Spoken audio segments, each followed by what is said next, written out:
Chapter 1 Prologue. The world is unpredictable, black and white are reversed, and you have done this cup of no redemption. Prologue. Country A, City S. Ling watched the last line of credits disappear on her computer screen, raised her hand to close the laptop. She got up from her chair, stretched, and picked up a thin jacket from the side to put on. Now is summer in City S, and the sky usually darkened later, but it was completely dark outside now. Yet she still didn't turn on the light, reaching out to open the wardrobe beside her. Then she dragged over 2 huge suitcases from the side, placed them on the ground, and began tossing clothes from the wardrobe into the suitcases. After filling both suitcases, she glanced at her watch. 2 o'clock in the morning. She put her laptop into a computer bag and zipped it up, then dragged the 2 suitcases and the computer bag to the entrance, put on her shoes, and went downstairs. She had witnessed the early morning of this city countless times. Even she could no longer remember how many times she had woken up, staring out at City S, and not closing her eyes again until dawn. Walking to the convenience store's freezer, she reached for a can of beer. But when her fingers touched the cold can, she paused for a moment, glanced down slightly, and picked up a can of cola instead. There were several rows of empty chairs near the convenience store. She sat down in front of one of the chairs, opened the cola, and took a sip. There were sporadic vehicles and pedestrians passing by the roadside, and she quietly watched them, her gaze unfocused.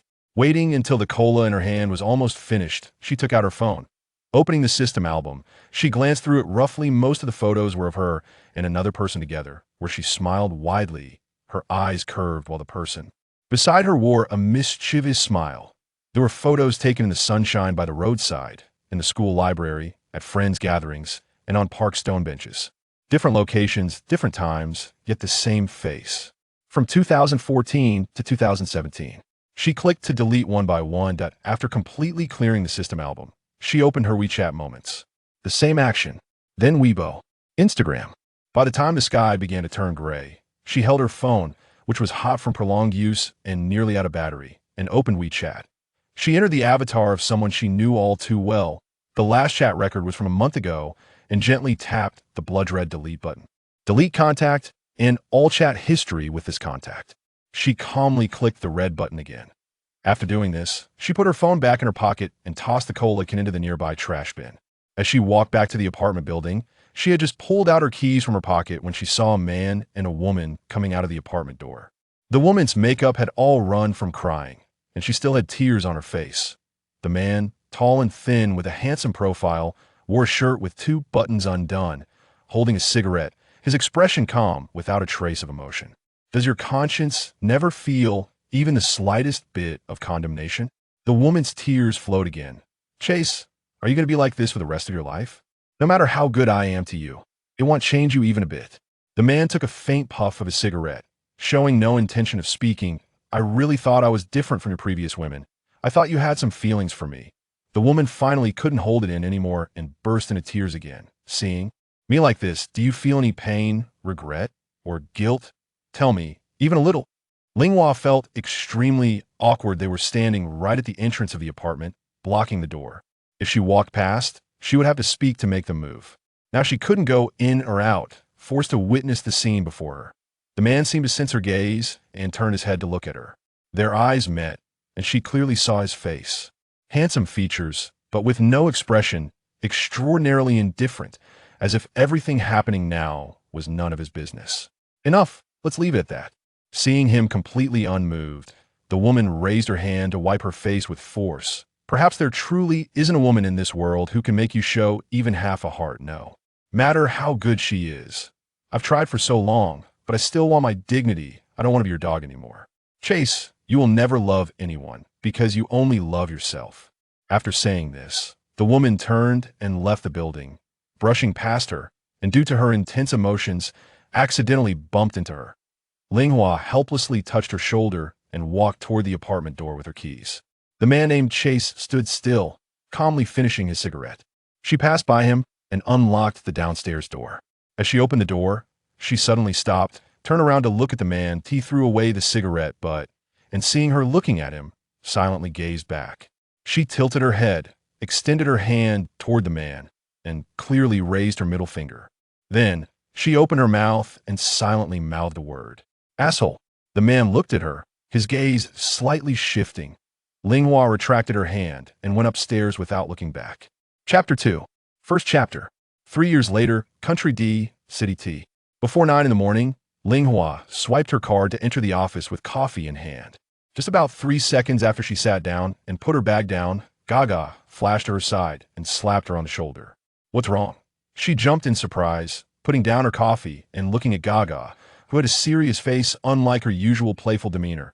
I rushed out and didn't get your call. What happened? It's going to change. What? She had stayed up watching American dramas until 3 in the morning and was still a bit disoriented. A regime change, a name change.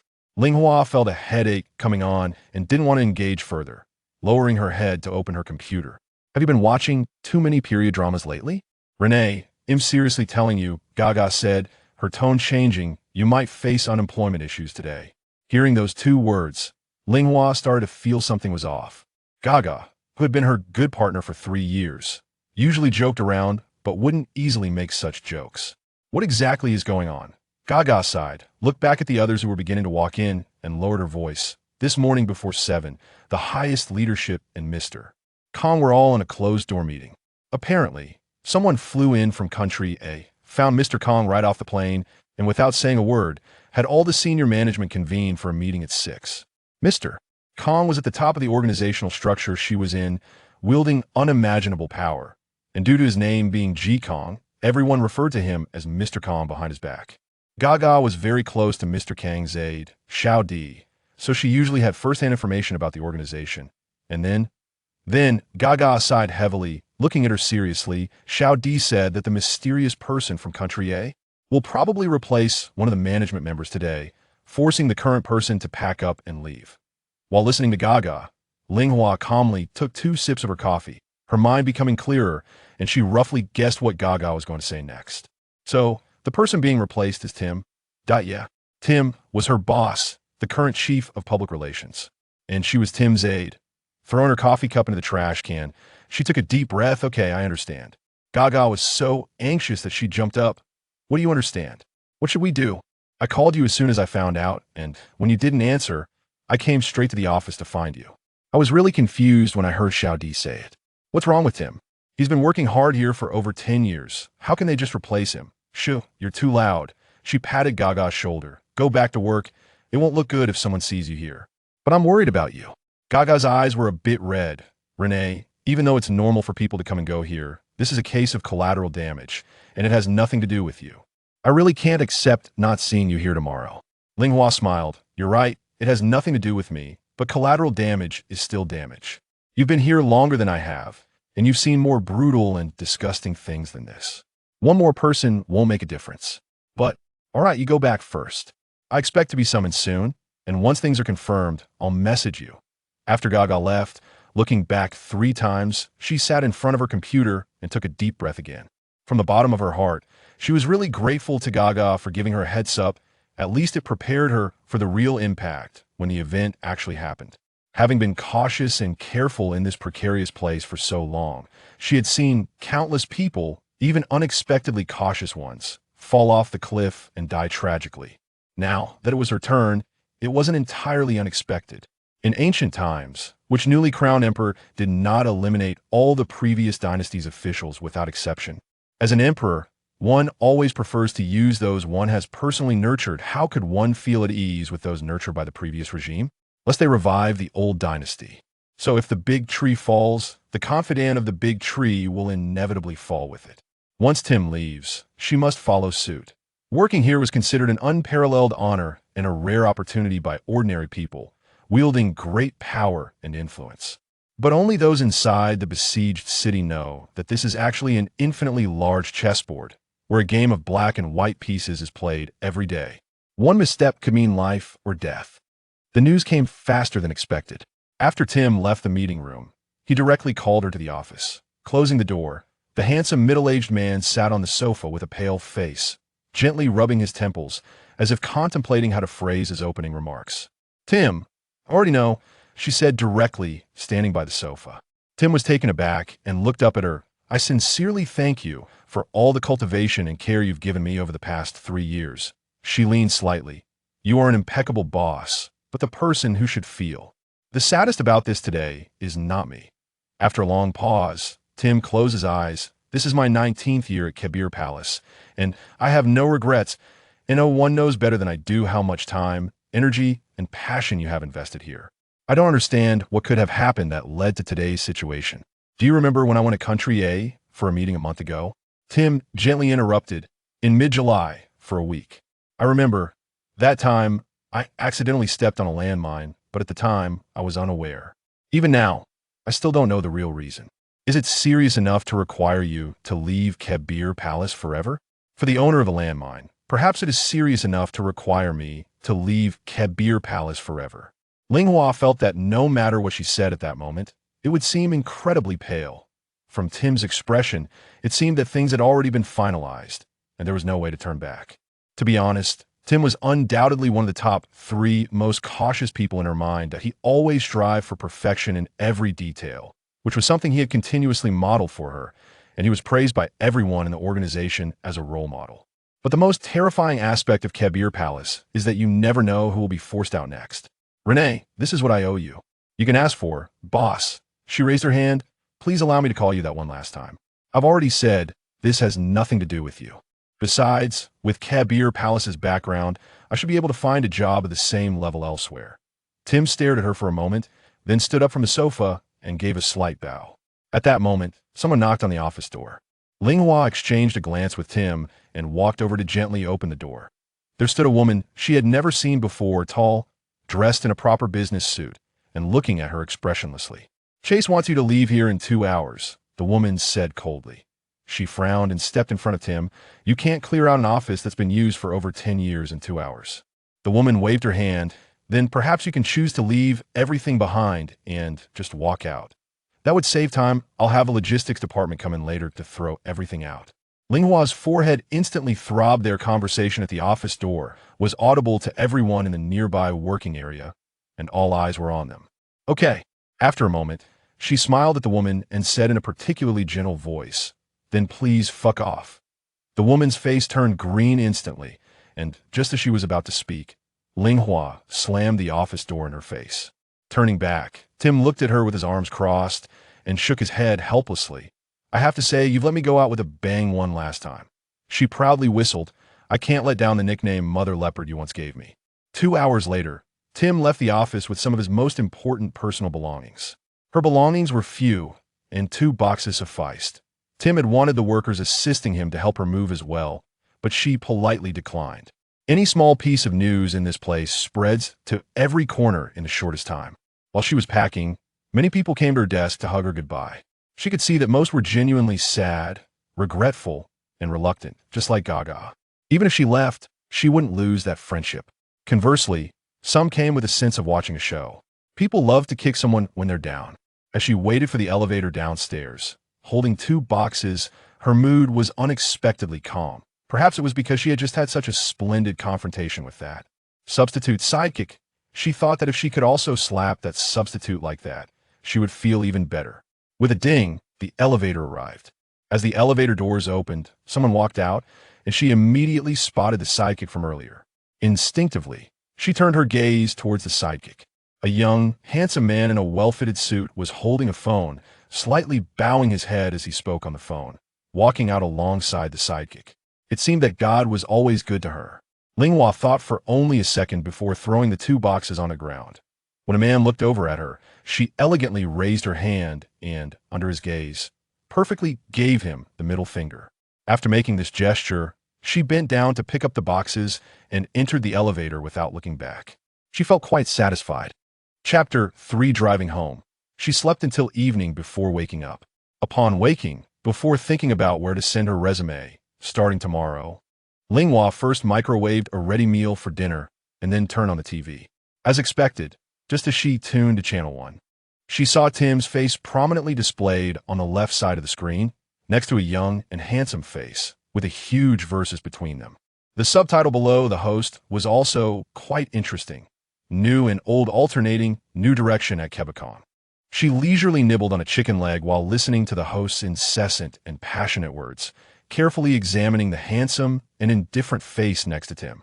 She had been in such a rush when entering the elevator that she hadn't even seen the man's expression. However, she suddenly put down the bowl. According to GAGA, since this person had just flown in from country A and could immediately pull Lord Kong to take down Tim, he was definitely not an ordinary person. What if he held a grudge against her for what she did before leaving? What if he ordered all organizations in the industry to reject her resume? After feeling exhilarated and venting her frustrations, she suddenly felt like a fool. Linghua placed a bowl on the coffee table and sadly rubbed her forehead.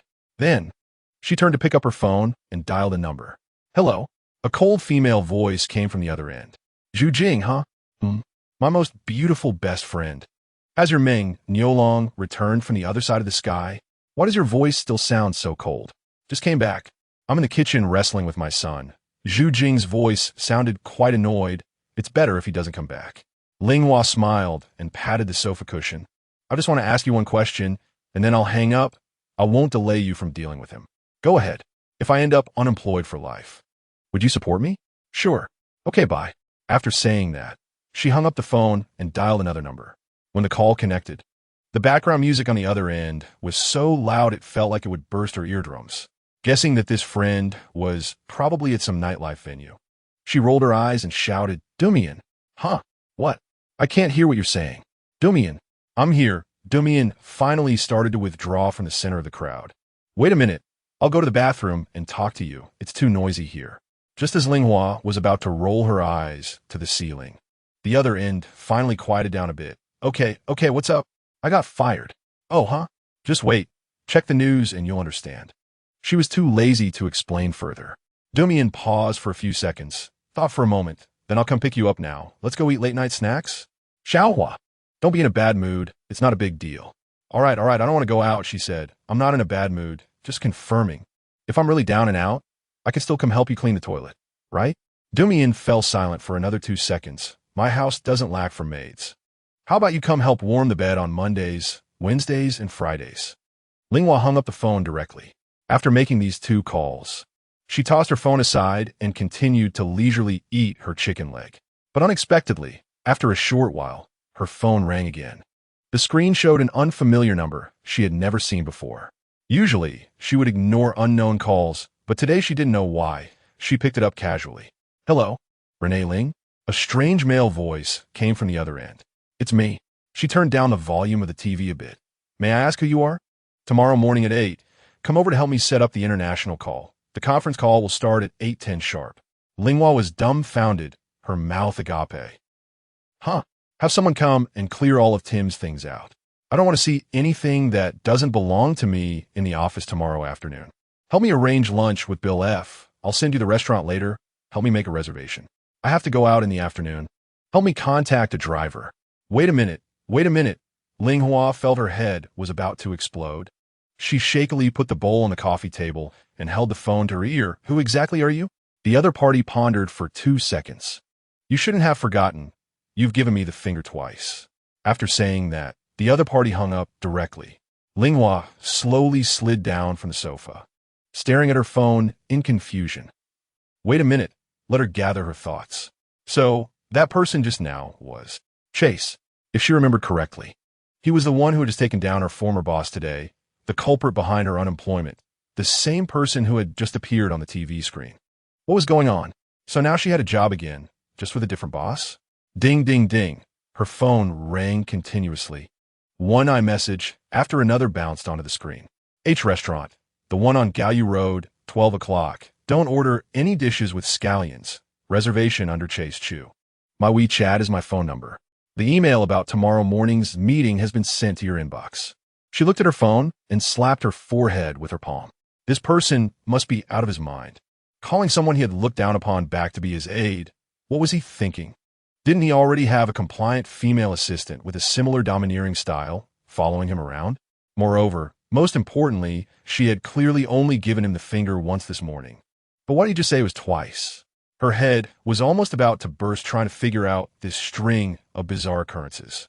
Frowning, she picked up her phone, opened a search engine, and typed in Chase Chu. A few seconds later, a series of results popped up, and she gently clicked on the first one. Xiang, former chief of public relations and communications at Quebecong in Country A.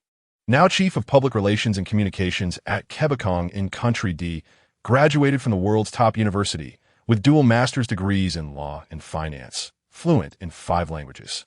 Exceptionally skilled, with a ruthless style, during his tenure, he single-handedly manipulated the implementation of several important regulations. Former agent, proficient in marksmanship, capable of piloting planes and tanks. Before joining Quebecong, rumored to have numerous romantic affairs. 5 minutes later, she put down her phone with a look as if she had eaten a fly. Picking up the chicken leg she had been nibbling on for so long and continued to eat. After finishing the chicken leg, she wiped her hands and sent GAGA a WeChat message. See you tomorrow. After a while, GAGA called directly. What do you mean, see you tomorrow? Are we meeting for dinner? Where? No. She rubbed her temples with a bitter expression. I'm going back to Quebecong to work tomorrow. Huh. Yes. I'm more confused than you. Why are you going back? To the old position. You mean to be Chase's aide? If I understood correctly, yes. WEF? Are you kidding me? I'm not. She briefly informed GAGA about the phone call with Xiang and the subsequent messages. GAGA was silent for a long time before weakly saying, I think this is really terrifying and strange. Be careful. She understood. No matter what. She had a clear premonition that her days, starting tomorrow, would be very difficult. At 7:30 in the morning, Ling, still grumpy from just waking up, angrily tossed the 2 boxes of items she had organized yesterday back under her seat and quickly walked towards the conference room. She entered the phone number for Country D along with Xiang's conference code and password. The call connected normally, and representatives from other countries had also joined in. After confirming that all countries were online, she glanced at her watch and headed towards Xiang's office. When she reached the most familiar office, she noticed the nameplate at the door had changed from Tim to Chase. She stood silently for a moment and gently knocked on the door. Upon opening it, she saw a man in a white shirt sitting behind the computer, writing something down. He looked up at her as she entered. After a day apart, their eyes met again. She acknowledged that his handsomeness and aura were both rare. Her previous admiration for Tim as the best-looking man around paled in comparison to the feeling Xiang gave her.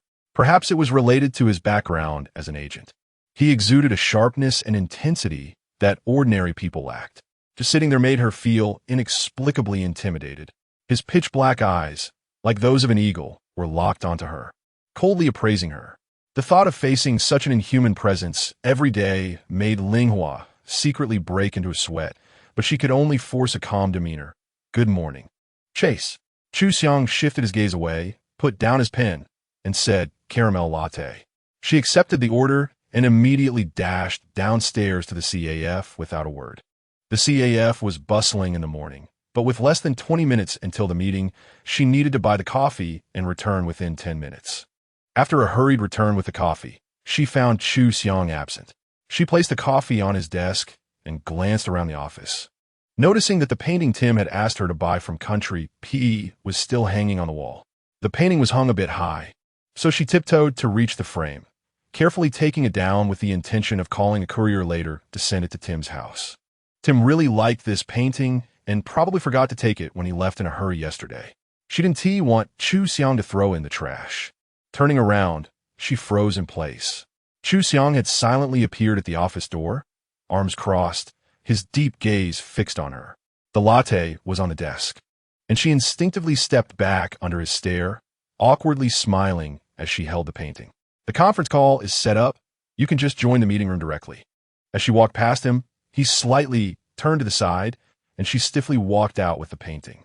Once outside the office, she had just let out a quiet sigh of relief when she suddenly heard a low, hoarse, and somewhat teasing voice from behind.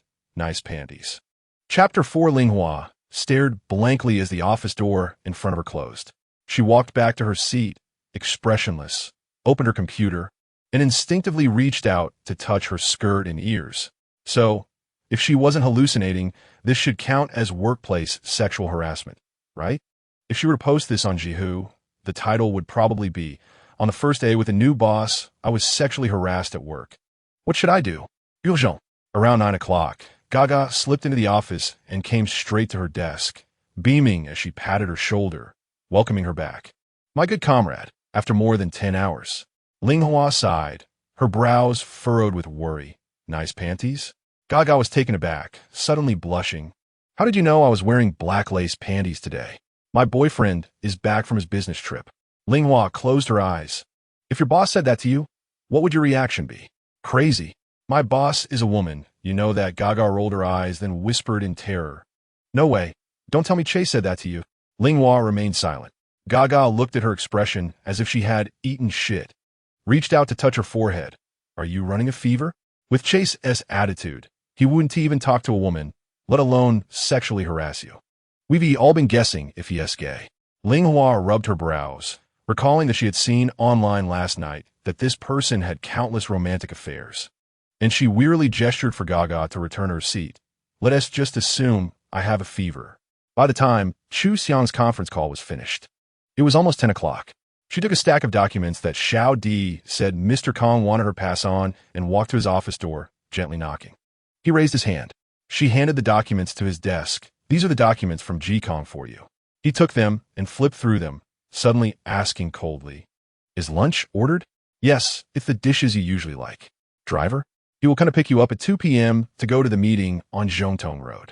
Also, when you go out for lunch, I will have someone come to clear out the office and organize your things. I will supervise on site. Xiang said no more. I've already had IT share your schedule with me, so I can help arrange it directly for you. Your previous aide. I removed her management privileges yesterday. Okay, Ling thought the aide was really pitiful, strutting around yesterday as if she had golden bars on her head, but today her shadow was nowhere to be seen. If there's nothing else, I'll head out now.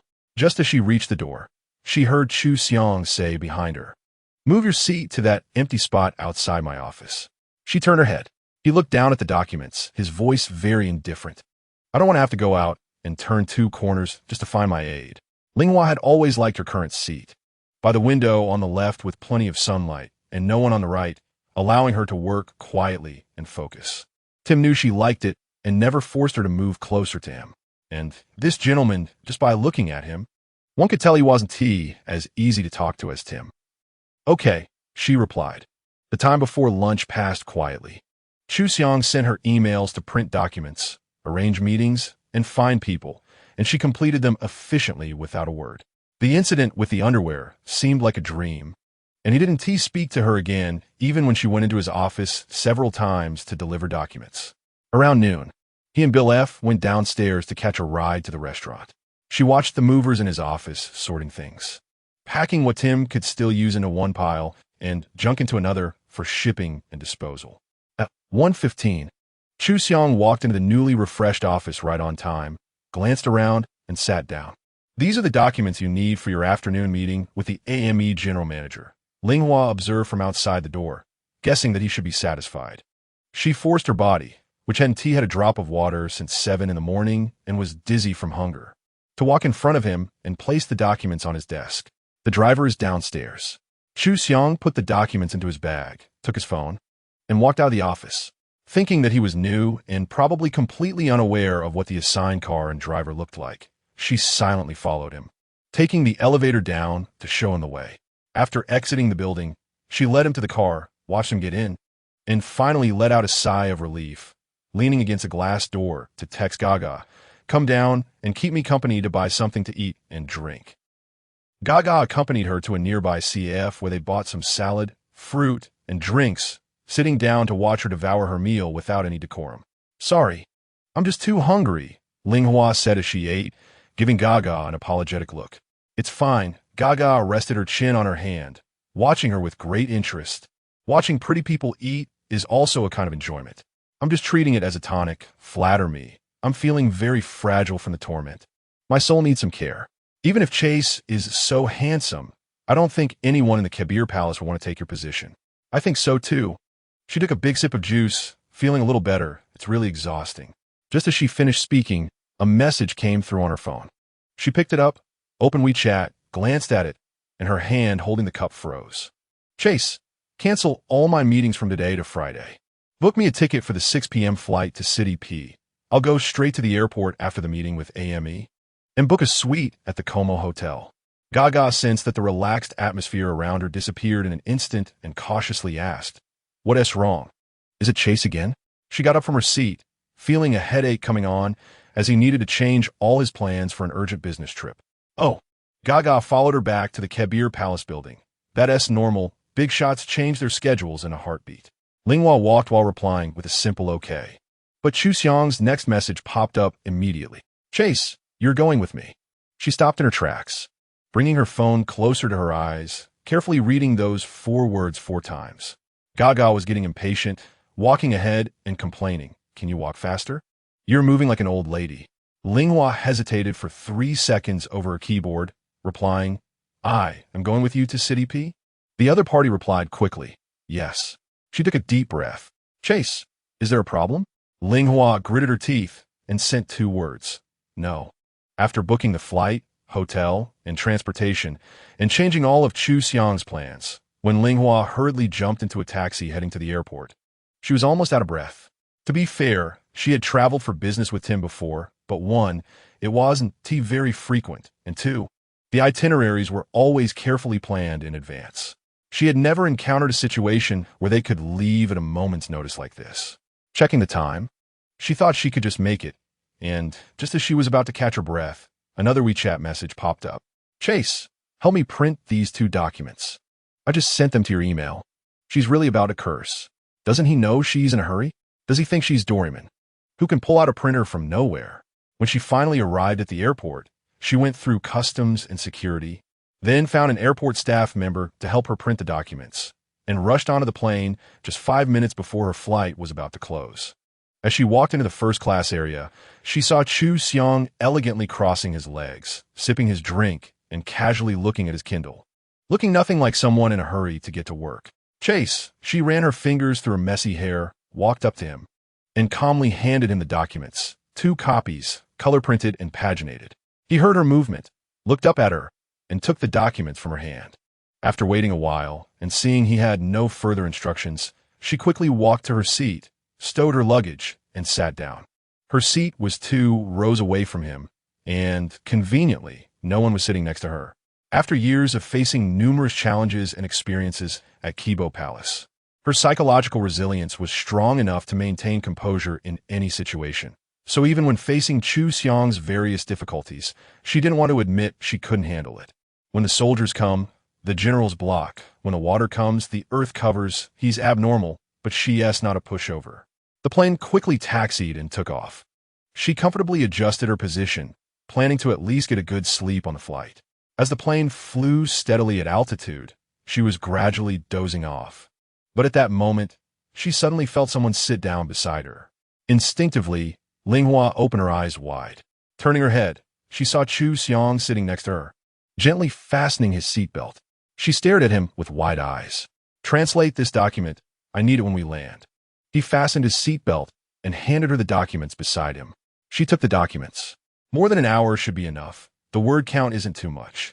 He adjusted into a comfortable position and began to rest his eyes. Linghua looked at his handsome profile with a complicated expression, mentally giving him the middle finger 200 times and almost biting her teeth in frustration. All right, you win. Fine, she would translate it. But why did he come to sit next to her instead of staying in his own seat? Was he afraid she would jump off the plane and run away without translating? Fortunately, before she could speak, the flight attendant arrived first. Monsieur, que? The flight attendant smiled brightly at Chu Xiang and politely said in a low voice, sorry to disturb you. Chu Xiang opened his eyes. Is there something you're dissatisfied with or find uncomfortable about your original seat? No, he said coldly. Then is it not possible for you to change your seat to this one? No, of course it is. The flight attendant quickly waved her hand, smiling kindly. This seat happens to be unoccupied. If you wish, you can sit here. It's completely fine. I can help you move your drinks over. Chu Xiang said nothing and closed his eyes again. The air in this seat is good. Linghua looked on, dumbfounded. WEF. Chapter 5. Less than an hour later, the tired and sleepy Linghua handed the manually translated document to the just woken up Chu Xiang. He quickly scanned through it, not saying anything, and put the document into a folder. She secretly breathed a sigh of relief, gently pressed the service button, and planned to ask the flight attendant for a glass of apple juice. The person I'm supposed to meet in P City today, you should know him. After taking a couple of sips, she heard him say this beside her. She looked at him in confusion. Gunter. Ling was taken aback. This name was indeed familiar to her. It quickly spun through her mind, and she suddenly remembered. Gunter was the former chief president of Kebagong in their country, the predecessor of Jikong. Lord Kong came 2 years ago, so she had interacted with Gunter for a year. Gunter had worked at Kebagong for 10 years, skilled and capable. So when he suddenly chose to leave Kebagong, everyone was very surprised. However, this was strange. Why was Chu Xiang in such a hurry to meet Gunter? Logically, as a direct member of Lord Kang's team, he should not have any contact with the previous power holders. Could they have a personal relationship? But the document he just asked her to translate was about a factory agreement, which should be related to official business. Chu Xiang didn't give her any more time to think and said, "I will talk with Gunter for 3 hours. I need you to book a dinner reservation for tonight and arrange activities after dinner before I meet him. Besides Gunter and me, there are also 2 of Gunter's people." Masa Mike.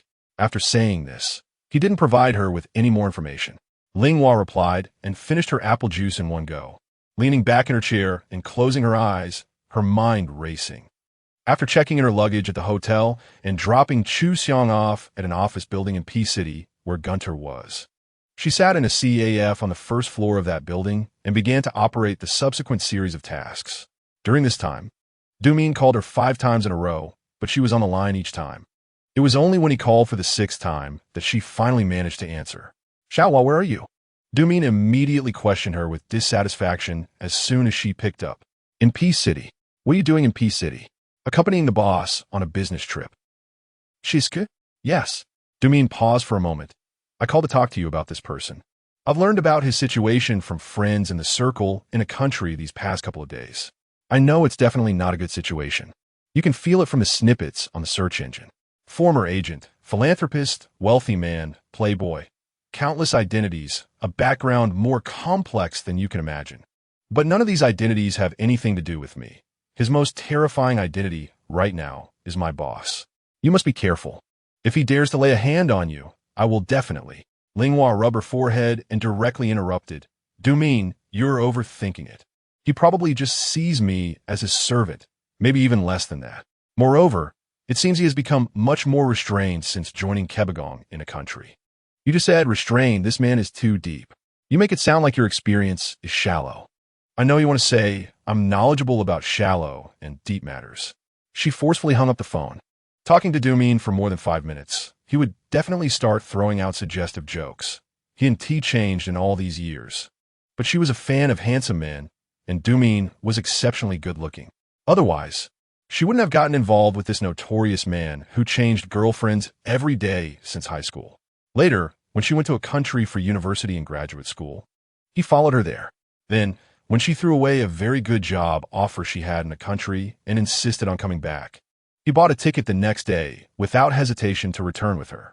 Initially, he had a huge fight with his father about not taking over the family business and going to country. But who would have thought 6 years later he would come back to take over? All the women charmed by Dumin said he was the best scumbag, and she admitted to his promiscuity and flirtation, but he had always shown her tenderness and tolerance. All along, she had always been ahead, but when she got tired, he would definitely be the one leisurely riding a bicycle to pick her up. Some people are truly better off as friends than lovers, but for others, fate only allows for neither friends nor lovers. Around 7, she saw Chu Xiang and Gunter walking out of the elevator together, followed by 2 tall and stern men, presumably Mike and Moss. She walked up casually. "Gunter," she smiled and greeted him. Gunter was momentarily taken aback upon seeing her, quickly recalling who she was, and shook her hand with a smile. "Renee, long time no see. Chase just told me you are now his preparatory aide. I didn't react right away, sorry." "No problem." She glanced at the expressionless Chu Xiang. "The car is waiting outside, and it will take you to G9 restaurant." A hint of appreciation slid through Gunner's eyes. "After dinner, I've arranged a private room for you at PTV, where there will be someone to accompany and provide the other services I've booked for you." She walked with them to the car. "Chase, feel free to contact me if you have any questions." Before getting into the car, Gunter gently patted her shoulder. Chu Xiang followed closely and sat in the car, giving her a deep look. "Have a pleasant evening." Soon, the car disappeared at the exit. She held the documents in her bag, finally taking a deep breath of P City's fresh air. greedily savoring the fragrance in the air. After eating a large bowl of beef ramen at a nearby ramen restaurant, she touched her finally warm and no longer hungry stomach, humming a little tune as she walked back to the hotel. She had never felt that a bowl of beef noodles could be so delicious, and she had never thought that a city's night could look so lovely and beautiful. Relaxed, she truly felt very tired, and she was still unaware of the next day's itinerary. Back at the hotel, she quickly took a shower, preparing to sleep early to recharge. During her shower, she placed her phone within easy reach, fearing that Xiang might suddenly message or call her. However, fortunately, there was no news from him until 9 o'clock. Ling leaned on the bed, drying her damp hair with a towel, playing with her phone and scrolling through Weibo to cultivate sleepiness. Ding-dong, the doorbell suddenly rang loudly. Putting down her phone, she thought it was probably the hotel staff inquiring if she needed evening services. She didn't even look through the peephole and opened the door directly. The sleepiness that had just filled her mind instantly vanished. She slightly parted her lips, staring at the person outside the door, trying to shrink her astonished expression. The person standing outside was Xiang. Shouldn't he be at PTV with Gunter? He had taken off his suit jacket and draped it over his arm, loosened his tie, gently pushed open the door she was holding, and walked into her room. Ling continued to watch him. She watched as he walked to the wine cabinet, elegantly opened a bottle of wine, washed a glass, then poured the wine into the glass and walked over to sit on the sofa with the glass. The entire process was so smooth that it seemed like she was not the owner of this room. She found it a bit difficult to even call his name. Gunnar was very happy, along with Mike and Moss. He took a sip of his drink and casually mentioned that all the arrangements for tonight satisfied them, including the restaurant, the dishes, the wine, and the activities afterward. She stood stiffly at the door a little distance from the sofa, and I contacted his current staff. Not only that, I also reached out to his former staff from the Keber Palace period and searched for some information on the intranet. When she spoke about it, she was obviously a bit embarrassed, thus learning about some of his hidden preferences. Gunter, at his age, was still unmarried and was actually gay, fond of men, without a stable partner, and had a very chaotic sexual life. Mike and Moss were openly lecherous and fond of gambling. They also shared a common interest in fine wine. PTV was the best diversified service venue in P City, offering drinks, casinos, men, and women, making them all esteemed guests there. Therefore, when she contacted the Tint's restaurant and PTV, she didn't have to exert much effort. However, she was still puzzled as to why Xiang didn't accompany them to PTV for fun, but instead barged into her room. It didn't make sense. How could a man come into her room at night, so casually? What do you think of Gunter? Before she could pose her question, he suddenly asked coldly, speaking frankly. Ling choked for a moment, thought about it, and replied, "He is capable, but very suspicious. From a partner's perspective, he can indeed provide strong support, but he can also sever the partnership over minor grievances without asking for reasons." She continued, "Moreover, he is unpredictable and prone to changing his mind. His staff also has this style, as evidenced by the repeated incidents during his time with the Suspension Bridge Project and Campus Project at Keber Palace." Xiang gently swirled the wine glass in his hand and remained silent for a long time. Chase, she wrapped her sleepwear tighter around herself. Unable to hold back any longer, "If you want to discuss business with me, could you let me change my clothes first? Let's talk in the CAF downstairs. After all, it wouldn't be good if someone happened to see us and it made the news." He probably didn't expect her to be so direct with him, standing still and staring at her. If I were a man, it wouldn't matter, but I'm a woman after all. Ling thought to herself that at worst, she would lose her job, but her body was no longer stiff. He then set down his wine glass and got up from the sofa. "Is that so?" The indoor lighting was not very bright. He took a few steps toward her, looking down at her. It was hard to see anything below her collarbone. Ling felt his gaze, her face flushed, and then she felt a bit angry, blurting out, "Have you touched me?" At this moment, she believed that the incident with the underwear this morning was not her imagination after all. No matter how unappetizing the meat was, it was still a piece of meat, wasn't it? She was just afraid he might want to have a midnight snack. But as soon as she said that, she immediately regretted it. His already dark gaze became even more unfathomable. A misstep, she forgot that this man could do anything, and she had provoked him. "You can consider today as your job interview. he said after a moment, retracting his gaze and walking past her to grasp the doorknob. After all, I only looked at all your background investigation files, and you passed. She looked at his profile and, surprisingly, spoke the words she had in mind. I followed him for 3 whole years. How dare you still use me? Aren't you afraid I might secretly leak various messages and information behind your back? The power of staff is indeed substantial. A good staff can help the one in power climb higher. But a staff with ulterior motives can instantly put the one in power in peril. Because the staff knows far too much, whether it's clean or dirty.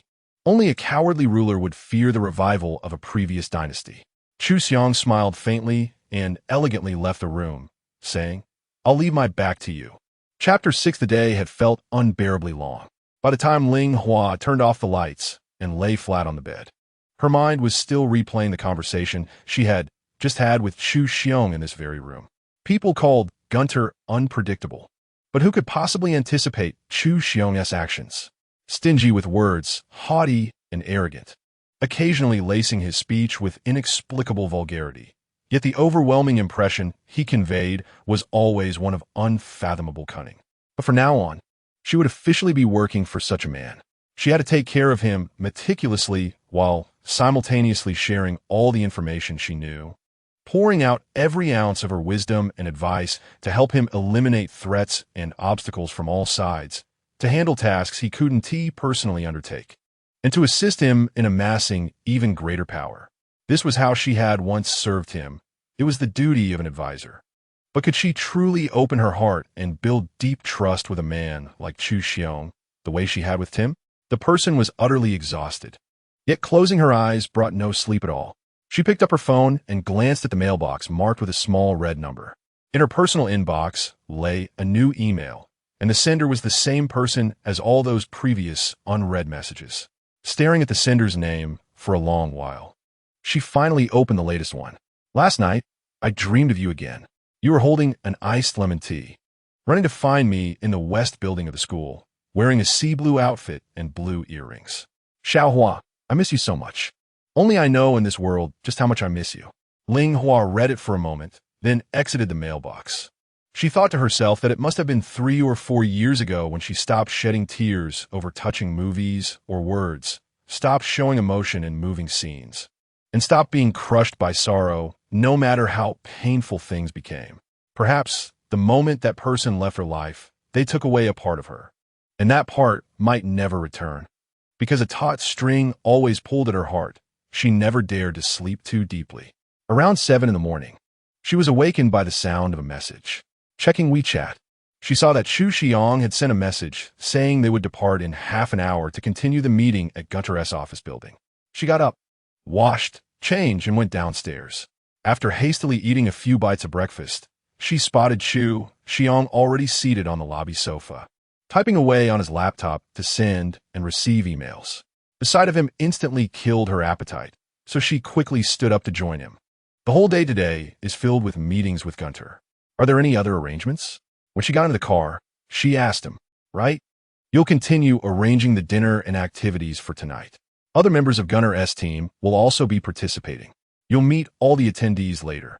He coughed lightly, replying to emails without looking up. She nodded, glancing at him a couple more times. For some reason, she couldn't shake the feeling that he seemed a bit off today. When they arrived at Gunter's office building, she was still wondering whether she needed to sit in on the meeting. But as soon as Gunter saw her, he ignored Xiang's opinion and immediately invited her into the conference room without hesitation. Gunter dared to do this, likely because, as Xiang had told her yesterday, she had officially passed the interview to become one of his advisors. Starting today, she was qualified to step onto his chessboard and survey the bigger picture alongside him. The content of the meeting seemed to extend from the document she had translated for him the day before, discussing the collaboration between Coburg Palace and the organization Gunter was currently part of. After listening for a while, nothing particularly suspicious stood out on the surface. 2 hours later, there was a 10-minute break. She followed Xiang out and, after some hesitation, called out to him, Chase. He turned around. Are you feeling unwell? He frowned slightly. I heard you coughing several times during the meeting earlier, she said, and also in the car. It's nothing serious, he replied indifferently before walking off to the restroom. The meeting lasted until around 1 in the afternoon. Lunch consisted of high-end meal boxes ordered by Gunter's staff. When Xinyuan received his portion, he hesitated for a brief moment before glancing at Ling beside him. "I contacted Parker this morning," she said, sensing his gaze as she opened her own meal box. "I asked her about your dietary habits and other preferences." Parker was Xinyuan's former aide, the annoying female subordinate. Though Ling had absolutely no desire to interact with her, she had no choice. The man she was now assigned to follow wasn't the type to patiently guide her or ease her into the role. She had to grit her teeth and adapt to his rhythm on her own. "She was actually willing to tell you," he remarked with a hint of mockery. Ling rolled her eyes internally before retorting irritably. "Even though she lost her job because of me, you still arranged a cushy new position for her. So, she has no reason and no guts to antagonize me." After just a few bites, she noticed Xinyuan had already set down his utensils. Puzzled, she looked at him. "Not to your taste. It shouldn't be like this." She had specifically asked Gunter's staff to customize a meal tailored to his dietary preferences, food he loved. No. He rubbed his temples. He just had no appetite. The afternoon session moved at a faster pace than the morning, but even so, it lasted until around 6 o'clock. Throughout, she kept an eye on Xiang. He spoke little the entire time, his brow furrowed, yet when it came time to voice his opinions, he remained as firm and resolute as ever. During the break, she had already informed everyone about the evening arrangements, so as soon as the meeting ended, they all proceeded downstairs as planned to board the cars heading to the restaurant. Just as Gunter was about to leave the conference room, Xiang called out to him, "Have a good time tonight." Gunter paused. "You're still not coming tonight? Yesterday you said you just arrived in City P and were too tired to hang out. So forget it." Gunter patted him on the shoulder and laughed. "Afraid of causing trouble?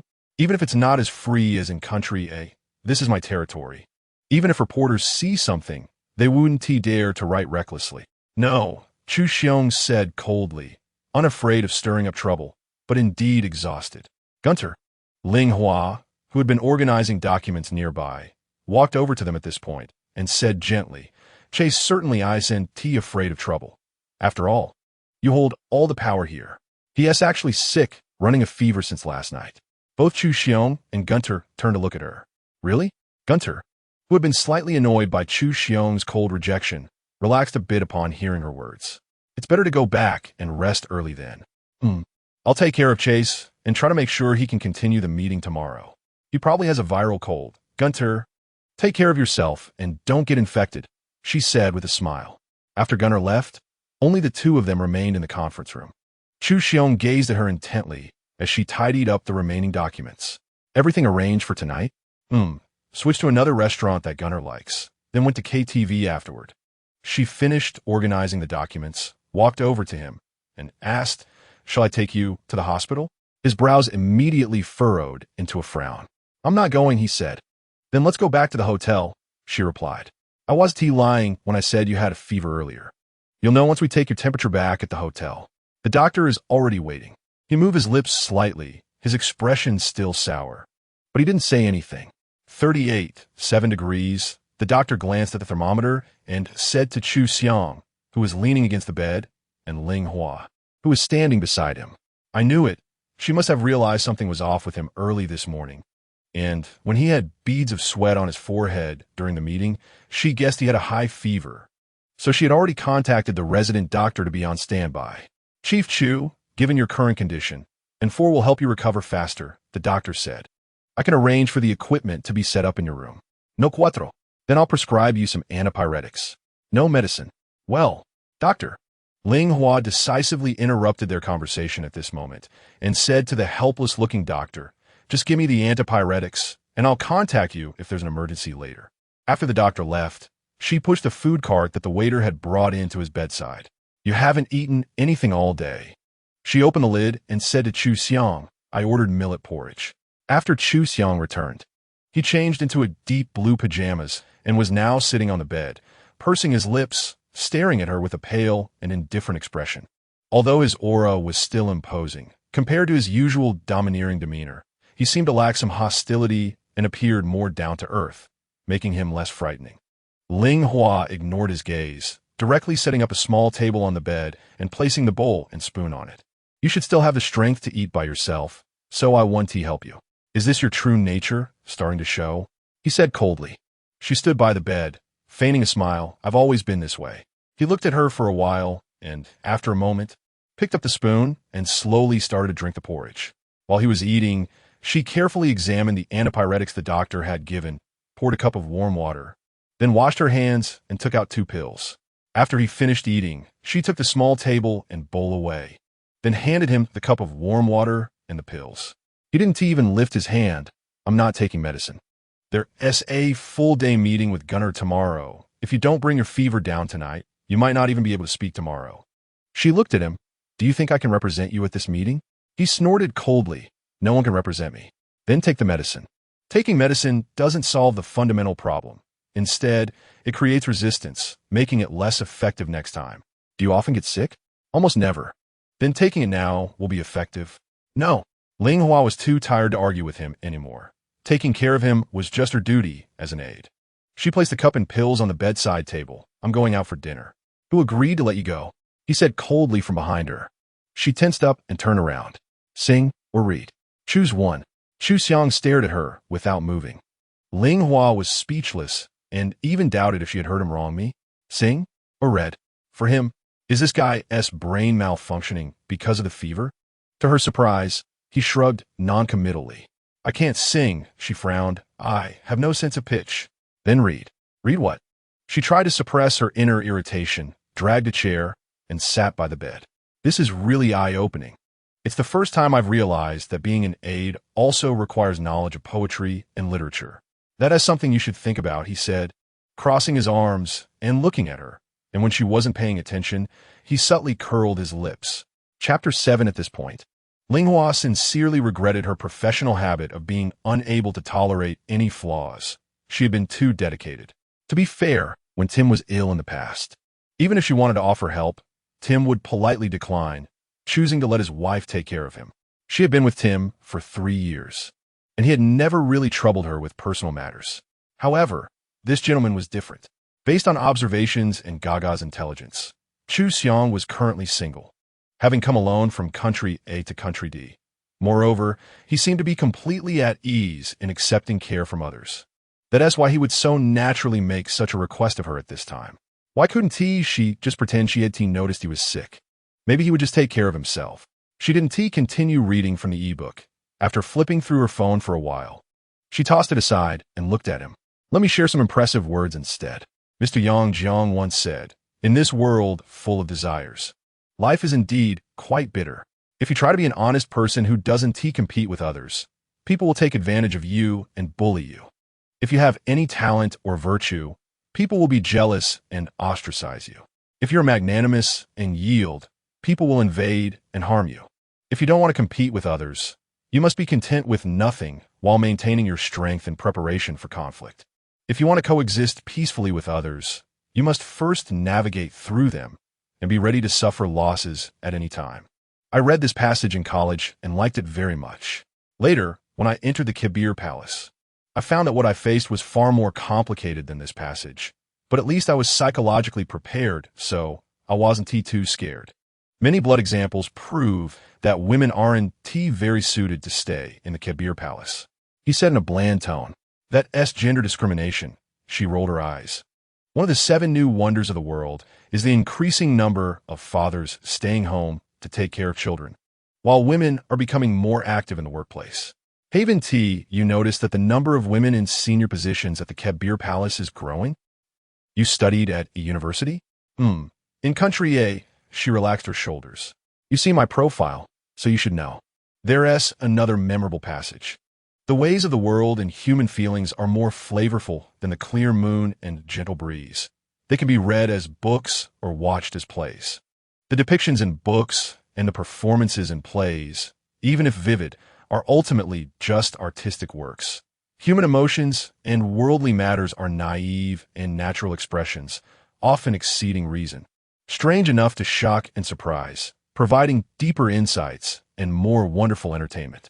Tea drinking, also by Xiang. He adjusted his sitting position.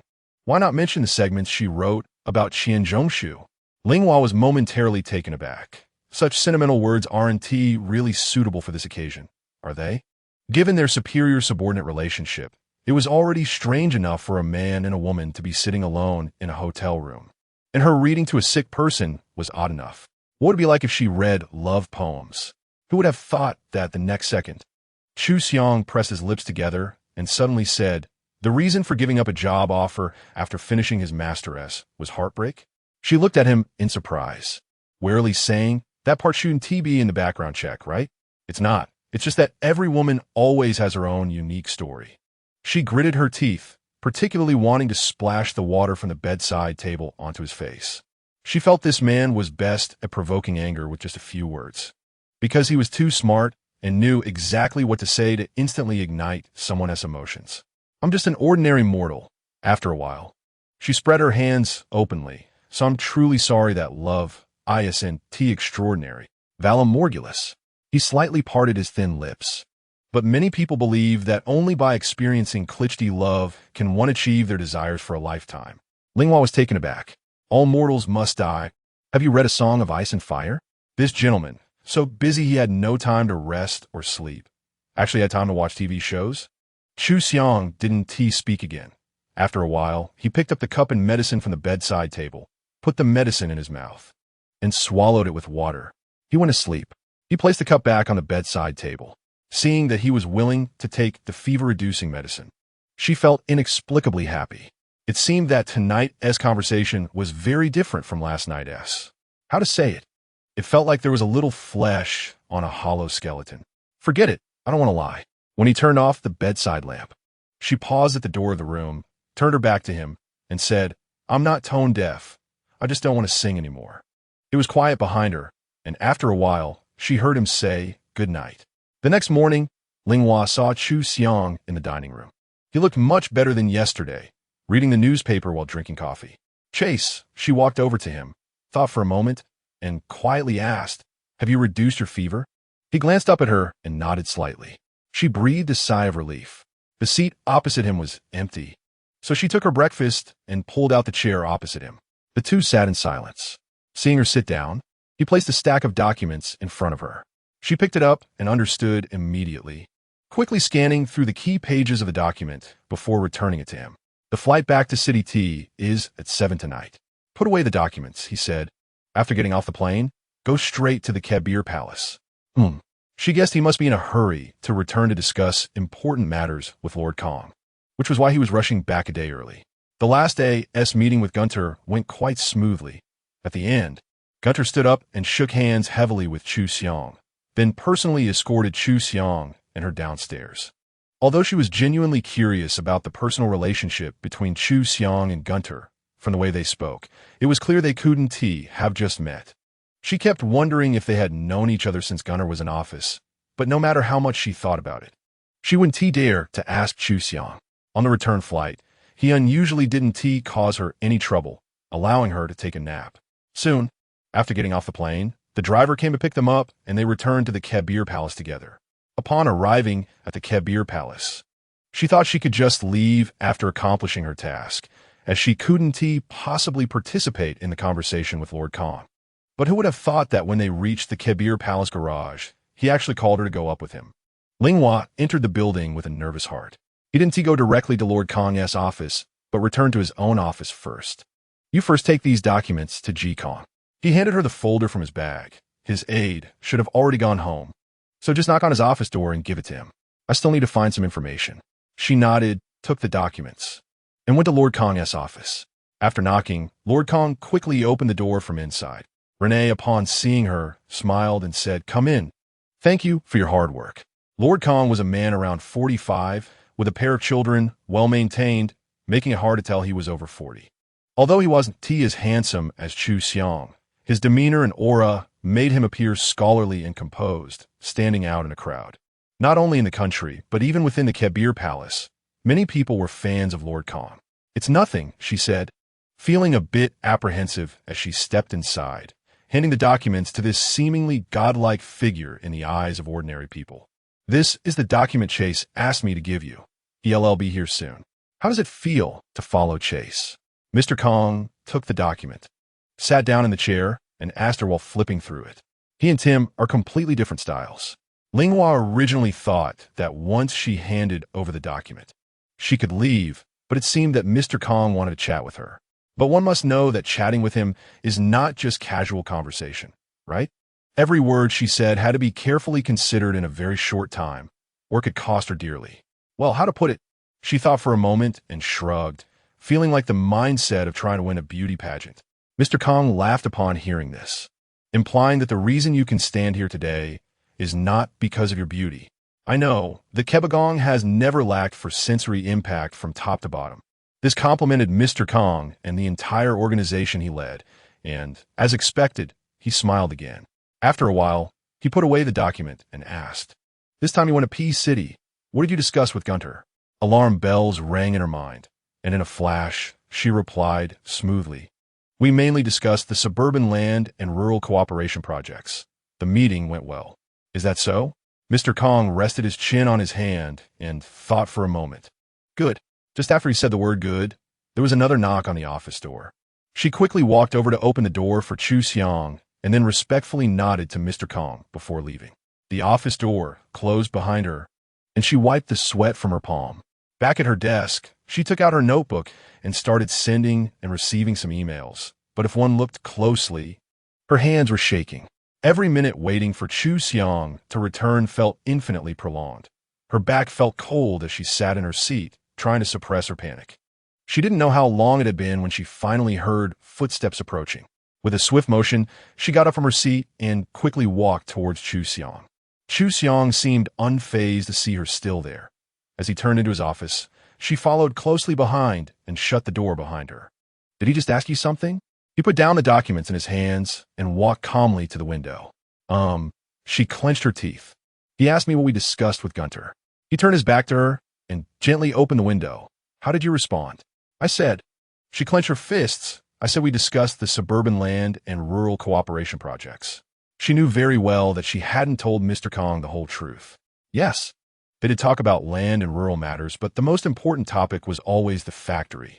Yet her instinct told her that Xiang didn't want Mr. Kong to know what they were discussing, but since they hadn't agreed on an answer beforehand, God knows how scared she was that when Mr. Kong asked Xiang again, his answer might not match her impromptu response. If it differed, it would be catastrophic. Qianqiu remained silent. The evening breeze flowed in through the window, gently filling the quiet office. After a long time, when she began to feel stiff all over, he turned around and looked at her, same. She stared at him blankly, momentarily unable to react. Perhaps her dazed expression was a bit pitiful as he walked in front of her, looked into her eyes, and surprisingly repeated, "Your answer is the same as mine." She finally snapped out of it, feeling as if she had been granted a pardon from execution, and her whole body relaxed, nearly stumbling to the ground. There were over 20 negotiation items, and she had no idea how many possible answers there could be. Yet the two of them had come up with the same answer without prior discussion. She continued to look at him in a daze, their eyes locked, and she vaguely sensed that he seemed to smile for a moment. Completely bewildered by his fleeting smile, she didn't react at all, only feeling that his face was getting closer to hers. "Not leaving? Is there a reward?" His thin lips were almost touching her ear as he asked in a low, sexy voice. Chapter 8 Linghua was finally brought back to her senses by that soft voice like sand and the breath brushing against her ear, and she suddenly took a step back. Her face turned crimson in an instant, almost unable to believe what had just happened. But the person standing across from her remained so composed. If it weren't for the visible mockery reflected in his dark eyes, she would have thought she was dreaming. She felt like a clown being toyed with at his mercy. As long as he wanted her to show any expression or reaction, he could easily have it. "I'm leaving now. See you tomorrow." She pretended to bow to him and hurriedly left his office. The anxiety and thrill of the night had truly drained the last bit of energy from her body. After leaving the Kebir Palace and returning home, she didn't even change her clothes or wash her face, just collapsed onto the sofa. As soon as she closed her eyes, it felt like that haunting uncle was standing not far from her, actually smiling at her. Although he was indeed handsome, it was really unsettling. Linghua was so frightened that she immediately woke up. She picked up her phone and saw that GAGA had sent her a WeChat message to check on her. She replied a few times and asked Gaga if she wanted to come over to watch a horror movie, but to her surprise, Gaga shot back with a single line. Gaga, not coming, I'm not like you. It's currently my sex lifetime. Linghua, why don't you go die? Gaga, I'm about to... Dying under the peony flower. Linghua, vulgar. After silently giving countless middle fingers to this sexually driven woman who prioritized romance over friendship, she rolled her eyes and closed the chat with Gaga. She thought about bothering Jing, but then remembered Meng Fangyan had returned and she'd definitely be busy taking care of a big and a small one, so there was no point in chatting with her. She considered bothering Du Min, but that guy was probably rolling around in bed at this hour, just like Gaga. What a pity. She slumped her head and hugged her knees. Her friends were nothing like her. They had no other entertainment activities besides work all day long. Although she had worked tirelessly with Tim in the past, at least she could get timely relaxation and care, but now, just thinking of Xiang made her head ache. Yet this person seemed to be on a continuous flight without needing any rest. She often saw him replying to emails at 3 or 4 in the morning, and just then, his message popped up again. Chase, meeting with the chief communicators of Country P and Country B tomorrow morning, and a 1-hour media interview in the afternoon. Linghua, yes. I'll pick them up at the hotel at 7. Chase, no need. Linghua. Chase, Jing will pick them up at the hotel. You come with me to the Beer Palace first. Linghua. Jing is? Chase, my personal bodyguard and aide, just arrived in T-City from Country A today. Linghua. Okay. It was only then that she suddenly remembered that when she had searched for Xiang on the search engine, there always seemed to be a man next to him in the photos. She searched again, and sure enough, in every photo of Xiang, this person was present. He was tall and strong, with sharp and handsome features, and his aura seemed very imposing. Just by thinking about it, she could tell that someone who had been with Xiang for so many years, and who needed to accompany him whenever he switched positions, must be Xiang's most trusted confidant, and definitely not a mediocre person. She felt that the sources of her mental pressure were increasing. In the morning, the driver came to pick her up to go to Xiang's residence. When they arrived at the entrance, as soon as he got into the car, she immediately handed him the prepared breakfast coffee and the final version of the interview speech for the afternoon. He took the file and glanced at it for a moment before suddenly saying, "When we meet later, keep a distance from Alba." She was taken aback. Alba? Wasn't Alba the chief communicator of Country B he was going to meet? Yes, he was flipping through the document, frowning slightly. Keep a distance from him. Why? For such a big figure, even if she wanted to be close, with so many people and various bodyguards, she would have no chance to get close. Moreover, there were only 3 people participating in the talks, Xiang and them. Xiang, as expected, did not respond to her question. When they arrived at the Beer Palace, she saw a tall man standing at the entrance of the reception room, vigilantly observing his surroundings. It was Jing. As soon as Jing saw them, he quickly walked over. And surprisingly, Xiang's expression softened a bit as he extended his hand to shake hands with Jing. Chase, sorry for delaying a few days before coming. Jing withdrew his hand and respectfully apologized. I should have come with you. Was everything smooth? Smooth. That's good. The exchange between the 2 big men was quick and tacit, and she was left in the dark about what they were discussing. At this moment, Jing turned his body towards her and extended his hand. Jing, Mu Jing. Hello, Renee. Hello. Linghua knew he must have investigated her, so she responded calmly, hoping for pleasant cooperation in the future. Mu Jing coldly withdrew his hand.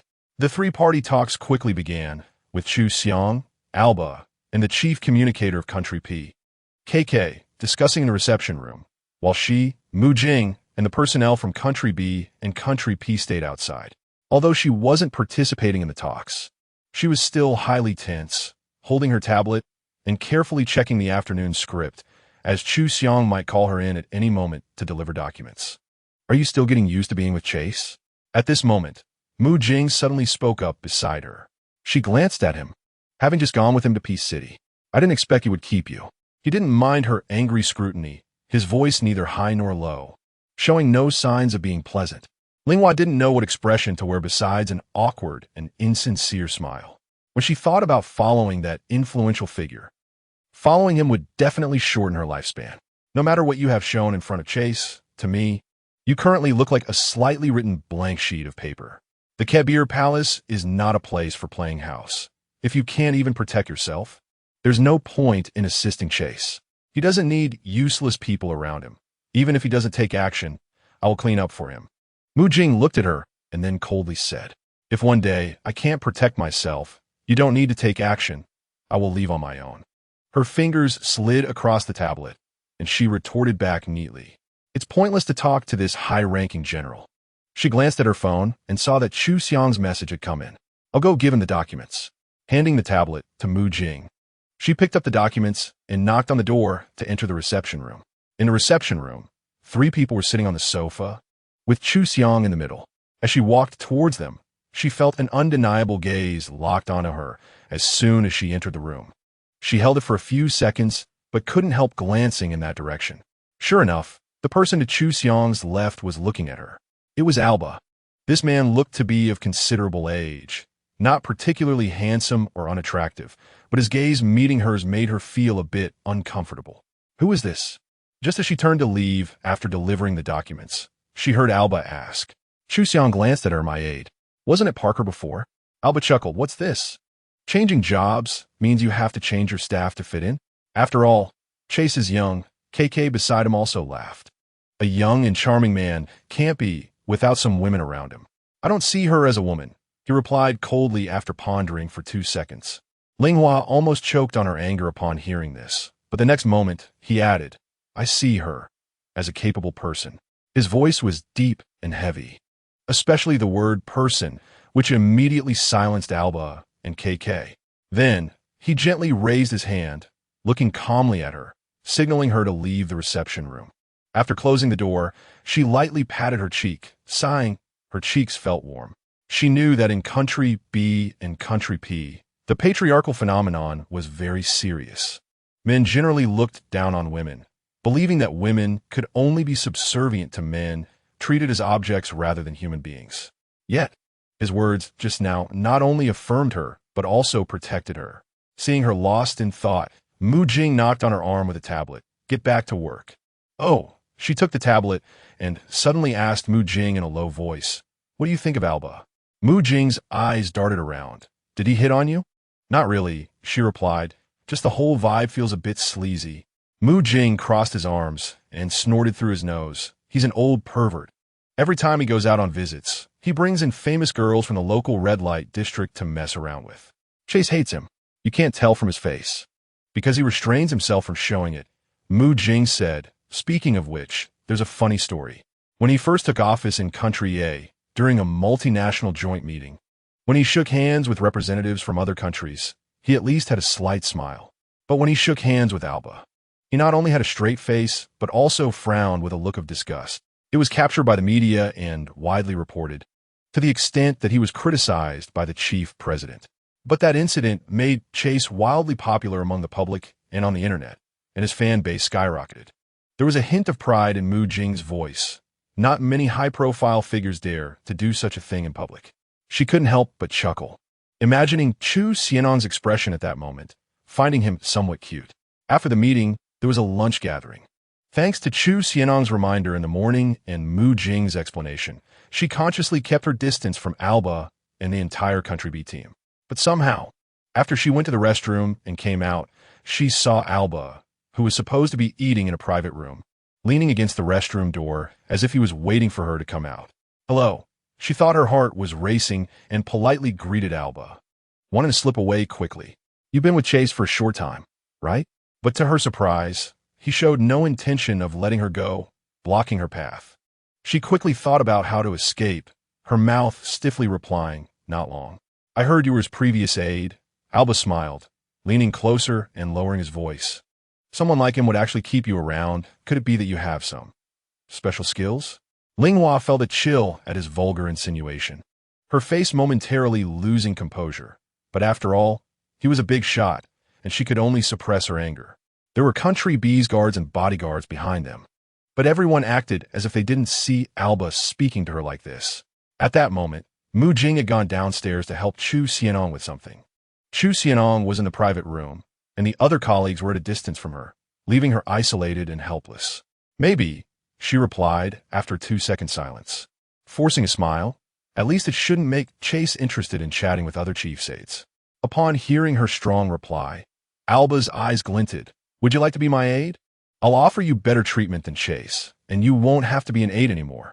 You can lead your own team. Just as Ling was about to respond, she heard a familiar voice behind them. Her heart skipped a beat as she saw Xinyuan walking toward them from the private room. Why is he suddenly coming out? What? Did you find my conversation with KK boring and come to chat with Renee? He walked straight between them, directly blocking her behind him, using his body to separate her from Alba. Ha! With him blocking her, she could only hear Alba's awkward laughter. No, just happened to run into each other at the restroom door. Continuing from where we left off, Xinyuan suddenly asked coldly, can the currency of country B continue to appreciate? Probably not. To her surprise, he suddenly brought up a serious topic, and Alba quickly followed his lead. Okay. Ling looked at his beautifully contoured back, only hearing him say, then your plans to take advantage of her probably won't work either. Chapter 9 Langua stood behind Xiang, stunned by his earlier remark. It wasn't just her. Even Alba seemed taken aback. She really didn't expect him to lay Alba's thoughts out on the table so directly. After all, Alba was a big shot from B country, someone who commanded respect and needed to be treated with care when visiting D country. He certainly didn't have to offend Alba just because of her, a mere nobody. Her heart raced, pounding loudly in her chest, and she couldn't tell if she was more nervous about Alba potentially exploding in anger or if she was caught off guard by Xiang's sudden intervention. After all, there were so many choices available to him. Just as Alba's face shifted from white to red and was about to turn black, Xiang gently patted Alba on the shoulder and said, she's still young. Teaching her the rules of survival is tough enough. Her intellect has already been exhausted on official matters, so it should be hard to make you feel relaxed and happy. Ling didn't know whether to cry or laugh, but she understood that this was his way of easing the tension. Sure enough, Alba's expression softened a bit, and he replied, it was just a joke. Chief Alba, I've already arranged the activities you like for after dinner tonight. Just then, Jing, who had gone downstairs to help Xiang, appeared beside them without anyone noticing and respectfully said to Alba, I hope you will enjoy it. Alba immediately understood Jing's meaning, took a deep look at Xiang, nodded, and turned to leave. Jing also seemed to have found two first-rate female waitstaff from somewhere, who followed Alba to the private room. Thus, only Ling and Xiang were left in a quiet space. Ling quickly moved from behind him to in front of him, looking at his calm face, and whispered, Chase, thank you. After a moment's thought, she added, I'm sorry, I was careless this morning when you reminded me, and I caused you trouble. I wonder if this will affect the negotiations. It won't, he replied immediately, nonchalantly. He doesn't have the guts to bring personal grudges to the negotiation table, and he knows I have a direct dislike for him. During her years at the Kabir Palace, she had encountered such situations before. Being verbally belittled was not uncommon. She usually managed to defuse the tension on her own, but Alba was one of the most powerful figures she had dealt with. Although she hadn't shown it, she had been quite nervous inside. However, perhaps what stirred her emotions even more was this man's sudden appearance to rescue her. She thought he merely viewed her as a pawn to use. Perhaps he felt that his aid was being teased, which was also a loss of face for him, right? Thank you. She didn't know what else to say. You don't need to accompany me for the afternoon interview or the dinner tonight. Jing will be there. Xiang said as he walked towards the private room. Linghua's heart sank a bit. Okay, help me do something else. What? He stopped at the door of the private room, seemingly troubled by the next topic. Help me pick up a child. When Linghua arrived at the entrance of a private kindergarten in downtown T-City, she looked down at her watch. It was 3:45 p.m., and there were 15 minutes until the kindergarten let out. To be honest, when Xiang told her to pick up a child, she was a bit startled. However, after saying that, he returned to the private room, leaving her unsure of his expression to gauge the child's relationship with him. The only information she had was his WeChat message. XX kindergarten. The child's name is Xinyuan, and after picking him up, take him to his home and prepare some dinner for him. There was also a photo of the child, a boy with fair skin and strikingly beautiful features. Later, when Jing came downstairs and handed her the keys to Xiang's house along with 2 access cards, she looked at Jing's abstinent face that seemed to suggest others owed him 8 million and didn't dare to ask about the child's relationship with Xiang. From the last name and the child appearance, he didn't seem to be Xiang's child, but perhaps he took after his mother? Wow. If he really was an illegitimate child, then he had managed to hide it for so many years from a country to country without media exposure. That was quite impressive. After her mind wandered for a while, more and more parents began to appear, and soon it was 4 o'clock. Parents were taking their children away one by one. She held the enlarged photo on her phone in one hand while craning her neck to look around. After a while, she finally saw a boy with a small backpack walking towards the gate. She quickly walked over, slightly bent down, and gently asked the child, "Are you Xinyuan sure?" The boy blinked his big eyes at her for a moment, showing no fear, and replied, "Yes, you were the aunt sent by Uncle Chase to pick me up, right?" So he wasn't an illegitimate child. "Yes, you can call me Aunt Xiaohua. My name is Yuyo." Xinyuan smiled and nodded at her, speaking clearly. "Before my dad went on a trip, he told me to ask you a question first to make sure you're not a bad person before I go with you." Linghua had 3 black lines on her face. "What do you want to ask?" "What zodiac sign is Uncle Chase?" "Aquarius." Luckily, she had memorized Xiang's personal resume. "What does he hate to eat?" "Mushrooms and green peppers." Xinyuan reached out a small hand. "Aunt Xiaohua, thank you for coming to pick me up." "It's not Xiaohua, it's Hua, like a painting," she said, leading the handsome and smart little boy towards the car. "Aunt Xiaohua sounds nice. I just read a picture book that has a character named Aunt Xiaohua, and she looks just as pretty as you," Xinyuan said, blinking. "Oh my God!" Ling Hua clutched her heart, staring in disbelief at this precocious child, thinking to herself, "Are kids today so good at flirting at such a young age? How many girls will this handsome boy have trailing after him when he grows up?" When they arrived at Xiang's residence, she led the child to swipe the 2 cards in order and communicated with the security before they were allowed to enter. Only after unlocking the door did she realize just how grand and solemn his home was. The entire large house was empty, devoid of any sense of habitation, and the furniture was all in a dark style. She placed Xinyuan on the sofa and headed to the kitchen to check the fridge. Upon opening it, she found only water. Back in the living room, she half squatted in front of the little prodigy and asked, "Yuyo, can you accept takeout?" Aunt Xiaohua's cooking is very bad, extremely bad, although she had lived independently abroad for many years. It was truly astonishing that she still couldn't cook even the most basic dishes. And she often got teased by her good friend, Jing, for not being like a woman. Yuyo seemed to understand. "I love pizza, Hawaiian flavor." "Okay, I'll order you Hawaiian pizza from the best pizza place," she said. "Are you bored? Do you want to play a game with me?" She also wondered if she could find even an iPad or something similar in Xiang's home. "I have an iPad," and the next moment, Yuyo pulled an iPad out of his backpack. "Aunt Xiaohua, you don't have to worry about me. You can do your own thing." My goodness, how well-behaved is this child? She truly admired his parents for raising him so well, and she especially wanted to meet his parents. They must be good-looking too, right? After ordering the best pizza in the city, she took out her notebook to handle some work while Yuyo sat beside her playing on the iPad. The 2 of them sat in quiet harmony, waiting for the pizza to arrive, and when it did, they sat together at the dining table to enjoy the pizza. Just as she finished a slice of pizza, the doorbell rang. She walked over to open the door, wondering if it was that Xiang again. And it really was. Why does he always skip out on social events? Last time at Gunner's too. Doesn't he fear Alba and KK getting mad? The person walked in, took off his shoes, and seeing her dazed expression, casually said, "Jing is with them." "Oh," she just responded, and then heard a crisp voice behind her. "Uncle Chase." Xiang put down his bag, walked to the living room, and without saying a word, reached out to ruffle Xinyuan's hair. "Is this all you're giving him to eat?" After withdrawing his hand, he noticed the pizza on the dining table and turned back to look at her with a blank expression. Ling Huatian felt a tightness in her chest and quickly explained, "I can't cook. I was afraid he might get food poisoning." "The pizza is delicious," and at that moment, Xinyuan tugged at Xiang's shirt. "I like any Xiaohua." She looked at the little prodigy with tears of gratitude, almost offering him her knees. Do you want to eat this? I can go order some of your favorite food." She guessed that Xiang probably hadn't had dinner. Who knew? He glanced at her and Xinyuan, and after a while said, "Just eat this." Saying that, He went to change clothes in the bedroom. Men's hearts are like needles at the bottom of the sea.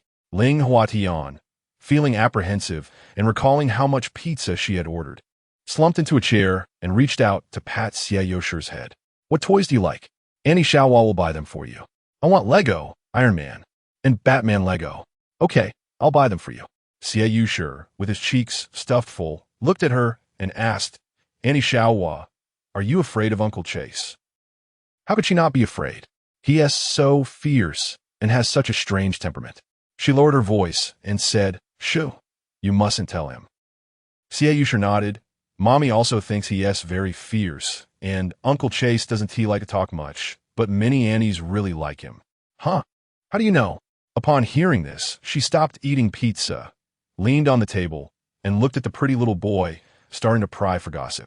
By the way, what is his relationship with your parents? Uncle Chase is my dad's friend from a country. Xianyuan took a big gulp of orange juice and continued. Dad said that many Annies pursued Uncle Chase when they were in school, but Mommy said even more Annies pursue my dad. Is your dad handsome? She listened with great amusement. Handsome, Xianyuan replied immediately. How handsome?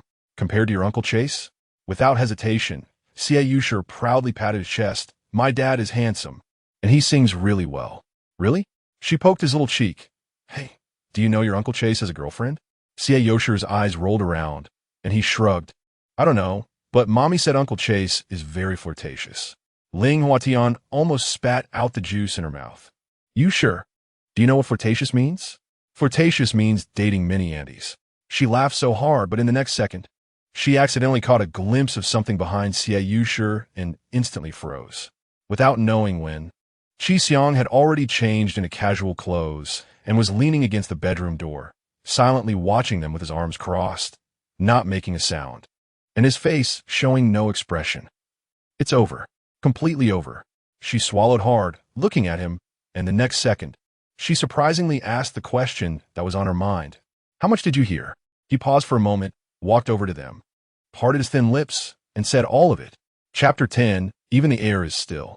Ling Hua watched as Xiang sat down across from her, next to Xianyuan, and could only force a smile. Great. Not only had she just gossiped about her boss, but she had also mocked him. Perhaps this time, she was really going to lose her job? Chase. Although she was starving, she felt like she couldn't even eat such delicious pizza.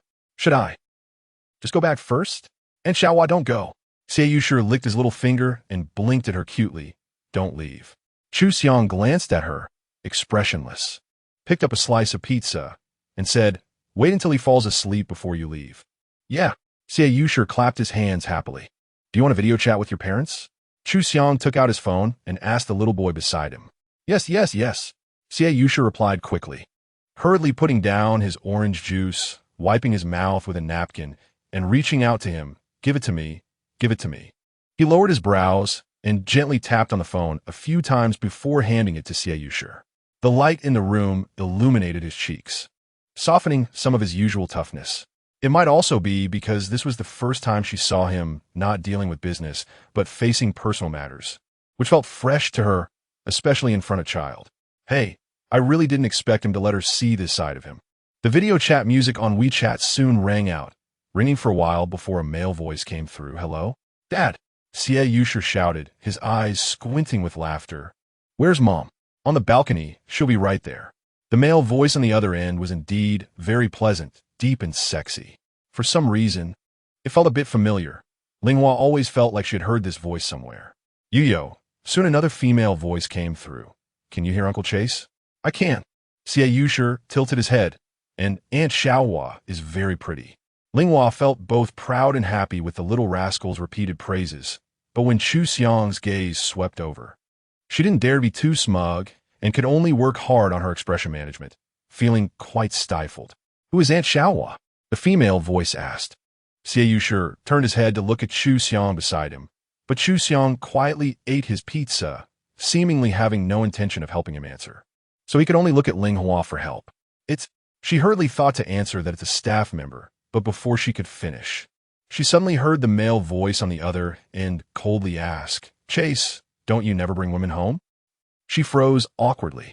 His gaze lightly met hers before moving away, and he said coldly, You're too nosy. If you have time to worry, you might as well come back a day earlier. I'll be back tomorrow, the female voice said gently. Chase, I'm really sorry to trouble you this time. You're so busy, and yet you have to take care of Yuyo for an entire night. Mainly, Lao Chu and his wife have been worn out after so many days. Plus, Yuyo is one of 3 kids. Can't you just go for a few days less? Just because you don't have a wife doesn't mean I can't go on vacation with mine. The male voice immediately retorted coolly.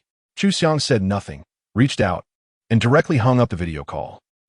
Xinyuan, who hadn't even spoken 10 words to his parents, stared blankly at the phone in his hand. I'll take you home tomorrow afternoon, and you'll get to see them. He took the phone back, and the boy shouldn't be so clingy. Xinyuan pouted in grievance, glancing at him, but not daring to retort. Witnessing the whole process, Ling immediately comfortingly placed a slice of pizza on Xinyuan's plate and gave the little guy a knowing look. This man is really terrifying, being so ruthless and cold even to a child. After spending the evening reading fairy tales with Xinyuan, helping him take a bath, and sending him to the guest room to sleep, she only came out once he had fallen asleep. In fact, she wasn't really good at taking care of children. There weren't many kids in her family, and she didn't often interact with them. She would only occasionally play with Jing's son when visiting a country. So she wasn't completely unfamiliar with dealing with kids. Is he asleep? Walking into the living room, she found Xiang sitting on the sofa, watching TV. Yes. She shifted her slightly sore back. Yuyo is very good. He didn't cause trouble, and fell asleep soon. If he were a troublesome kid, I wouldn't have agreed to take him for a day. She stood by the sofa, thought for a moment, and said, Chase, I want to thank you again for what happened with Alba today. He was fiddling with the remote control, indifferent, saying, then you can repay me tomorrow. She was stunned, wondering if she had heard wrong. Tomorrow, when he wakes up, I'll bring him over. His parents will only return to T-City in the afternoon. Where to take him? To your house. Could she say no? On Saturday morning, Ling got up around 8, unable to sleep well due to her thoughts, waiting for Xiang to bring Xinyuan over. Xiang sent a WeChat message around 9, and she ran downstairs, looking bewildered. She had originally thought there would only be a car and Xinyuan, but to her surprise, there wasn't even a shadow of a car, just Xinyuan and Xiang, wearing gray sportswear and a hat. What kind of operation is this? Am I still dreaming? Aunt Xiaohua. Xinyuan bounced over to hold her hand. Uncle Chase said he isn't working today, so we can all play together. Ling stared straight at Xiang. Not going to the Kebir Palace today? You have a day-long meeting with Alba and KK. Jing and the team will convey my intentions. Remote control will do. He said expressionlessly, putting both hands in his pockets and turning to walk to the park. She didn't even get a chance to argue and was dragged forward by Xinyuan. How'd you two get here? She held the little cutie's hand, watching Xiang, who even with a hat had an incredibly high rate of head turning, and those head turns were probably not because passersby recognized who he was. His outfit even made her feel like she was seeing the most popular boy in college, tall and handsome, full of youthful energy and not interested in talking to anyone. Xinyuan smiled and said, Uncle Chase finished his morning run, took me out for breakfast, and then walked over. Their SA park not far from her home with a great environment, usually not crowded, with a lake, a large lawn, and a place to ride bikes. Once they entered the park, Xinyuan happily ran around. Ling first bought him a bubble-blowing toy, then a ball, and the little boy was grinning from ear to ear. Take this. Xiang then walked over, tossing her a kite he had apparently bought at some point, and sat down on a nearby wooden bench to rest, clearly having no intention of joining in the fun. Initially, she was grateful, thinking he had come over to help her take care of Xinyuan, but it turned out he was just there to watch her. Ling mouth twitched as she resignedly assembled the kite and accompanied Xinyuan in flying it on the large lawn. They ran, chased, and shouted on the lawn. Her inner child fully awakened, and she enjoyed herself until she could no longer run and began to slowly reel in the kite. Yuyo, are you tired? She asked breathlessly, sitting down on the lawn beside Xinyuan, who was sprawled out. I am hungry. Xinyuan held his stomach. Wait a moment. Aunt Xiaohua will go get you something to eat. She had just finished speaking when a pair of feet appeared in her line of sight. Looking up, she saw Xiang, who was holding a bag of things. However, upon seeing her face, he actually chuckled and then quickly turned his face away with a cold expression. What the heck, did he just laugh? At that moment, Xiang pulled Xinyuan up from the ground and led him to a wooden bench while whispering a few words in his ear. Xinyuan turned around to look at her, laughing heartily. "Auntie Linghua, your face is as red as an apple." Linghua quickly took out her phone to check her face. Wow, it really was extremely red, almost as if it were bleeding, with strands of hair sticking to her cheeks. She felt utterly embarrassed and had no image left to maintain, so she could only tie her hair up and take out a tissue to wipe her sweat haphazardly. When they reached the wooden bench, Xiang took out an exquisite lunchbox from a bag, which contained a specially customized children's meal along with drinks and utensils, and handed them to Xinyuan and her. She looked at him in surprise, but he didn't acknowledge her gaze. After finishing lunch, she took Xinyuan to the restroom, and when they came out, she saw Xiang standing at the entrance of the ice cream shop. "Wow, I want ice cream." Xinyuan dashed to Xiang's side. "I want mango flavor." "Okay, one mango." The ice cream shop clerk smiled at them. "Sir, what flavor would your wife like?" Linghua's heart raced with 1,000 grass mud horses galloping by. She didn't dare look at Xiang's expression and directly waved her hand at the clerk. "I don't want any, thank you. And another vanilla, please."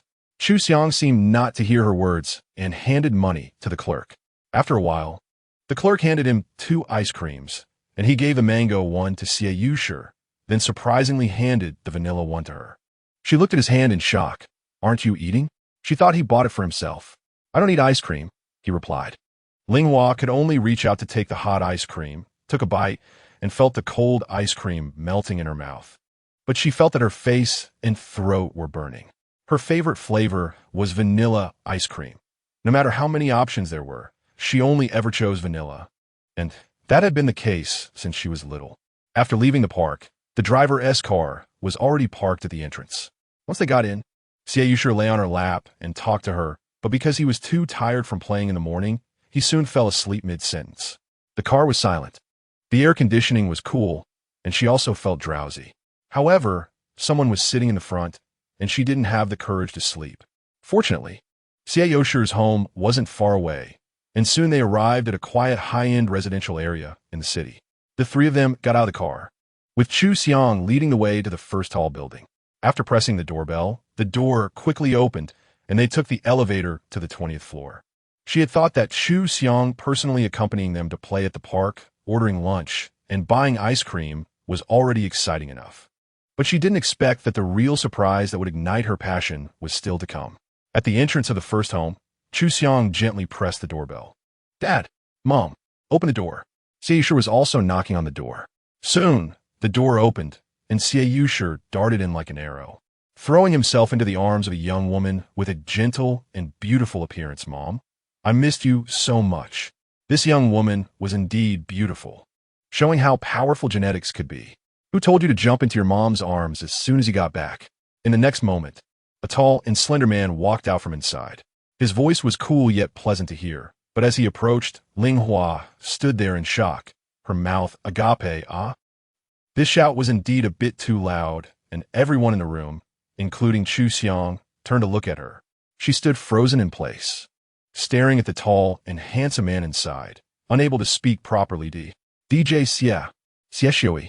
Chapter 11. Although Linghua knew she had lost her composure after shouting, she was now completely Spartan, standing at the entrance of the Xie family. Oh my gosh. No wonder she felt the male voice was so familiar when she heard Xinyuan video chatting with his parents last night. But even so, how could she casually assume that Xinyuan's dad was Xieshui? Who is Xieshui? Xieshui is a big name, a superstar, the #1 male singer in today's music scene, her only idol. It should be noted that she started following Xieshui in high school. Back then, she only knew he was called Djay, a well-known online cover ancient-style singer. Later, he officially debuted as a musician and, unsurprisingly, became immensely popular. She never missed any of his albums and even flew back from country A to country D to attend his concert, which shows how much she adored this talented and handsome superstar. But Xieshui was exceptionally low-key and didn't even have fan meetings. She never dreamed she could see him up close in her lifetime. He actually was friends with Xiang. Everyone else present had already realized her situation. Xieshui faintly curled his lips and glanced at the expressionless Xiang, my fan. Xiang said nothing, letting out a scoff through his nose. Xinyuan's wife, Qianqiu, was smiling at the seemingly breathless Ling. Thank you for helping take care of Yu. Nice to meet you. I'm Qianqiu. Hello. I'm Ling. She hurriedly extended her hand to shake hands with Qianqiu, glancing nervously at Xinyuan. I'm sorry. Mainly because I really didn't expect to see my idol so closely in this lifetime. It's just... Andy Xiaohua is also Dad's fan. Xinyuan said, blinking his big eyes. Mom, Dad is super popular. Qianqiu smiled and patted Xinyuan's head, saying to her, wait a moment. We just happen to have a limited edition CD from his concert at home. I'll have him sign it for you. Okay, thank you. At that moment, she was so excited that she was about to cry, completely ignoring the cold and complicated gaze Xiang was directing at her. Even if she was going to be fired later, it didn't matter. She felt that her life was already complete today. Qianqiu quickly brought over the limited edition CD and a signature pen, turning to Xinyuan. Sign it. Xinyuan wrapped his arm around her shoulders. Help me open the pen. Qianqiu shot him a glare but still opened the pen and handed it to him. Just sign it. Stop acting spoiled.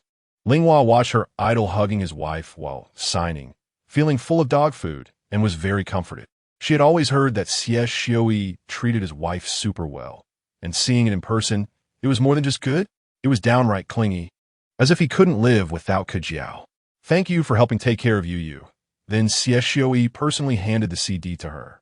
Ling took the CD, looking at Xinyuan's handsome face, almost tearing up on the spot. I will always support you. This is your gift for helping take care of my son. As she excitedly examined the CD in her hands, Xinyuan's eyes were fixed on Xiang, playfully nodding his chin in her direction, whispering, I guess you think it's enough, right? Xiang looked at him with disdain. Is this your... Qianqiu quietly joined in the discussion. Young and pretty, looks nice too. Probably his new aide, Xinyuan said, but I've never seen him bring any girl home. Let alone to us, it seems. Let's go. Xiang ignored them, turning coldly to Ling beside him. Oh. Ling held the CD, reluctantly looking at Xinyuan, Qianqiu, and Xinyuan, unable to move her legs. Thank you all. I'll come back to see Yu when I have the chance. Annie Xiaohua. I'll have Mom add you on WeChat later. Xinyuan waved at her, cutely blinking his eyes. I'll talk to you. Don't forget me. Okay. When they got downstairs and into the car, Ling was still immersed in the sudden huge surprise and happiness, feeling that this should be the happiest thing for her this year. It was simply like a dream to suddenly have a connection with her idol. Thinking of this, she respectfully said to Xiang sitting beside her, I almost want to kneel and bow. Chase, I'm sorry for losing my composure just now, but thank you sincerely for letting me meet Xinyuan. He is my favorite idol. He turned his head to glance at her excited expression, his thin lips slightly parted. Your judgment is problematic. Very serious. 6 words don't count. You have to add 3 more, 9 words. Ling held back, her face turning green. She could only turn her face to look out the window, desperately telling herself to stay calm, to restrain herself, and not to impulsively hit this man. How could her idol be friends with this person? It was really hard to believe, all the way holding the CD in her little heart. She was so happy that she didn't even notice Xiang's face was as dark as a pot bottom beside her. Upon arriving at Kebir Palace, Jing and Xiang's team had already beautifully wrapped up discussions with Alba and KK, successfully sending the delegations from both countries away in advance. I need to report today's topics to Chase. You check his schedule for the next week. Jing handed her the notebook and iPad, following Xiang into the office. Closing the door, she finally put down the CD, sat down at her desk to calm her emotions, rubbing her brow. Ever since following Xiang, she had been in a state of high tension, never able to relax for even a minute. GAGA, her first comrade, knowing she had finally returned to the office, immediately appeared by her desk, violently punching her shoulder to show how much she missed her. How's it going? GAGA winked at her. After all these days, how do you feel? Is it great? She pushed GAGA's face away in disgust. If you ask like that, others would think I slept with him. Oh, if you could sleep with him, I'd decall you tomorrow and give you 50,000 cash. GAGA's expression was particularly serious. I'm not bragging. Just look at you now, day and night revolving around him, like a sunflower. What's the difference from sleeping with him? That's because being his aide is challenging the limits of humanity. She retorted, "Look at Jing, a big man, loyal to him beyond words. He could block bullets for him in a minute." Speaking of Jing, GAGA suddenly had the eyes of a leopard. "Hey, do you think Jing is gay? Could he be secretly in love with Chase and came running for his lover or something?" Ling rubbed her ears. "I don't want to talk to you anymore.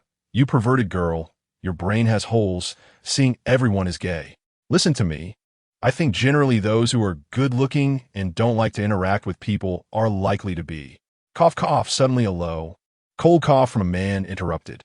Xiang's office door had somehow opened, and the recently hot topic of their discussion, Jing, stood before them, towering at nearly 1.9 meters, looking down at the two of them with a blank expression, making it terrifying. Lihua and GAGA exchanged a glance, and GAGA's face instantly turned green. She hurriedly tidied her hair and threw a very hypocritical smile at Jing, almost standing at attention to salute him. Jing's gaze slid past GAGA's cheek like an ice blade, finally landing on Lihua's face. "You need to go in for a bit. Chase is looking for me?" She quickly stood up and grabbed her notebook. She thought it was about the schedule, so without thinking much, she easily entered the office, completely oblivious to the meaningful look Jing had given her at the end. After closing the office door, she saw Xiang sitting on the sofa, drinking coffee, with a yellow file folder in his hand, which seemed to have been given to him by Jing just as she entered. "Chase." She tugged at her skirt and sat down on the sofa opposite him. "Are you going to discuss the schedule for the next 2 weeks?" He put down his coffee. "No." Saying this, he gently tossed the file folder onto the coffee table in front of her. His face showed no emotion, and she couldn't discern anything unusual. "Do you have any connections with Ken, the chief of personnel transfer?" As she opened the file folder, he looked into her eyes and asked faintly. "Not much," she replied, her gaze flickering for 2 seconds.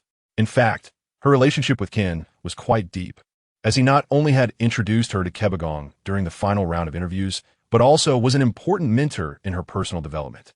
In the entire Kebagong, Ken was the best senior to her besides her former boss Tim. Even though their work interactions were not very frequent, she still held Ken's opinions in high regard and would regularly meet him for coffee chats. Ken was about 2 decades older than her and had 2 beautiful daughters, whom she had met. They seemed very happy as a family. She didn't understand why Xiang suddenly mentioned Ken, given his complicated nature. She subconsciously didn't want him to know about her friendly relationship with Ken. Opening the file folder, she took out the documents and focused on them. Less than a minute later, she raised her head from the documents, her face pale. Upon closer inspection, even the hand holding the documents trembled slightly.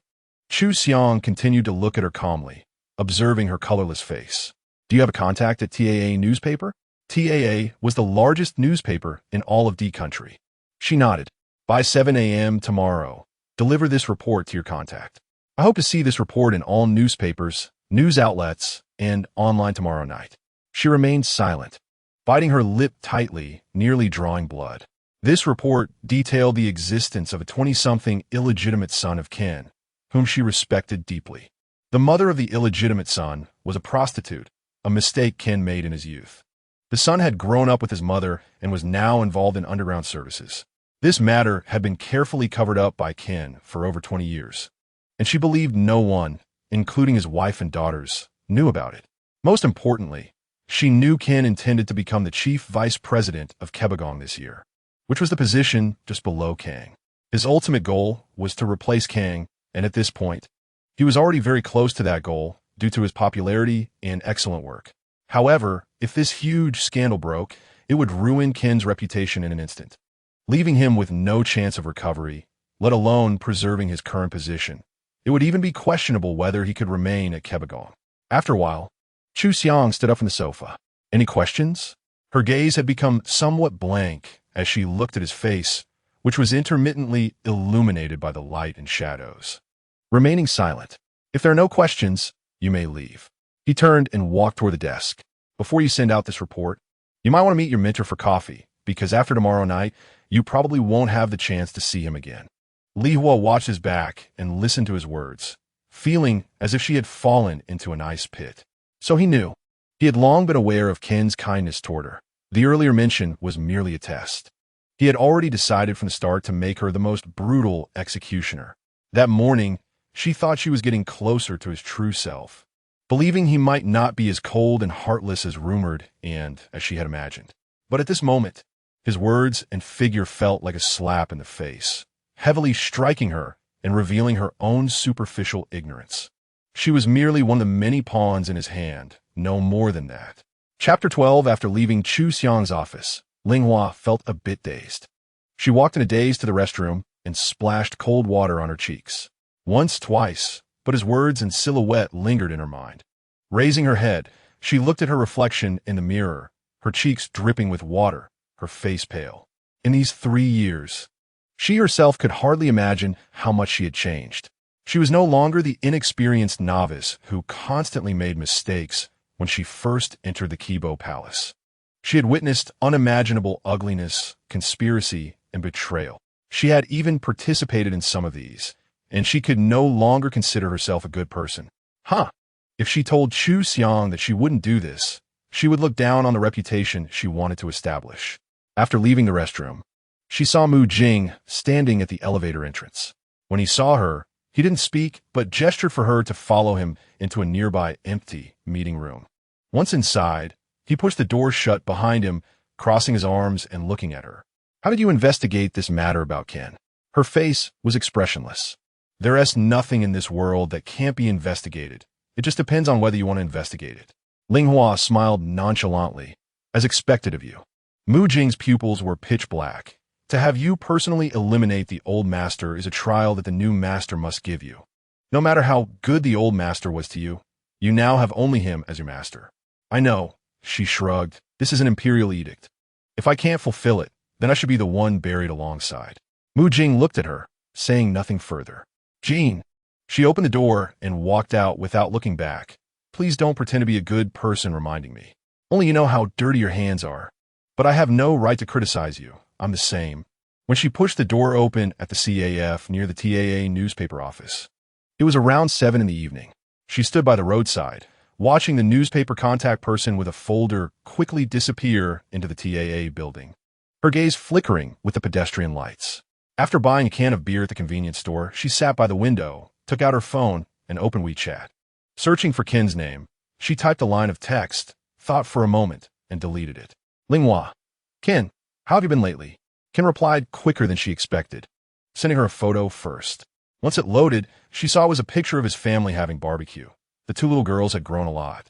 One with long hair and glasses, the other with short hair. The graceful young girls looked happy and carefree, while his wife leaned against him, her smile gentle and serene. Ken, everything is good except for being too stuffed right now. How about you? Ling I'm also good, just a bit tired. Ken, what is wrong, Renee? If you need, we can talk at our usual CAF later. She looked at the text and felt a bit of sting in her eyes.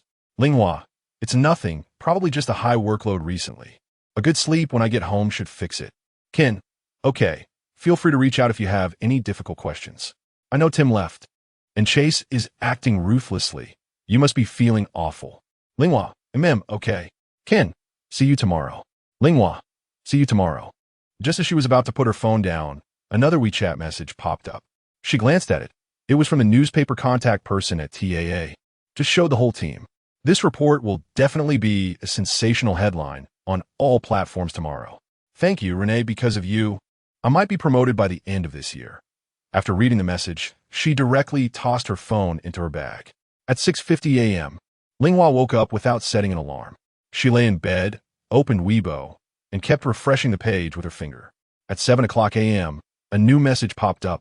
The most likely candidate to succeed the next president of Qibo Palace, the good Chief Ken, unexpectedly involved in an affair as an illegitimate child in an underground industry. Subsequently, within about a minute, many Weibo accounts she followed had all retweeted this post. Opening her phone news, it was the top headline. WeChat public account, top headline. She threw her phone onto the bedside table, went to wash up, get dressed, and have breakfast. When she arrived at Qibo Palace, from the moment she walked through the glass doors, she felt that everyone in the organization was restless. People passing by whispered to each other. Ken's name was mentioned countless times in her ears. As she passed Ken's office, her footsteps paused. He was not there. Strangely, Xinyuan also had a meeting this morning, but he was not in the meeting room she booked for him. nor had he sent her any notifications to change his schedule. Since morning, she hadn't received any messages from him as usual. Arriving at her seat, she saw Kang's aide, Xiao Di, walking towards her. "Renee," Xiao Di said seriously, "Chase and others are in a meeting with Kang, and this meeting probably won't end anytime soon. You'd better adjust all of Chase's schedule for today." "Okay." She nodded in agreement. "Do you know about that matter?" Xiao Di paused and asked. She nodded slightly. "I really didn't expect such a thing to happen. I have no idea who leaked it. This kind of leak is beyond Kibo Palace's control since it's only about personal matters." Xiao Di ran her fingers through her hair. "I'm very surprised and feel regretful. He doesn't seem like that kind of person. I've always respected him." Ling remained silent, merely pursing her lips. "I'll inform you after their meeting ends." Xiao Di noticed she didn't want to discuss the matter and waved her hand. Not long after, GAGA also came to find her.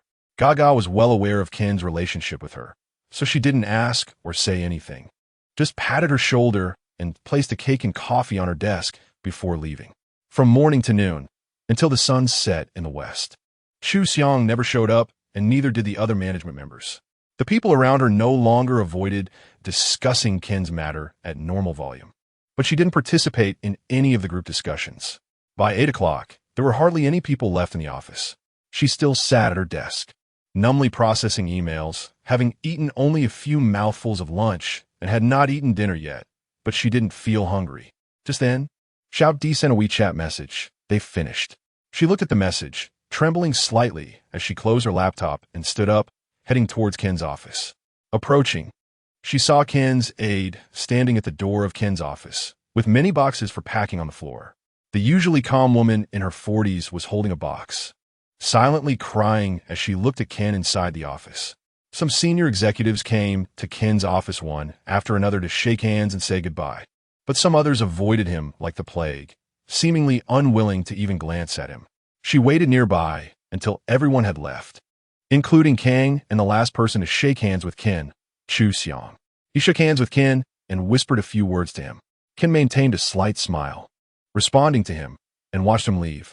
When Xiang came out, he saw her standing nearby. Their eyes met. There was no emotion in his gaze, and her look was calm and indifferent.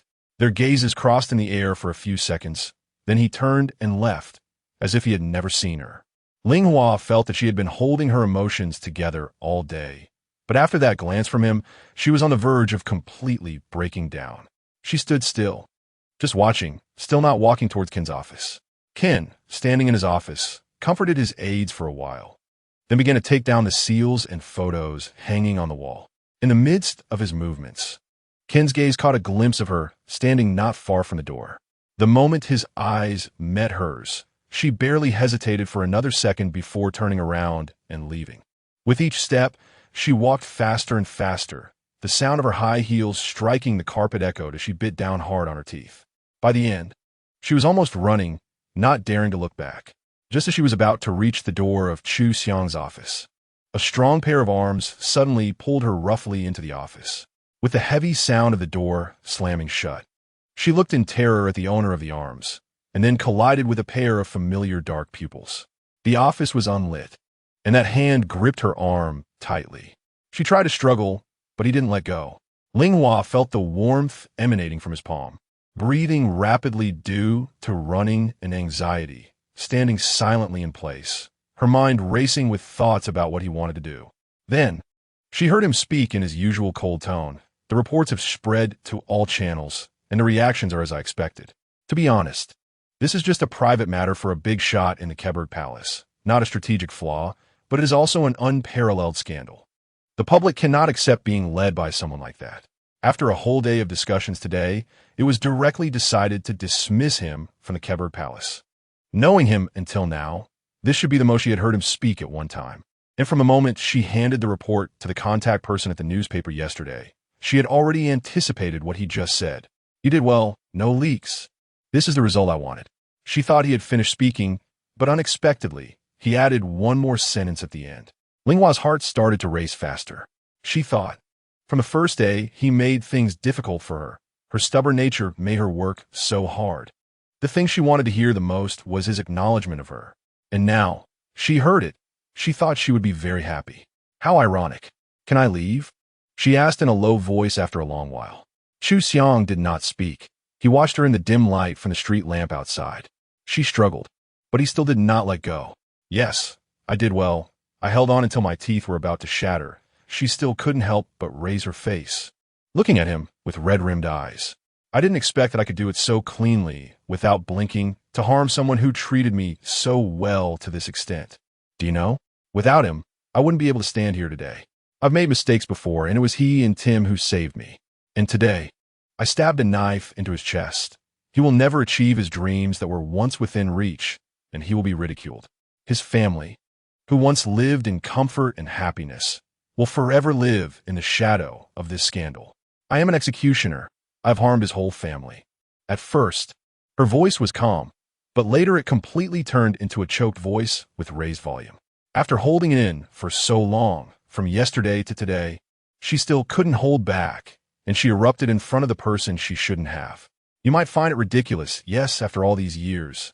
Isn't there enough blood on my hands? What's a few more drops? Before she could finish, the hand gripping her tightly suddenly exerted force, causing her to lean forward.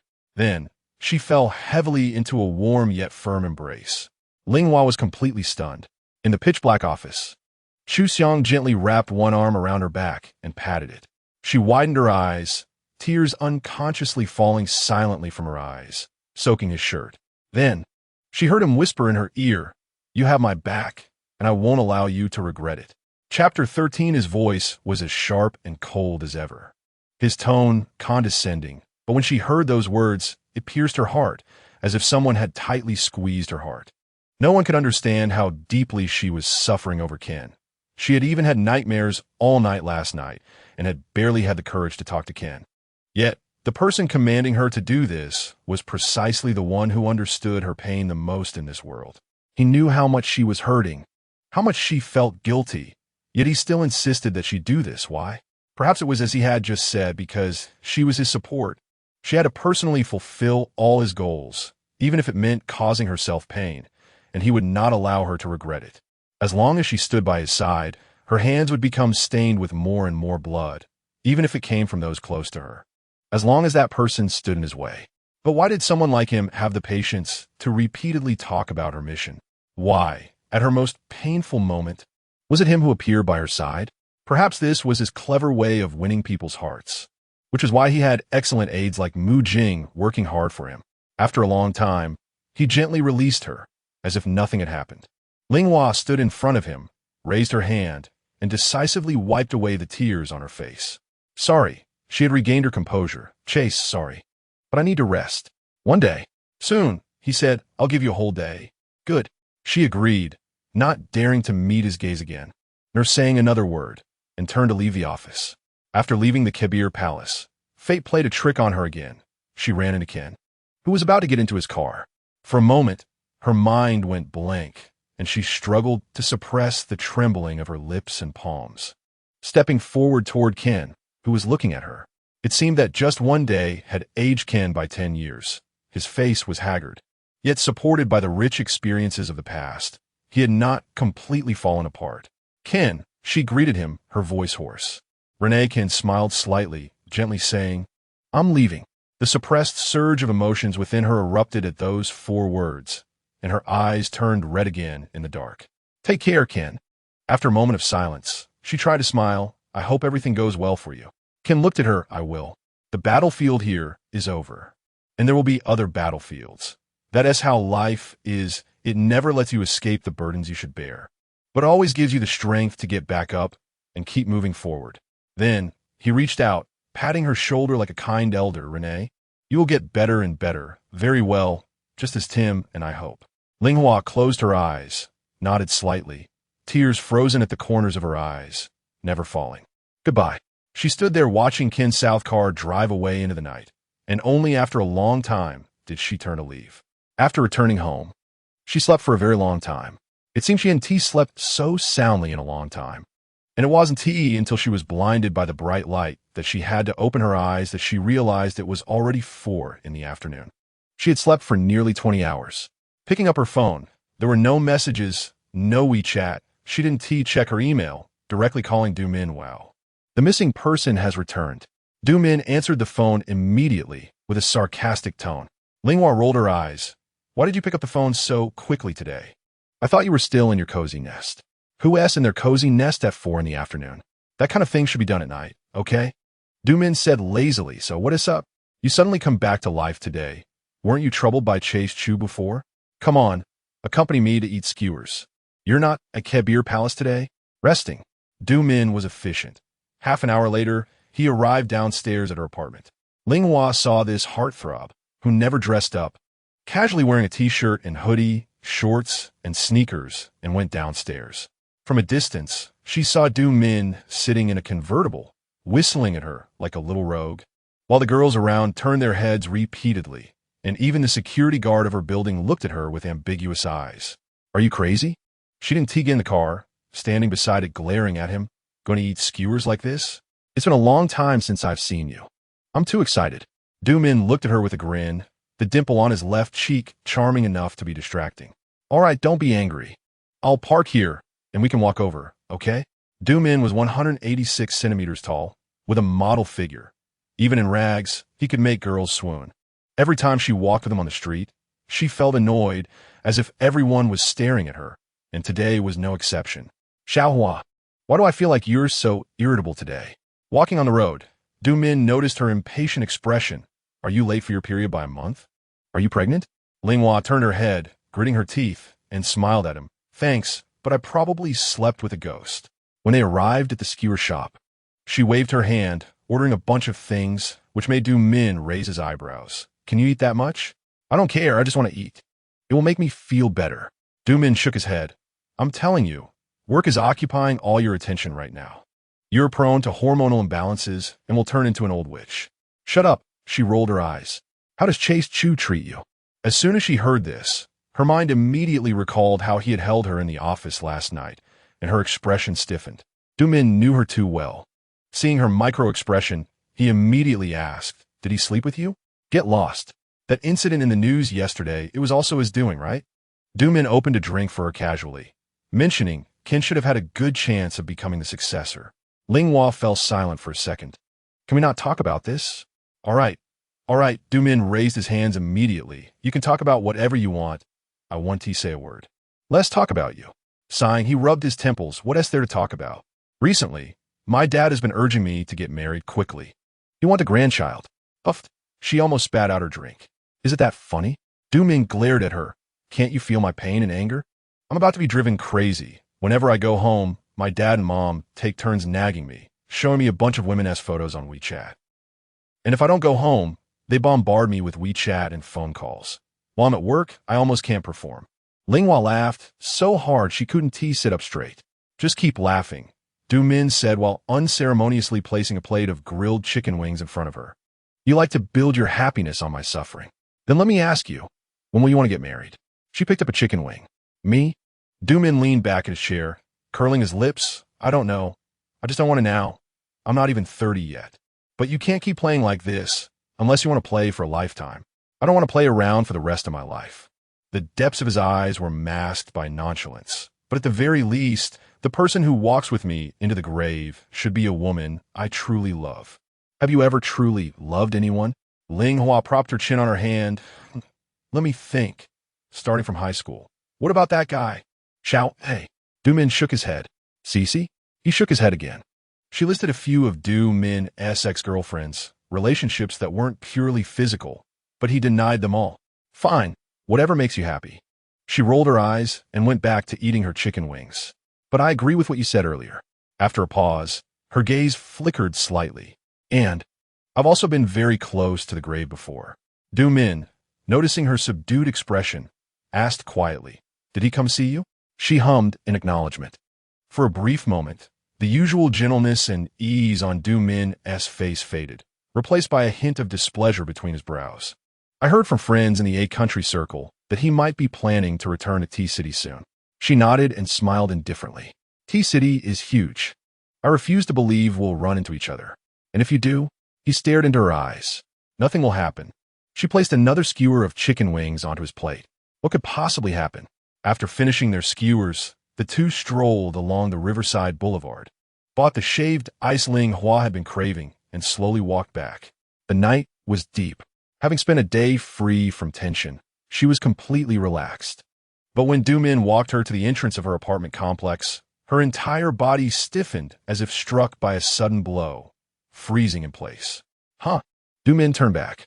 What's wrong? She stared at the car parked in front of her building, rubbed her eyes, and checked the license plate again. Du-min. She took a deep breath. You should go. Hurry back to your cozy little haven. Huh? Du-min looked utterly confused. He's here. Ling felt like her head was about to explode. Who? Chase. She stiffly moved her lips, gesturing toward the car. That's his car. Without another glance at Du-min, she strode toward Chu Xiang's car, her mind flooded with 100 bolded question marks and exclamation points. What the hell was he doing at her place in the middle of the night? Just as she reached the car, the rear window slowly rolled down. Wielding que 11 anges es face une charte clarité. Chase, she was certain her expression was perfectly composed at this moment. Good evening, sweetheart. But who could ve predicted that Du-min's melodramatic greeting in the next second would instantly shatter her composure. Then, an arm slid around her from behind, lightly hooking her neck. Ling turned with a murderous glare, her eyes practically drilling into Du-min, silently ordering him to scram. I'll wait for you upstairs. Don't keep me waiting too long, okay? Du-min flashed her a fox-like, coquettish smile, as if completely oblivious to Chu Xiang in the car. Her hair stood on end, partly from disgust at Du-min's antics and partly because why did she suddenly feel like she'd been caught cheating in the act? The ever-charming young master, Du sauntered away from the explosive scene, leaving behind a strangely guilty Ling and an expressionless Chu Xiang in the car. His hawk-like eyes studied her for a moment before he handed her an envelope. Ling took it, opened it gently, and pulled out what felt like 2 tickets. Under the streetlight, she examined them. Then her head snapped up, eyes wide with disbelief. Tiny sparks of light flickering in her gaze. Holy shit, she could hardly believe her eyes. What he had just given her were VIP tickets to Xinyuan's concert in T-City the night after next. Before she could react further, Chu Xiang rolled up the window with disdain and tossed out one last remark as the car sped away. Now I see. You like pretty boys.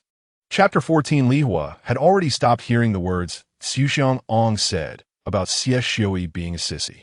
Holding the envelope and tickets, she ran like the wind to Du-min, who was leaning against the car waiting for her, and forcefully gave him a high five. What is wrong with you? Du-min grabbed her hand, pulling away the things in her hand with an expression that said, Are you an idiot? Glancing at them with a complex look. This is from Chase Chu? She nodded. Unable to control herself, she screamed in front of her friend, VIP area, front row, dead center. Oh my God. You have to know that when the concert tickets were released, she had been refreshing her phone for an hour and still couldn't grab a single ticket because her fingers were too slow. She had originally thought about finding a scalper to buy a ticket to the inner circle 2 weeks before the concert. But recently she had been exhausted from being squeezed by Xu Xiang, so she completely forgot about it. So, God knows how happy she was when she saw these 2 concert tickets. And she had been chasing Xinyuan for so many years without ever getting a front row ticket. Du-min, who had known her for so long, rarely saw her so excited like a child, and his expression darkened even more. Li Hua. Huh? Why'd he give you this? She spun around in place, waving her hands. He is Xinyuan's friend. It's probably that Xinyuan's wife asked him to give it to me, because I helped take care of their son before. That little smart aleck is especially cute. Du-min returned the ticket to her, teasingly saying, But why did he have to deliver it to your house at night? Is he such a nice guy?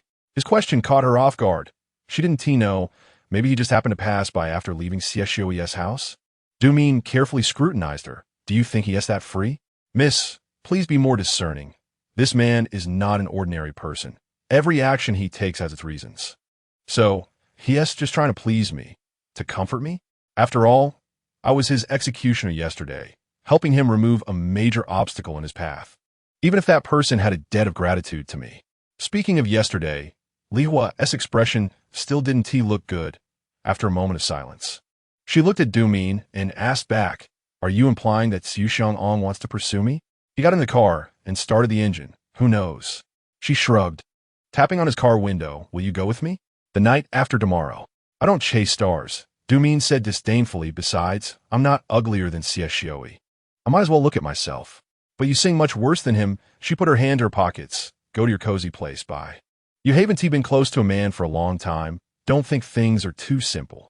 Before the car drove away, Dumin turned his head back seriously and reminded her, all men are bad, and Xiang should be the top tier of bad. Got it, Dad Dumin. She waved her hand impatiently. After sending Dumin off and returning home, she took out her phone and edited a WeChat message to Xiang. Just 2 words, thank you. After calming down, she didn't dismiss Dumin's words entirely, but she still believed that Xiang was just maximizing the use of resources. After all, he knew that Qian's matter had caused her some blows, and that was exactly what made him scarier, to make her continue to willingly work for him. He just gave her the only bait that might catch her interest. Holding the tickets, she tossed and turned in bed. She called GAGA to ask if she wanted to go see Xinyuan's concert, but GAGA said she was going out of town with her boyfriend for the weekend. And apart from Dumin and GAGA, she didn't have any particularly close friends in T-City, and the other ticket became a headache. After taking a shower, she was surprised to see that Xiang had actually replied to her WeChat. Chase, what time does it start on Saturday? Lihua, what time? Chase, the concert. Lihua, 7:30. After replying, she felt confused. Why was he asking this? Chase, the tickets will be with you first. Lihua, huh? Chase, the other one is mine. Upon seeing this line, her phone fell from her hand onto the bed. WEF. She stared at the message on her phone, hardly believing her eyes. So, she was going to see the concert she had been thinking about all Saturday night with Xiang? Is this for real? A good night's sleep vanished again, and the next day, she showed up at the Qibo Palace with 2 huge dark circles under her eyes, wanting to observe Xiang, but he was busy from morning till night, speaking to her no more than 5 sentences throughout the day, including being sent off by Jing when he left Qibo Palace. She didn't even catch a glimpse of him. On the way home, she could no longer hold back and sent a WeChat message to Xinyuan's wife, Qianqiu, wanted to see if she knew anything. Lihua, I got VIP tickets to the concert yesterday. Thank you so much. Bokai, you're welcome, as long as you like it. You don't know. Yu keeps talking about you every day. Lihua, I miss you too. Bokai, by the way, when Chase came to pick up the tickets yesterday, he insisted on asking us for 2 tickets, saying he wanted to go too, which scared us because, he hasn't even heard half a song from Xinyuan in all these years. After reading this message, she covered her forehead in despair. But before she could reply to Qianqiu, another new WeChat message popped up. Chase, tomorrow at 7, VIP ticket check-in. At this moment, she was certain he was definitely doing it on purpose. How was she supposed to watch the concert? With him by her side, could she still scream? Could she sing and dance along? Watching her idol's concert with her own boss was this torture. Until Lihua arrived at the entrance of the concert hall. She still wore a worried expression. But her worries were only just beginning. As she approached the VIP check-in, she heard many girls chatting excitedly nearby. And sure enough, when she looked up, she saw Xiang in a casual shirt standing at the check-in, even with a hat that could cover a third of his face. It didn't diminish his allure to women one bit, and those who didn't know would think it was Xinyuan himself at the check-in. She quickly walked over, worried he would be recognized. Seeing her, he had no expression, just reached out his hand, indicating for her to give him the tickets. She handed him 1 ticket and walked in with him. I heard from Qianqiu that you haven't even heard half a song from Xinyuan. He pressed down the brim of his hat and replied coldly, yeah. Isn't that wasting your precious time? He glanced at her, his tone very indifferent. To assess the modern public's music appreciation level, she was speechless. She couldn't even retort back a word. After sitting down, she looked around and quickly spotted Qianqiu with Xinyuan and a young couple she didn't know sitting in the row directly behind them. 6 chairs to the left. Qianqiu saw her and quietly greeted her, while Xinyuan immediately made a little flower ant gesture to her excitedly. Although she wanted to go over and talk to them, she understood that Qianqiu and Xinyuan needed to keep a low profile, otherwise, they would easily be spotted by paparazzi. Originally, sitting next to this big Buddha made her feel stiff all over, but when the concert began, she instantly relaxed. From the moment the background music of the first song began to flow, Ling Hua nearly jumped out of her seat. Everyone to her right and behind her had already started screaming, but she could only sit stiffly in her chair, suppressing the urge with immense difficulty. Just then, a hand holding two glow sticks suddenly appeared in front of her. She turned her head in surprise and saw Xiang looking at her. The next second, he tossed the two glow sticks on her lap. Ling Hua picked them up and glanced at him, feeling her heart inexplicably racing. "Don't deafen me with your screams," he said, turning his head away with a slight frown of disdain. She took a deep breath and shifted her gaze back to the stage, where Xinyuan shone like a deity under the dazzling lights. Finally, she allowed herself to fully immerse in the concert, just like everyone else. "Forget about maintaining my image. It's not like he's going to film my fangirling and post it in the Kremlin, right?"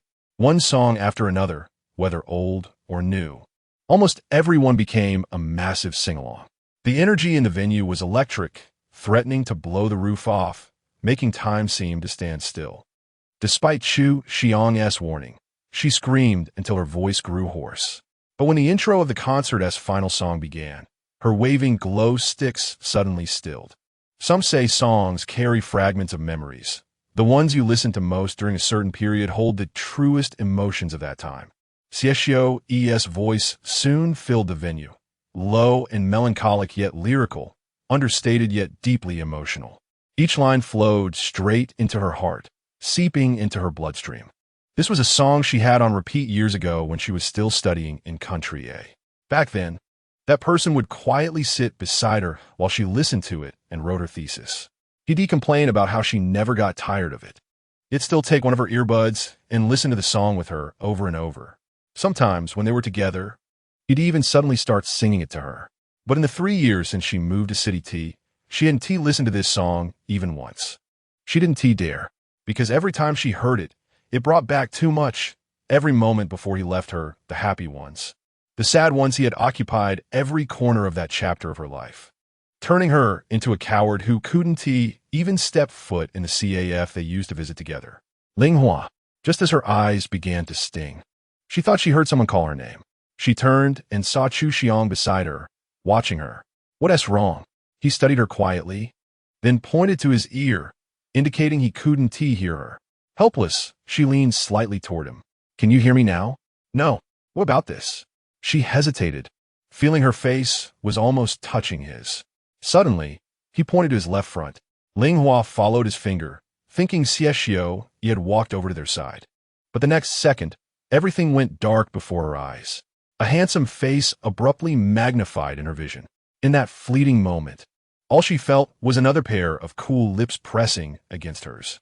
Her mind blanked out with a deafening roar, and the glow sticks slipped from her fingers, falling to the ground. The surrounding noise seemed to vanish. She could no longer hear Xinyuan's singing or the crowd's chorus. The lights, all brightness, everything seemed to disappear. The only things real were the sensation on her lips and his breath.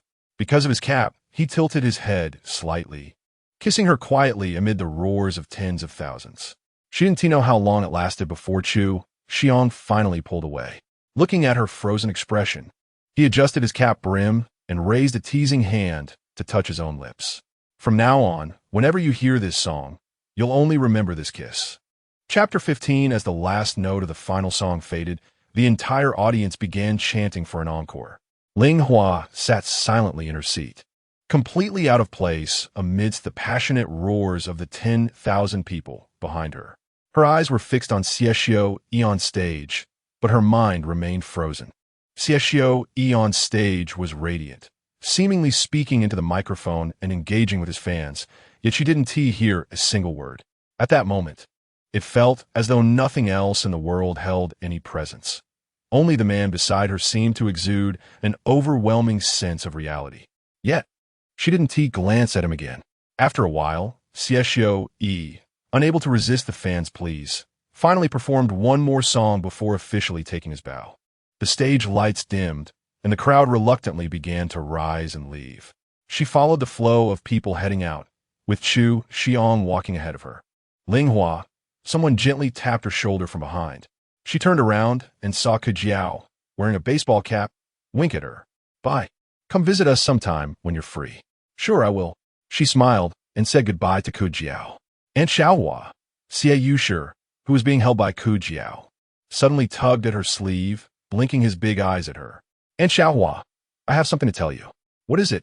Almost everyone in the VIP area had left, so it was unlikely anyone would notice them anymore. She simply crouched down and patted Xianyuan's head.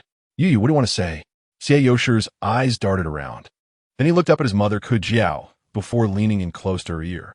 In a whisper so soft only the two of them could hear, he said, I just saw Uncle Chase kiss you. Ling Hua's face instantly turned pale. After about 2 seconds of silence, she took a deep breath while gazing at Xianyuan's angelically beautiful little face. She then leaned in and whispered into his ear, Uncle Chase was just joking with Aunt Xiaohua. It wasn't a real kiss. Really? Xianyuan stared at her with his big, beautiful eyes. Really? She kissed Xianyuan's little cheek. But this is a secret between you and Aunt Xiaohua. Will you keep it for me? Of course. The little boy patted his chest vigorously and put his finger to his lips, shushing. Beside him, Kujiao was utterly baffled, having no idea what the two of them had even talked about. She could only lead her mysteriously grinning son away.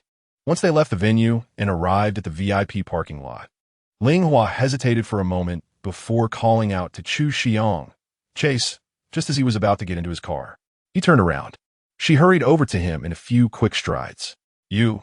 She lifted her head, meeting his gaze directly. Are you trying to hit on me? His brow twitched slightly, and then she saw him reveal a very intriguing expression, neither angry nor surprised, making it hard to judge. What answer do you want to hear? He smirked. She hesitated for a second. I don't want to hear any answer. After hearing her words, Xiang looked at her cheek for a while. Then, before she could react, he leaned slightly closer, bringing his face near her ear, and said in a low, cool, yet magnetic voice, then, good night.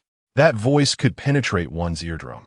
By the time her face slowly warmed up in the night, he had already gotten into the car and left, slowly making her way home. She threw down her bag and collapsed onto the bed.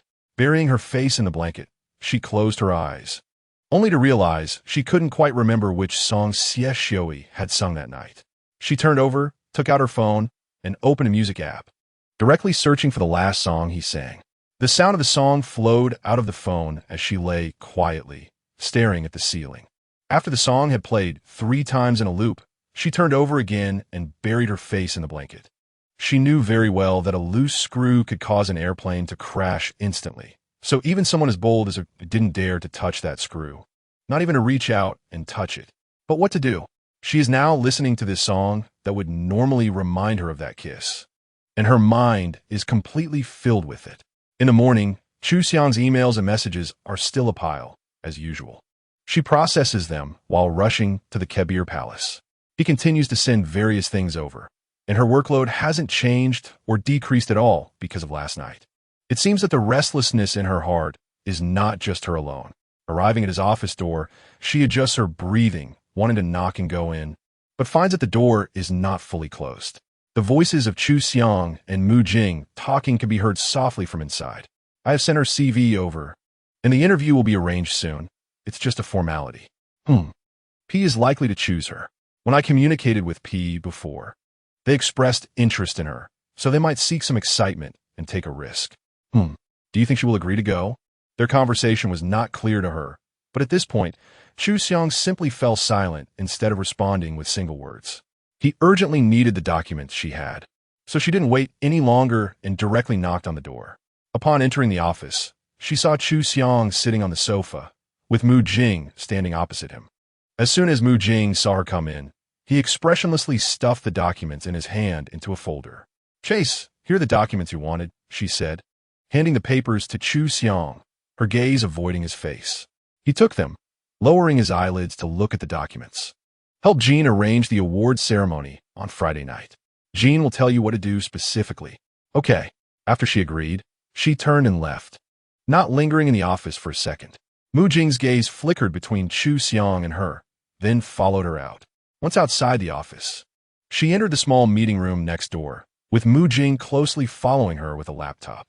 After closing the door, Jing did not sit down, but looked down at her and asked, What happened between you and Chase?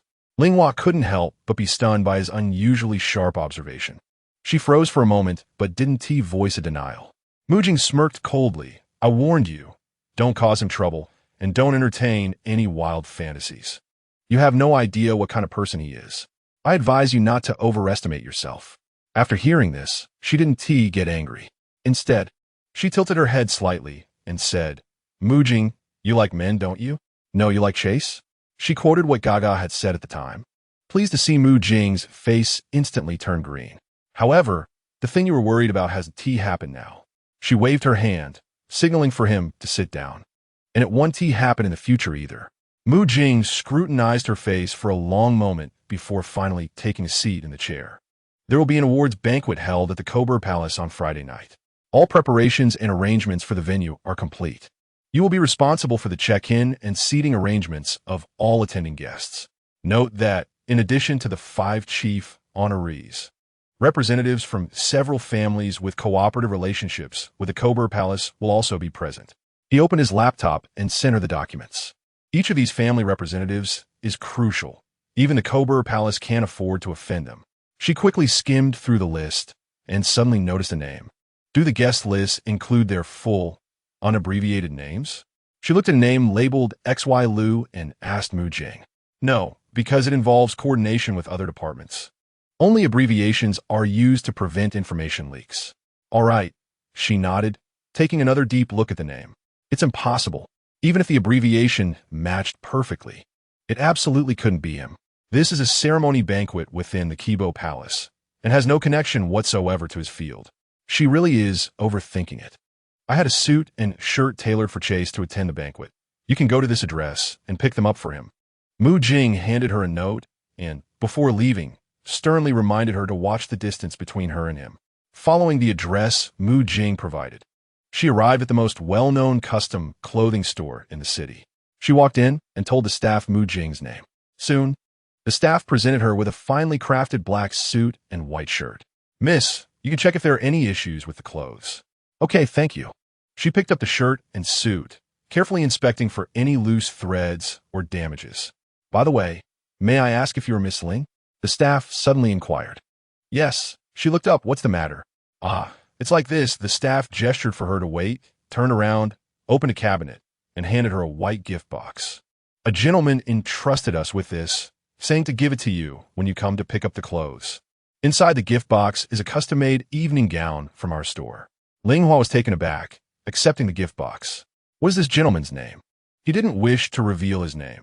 He only selected the gown from our catalog and made the payment remotely, instructing us to hand it to you.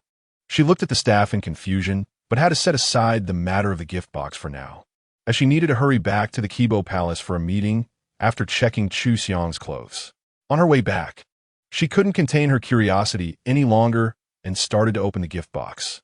As soon as she opened it, her gaze was instantly captivated. The evening gown was pure black, adorned with lace and exquisite patterns, clearly crafted with great care. The dress had a daring open-back design, and as she picked it up to examine it closely, she was surprised to find that it fit her perfectly. She had to admit that whoever had chosen this gown had a great eye, and she began to guess who it might be. Yet, she hoped she was wrong. Arriving at the Cobra Palace, she checked Xiang's schedule and saw he was in a meeting. She thought about sneaking into his office to leave his clothes on his desk, avoiding a face-to-face encounter. However, just as she thought she was being clever and stepped into his office, she saw him standing by the window, the office phone on speaker, talking to someone. This person really never plays by the rules. Ling stood awkwardly at the office door, and upon hearing the door open, Xiang turned to look at her. That glance forced her to walk in. So with her head down, she hurriedly walked to his desk and placed the bag on it. The next moment, she felt someone approaching from behind. Turning around, she found Xiang had already moved in front of her, his arms leaning on the desk on either side of her, trapping her in front of the desk, unable to move. Her breath instantly became erratic. His handsome, indifferent face was mere inches away, his overwhelming aura enveloping her. She looked into his dark eyes and, in such an ambiguous position, could only do her best to remain calm. Did you see the evening gown? Ignoring the ongoing conversation on the phone, he asked her in a low voice. So, this evening gown was indeed chosen by him. She gritted her teeth. How do you know my size? Measurements like that are almost impossible for anyone to estimate accurately unless she tells them directly, and such private information wouldn't appear in her background profile. Xiang smirked slightly. Just a glance is enough to know. Ling Hua was about to curse. We're to the banquet on Friday. Why? Before she could finish, the voice of someone on the conference call came through. Chase, do you agree with this decision? I said, this regulation can last at most 5 years. Please choose to accept it or draft a new one. His eyes locked onto her face. And after quickly wrapping up the call, he leaned his lips close to her ear. After all, your underwear matches it quite well, doesn't it? Chapter 16 in the quiet office. Ling Hua's face changed from red to black, from black to purple, and from purple to green. Xiang looked at her face, changing like a mask with great interest, still maintaining his posture without moving. Chase, we accept the 5-year term and will draft the articles according to your requirements. He didn't need to say another word. The person on the other end of the phone had already raised a white flag automatically. After the meeting ended, he said lightly. All participants exited the conference call in turn, and the busy tone came from the phone. He stared into her eyes, lifted his chin slightly. Are you wearing it? In his eyes, there was an eternal sense of certainty and superiority. She guessed that he had probably never tasted failure or retreat in his life. He was the victor of every battle and only accepted obedience. After a long while, she spoke up. I will wear it, she said, and under his gaze, she actually rubbed her calf gently against his thigh, a movement full of unspoken sexual suggestion. The next moment, she saw his Adam's apple move slightly, and his pupils deepened. A flash of pride crossed her mind, and then, like him, she leaned her face close to his ear and lowered her voice. I will also wear the same style of underwear. Thank you for your kindness. After saying this, she pushed him lightly and walked briskly towards the office door. The office door closed, and Xiang stood by the desk, his gaze fixed on the large door she had just closed. After a while, he raised his hand to touch his chin, lightly licked his lips, and nodded in approval. Nice shot. In the following days, her communication with Xiang was minimal. He was busy preparing a speech and promotion plan for the release of the latest articles, while she was running around with him, searching for all resources and properly preparing all materials, almost in a state of chaos. Even if she didn't want to admit it, she had to say that their tacit understanding was growing stronger. This tacit understanding manifested itself in moments when he didn't need to remind her, and she could present what he wanted in minutes, or sometimes when he wanted to find someone, she had already brought the person to wait outside his office. She had reached a new stage in her work, and all her energy spent thinking about their subtle relationship had turned into motivation for her work, which was much simpler than his. As for him, he was still the same. She could never see any clues in his face or behavior. She thought they were both extremely talented actors, able to maintain a facade of calm after such confrontations, even making Jing, who was with them every day, unaware of any abnormalities. Soon, Friday evening arrived. She walked through the venue for the last time that afternoon and confirmed the responsibilities with all the staff before heading to the dressing room to change. After putting on her gown, doing her makeup, and wearing the bracelet, necklace, and earrings she had matched, she stood in front of the mirror and turned around to examine her appearance. Aside from the dark circles being a bit heavy, it doesn't look too bad. At 6:30, she stood at the entrance of the banquet hall on time, starting to greet the guests and attendees as they entered. Due to her role as an aide, many senior executives and chiefs from the Kabir Palace recognized her, and some familiar higher-ups couldn't help but joke with her when they saw her at the door. Renee, looking so stunning. Are you being awarded today? After all, you represent Chase's face. Not bad. Not bad. Wow. It seems like no one S partner tonight can surpass you. She felt a bit shy from the compliments, chatting with these higher-ups and escorting them into the venue. Once inside, many people's gazes gathered around her, and she felt a particularly strong gaze, seemingly coming from near the podium. Looking up, she saw Xiang, dressed in a tailored suit, so handsome that it was hard to look away, holding a wine glass and leaning against the podium, quietly watching her in a gown he had chosen for her. Even from such a distance, she felt his gaze as if it could see through her, taking in her entire being from top to bottom. Moreover, his gaze was similar to all the other men staring at her, yet different. She was not afraid of the other men's gazes, but when facing his, she felt a bit unnaturally warm all over. Then, she saw Xiang elegantly raise his glass to her. Ling quickly turned away and briskly returned outside the banquet hall. At 6:50, with only 10 minutes until the official start of the banquet, only a few guests had yet to arrive. She dismissed the staff to help at other posts and sat alone at the long table at the entrance, waiting. Soon, a beautiful, well-defined hand gently presented her with an invitation. She skillfully took the invitation, opened the envelope, and picked up a pen to prepare to record, without raising her head. Casually asking, "May I have your name?" "XY Lu." "Okay." She checked the name on the list, and then opened the envelope. Her fingers froze. Then, she slowly raised her head, her gaze trembling slightly as she looked at the tall, handsome man standing in front of her. He was dressed in a black striped suit and a white shirt, with gentle eyebrows and eyes, quietly watching her, just as he had countless times before. She thought, even if she forgot everyone's appearance, she would never forget his face. "Xiaohua." The man looked at her, his eyes full of tenderness. "I'm back." "XY Lu." "Lu Xinyuan." Would there be a second him in this world? No, there couldn't be. How could there be another person in this world who could accompany her through long, dull years, share the best times in her life, and then, after parting, leave her stagnant for 3 whole years? He was her most beautiful memory.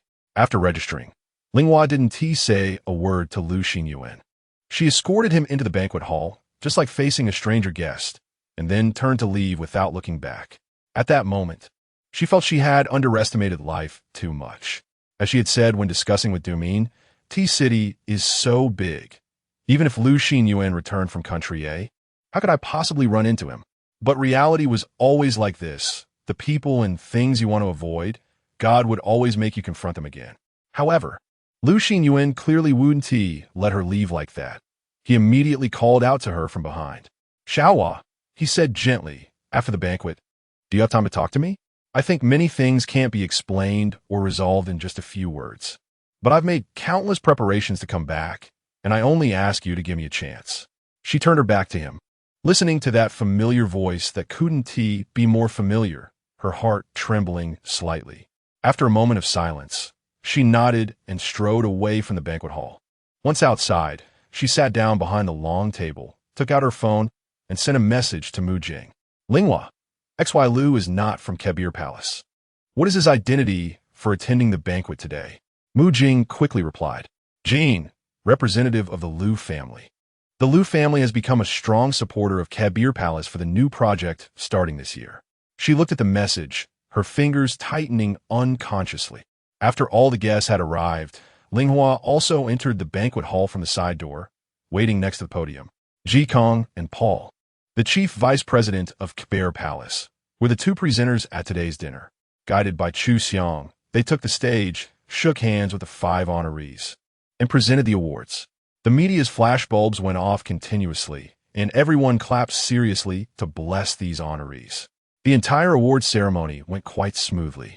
After the ceremony, Jikong expressed gratitude on behalf of Kebir Palace for the attendance of all guests tonight and announced the official start of the dinner. According to the plan, after the honorees left the stage, Linghua would take them along with Jikong and Paul to the lounge next to the banquet hall, where waiting media would conduct individual interviews. Just as they were being led to the lounge, Paul, who was walking last, suddenly called out to her, "Renee?" Paul looked at her and asked. "It's me," she replied. "Paul, is there anything I can help you with?" Paul was second only to Jikong in Kebir Palace, slightly older than Jikong. It was heard that he usually had a relatively gentle style and was well-liked, but she wasn't very familiar with Paul. At this moment, Paul nodded and smiled slightly at her. "I look forward to your performance." She was confused, but after Paul said this, he entered the lounge, leaving her unable to discern the rest. "Look forward to my performance?" What performance? She hadn't had any interaction with Paul in her recent work. There was no time to think about Paul's words. After ensuring that the media interviews were officially underway, she wanted to call staff to arrange the outdoor scene. However, just as she reached the corner, she was suddenly grabbed by the wrist and pulled near a hidden door. A gasp almost escaped her lips. And the moment her gaze met that person's, it turned into one word. "Fuck." "Oh." Xiang looked at her. The hand gripping her wrist instantly moved to her waist, pulling her close. "Are you sure you want to do this here?" "You." Ling Hua glared at his infuriatingly handsome face, and before she could speak, he suddenly pressed her against the wall and kissed her fiercely. This kiss was completely different from the last one at Xinyuan's concert. She was enveloped by his breath, with no way to escape. Everywhere her gaze and body reached, it was all him. This hidden door was at a corner, but it was very likely someone could accidentally walk in. There was no light on this side of the hidden door, and she was tightly pressed against him, their bodies close, lips and teeth intertwined, while outside. She could hear people walking and talking, making her almost tremble with tension. He, too, sensed her shivering and seemed to become more pleased, one hand wrapped around her waist, while the other gently caressed her exposed back, trailing from top to bottom, lingering slowly down to her tailbone. His palm was filled with desire. Ling Hua trembled all over, seeming to sense something. Just as his hand was about to go lower, she bit his lip and forcefully broke free, then raised her hand to strike his jaw. Xiang would never let her succeed. His gaze sharpened, and he instantly raised his hand to catch hers. Xiang. She gritted her teeth and called his full name, her captured hand forming a middle finger gesture. He looked at her finger, raised an eyebrow lightly. This is the third time. Do you really like this gesture so much? She let out a cold laugh. Since you like it so much, he squinted. You'll have to do it with me 3 times, not a single time less. Chapter 17. In the dim and quiet corner. The two were almost glued together in such an intimate posture, yet the exchange of glances was completely different. It was unclear how long it had been, but Ling Hua grinned and mocked him back. 3 times is enough? I would mine more. Xiang elgonti shwiged. I know there are many women in this world who would throw themselves at you, but I'm sorry, I don't want to right now, she said firmly, adding, and you remembered wrong. I've only given you this gesture twice in total. 3 years ago, he finally released her hand and body, gently straightening his collar. Speaking in a nonchalant tone, it should have been the last night before you left the country for T-City after breaking up with Xinyuan. Ling Hua's eyes widened slowly as she listened to him. 3 years ago, she remembered, there indeed was such a thing. That day she had finished packing and went out for a stroll, returning to the apartment, where she encountered a distraught woman and a man who seemed indifferent. Before going upstairs, she even scolded the man as a jerk. Oh my, that man turned out to be him. She looked at him with a complex gaze, feeling that the countless affairs she had searched for online had been thoroughly confirmed, and this man was truly terrifyingly petty. You actually remembered all this. It's hard not to remember. He began to walk out of the corner, his voice once again cold. After all, you're the only woman who has given me the finger.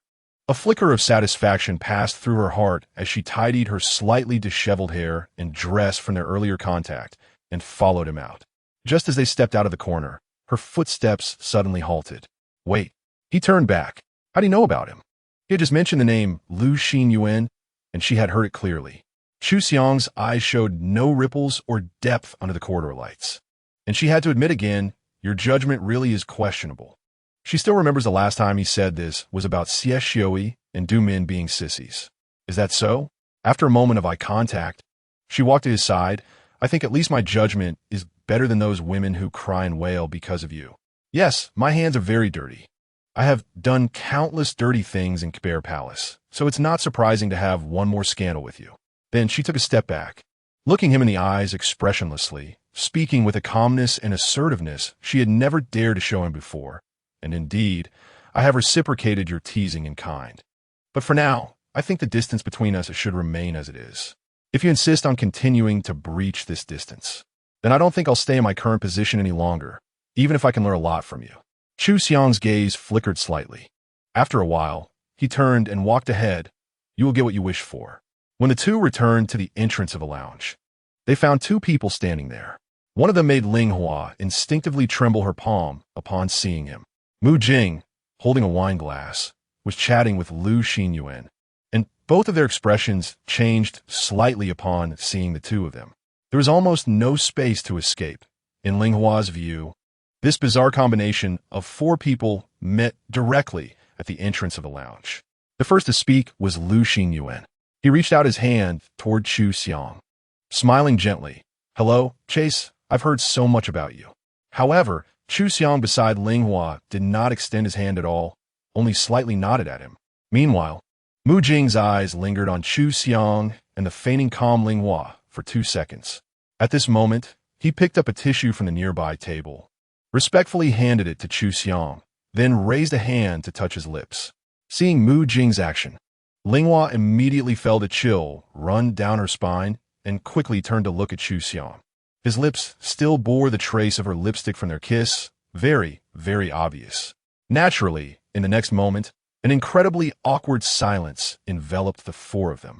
What a splendid annual drama this is. Mu Jing showed a very subtle expression on his face, while Lu Xinyuan tightly pressed his lips together, examining Xiang. His gaze gradually cooling down. Xiang elegantly and indifferently wiped the lipstick off her mouth in slow motion. As for her, she wanted to explode on the spot, but could only strive to maintain her composure. She didn't understand why, with Mu Jing's high emotional intelligence. Even if he guessed what had just happened between her and Xiang, there was no need for him to expose it in front of the four of them. Also, with Xiang's intelligence, he couldn't possibly forget to wipe off her lipstick right after their kiss, no matter how short the interval. Therefore, Mu Jing should also know about Lu Xinyuan's and her past relationship. As for Xiang, she really didn't understand what he was trying to do. After wiping off the lipstick, Xiang set the tissue aside. Seeing this, Mu Jing raised his glass towards Lu Xinyuan, saying, "Mr. Lu, Kebagong sincerely looks forward to cooperating with the Lu family in the future." Lu Xinyuan politely raised his glass as well, but his eyes were on Xiang. The Lu family will do its best to cooperate with Kebagong as the leading consortium, and we should meet frequently in the future. Xiang still did not speak. He glanced at Lu Xinyuan and left the reception room with Mu Jing. Ling closed her eyes and also wanted to leave, but was gently stopped by Lu Xinyuan raising his hand. "Xiaohua," he said, looking at her, "let's talk now." "I only have 10 minutes, she calmly replied. "I still have to go set up for the interview." "That's enough," Lu Xinyuan said, stepping toward the garden at the back door of Kebagong. In the vast garden of Kebagong, there was only the tranquility and serenity reflected by the moonlight. When they reached the center of the garden, Lu Xinyuan stopped. She watched his back from behind and rubbed her eyes. This familiar, gentle, and cruel figure was one she had dreamed of countless times since returning to T-City, sometimes even waking up in tears, unable to fall back asleep. Before meeting Lu Xinyuan, she and Zhu Jing had always mocked each other as being love's insulators, and she had insisted that she was someone who didn't need love. But how could she have imagined that later, a Lu Xinyuan would appear in her life, turning her into a woman willing to bow her head in the face of love? "Xiaohua," he turned around, his voice tinged with a hint of bitterness. "Did you open and read the emails I sent you?" She closed her eyes and silently nodded. "A year after our breakup, I wanted to find you. But at that time, you had left the country and changed all your contact information. Zhu Jing, Dumin, and your friends all hated me and didn't tell me your whereabouts. I had no choice but to wait slowly. Later, when others in T-City told me about you, I immediately planned to come back." He walked closer to her, standing right in front of her, looking at her earnestly. "Xiaohua, I understand that I cannot make up for the harm I caused you. From the moment I lost you, I might never get you back, but I still want to greedily try. Is it necessary?" She looked up at him, shaking her head. "You chose to leave back then. You should adhere to your decision from start to finish. I was too young back then." He gently interrupted her. "I thought I could live just as well without you. At that time, my desire to carve out my own world was too strong. You know, I didn't want to rely on my family or anyone. I felt that the most important thing for me at that stage was to fight for my career. So, since I wasn't the most important thing in your life back then, it's the same now." She smiled indifferently. "Lu Xinyuan, that means I was never part of your life plan. Because I didn't understand this feeling back then, I thought love could be replaced by anyone. But later, reality proved me wrong." He slightly leaned forward, word by word, looking in her eyes. "Ling, for the past 3 years, I have never forgotten you for even a minute. Whether you believe it or not, I have never loved anyone but you." Hearing him say this, her nose felt slightly sour, and she tried hard to pinch her palm to hide any reaction. At the beginning of their breakup, she had thought countless times about how to return to when they were together. She even privately sought out his friends to ask if there were any new women around Lu Xinyuan. Hearing them say no made her feel happy, but she knew that since he had said he would leave, he wouldn't look back, so she didn't dare to try to win him back. No one knew how she endured the initial period after a breakup. Every memory in her life was related to this person. Wherever she went, she wanted to cry. She even didn't understand when she had become such a fragile person. But later, she gradually got used to her new life, and this person slowly faded from her life. The love she once thought she would never forget truly began to dissipate with the passage of time. Eventually, he suddenly started sending her emails, expressing his longing for her, his regrets from the past, and pleading for her to reconsider. It would be impossible for her to say that she felt no ripple in her heart upon seeing his messages. However, as she read those words and listened to those audio messages, her heart grew increasingly numb towards this person. How sad it was. Once she loved this person so much. She poured all her youthful passion into him. She wanted to be with him for a lifetime, to build a family with him, to see him every day upon waking. After he left her, she was heartbroken. But now, when this person reappeared before her, she couldn't even grasp her own feelings.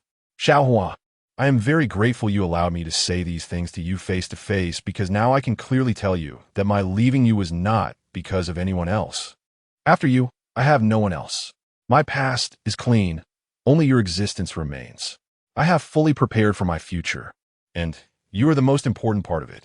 He slowly retracted his gentleness, releasing a firm aura. I want to win you back. I want to make up for the mistakes I made when I was young. I feel it's not too late now, right? Her pupils trembled slightly. The way he spoke now was just like when she first fell in love with him. He truly appeared gentle and non-threatening. But deep down, he possessed an innate pride and toughness that had once captivated her. I can't say no. After a long time, she finally spoke, her voice hoarse. That's your right, and I have no authority to interfere. In the next moment, she saw Lu Xinyuan's eyes shining with the brightness and joy of stars, like a child. And this gaze made her heart ache even more.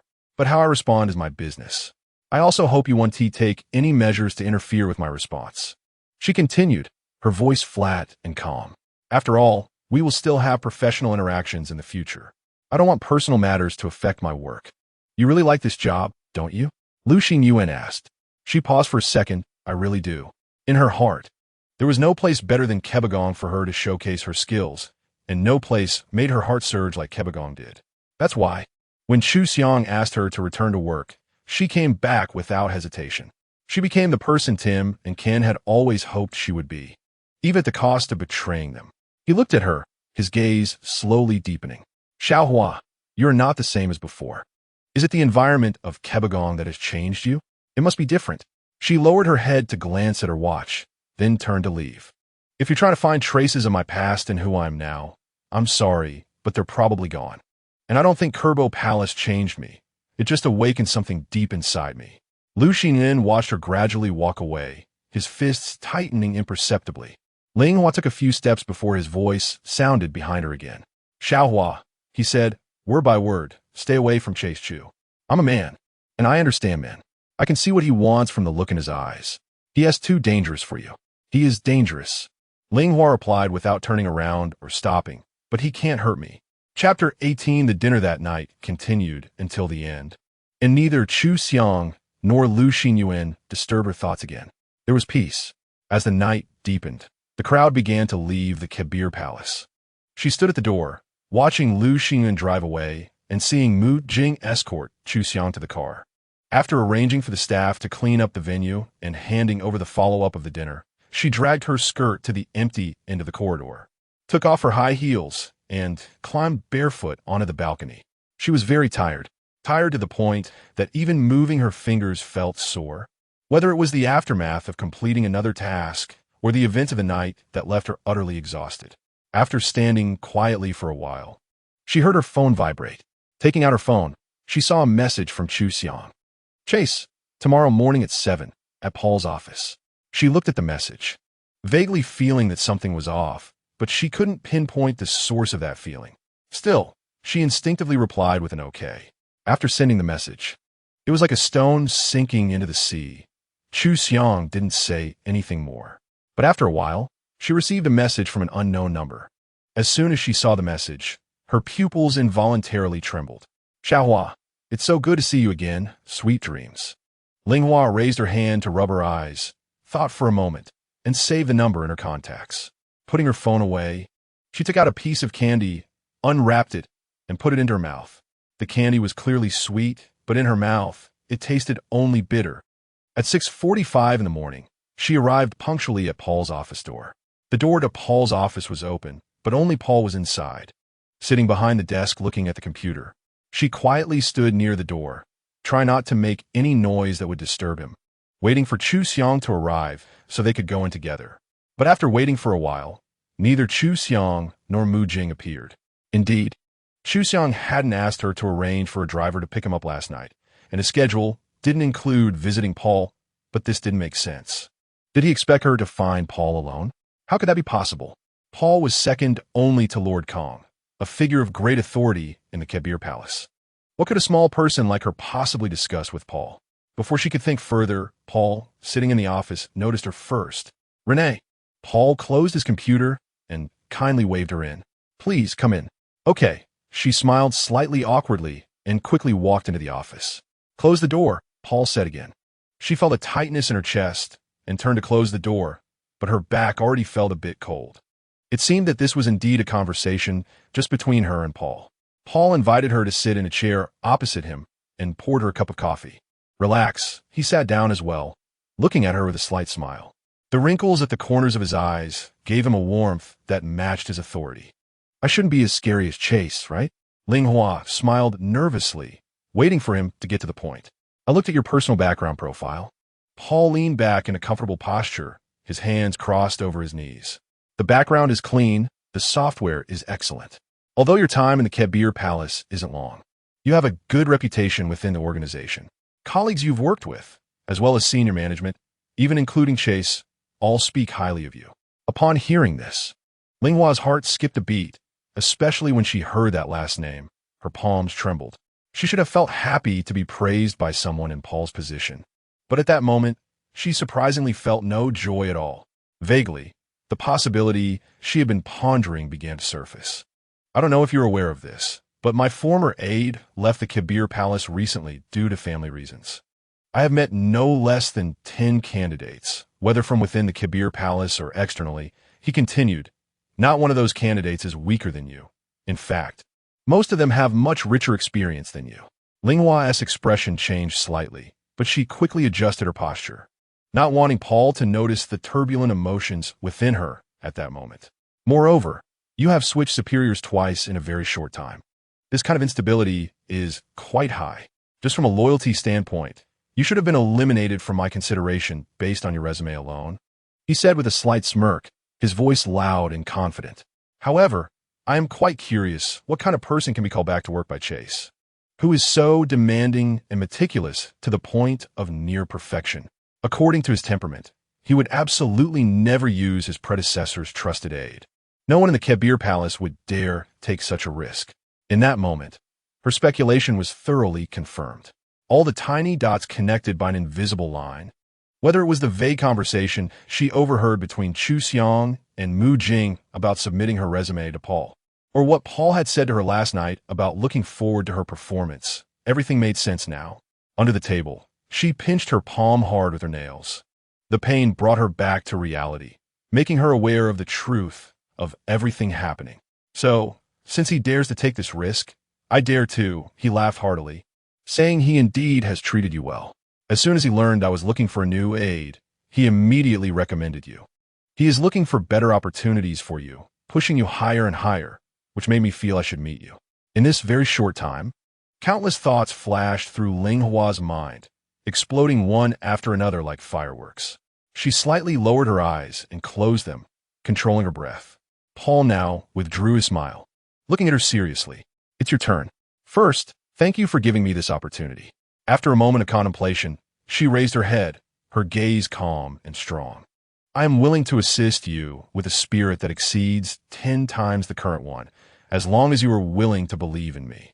I may be slightly inferior in experience compared to others, but I believe I possess something they all lack." Her eyes sparkled with fragments of light. "I believe that an aide needs not only loyalty, execution, and wisdom, but also desire." A glint of light flashed in Paul's eyes. "My desire for power should be greater than anyone else's." She spoke steadily, each word resonating in the large office. Most excellent aides are limited to being right-hand men and obedient machines. But I do not want to be just a machine because my desire for power is even less than yours. When you gain more power, that is when I gain more power, so I will do everything I can to help you achieve your goals, which is also for myself. This desire is my driving force, more useful than any motivating factor.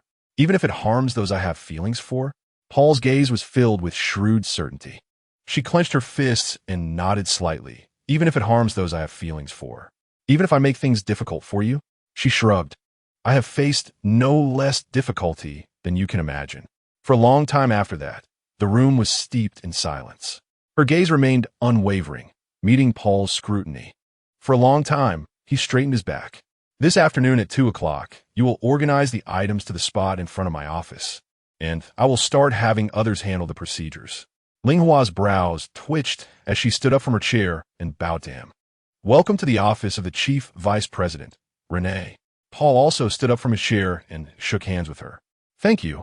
She thanked Paul again. After leaving Paul's office, she glanced at her watch. 8 o'clock. She stepped toward her seat, and as she got closer, she noticed Jing standing near her desk, clearly waiting for her return. Congratulations. He nodded slightly as she approached him. Your news always travels fast. She pressed her lips together, revealing an appropriate smile. Thank you for helping me communicate with Paul's office. Is this what you wanted? Jing withdrew his hand and gazed at her calmly. As a piece on the chessboard, I have no right to say what. He looked at her seriously for 2 seconds and then added, At first, I underestimated you. It's fine. She shrugged nonchalantly, starting to organize her things. Now that I'm leaving, you don't need to worry about me having anything to do with Chase anymore. Jing's face turned slightly green. I have a complete backup of all your matters regarding Chase. You just need to have the security department help you delete this information later. I don't need to hand over to my successor? She asked casually, looking down. No need. Jing replied with just 3 words. True. After all, with someone as capable as you around, no matter who my successor is, they can handle it in no time. Her tone sounded very relaxed. Do you want to say a few words to Chase? Jing glanced at his watch with a blank expression. He had a few minutes before the next meeting. Her heart trembled, and after 2 seconds of silence, she put down the things in her hands. Walking into Xiang's office, she saw him sitting on the sofa, reading a document. Hearing her footsteps, he looked up, his gaze still as calm as ever. Click! Jing closed the door from outside. The silence and stillness in the air were uncomfortably palpable. She stood still, clenching her palms, suddenly feeling a wave of tension and emptiness that she hadn't experienced in Paul's office. After he glanced at her, he lowered his head again. Chase. She bit her lip, looking at his handsome profile. Thank you for helping me secure this position. He said nothing. Thank you for teaching me so much. She said stiffly, but for some reason, her mind flashed back to many images. Her sitting by his bedside reading to him when he was sick. Him confronting the ill-intentioned Alba for her, taking Xinyuan to his home, playing with Xinyuan in the park, going to Xinyuan's concert together. In several tempting moments of flirtation, so many memories, yet none were related to work. She suddenly realized a frightening fact. Unbeknownst to her, it seemed that everything related to him had occupied most, if not all, of her life and memories during this time. You got what you wanted after a while. He spoke softly with his head down. Linghua took a deep breath, her voice slightly hoarse, yes. She recalled what he had said to her yesterday, that she hoped the distance between them would always remain the same. If he wanted to break it, she would leave, and he said she would get what she wished for. And now, she really was leaving him, and he was the one who had sent her away. After saying that, he didn't speak again, and she felt she couldn't stay any longer. After thanking him, she turned and left the office. After packing her things, she prepared to move to the spot in front of Paul's office. Just before she left, Jing called her. This is from Chase. He placed a notebook on her desk, his expression slightly subtle. She picked up the notebook, flipped through it, and found it was an ordinary notebook. Thank you, she said, looking up at Jing. Jing nodded and quickly left. She placed the notebook on the packing box and stood up. 2 seconds later, she picked up the notebook and opened it again. She flipped to the last page and found a small card tucked in the seam. Linghua opened the card, and her expression changed. The card depicted a sharp sword with a golden hilt, and below the sword, there was a small line of text, Excalibur. The handwriting was unmistakably his, and she recognized the design and text at a glance. This was the legendary sword in the stone wielded by King Arthur of ancient Britain, whom she admired most. During her college years, she had fervently read various materials about King Arthur and the Knights of the Round Table in the library. This sword was the holy sword that accompanied King Arthur in battle, representing domination and destruction, symbolizing the eternal king and supreme power, just like the theme of this legend. Linghua put the card back in its place and gently closed the notebook. How she wished she could pretend not to understand his intentions. Into Part 1. The Black and White Game. Chapter 19. After 3 years at the Qianqiu Palace. Paul could be said to be the best boss she had ever encountered.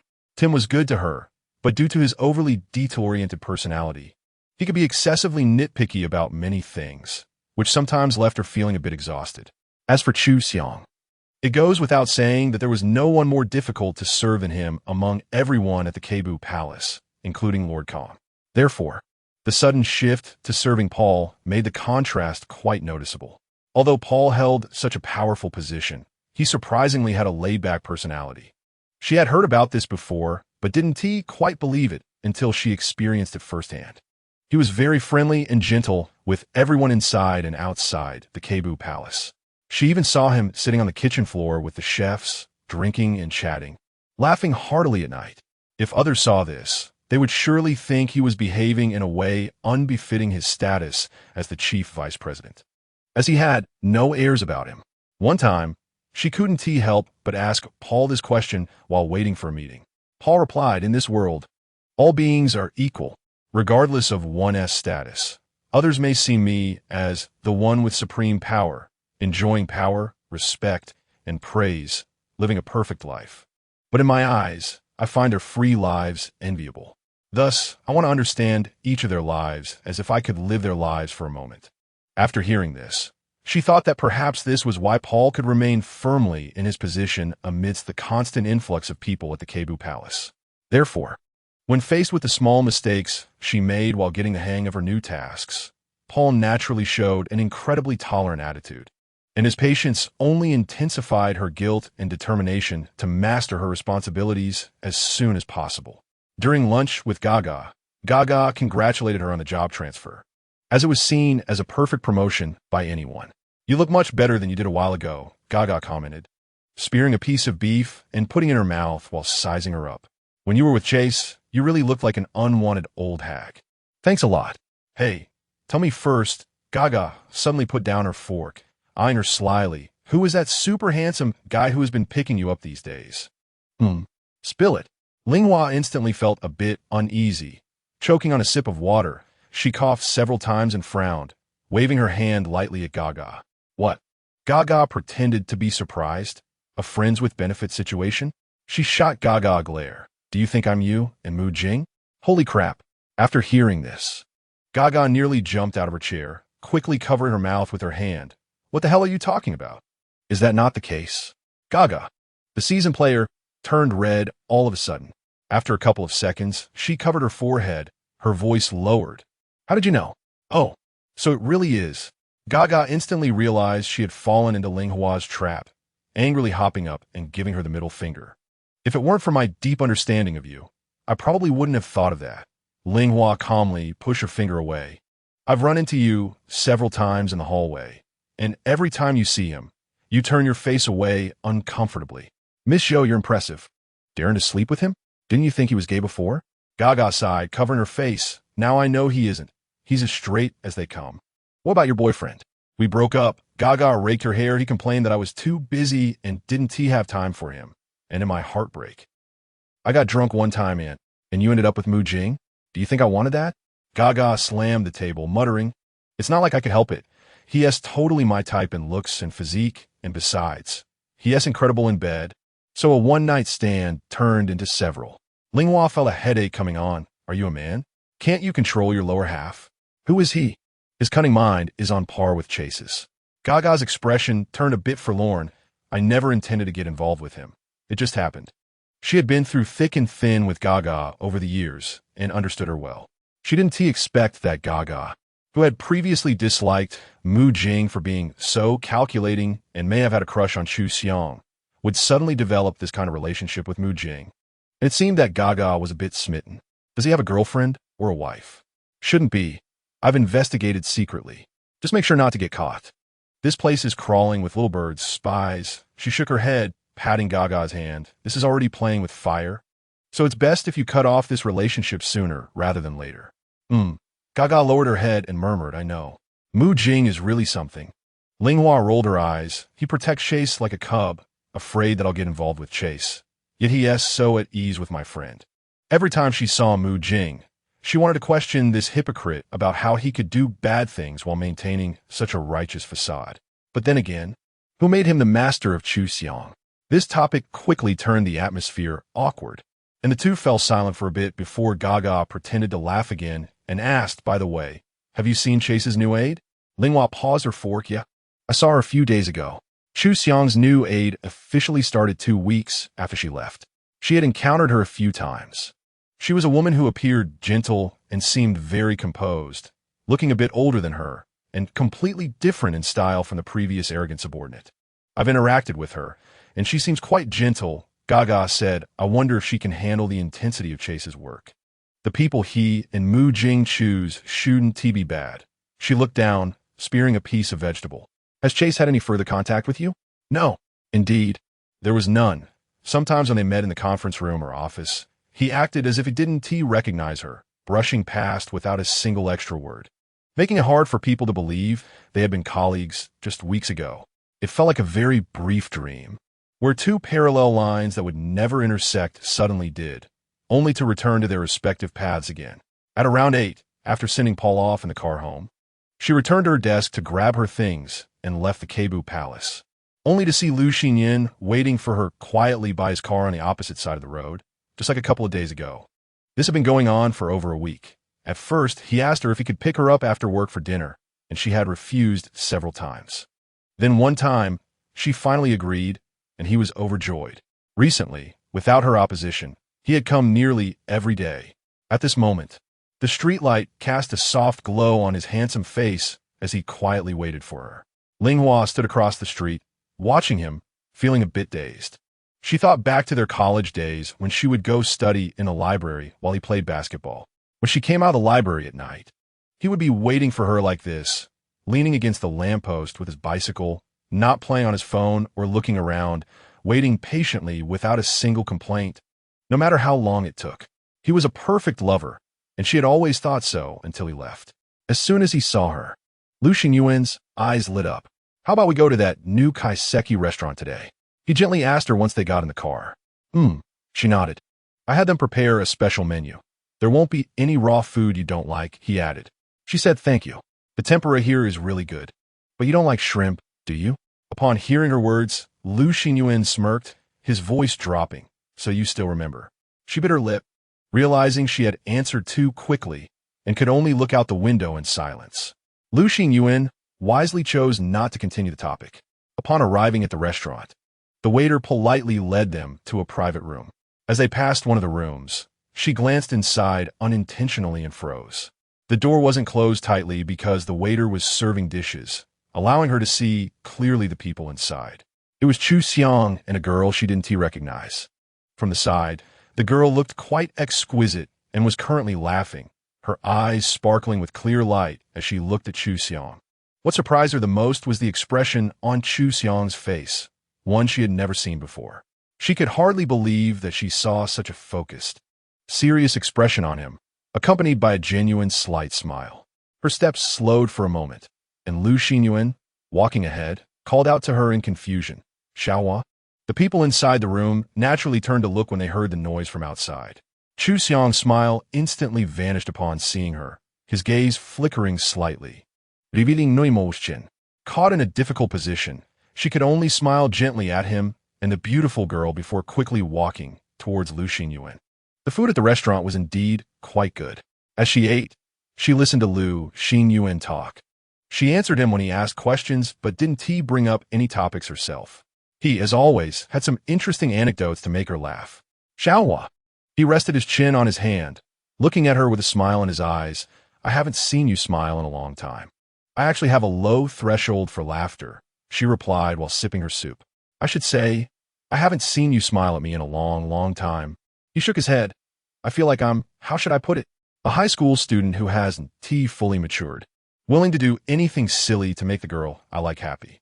She chuckled softly. The representative of the Liu family is actually a silly, sweet guy? As long as being a silly, sweet guy makes you happy. That would be a joke if it got out. She cleverly turned the conversation back. I'm not afraid of being laughed at, he said, looking straight into her eyes. I'm only afraid that you won't pay attention to me. She could feel the affection in his eyes, even when she lowered her head, wrapping around her completely. Sometimes, she even had the illusion that the 3 years apart were just a dream, and when she woke up, it was still 3 years ago, and he had never left her side. I'm going to the restroom. She didn't respond to his words. She stood up and left the private room, quickening her pace as she passed Xiang's room. Coming out of the restroom, she looked up and saw the last person she wanted to see leaning against the doorpost across from the restroom. He had probably gone home to change and was now dressed in a casual shirt, his handsome features unchanged. After contemplating for 2 seconds, she walked past him expressionlessly. You haven't agreed to get back together with Liu Xinyuan yet? She heard his voice lightly ring in her ear as she walked by him. That's none of your business, she replied, old stick. Xiang slightly turned to look at her profile, furrowing his brow. What's with this attitude? After all, you pretended not to see me while walking in the Kebir Palace. He raised his hand to touch his chin, suddenly smiling. Are you jealous? Chapter 20. Ling Hua widened her eyes at the faintly mocking expression on Xianong's face. The moment you left, I found a new advisor to replace you. And now, here you are, laughing and chatting with other women. He stretched out a hand, bracing it against the wall beside her, lowering his voice. Regret it now? At first, she didn't react. After a while, she let out a cold laugh, pushed his hand away, and walked off. When she returned to the private room, the dessert was already on the table. Sitting down on the tatami, she picked up a spoon to dig into the dessert, but her mind was completely elsewhere. Xiaohua. She heard Liu Xinyuan call her name. She looked up at him. Just as Xinyuan was about to speak, the door of the private room was knocked. Come in, Xinyuan said. The door was gently pulled open, and a waiter entered carrying a bowl of sweet red bean soup with glutinous rice balls, placing it in front of Ling Hua. Hello, this was ordered for you by Mr. Chase from private room 02 next door. Both her and Xinyuan's expressions instantly changed. But that wasn't all. Just as the waiter finished delivering the dessert and was about to leave, attempting to close the door, a beautiful, well-defined hand stopped it. Xianong and the unfamiliar girl stood outside the door. He held his coat in one hand, while a slender arm was looped through his other. Ling Hua saw it clearly. The girl was holding his arm. Hi. Xinyuan looked at Xianong outside the door, smiling faintly, though there was no warmth in his eyes. What a coincidence. Xianong gave him a slight nod. We meet again. I've already ordered dessert for Xiaohua, yet you went out of your way to send another. How thoughtful, Xinyuan said leisurely. As her former boss, you're uncharacteristically attentive to your ex-subordinate. After all, her current boss treats her as gently as a spring breeze. Though I, as her former boss, am notorious, I don't want to be completely outshone. Xianong replied coolly, his eyes fixed on her. As the saying goes, new clothes are no match for old ones. And new acquaintances can't compare to old friends. I like that saying, Xinyuan chuckled, his tone pointed. Old friends are indeed irreplaceable. Yet even the most delicious food can grow tiresome if eaten too often. And if you see an old friend too much, the affection fades. Xianong curled his lips slightly. For example, you still think it's years ago when she liked mango pomelo sago? Unaware, she's since developed a taste for red bean soup. Xinyuan's expression darkened instantly. Ling Hua, who had silently listened to the entire exchange, gritted her teeth. Her gaze traveled from the girl's hand looped around his arm, to the girl's bewildered expression, and finally to his confident face. Through clenched teeth, she forced out 2 words, thank you. You're welcome. He patted the girl's hand, signaling for her to leave. Enjoy your evening. She watched as the two disappeared down the hallway before asking the waiter to close the door. Lowering her head, she stared at the bowl of red bean soup in front of her. After a moment, she picked up the spoon. Even if he had been wrong about 100 things, he hadn't been wrong about this, her current favorite dessert. She no longer wanted to dwell on how he knew her preferences so thoroughly. In comparison, her understanding of him was barely a fraction. The private room fell into silence. Ling raised her hand, intending to speak before Xinyuan could. Don't ask me about him. Even if you do, a one-T answer. Xinyuan's eyes dimmed slightly. All right. She hummed an acknowledgement and began eating. Xiaohua, she heard Xinyuan say, I have all the patience in the world, and I would never force you. She remained silent. Actually, what I wanted to ask earlier was, do you have any plans for your birthday next Friday? She thought for a moment and shook her head. He instantly smiled and said, Okay, if you don't have any other plans, can I go ahead and book you for that time? Perhaps it was because his smile seemed too restrained, or perhaps her heart wasn't hardened enough when facing him at that moment. After a moment's hesitation, she still nodded. When she returned home, Jing, who was far away in country A, pulled her and Du Min into a group voice call. How come you have time to bother us today?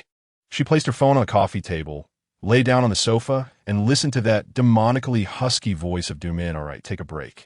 Aren't you afraid of kidney deficiency? Jing retorted coldly. I'm off today.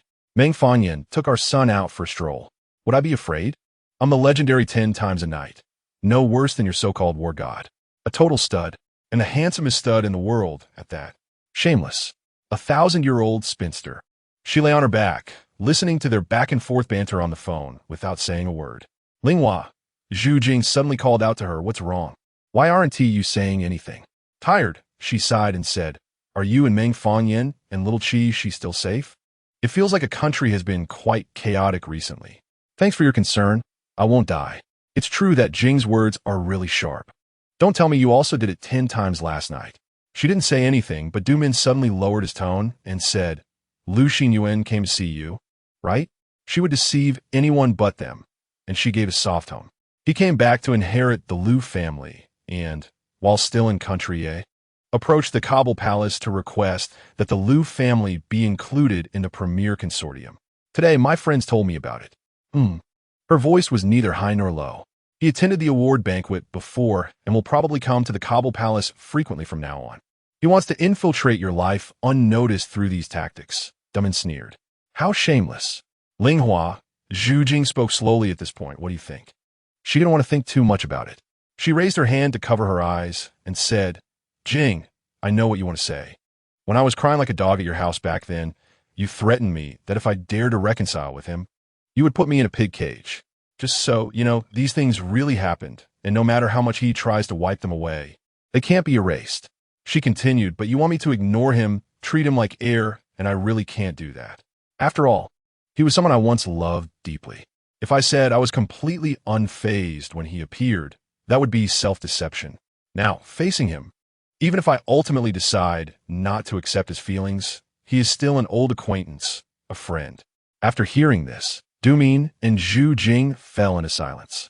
They were the ones who understood her best in the world, so they were well aware of her complex feelings at that moment. I'm going to sleep now. I don't want to ruin your mood with this, but you can rest assured I won't act rashly. She picked up her phone and said goodnight to them. Linghua truly did not expect to see the girl from the restaurant again the next day at the Kabir Palace. She was just going to help Paul deliver documents to Qiang when she happened to walk past Chu Xiang's office and saw Jing walking in with that girl, both of them looking quite at ease. Jing noticed her casually and even nodded at her. The girl was dressed in casual sportswear today, with a ponytail, bouncing into Chu Xiang's room, as if she were the owner of that office. How ironic. She still clearly remembered that one time when a member of Chu Xiang's team forgot to wear formal attire to work and was ordered to go home immediately and take a week off. He was so strict with himself and the team. Yet now he would allow a casually dressed girl to boldly enter the Kabir Palace and his office. This must be an extraordinary relationship, right? Could it be true love? She coldly laughed to herself, sent the documents to Xiao Di, asking Xiao Di to pass them to Jikong, and then walked back, planning to get a cup of water in the pantry. As soon as she entered the pantry, she saw Jing making coffee. At that moment, they were the only 2 people in the large pantry, and it would be awkward to leave. So she could only walk in calmly.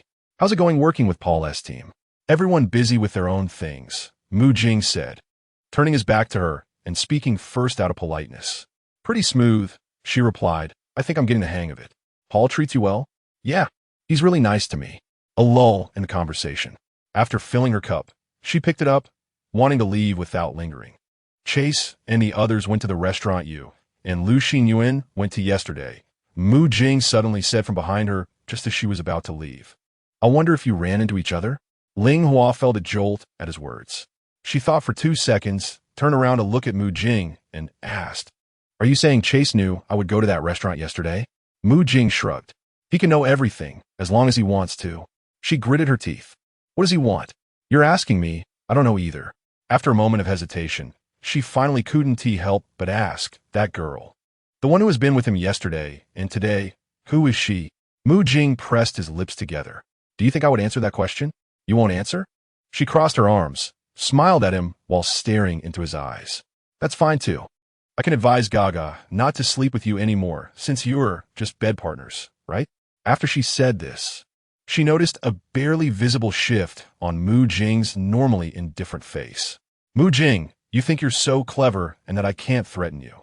But you really do have this leverage in my hands, whether you see it as leverage or not. Although I won't do anything to hurt GAGA, I can certainly trip you up if I want to. Do you believe me? Jing snorted coldly. You've learned quite a bit from Chase. The master leads you to the door, but the cultivation relies on the individual. She shrugged. You previously tried every means to keep me from getting involved with Chase. And now it seems you have no right to act as the people's guardian. Jing moved his lips, wanting to say something, but his gaze suddenly fell behind her.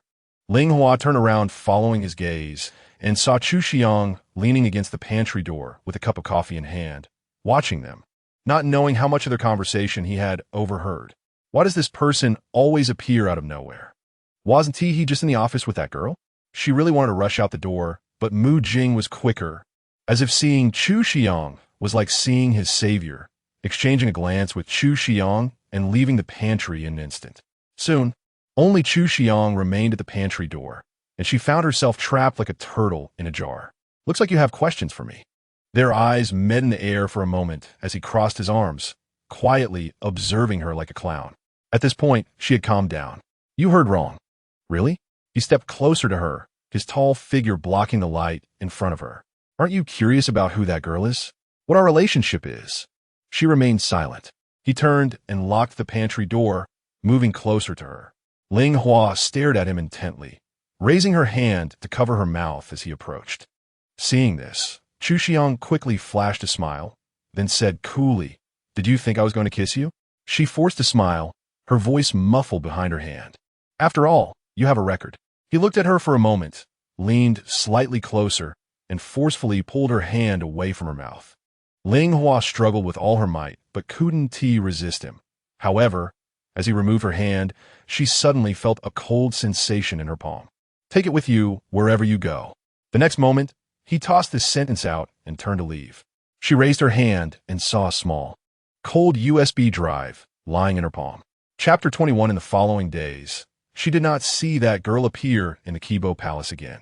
When she went to other restaurants for dinner in the evenings, she also did not encounter the deliberately appearing Xiang and that girl. She opened the USB drive he gave her, expecting it to contain some confidential documents, but to her surprise, it was empty. She initially wanted to casually toss it into a drawer, but after thinking it over, she reluctantly hung it on her access card that she carried with her. Of course, she had no desire to dwell on this matter because Paul suddenly decided to move his originally scheduled visit to Qianqiu, set for a month later, up to next week, and she would be accompanying him. Therefore, she had to push back all of Paul's appointment for next week and contact the Qibo Palace in Qianqiu to arrange all of Paul's meetings, encounters, and accommodations. The entire week from Monday to Sunday. This meant that her birthday next Friday would also be spent on a business trip in Qianqiu. Upon hearing this news, aside from starting to busily handle matters, she inexplicably felt a sense of relief. Because this way, she had a sufficient and legitimate reason to tell Xinyuan that she could not attend their date. In the evening, when Xinyuan wanted to invite her to dinner and was rejected, he still insisted on coming to the Qibo Palace to pick her up and take her home. I'll come and pick you up next Friday, and then we should go to a relatively far place, he said, turning his head to look at her with a slight smile while driving. But don't worry, no matter how late it is, I will take you home. Xinyuan. She had been silently listening to him, suddenly called out his name. His nasal voice was also gentle and pleasant. Her heart trembled slightly, but she calmly looked ahead and told him, I won't be able to celebrate my birthday with you next week. She distinctly felt his hand gripping the steering wheel tremble slightly after hearing this. It's okay, he said politely and restrained after a moment. Do you have other plans? I have to accompany Paul on his visit to Country A. Upon hearing that she did not have any personal arrangements, Xinyuan seemed to relax instantly, taking a gentle breath. All right, be safe. Isn't country a bit unstable recently? Yes, I heard. Recently, there have been frequent terrorist attacks in Country A, with a shocking theater bombing incident that resulted in hundreds of casualties a while ago, and just 2 days ago, there was a subway explosion causing widespread panic. The Qibo Palace in Country A was also in a state of turmoil. For this reason, Paul's decision to visit Country A at this time was indeed somewhat unreasonable, and there were complaints from the local side, fearing that Paul's visit might be dangerous at this critical time. Plus, they would need to allocate some manpower specifically to protect Paul. I have contacts in Country A, and I have my connections in the Qibo Palace as well. You can reach out to them if you need anything, and I will inform them before you go. She silently sighed in her heart, intending to say that she could take care of herself, especially since she would be accompanied by Paul and such a strong team of bodyguards. In this situation, if something were to happen, she would accept it, but she still said thank you. Not long after, his car steadily stopped downstairs at her home. She unbuckled her seatbelt and was about to get out of the car when he gently grabbed her arm. What's wrong? She turned back. In the quiet space of the car, Xinyuan's beautiful pupils focused only on her face. He looked at her and reached out his hand. Click! As he opened the car door for her, he quickly left a kiss on her forehead. Good night, Xiaohua. Xinyuan retracted his hand, his expression calm and composed. Remember to message me when you arrive in Country A. Her body stiffened momentarily, his lips' warmth still lingering on her forehead. She appeared calm as she nodded at him, got out of the car, and went upstairs. In the elevator, she thought to herself that in the past, every time she parted from him, she found it hard to let go, embracing him for a long time and reluctant to release him. But now, even with such an intimate and flirty gesture, her heart did not stir in the slightest and even felt a bit resistant. For some reason, at that moment, she unconsciously thought of that person. The 2 kisses with that person, whenever she recalled them, she could actually feel his breath on her lips and the shivers for being touched by him. His deep, bottomless eyes were like a whirlpool. Just thinking of them seemed to pull her into that vortex. The elevator reached her floor, and she stepped out, shaking her head vigorously. Early Monday morning, she boarded the plane to Country A on time. Before the trip, Ling specially sent a message to Jing, telling her that she would go see her in Xiaoqishi. Although every day of that week would be quite busy, she could still manage to carve out an hour or 2 late at night to visit them. As for Xinyuan, he provided her with all his contacts in Country A, repeatedly reminding her to pay attention to safety and hoping she could send him a message every day to report her safety. His care for her was palpable without words. Her heart was not made of stone, and several times she was touched by his attentiveness. The current him and the past him overlapped, sometimes really confusing her judgment. However, throughout it all, she never gave him a single response regarding feelings. It has been said since ancient times that a good horse does not turn back to eat the grass it once grazed on. This week in Country A happened to be the best time for a cooling-off period. After landing, as soon as the Country A team received them, they immediately headed to the Qibo Palace, saving the time it would take to go to the hotel. Upon arriving at the Qibo Palace, they went straight into a meeting with the chief team of Country A without any delay. She followed Paul the entire time, not daring to relax. Although she was extremely hungry, she still insisted on staying by his side, ready to respond to any of Paul's needs. The first day's meeting lasted until 8 in the evening before finally coming to a temporary halt. Paul exchanged a few pleasantries with the chief team from Country A, and then the chief president of Country A said that dinner was already prepared at the hotel and the motorcade was waiting downstairs to take them down. According to the plan, Ling, Paul, the chief president of Country A, and his aides would share a car. Once in the vehicle, Ling sat obediently to one side, eyes observing, acting as if she were air. Regarding the recent events in Country A, Paul asked the chief president of Country A, Mark, has Shadow found any clues? This should be orchestrated by the same planner. The investigation has made some progress. We have identified 2 suspicious organizations and have sent people to monitor them secretly. If they make any moves, we can surround and capture them at the first opportunity. Mark appeared confident. The recent incidents had indeed caused a very negative social impact. And Paul frowned. If such incidents continue to occur, it may provoke public dissatisfaction with the Kibo Palace. Mark patted his shoulder. Paul, we did not anticipate their cruel methods and crime patterns before. Now we have countermeasures in place. Whether it's Shadow or our National Special Operations Team, everything is ready. Just like now, you have no idea, besides our entire convoy, in the nearby buildings, on the streets, or even in the air, and in every corner of the hotel you will be staying at, there are special operations teams protecting us, so there will be no issues. Seeing that Paul was silent, Mark laughed and shook his head. When did you become so timid? When you were in Qianqiu before, you were the boldest and most carefree one, always looking like you had a solution, no matter how dire the situation. Maybe it's because you're getting older? Paul laughed, saying he was useless and afraid to die. Ling listened to their conversation with her ears while gazing out the car window. The night was deep, and there weren't many pedestrians on the street, making it seem very quiet. Country A was different from Country D. It wasn't as lively as Country D, but felt more comfortable. By now, she had actually relaxed.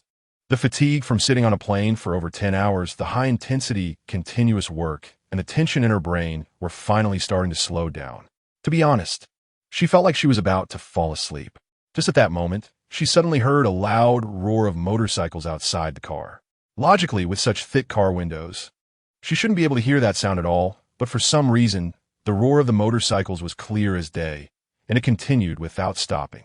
Mark reached out to knock on the black soundproof glass, separating the back seat from the front. The glass slowly lowered, and he asked his bodyguard sitting in the front seat, "What's going on?" "Mr. CEO." The bodyguard respectfully turned to Mark and saluted after listening to a report from an earpiece. "There are motorcycle gangs on 2nd Avenue ahead, but they have already been contained by our special operations team and are being redirected elsewhere." Mark frowned. Why did a motorcycle gang suddenly appear on our route? The plan was to clear the entire path in advance. "I'm sorry, Mr. CO," the bodyguard hurriedly explained. "These motorcycle gangs didn't come from the road. They came from a nearby building." Bang! A deafening explosion interrupted him. Before the bodyguard could finish, a violent explosion occurred not far ahead of their car.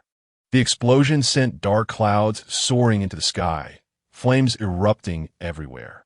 Several cars in front of them were flipped over by the blast, and Ling watched in horror as one of the cars came crashing toward them. "Watch out! Turn the steering wheel!" the bodyguard yelled. In the next second, that car slammed into their car window, instantly mangling the driver and the bodyguard.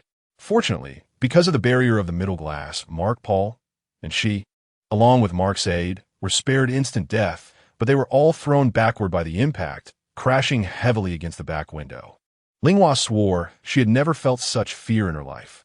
Lying on the shattered glass, she was trembling all over, her mind almost blank. What she had only seen in movies and TV shows was now happening right in front of her. It felt like death was standing so close, and with just a slight misstep, she could be gone. Her whole body ached so much that she couldn't even scream. She felt warm liquid trickling down her forehead, and when she shakily reached up to touch it, it was all blood. She was terrified. Only she knew how scared she was, but she also knew she had to escape. The Paul beside her had his eyes closed, unconscious from the violent impact, while Mark's aide, sitting in the front, had suffered the worst impact. His head covered in blood and seemingly close to death. Mark was the least injured, but he also looked pained and frightened. She looked out at the smoke and fire outside the car, hearing gunfire, the wailing of special operations team sirens, shouts and screams. She moved her pain-ridden body, telling herself that she had to get Paul and Mark out of there. She felt that this couldn't just be an explosion. Something more terrifying might follow. Ling at that moment, heard a familiar voice that absolutely shouldn't be heard in this place at that time. She turned her head sharply and saw that person from outside forcefully tearing open the already shattered car door and throwing it to the ground. then pulling her out of the car.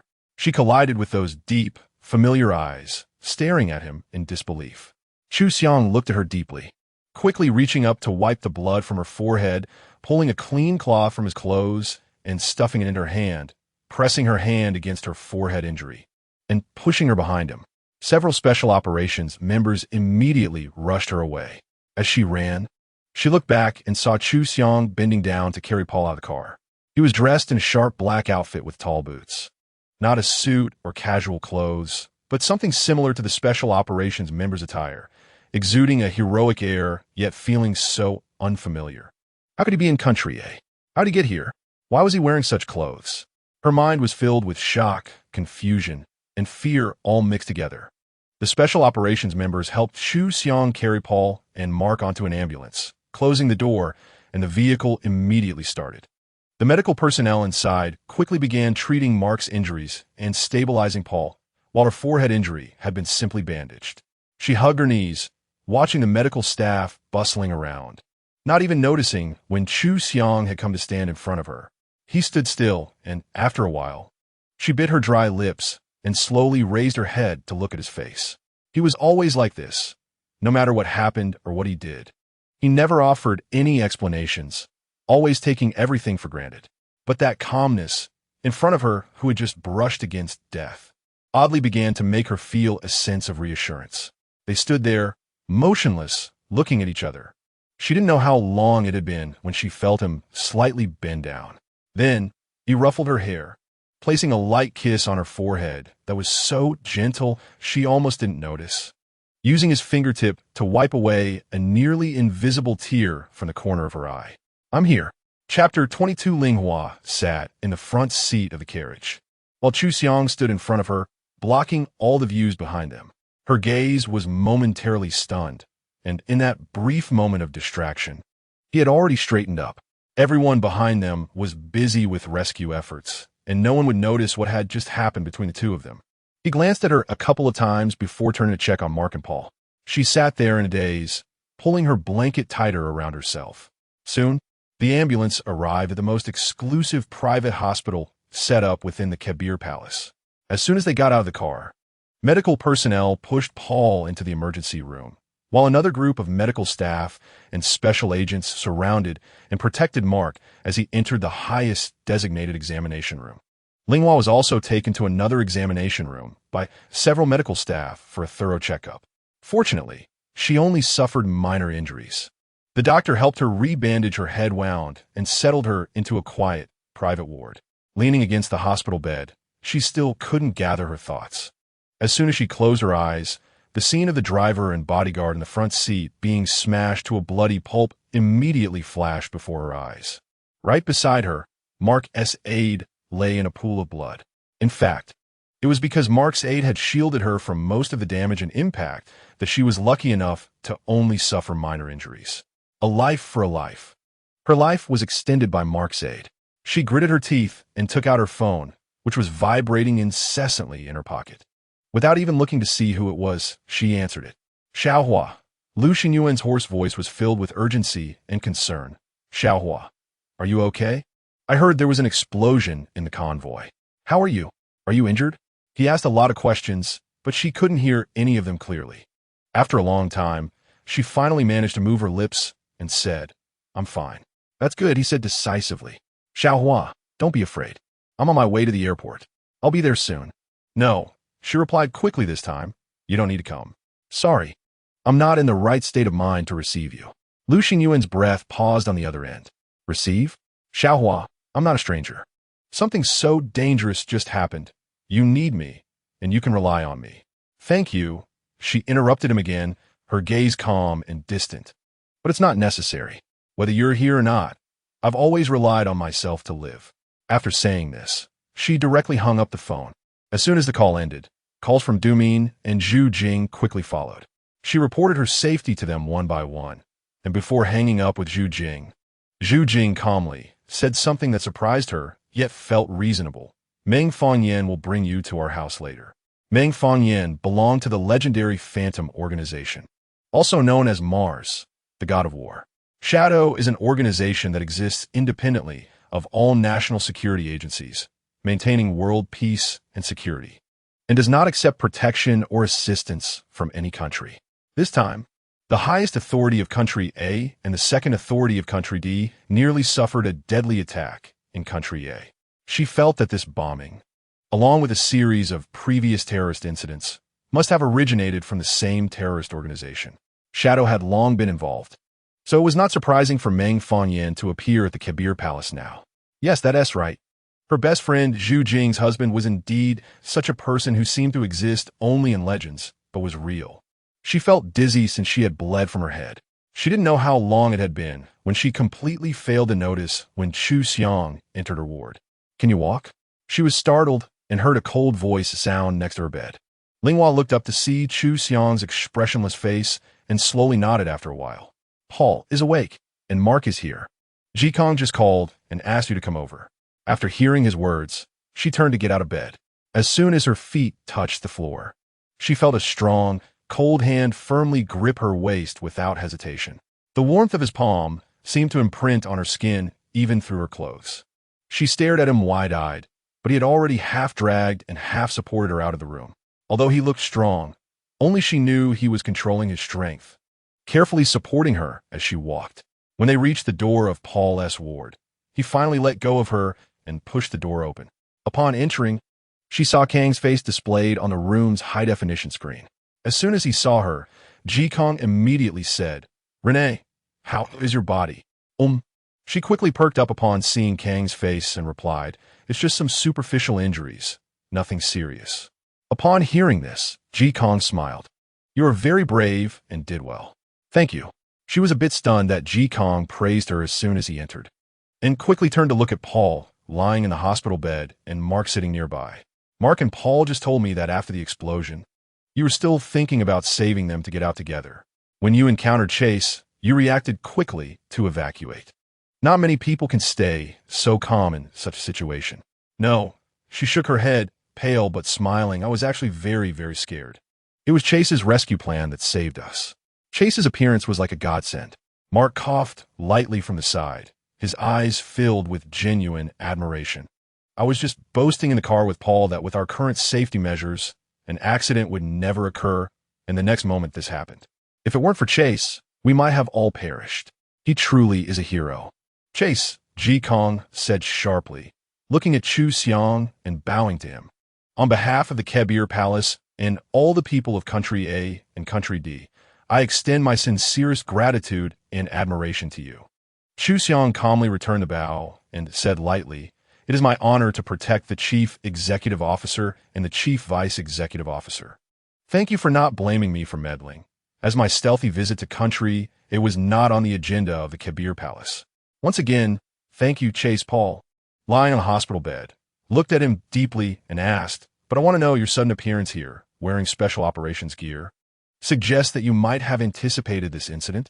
Everyone present was astute and shrewd, and Paul had asked the question Ling most wanted to know, why he appeared here and saved them like a hero.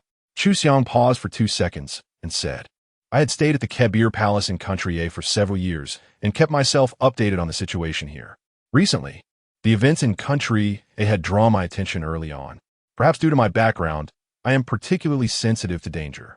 I suspect there are hidden hands behind this series of events, and one of these hidden hands may be someone from within the Kabir Palace."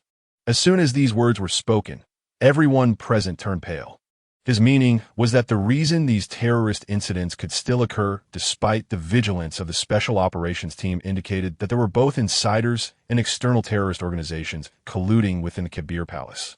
In such a situation where the Special Operations Group is so vigilant, the occurrence of these incidents indicates that someone has already informed outsiders about the plans of the Special Operations Group. This person, who is aware of the plans, must hold a significant position within the palace. I am in the Palace of Country A, and I have old ties with both the Special Operations Group and Shadow. So I came here invisibly, wanting to help everyone catch this pest. The Palace of the World is one family. The safety of one is also the burden of others. Moreover, with the important visit of Paul from Country D happening here, I must ensure Paul's safe return." Thinking about it this way, his statement does make some sense. And his words perfectly explain his sudden appearance here, while also raising the stakes significantly. She carefully observed Kang's expression, and Kang's face openly revealed admiration and affirmation towards him. However, based on her understanding of him, he would never make a sacrifice without gain. How could he possibly be as great as he claimed when he put aside so many of his own tasks to meddle in the affairs of Qianqiu? In her view, he was most likely trying to perform well in front of both Qianqiu and Mark, and his abilities, to some extent, actually highlighted Paul's disadvantages and shortcomings, greatly boosting his own standing in front of Qianqiu. Nevertheless, regardless of the reasons, he still saved her and their lives, which is an undeniable fact. Chase, how confident are you in catching the pest? After a long while, Mark asked solemnly. 90%. Then, I and Mark appoint you as the invisible commander for this operation. You have the authority to directly mobilize the Special Operations Group. You must trace the source of this incident. After a while, Qianqiu issued this command in the quiet room. Understood, Xiang replied solemnly. After discussing a bit more in Paul's hospital room, to avoid disturbing Mark and Paul's rest, Qianqiu ended the call, and Xiang left the room with her. Just after taking a couple of steps into the corridor, Ling felt a hand gently patting her shoulder from behind. She looked up and saw Meng Fangyan's stunningly handsome face appear beside her, as always breathtaking. Little flower, long time no see, Meng Fangyan whistled and smiled, snapping his fingers. Seeing her familiar friend, she couldn't help but reveal her first smile of the day. Meng Fan, long time no see. Fortunately, nothing major happened, Meng Fangyan said, looking at her injury and shaking his head. You don't know, Jing just called and nearly deafened my eardrums. She said if you weren't safe, she would kill me. She could do it. Yeah, truly lucky. She shook her head, pale-faced, still feeling that she was too fortunate. Meng Fangyan looked at her, then at Xiang beside her, raised an eyebrow. Don't worry with this guy around. How could he possibly let you shut up? Xiang interrupted loudly before she could finish her sentence. Then, he reached out to Meng Fangyan, impatiently squeezing out 2 words between his teeth. Give it. Meng Fangyan reluctantly pouted and tossed a tiny earbud she was wearing to Xiang. Ling stood still, stunned. What is going on? Xiang and Meng Fangyan know each other? How does he know everyone? First it was Xinyuan, and now it's Meng Fangyan. All people who seem unrelated. Seeing Xiang walk ahead, Meng Fangyan quickly reached out to pull her back, purposely dragging her to the back to talk bad about Xiang. This man is really annoying. Her head was starting to hurt more and more. How did you two know each other? Do you think I want to know him? Meng Fangyan snorted through her nose. Actually, we've known each other for many years. But we never contact each other, so I didn't think to mention it to Jing and you. Huh, think about it. He has a background in special operations. In the Special Operations Group of Country, they often collaborated with Shadow. He was the captain of the White Eagle team in the Special Operations Group, and we've worked together on several missions. So, he discussed this matter with me in advance. After all, Shadow also needs strong support from the palace to jointly eliminate the enemies. Okay, she felt her brain was really not enough, struggling to think. So, I have a question. How did he know exactly which car I was in? Meng Fangyan's beautiful eyes rolled, and she pointed her mouth towards Ling Hua's access card. Ling Hua instinctively looked down at her access card. Hanging on was the USB drive that Xiang had instructed her to carry at all times, GPS positioning. Her voice was a bit vague. Yep, global coverage, accurate to every small street. Does it have any other functions? You wouldn't want to know. She thought of that tiny earbud and guessed that it was probably also a listening device. Damn it. So ever since I started carrying this thing, he has had a complete grasp of all my movements in life, right? But don't hit me. Meng Fangyan raised her hands. This thing was actually given to him by me. Ling Hua's face was full of WTF. Because he said he wanted to ensure your safety. That's why I agreed to send this thing to him. Meng Fangyan rolled her eyes. Don't listen what he said about protecting your chief vice president or whatever. He doesn't care about those people at all. Whether they live or die has nothing to do with him. From beginning to end, he only wants to protect you. Her heart stirred at Meng Fangyan's words, and she suddenly looked up at Xiang's back ahead. From the moment he appeared, she had been guessing his purpose for coming. He had countless grand reasons to play the hero, but the one thing she dared not think about was what Meng Fangyan just said. Little flower. Meng Fangyan leaned in close to her ear with a half-smile. I bet you 5 cakes from little Qi, that Xiang is 600% into you. Chapter 23. The drive from Qibo Palace to Meng Fangyan and Zhu Jing's house was actually not far. Ling sat in the back seat, looking out at the quiet streets of a country in the deep night. She had lived here for several years, and now it seemed as if it was a world away. In fact, it had only been a little over 3 years since she left. Why did it feel like a century had passed? She withdrew her gaze and looked at Meng Fangyan, who was elegantly driving, and then at Xiang, who was sitting in the passenger seat, and she wondered why he had come along. This was truly a remarkable combination. She observed Xiang's silent profile and thought to herself that since the day she met him, her life had been filled with unexpected excitement and danger, with no end to the tension. Upon arriving home, Meng Fangyan parked the car in the garage and led them to the front door. Zhu Jing seemed to have known about their arrival long ago. Ling saw her waiting at the entrance with her arms crossed from a distance. After a couple of steps, Ling ran towards Zhu Jing without saying a word. Upon seeing her approach, Zhu Jing immediately opened her arms and embraced her tightly. You don't have to be afraid anymore. Ling heard Zhu Jing whisper in her ear, "We will protect you." Leaning on Zhu Jing's shoulder, she gently nodded, feeling that all the words they wanted to say to each other had already merged into this embrace. After experiencing such an ordeal, seeing Zhu Jing made the strength she had been holding on to seem like it was about to crumble completely. In this world, nothing is more fortunate than having a best friend who unconditionally supports and protects you, and who allows you to cry and lick your wounds without reservation after you are hurt. Like Du Min, Zhu Jing had witnessed all her forms and accepted all her forms. Does it hurt where your head got hit? Zhu Jing released her and examined the wound on her forehead. Ling laughed lightly. It's okay. It's similar to when I helped you fight off that drunk man on the street. Zhu Jing gave her a thumbs up, then naturally looked towards the back. Wife, Meng Fangyan is making a fuss behind. I want a hug too. Get lost. Zhu Jing ignored him, and her gaze locked directly on Xiang beside him. Ling could clearly sense Zhu Jing's gaze becoming sharper. Why did she suddenly feel a bit guilty, just like when Du Min and Xiang met downstairs at her house? I am Zhu Jing, Ling best friend, Zhu Jing said coldly, looking at Xiang. Xiang, he replied tersely. As the atmosphere became noticeably awkward, Meng Fangyan quickly stepped in to lighten the mood. Wife, is there any late-night snack at home? I'm so hungry. Go find it yourself in the kitchen. And by the way, you need to explain things to me clearly later. Zhu Jing rolled her eyes at Meng Fangyan and pulled Ling into the house. I made you some hot soup. Once inside, Ling spotted Fu Yu, while Zhu Jing's son Meng Qishi sat next to him. Aunt Xiaohua, Meng Qishi exclaimed happily upon seeing her, immediately running over to hug her. I miss you so much. Xiao Qishi, she squatted down and kissed the pretty boy's cheek. You look more and more like your dad. Meng Qishi proudly lifted his chin. Yeah, my dad is handsome. Ling thought to herself that she really didn't know what Meng Fangyan was teaching him. Zhu Jing, passing by them on her way to the kitchen, rolled her eyes. Ling Fu Yu greeted her. I saw the explosion on the news just now. We were all very worried about you. Thankfully, you're okay. Fu Yu was a friend of Meng Fangyan, a well-known mathematics professor in the industry. They often hung out together when she was still in a country, and later he returned to D country around the same time as her. Not only was he exceptionally intelligent, but he was also quite handsome.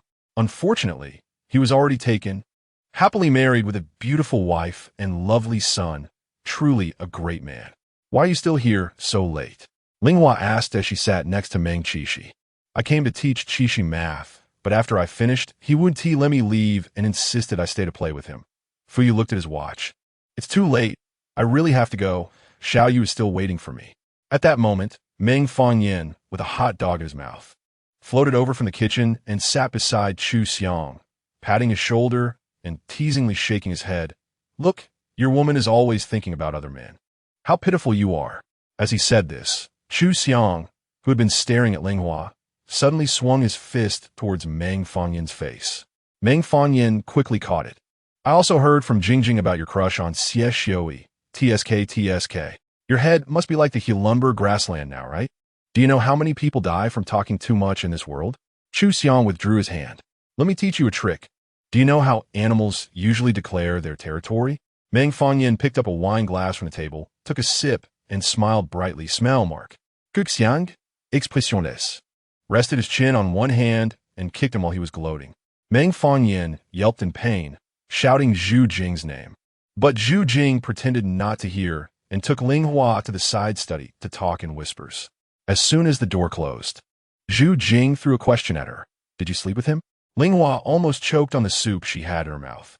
And after 2 seconds, she shook her head. That's good. Zhu Jing sat down opposite her. The farther away from him, the better. She looked down and sipped her soup. I want to. He is much scarier than Lu Xinyuan. They're not even in the same league. Zhu Jing said word by word. You could never be his match. If losing Lu Xinyuan is like shedding a layer of skin, then if you got involved with him and he dumped you, you might lose your life. Is it really that scary? Ling Hua looked up at Zhu Jing and smiled lightly. After today, I feel that life and death are just a momentary thing. Fear and avoidance are useless. It's all destined. Zhu Jing looked at her calm eyes, feeling a pang of heartache. Do you want to come back to a country? By my side, Meng Fangyan and I can protect you together. You have Meng Fangyan, you have Qi, and so many patients who need you. You're not just mine. After finishing her soup, Zhu Jing gently set down the spoon. I am very content that you are willing to let me depend on you.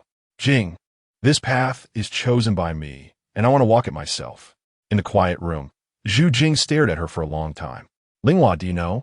Zhu Jing suddenly smiled and shook her head. I felt this way for a long time. Although it always seems like Du Min and I are protecting you. Often when big things happen, you are the one standing at the forefront. So I was not surprised that you chose to go to Kibo Palace. Later, I realized that you are born to be a person who stirs up trouble. You seem the most approachable, but in reality, you are harder than any of us. Colder than anyone. Ling Hua shrugged, thank you. The two exchanged a knowing glance and both laughed. By the time they left Zhu Jing's house, it was already past midnight. Meng Qi had long since fallen asleep on the sofa. Meng Fangyan threw the car keys to Xiang, letting him drive back and said to come find him in the morning. The streets in the early morning were clear, and Xiang drove to the hotel they had booked for this trip. The hotel was heavily guarded inside and out. Both of them had to show all their identification before being allowed in. The car could not be driven into the underground garage and was directly handed over to the security team for safekeeping. They each took their room keys from the special reception and took the elevator upstairs together. Upon reaching their floor, she swiped the key to open the door and walked straight to the desk, picking up a bottle of wine without pausing. She opened the bottle and took several swigs directly from it, then walked over to the sofa and sat down with the bottle. Come in, she said after a while, looking up at Xiang, who was standing at the door watching her. He closed the door behind him and walked towards her. Want some? She offered him the bottle. It's pretty good. Xiang took it, drank a couple of swigs from the bottle, and then handed it back to her. After a moment of silence, she spoke in a hoarse voice. I received a message from Paul. The meeting will continue tomorrow, but the location has shifted from the conference room to the hospital. Will you attend? No, he replied immediately. I have other matters to attend to. Oh, I almost forgot to mention. She leaned back against the sofa and closed her eyes. After all, you still have the #1 position of the commander dealing with terror incidents. With her eyes closed, she tried to use the alcohol to get lost in a haze, but her mind remained clear, vividly recalling everything that had happened today. After a while, she felt a cool object fall in her palm. Opening her eyes and raising her hand, she discovered that Xiang had placed a necklace in her hand. The necklace looked somewhat old, as if it had been worn for some years, showing clear signs of wear and fading on its surface. This is Mark's AIDS necklace. I took it from her before she passed away. It should be considered her token, he said. There will be a funeral tomorrow evening. She examined the necklace in her palm, pondering for a moment. You must be used to this by now, right? He had previously worked in a similar profession as Meng Fangyan, dealing with bloodshed, knives, guns, life and death. She thought, he must be numb to these things by now. Xiang did not deny it. I will try to get used to it too, she said as she carefully tucked the necklace away, her voice hollow and lackluster. After all, every mortal must face death. After saying this, her left hand was suddenly gently held by another cool hand. She looked up and saw his deep, focused pupils in the darkness. For a moment, Ling Hua hesitated. But the next second, she leaned in and kissed his lips. She saw his eyes slightly narrow, setting the wine bottle on the coffee table. She stood up and straddled Xiang, gently removing her outer coat.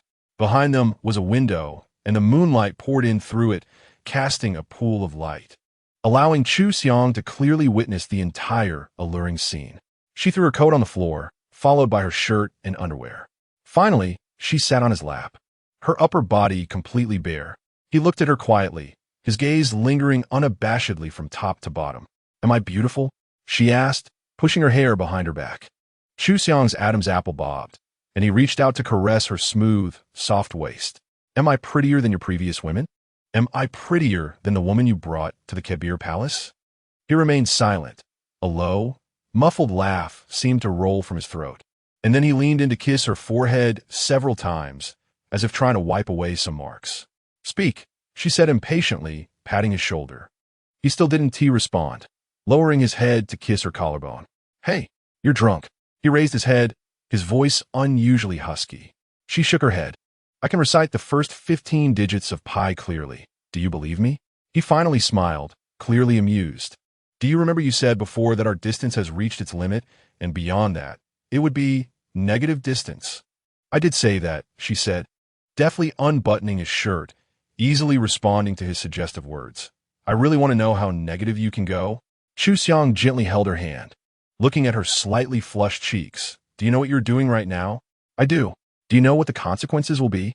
"I don't," she said, unbuttoning his shirt, breaking free from his hold, and reaching up to touch his cheek, sighing with a hint of a smile. "Everyone tells me to stay away from you. The farther the better. I know it myself. But are you really that terrifying? What would happen to me if I got involved with you?" She had insisted on holding her ground, fearing becoming irretrievably lost because of him, but life is predestined. So she really wanted to know what would happen if she chose to confront him head-on. Life is unpredictable, black and white reversed. So why not enjoy the moment and indulge in this hopeless cup? His smile grew wider, his voice low and seductive. "What do you think?" She looked into his eyes for a few seconds, then lowered her head and bit his shoulder. "I just not want to sleep with you, sleep all night." Chapter 24. Xinyuan allowed her to bite his shoulder, while the hand that had lingered around her waist subtly slid down. Just like the last time at the award banquet. The difference was that this time, she did not stop him. The large room was silent. His hand deftly unfastened her skirt and ventured inside. Her body was soft and smooth, and as he moved his hand, his breathing became heavy. She leaned on his shoulder, trying to hold back, but she couldn't help but let out soft gasps with each of his movements. Faced with such deadly pleasure, she could only bite down harder on the strong flesh of his shoulder to relieve her frustration. "Are you a dog?" he whispered coolly in her ear. "I'm a lion." She licked her lips. The desire in Xinyuan's eyes was blinding, and he looked in her eyes, laying her flat on the sofa and leaning over her body. At the same time, her hands were unbuckling his belt, but after finally getting it undone, she became impatient and kicked off his pants, provoking him to tease. "Are you in such a hurry to check the goods?" She looked at him, her hand reaching down. His eyes narrowed. She withdrew her hand. He raised an eyebrow. The two of them relied on a single word to play a round of charades, and he shook his head, lowering it to kiss her fiercely. Ling raised her hands to wrap around his neck, feeling his lips moving on hers and his hand once again intruding. A moan escaped her lips. "Is it comfortable?" he murmured as he brought her to the brink. She noticed the beads of sweat forming on his forehead from restraint. His cool and handsome face was so sexy it was hard to look away, but despite having come this far, she didn't understand why he still hadn't truly claimed her. "Do you want me to help you with your underwear too?" she said breathlessly, wrapping her legs around his waist. He didn't respond, and after bringing her to the peak, he took a deep breath and surprisingly got up, leaving her. Ling was dumbfounded. The next moment, Xinyuan rolled off the sofa, grabbed a blanket from the bed, and draped it over her, then picked up his pants from the floor. "Xinyuan, are you not capable?" The heat and desire that had enveloped her moments ago vanished in an instant as she sat up on the sofa, wrapped in the blanket, watching him swiftly put on his pants, feeling cold from her chest to her head to her feet. He slightly turned to the side, surprisingly not angry, and simply said, "You got hurt today." Are you joking with me?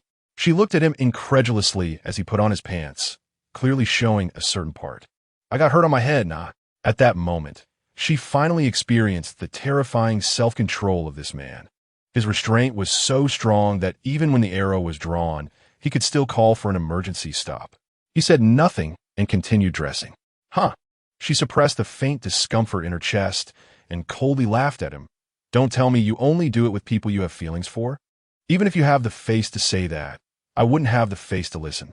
He put on his coat, ignoring her provocation, and walked toward the door without looking back. Get some rest early. I'm in the room next to you, and there are hidden guards nearby, so you don't need to worry about safety. The door opened and closed, and she bit her lip, rubbing her forehead, staring at the door as if she could burn a hole through it. She didn't understand why he suddenly pulled back at the last moment. A man's desire for her was something she could always see, and Xinyuan was no exception. She knew he wanted her, and his desire was intense. He had once schemed to get her, but she had repeatedly rejected him.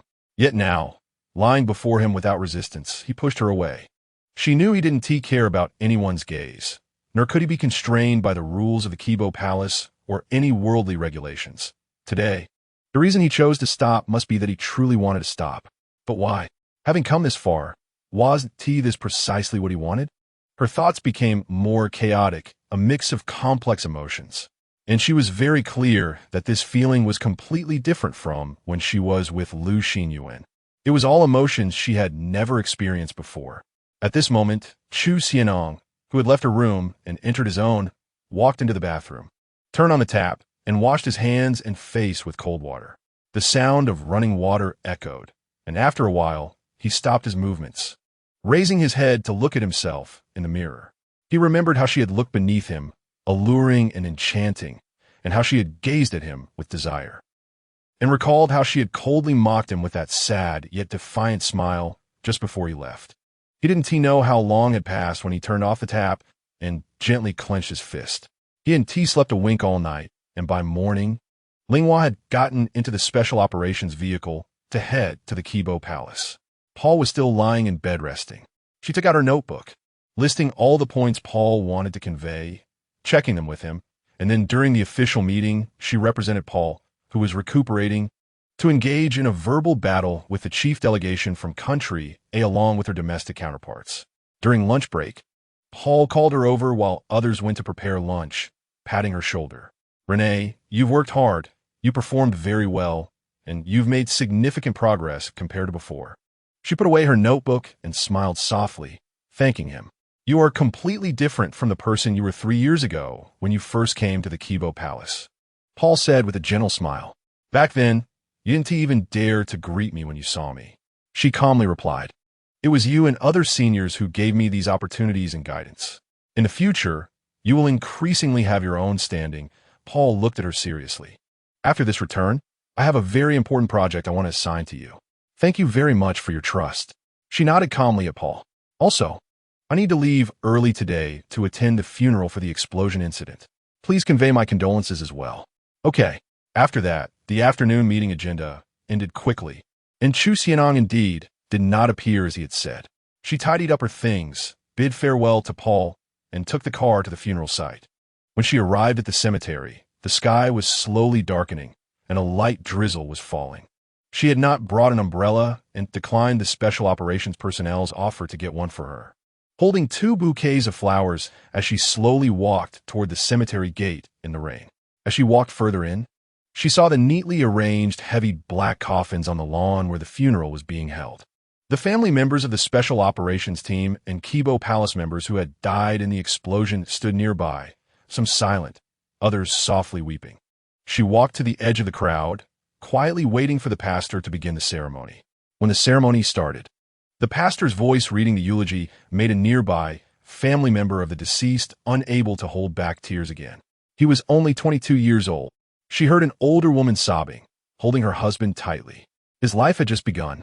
He told me yesterday morning that he would take us to the newly opened botanical garden this weekend. How could this be? I can't believe it.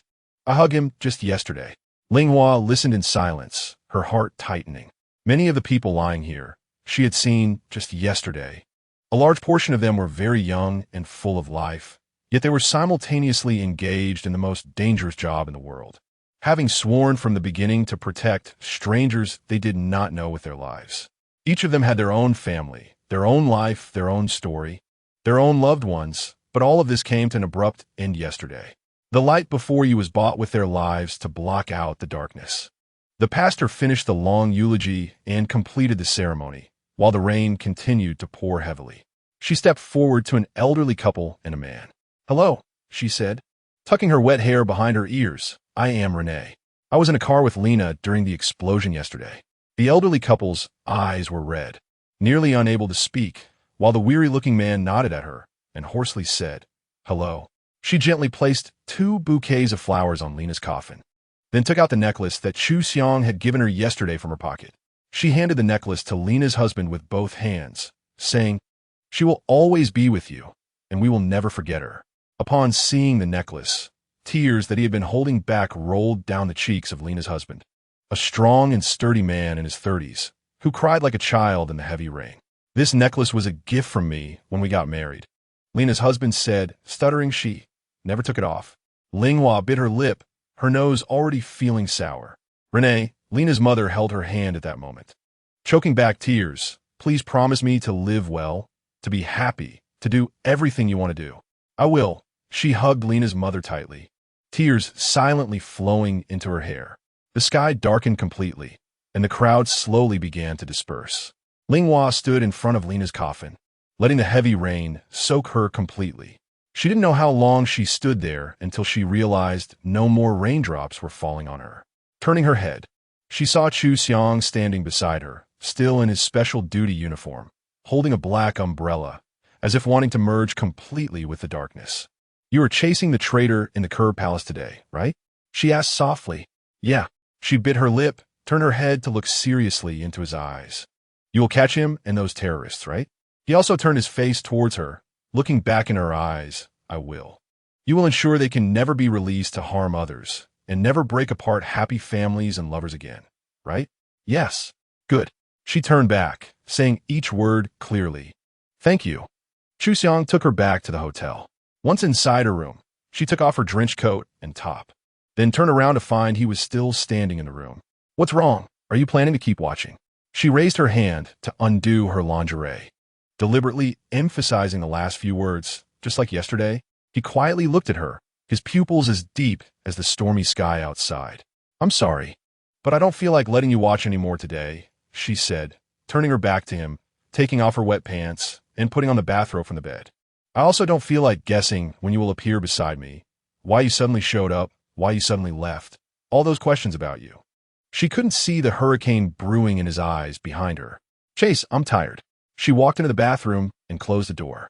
Xiang went downstairs and returned to the car, starting the engine.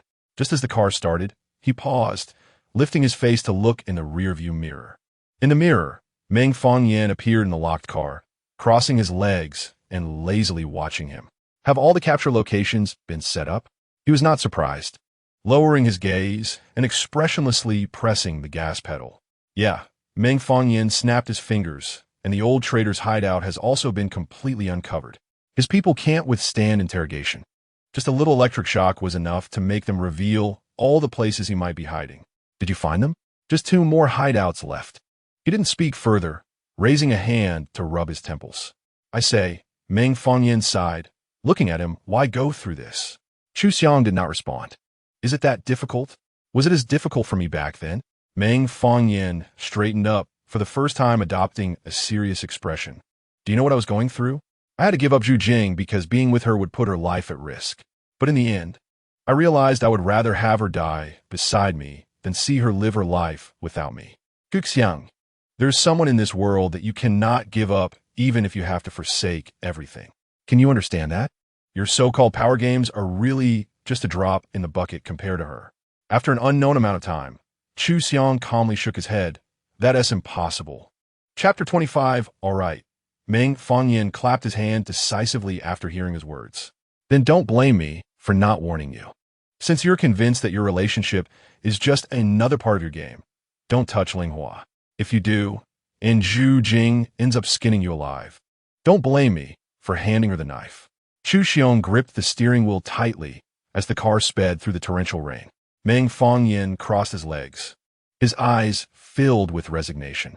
Xiang, I won't argue with you anymore. Up until now, you've probably thought yourself invincible, never truly caring about anyone or anything. But when the day comes that you realize there's something you're powerless against, we can talk then. It won't be too late. Xiang never responded to Meng Fangyan's words, only asking coldly, be too district? Meng Fangyan didn't continue the topic either. He took out a pair of glasses and put them on, then began using an unmanned reconnaissance drone to infiltrate the hideout of the KGB mole. 2 days later, Xiang and Meng Fangyan led the KGB Special Operations Team and shadow agents to successfully capture both the KGB mole and the leader of the terrorist organization responsible for the series of cases at an abandoned factory on the outskirts of T-City. The KGB mole turned out to be none other than the deputy commander of the KGB Special Operations Team in Country A. He had colluded with the terrorist organization long ago, profiting immensely by selling them weapons and later even assisting them in planning terrorist attacks. His actions were utterly depraved and devoid of humanity. When the news broke, she was in a meeting at the hospital. As soon as the announcement was made, everyone in the room immediately stood up from their chairs, cheering and applauding. Mark and Paul were also overjoyed and ordered the head of Country A's public relations to immediately hold a press conference to announce the good news to the public, both domestically and internationally. Ling watched the news footage on her phone, which showed Xiang escorting the KGB mole into a vehicle. Dressed in his solemn special operations uniform, he stood out strikingly even on the screen. Since the day of the funeral, she hadn't seen him for 2 days, nor had they exchanged any messages. He hadn't appeared at the KGB headquarters or returned to the hotel. According to Jing, Meng Fangyan hadn't gone home either, only reporting daily that he was safe, even though she pretended not to care about anything concerning him. At this moment, until she saw him alive and well on the screen, she finally felt the heavy weight in her heart, accumulated over the past 2 days, slowly lift. He had kept his promise to her, to bring those criminals to justice, and had returned safely. Chase has become a star now, Mark joked to everyone nearby. All social media is flooded with his photos and updates. A politician working in the KGB being idolized like a celebrity is just, well, what can you do when Chase is both incredibly capable and so handsome? Someone chimed in. Paul smiled, turned his head to look at Ling, and said, Renee, don't you think so? She was suddenly called out, a bit surprised. Meeting Paul's eyes, she could only pretend to be calm and smiled silently. When she returned to the hotel in the evening, after taking a shower, she sat quietly on the bed for a while, feeling that her head, which had been aching all day, still hurt. She grabbed some casual clothes and a hoodie, threw them on, and took the room car downstairs. Arriving at the bar on the first floor of the hotel, she found a relatively quiet sofa seat at the back, ordered a drink, and silently sipped it alone, not looking at her phone or any messages. After a while, she felt someone sit down on the sofa opposite her. She looked up, her gaze flickering. It was actually the girl she had seen twice at the restaurant and the kebabong, who seemed to be very close to Xiang. The girl had her hair tied in a ponytail today, without any makeup, looking beautiful and energetic, and her features always made her feel oddly familiar with someone. However, the sudden appearance of this girl made her feelings even more complicated. She didn't know what the other person's purpose for being here was. After they had both sized each other up for a while, the girl surprisingly took the initiative to say hi to her. Hello. She pondered for 2 seconds and replied officially. The next second, the girl shook her head apologetically and said in fluent English, Sorry, I don't understand Chinese. Ling was confused. Are you my brother's girlfriend? Before she could speak, the girl blinked at her. She frowned slightly, thought for 2 seconds, then instantly realized and could only respond in English as well. Who is your brother? No wonder she felt the girl resembled someone at first glance. It turned out she looked like Xiang, especially the eyes and nose, which were almost identical. Now, recalling their encounter at the restaurant, the girl had seemed utterly confused by their conversation. It made sense now that she hadn't understood what they were saying. Chase. The girl took a sip of her drink and playfully stuck out her tongue at her. I'm Molly, Chase's sister. But I grew up in Country A and have always lived there. I went to Country D a few days ago to visit my brother. The sudden influx of information took Ling a moment to process. For some reason, she felt a wave of relief. So, this girl wasn't his true love. She was his sister. That explained why he doted on her so excessively, even allowing her to come and go freely in the Cobra Palace. And judging by the girl's innocent demeanor, she must have been well protected by him since childhood. So, the girl asked, "What exactly is your relationship with my brother?" Molly rested her chin on her hand, looking at her with a mischievous smile, always feeling that her brother was different with you than with others. "You've only met me once. How do you know it's different?" She shrugged and smiled faintly at Molly. Molly lightly tapped her glass with her fingers, the way he looks at you. Ling Hua's gaze flickered as she fell silent for 2 seconds. "I'm afraid you'll be disappointed. I'm not his girlfriend, just his former subordinate." Molly looked visibly surprised. "Really?" She nodded. "I don't believe it," Molly shrugged. "At the very least, I think your relationship definitely goes beyond just being colleagues." Ling Hua set down her wine glass and looked at the clever young girl. "Go home early. If your brother finds out you sneaked over here late at night, he'll be angry." Molly's eyes darted around, still somewhat intimidated by Xiang's presence. Hesitantly, she stared at Ling Hua and asked, "Don't you like my brother?" "All the women around him like him. I know all women like him, but he has never liked any of them." Molly emphasized seriously, then muttered under her breath, "But he has your photo in his phone." She didn't catch the latter half of Molly's words and simply remained silent. "Well, I'll head back now. Don't tell my brother I came to see you, okay?" Seeing that she couldn't get anything out of her, Molly decided to give up. "I just wanted to see what kind of person my future sister-in-law is." "I want to tell him," she replied with a smile, shaking her head. "Be careful on your way back." But the truth was, sweet little Molly didn't know. Even if she didn't tell him, he would still be fully aware of everything. Molly got up from the sofa, but suddenly turned back and asked, "Renee, did you graduate from H University?" Ling Hua nodded, "Yes." "Oh." Molly's eyes darted around as if she had just understood something. Bye. Watching the little girl leave, her heart sank deeper and deeper, with a headache so severe that even alcohol couldn't numb it. She didn't know when it started, but he had begun to trouble her, confuse her, make her uncomfortable. And more importantly, she couldn't stop thinking about everything related to him, even though she didn't want to feel this way. Friday, knowing it was her birthday, Paul told her to leave work early after meeting with the business leader from Qianqiu, saying he could handle the rest of the matters himself. After thinking for a moment, she ultimately didn't refuse and thanked Paul, who had prepared a limited edition pen as a birthday gift for her, before heading downstairs to call a cab to Zhu Jing's house. Upon arriving at Zhu Jing's home, it was Xiao who opened the door. The handsome little prince took her hand, pulled her down to squat, and gave her a kiss on the cheek. "Annie Hua, happy birthday." "Thank you." She returned the kiss to Meng and said to Zhu Jing, who was coming out of the kitchen with dishes, "This Meng Fangyan 2 of yours will be something else when he grows up. The girls within a 10-mile radius will practically be chasing after him." "Ha!" Zhu Jing rolled her eyes. "You underestimate him. Even now, he's the center of attention in kindergarten, and when his dad goes, the teachers flock around him. You really have it tough, having both a big and a little one attracting attention outside, and you remain calm. I truly admire you." Ling Hua carried Meng into the house while bantering with Zhu Jing. In the living room, Fu Yu and his wife Wang Yu, who were sitting on the couch, smiled and greeted Ling Hua as she walked in. "Hey, little Peter Pan, why didn't your Fu Xinyu come with you to Country A this time?" she asked Wang Yu as she sat down on the couch. "He didn't want to come, so we left him at his grandparents' house," Wang Yu said, handing her a beautifully wrapped gift. "Xiao Hua, happy birthday." "Thank you."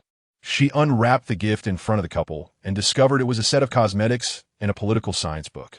"The cosmetics were bought when I flew to Country Tea. They say they're the most popular new products this year," Wang Yu explained. She's a flight attendant, always flying various routes, with a gentle and harmless personality, a bit like a little rabbit. And the book was prepared by Fu Yu. "I don't know if you like it." She smiled and accepted the gifts, saying of course she liked them, as they were very practical. "Hey, why didn't you mention there's also someone attracting attention here?" Zhu Jing placed some snacks on the coffee table and patted Fu Yu's shoulder. "Right, Big Demon King?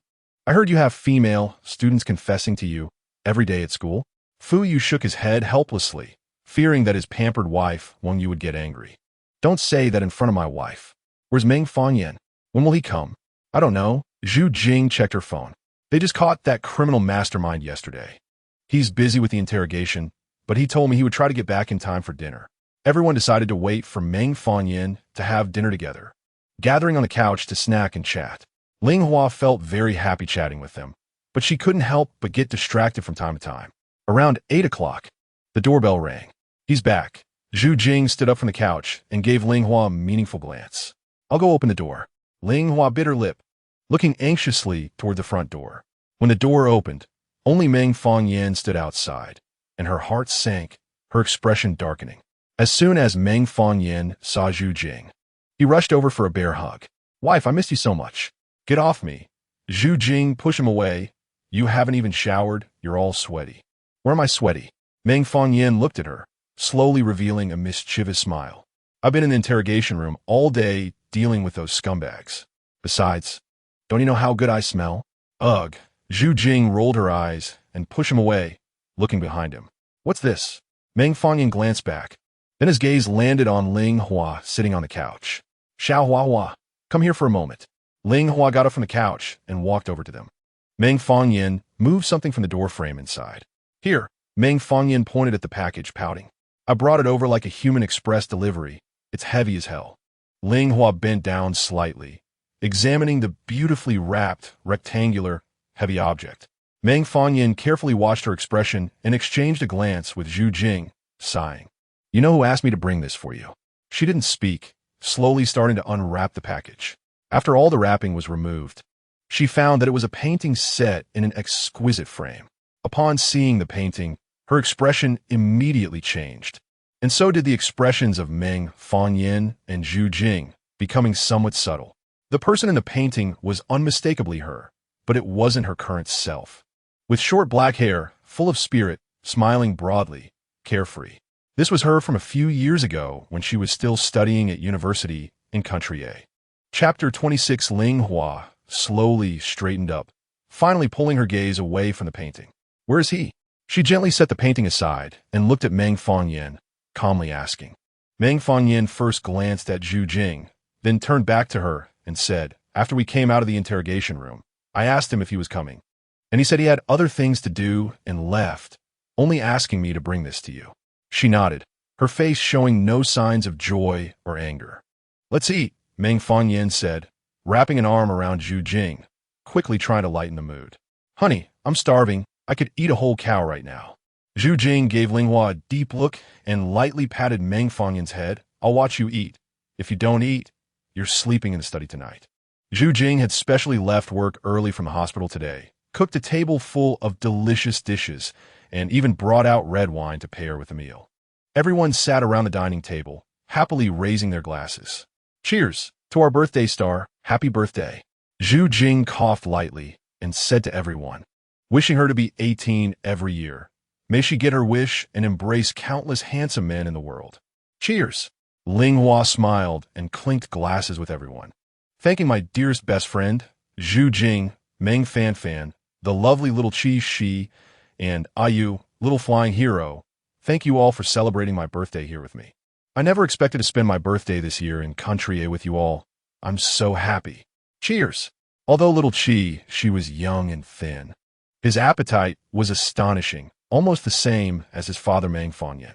While eating, he shouted that he wanted to eat the cake quickly. When everyone had nearly finished eating, Jing prepared to go to the kitchen to get the cake. Ling Hua got up from her chair and followed her into the kitchen. Is it tiramisu? She leaned against the counter, looking around. Yes, of course it's your favorite tiramisu. Jing took the cake out of the fridge and placed it on the counter, turning to her and saying, I bought the ingredients at the supermarket with she yesterday and made it for you today. I haven't made even half a cake for Meng Fangyan all these years. He will definitely cry out loud later. Jing, yeah, I love you. Ling Hua hugged Jing, rubbing her neck. All right, why are you so good at being spoiled now? Where's my gift? She smiled and extended her hand toward Jing. Jing rolled her eyes. Never seen someone directly asking for a birthday gift like this. She shrugged. Just say it. How big is the red envelope you prepared for me? Or did you buy me a bag? I didn't give you a red envelope. Nor did I buy you a bag. You don't need those. Jing looked at her quietly. My birthday gift to you is a one-way plane ticket from Country D to Country A. Whenever you're unhappy in Country D, or at any time, Just call me, and I'll buy you a ticket to come over. You can choose to never go back from then on. Same old saying. You support me? I support you. Ling looked back at Jing, feeling a slight sting in her nose, but still suppressed it. Shaking her head and smiling at Jing, you never used to be so sentimental. Jing crossed her arms, shrugged. I have one last thing to say. Listen carefully. Ling do what you want to do. If you make a mistake, it's on me.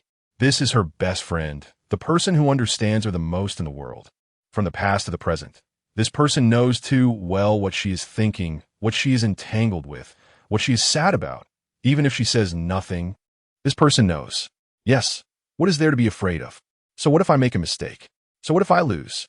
Ling fell silent for 2 seconds, not saying anything, and hugged Jing tightly. All right, then wait for my call. If you find me annoying and want to kick me out, I won't leave. Come on. Jing chuckled, patting her back, jokingly. Can you be more annoying than Meng Fan? Everyone blew out the candles and ate the cake. Ling glanced at her watch. It was almost 11 o'clock. Fu Yu and Wang Yu had to catch a flight back to Country D the next day. So they left early.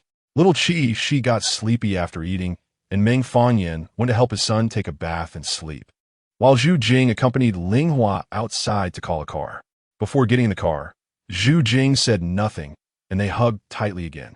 After Ling got in the car, she thought for a moment and said to the driver, Master, please go to H University. H University should be closed by now, right? The driver asked curiously before driving at this late hour. It's fine, she said, just go to H University.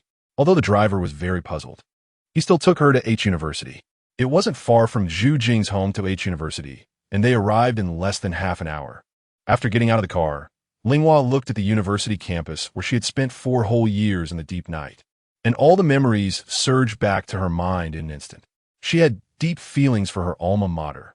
Here, she completed 4 rich years of study, made many friends, and did many interesting things.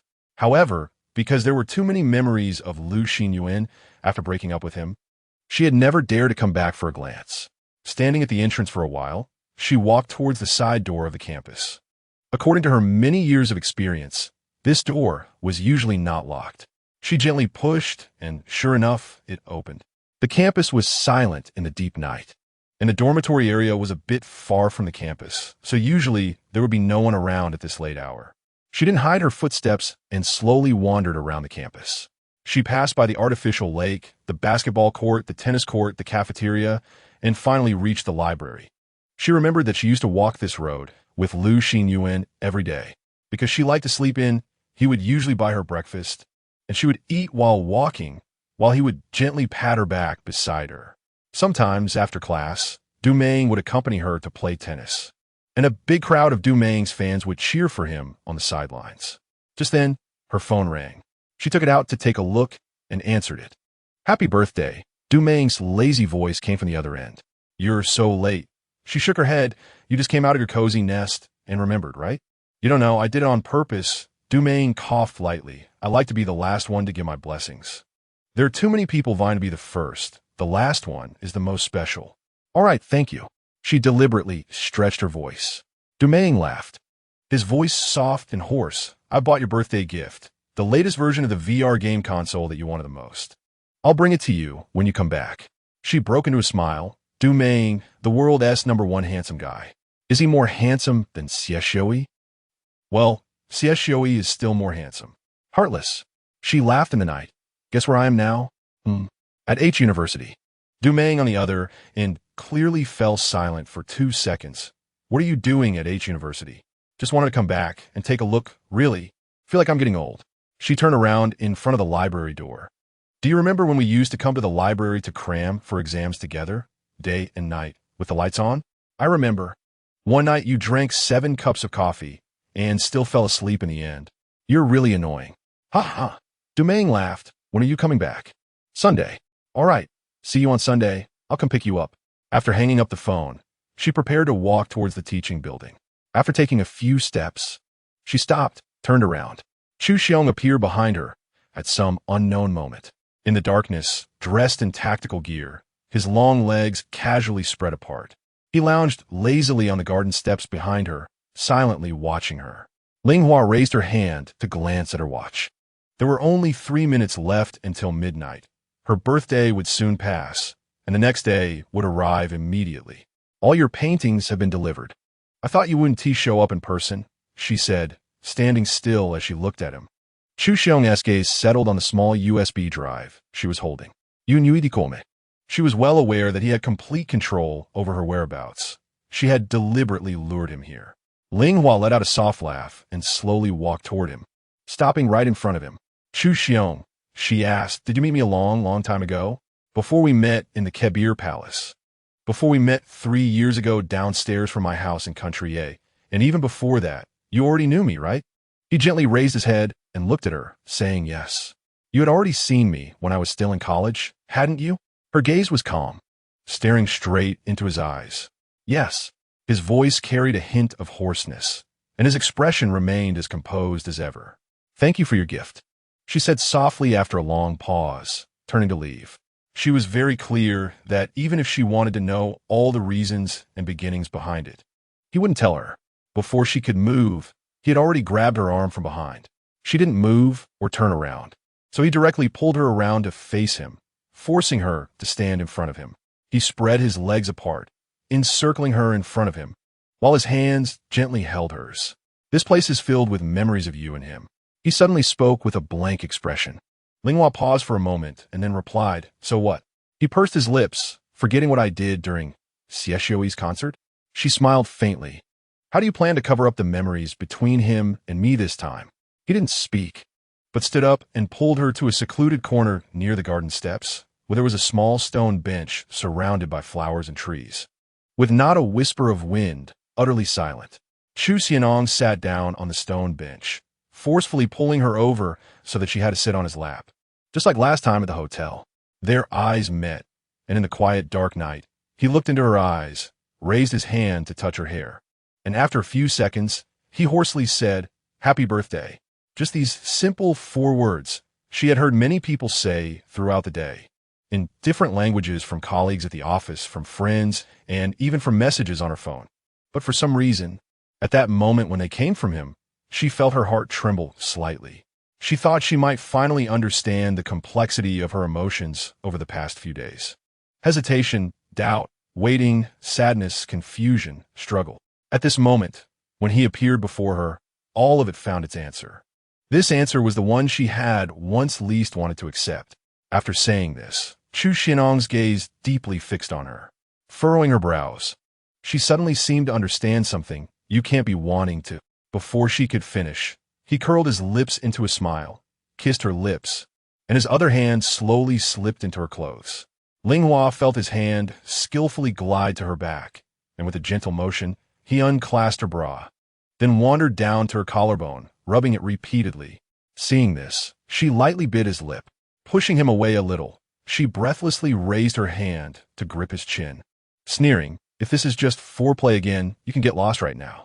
Chu Xinyuan raised an eyebrow, surprisingly not angered by her teasing move, and with a middle finger up, he held her chin. You have every right to. You should have known what kind of person I was from the first day you saw me. She snorted through her nose, her hand moving down, and with a swift motion, she pulled down his zipper. He once again grasped her hand. What are you doing? She watched the flickering flames in his eyes and the faint traces of lingering struggle and hesitation.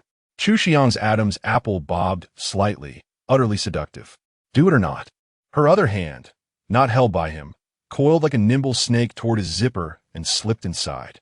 The desire she had forcibly suppressed that day was now completely ignited. Even in her wildest dreams, she had never imagined she would dare to engage in such wanton, libertine behavior on the university campus where she had studied for 4 years. Even if she would regret it once she regained her senses, right now, she had no intention of stopping at all. A low, muffled groan of pleasure escaped his throat. Sensing his resistance weakening, she lifted herself slightly and leaned forward, moving toward the direction of her hand. Since she was wearing a skirt today, she could easily accomplish this without even taking it off. A drop of sweat from Chu Xianyuan's forehead fell onto her slender arm. Watching the mix of raw desire and lingering restraint on his handsome face, she stuck out her tongue and lightly licked his chin, delivering the final, fatal blow. Do you want me? The next moment, a storm brewed in his eyes. With one hand, He gripped her waist tightly and pressed her body down fiercely. Chapter 27 from the outside. Their clothes appeared neat and tidy, but only they knew what was happening beneath her skirt. To avoid making any noise, she bit her lip tightly, moving her body in sync with his actions. While one of his hands gripped her slender waist, the other lingered on her fair thigh. Watching her alluring expression, the fire in his eyes burned hotter. "Is it comfortable?" She gasped softly, whispering in his ear. The next moment, he lifted his body heavily, satisfied to see her body instantly soften. How could she possibly be his match? "Looks like you like being on top." Xinyuan casually turned the situation around, his tone cold. "Coincidentally, I also like you on top." Then, his movements became like a storm, fierce and powerful, each move lethal. She felt their bodies tightly connected, her gaze locked firmly on his face. His grip was almost suffocating her waist, and she could hardly restrain herself, only able to bite down on his shoulder to stifle her screams and moans, climbing to the peak under his guidance. Ling was both exhausted and frustrated. Her initial desire to dominate this encounter had completely evaporated. She had thought that Xinyuan's previous hesitation must have had its reasons, and she had been unable to understand what they were, believing that he might have feelings for someone else. However, after his sister came to find her, she no longer had any concerns. She no longer wanted to guess his thoughts. She just wanted to fulfill her desires. But she could see that he was still struggling. Yet this final hesitation was ultimately shattered by her passionate provocation. Yes, the day after her birthday, she finally got what she wished for. Xinyuan's rationality was always present, as he pulled out just in time before finishing. "Done?" She leaned against him, drenched in sweat, looking at him with a cool tone as he wiped himself with a tissue, teasing him. "Is that your negative distance?" After finishing, he glanced at her, took off his special ops jacket, draped it over her, and then helped her adjust her skirt before picking her up horizontally. "Don't fall," he said, hooking her arms around his neck, leaving only a single sentence. In a quiet, early morning campus, he carried her like a princess, slowly walking out. Ling did not resist, allowing him to hold her, observing his determined jaw and the expressionless face that had returned to its usual unsightly demeanor. He always wore mask in front of others. Or perhaps that mask had merged with his face. Even after their intimate moment, she still could not see his true self beneath the mask. It was hard to believe that just a moment ago, this man had been entangled with her. He carried her all the way to the car, placing her in the passenger seat before getting in himself. After closing the car door, he did not start the engine. "Aren't you supposed to feel refreshed now?" she said lightly as she fastened her seatbelt. "Why do you look so sour?" His gaze was fixed ahead as he coldly replied, "Is this what you wanted?" She was momentarily taken aback by the question, and after a while, she smiled. "I guess so." Xinyuan turned to look at her, a complex expression rising in his eyes again. "Today, and everything that happened in the past few days will be left in Country A. Once we go back, we'll be on our respective tracks. I'll do what I need to do, and please remain as you are." She spoke calmly, throwing out the script she had prepared long ago. "We're all adults. We had a night of pleasure and met our needs. I believe there's nothing more to be said about it." He fell silent for a moment before finally starting the car, his tone dropping to freezing point. "It seems that not acknowledging after pulling up your pants isn't just a privilege for men." She felt a vague discomfort in her body. Looking out at the H University campus, "You don't lose out. You did refresh my memories here." From now on, every time she came back, it would only be the memory of that one night on her birthday, where she had experienced everything with him, Xinyuan, in this elegant place. No longer would there be those 4 years of hard roads. Xinyuan's gaze lingered on the road ahead, and after a long while, he said, "I'm not like him." "Oh, really?" Her tone carried a hint of faint sarcasm. "How are you different?"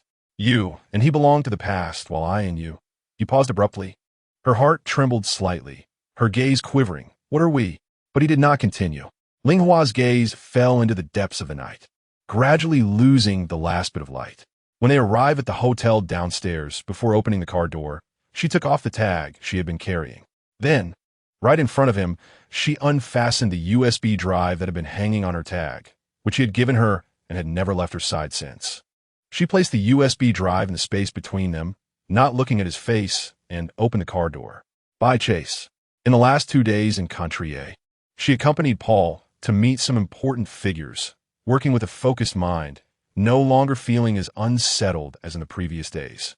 The trials of the mole in the kebab palace and the terrorist organization leader proceeded smoothly, and others said that Xinyuan had flown directly back to Country D on Saturday morning. He had completed his side mission, and there was no need for him to get involved further. Besides, there was no other reason for him to stay. On the way to the airport on Sunday, Mark surprisingly came to see him off. Usually, such occasions didn't require Mark's presence, which showed that Mark and Paul had a genuinely good relationship. Before they entered the airport, Mark and Paul shared a heavy hug, and Mark shook Paul's hand, smiling, "Safe travels, old friend. Thank you for your hospitality and care during this trip." Paul replied with a smile, pointing to his still bandaged wound. "Joking, you even made me take back a souvenir." Mark laughed heartily. "Let's hurry and go." Paul waved at Mark, pretending to get out of the car. "Hope to see you again soon." Mark suddenly patted Paul's shoulder. Paul turned back and exchanged a glance with Mark. She witnessed the entire scene. Such farewells were common, but she noticed that Mark's gaze held a deeper meaning, as if there were unspoken words. How soon was soon? One was the deputy chief of Country D, and the other was the chief of Country A. They wouldn't see each other often, at most 2 to 3 times a year, so there was definitely some mystery in those words. Paul did not respond, patting Mark's arm as he got out of the car. After a long flight of over 10 hours, she felt dizzy as soon as she got off the plane and opened her phone to see a message from Meng, saying he was waiting in the parking lot until his back ached. Fortunately, Paul wasn't like Xinyuan, who would rush back to work like he was on adrenaline after a long flight. Paul had the driver take him straight home, so she didn't need to take care of him and could go directly to find Meng. When she got into Meng's car, he smiled and handed her a box of mango sago. "Please." She took it, patted Meng's shoulder. "You haven't been raised for nothing. Ms. Ling, you've worked hard. Do you need any other services?" "Water." Meng immediately handed her a bottle of water. She raised an eyebrow, asking if there was any special service. He pretended to be scared and hugged his shoulders, saying he wasn't for sale. Linghua rolled her eyes and scolded him, calling him a sissy. After scolding him, she suddenly seemed a bit distracted for a moment. After taking a sip of water, she began to quietly eat her mango sago. "It was really dangerous for you in Country A this time. I couldn't even imagine you being there when I saw the news," Meng said while driving. "Yeah," she replied. "I don't even dare to recall what it felt like at that time.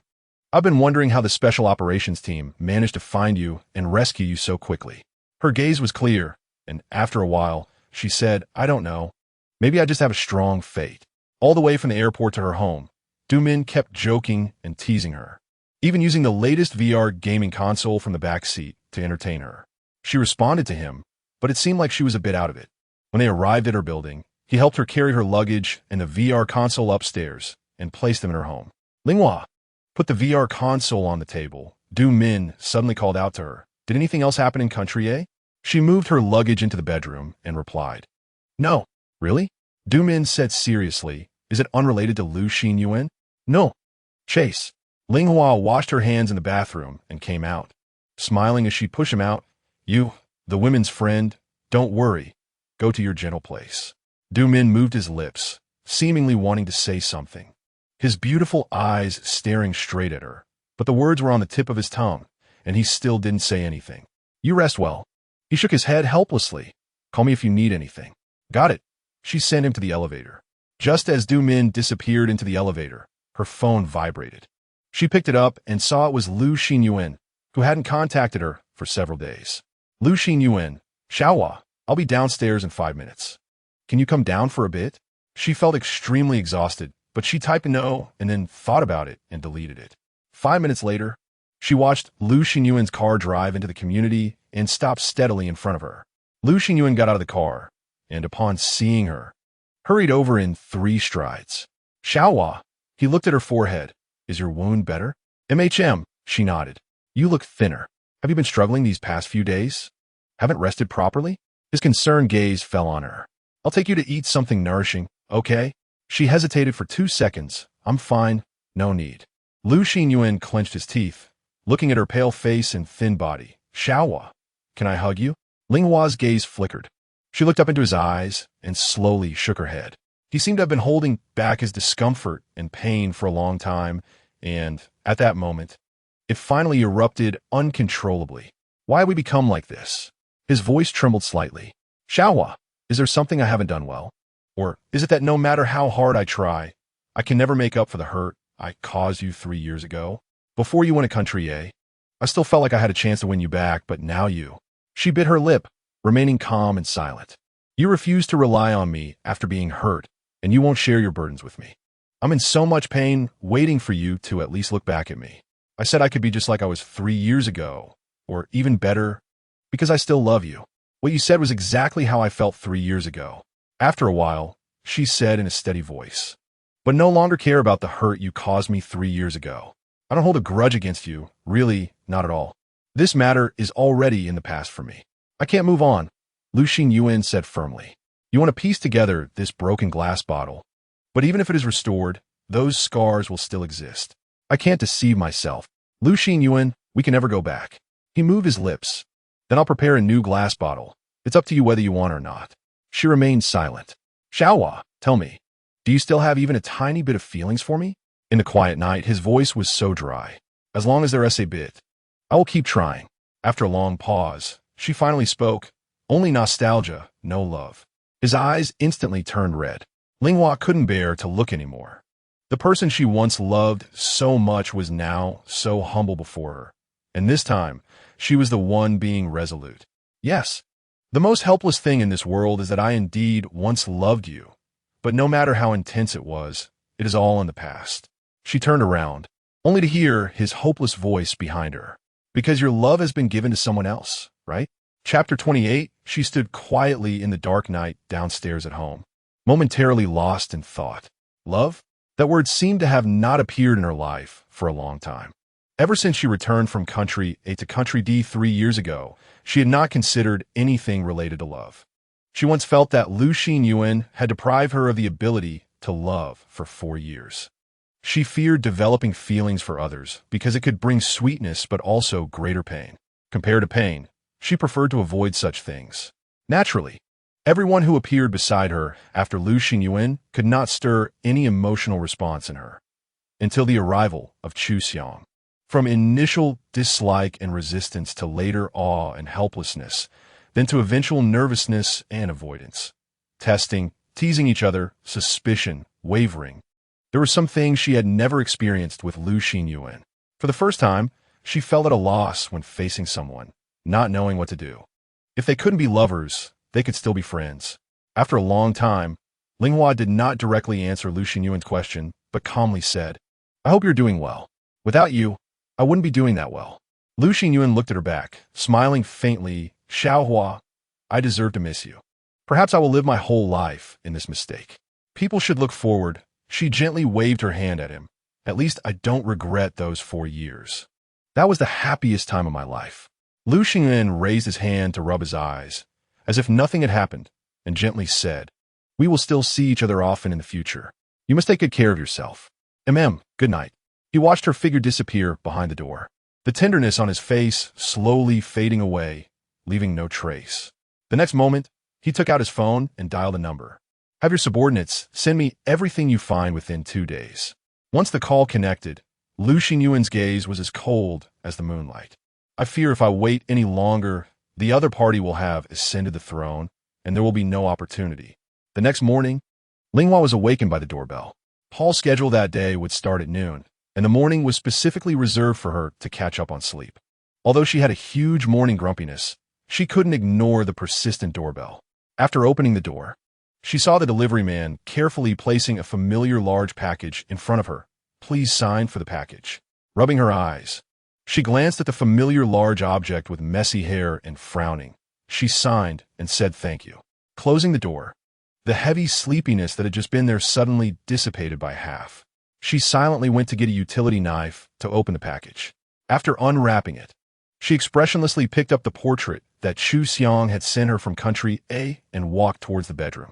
Jing had said it was inconvenient for her to take this portrait on the plane, so she offered to send it directly to her home to reduce her troubles. Taking down the landscape painting that had originally hung on the wall, she hung up the portrait, standing in front of the portrait for a while.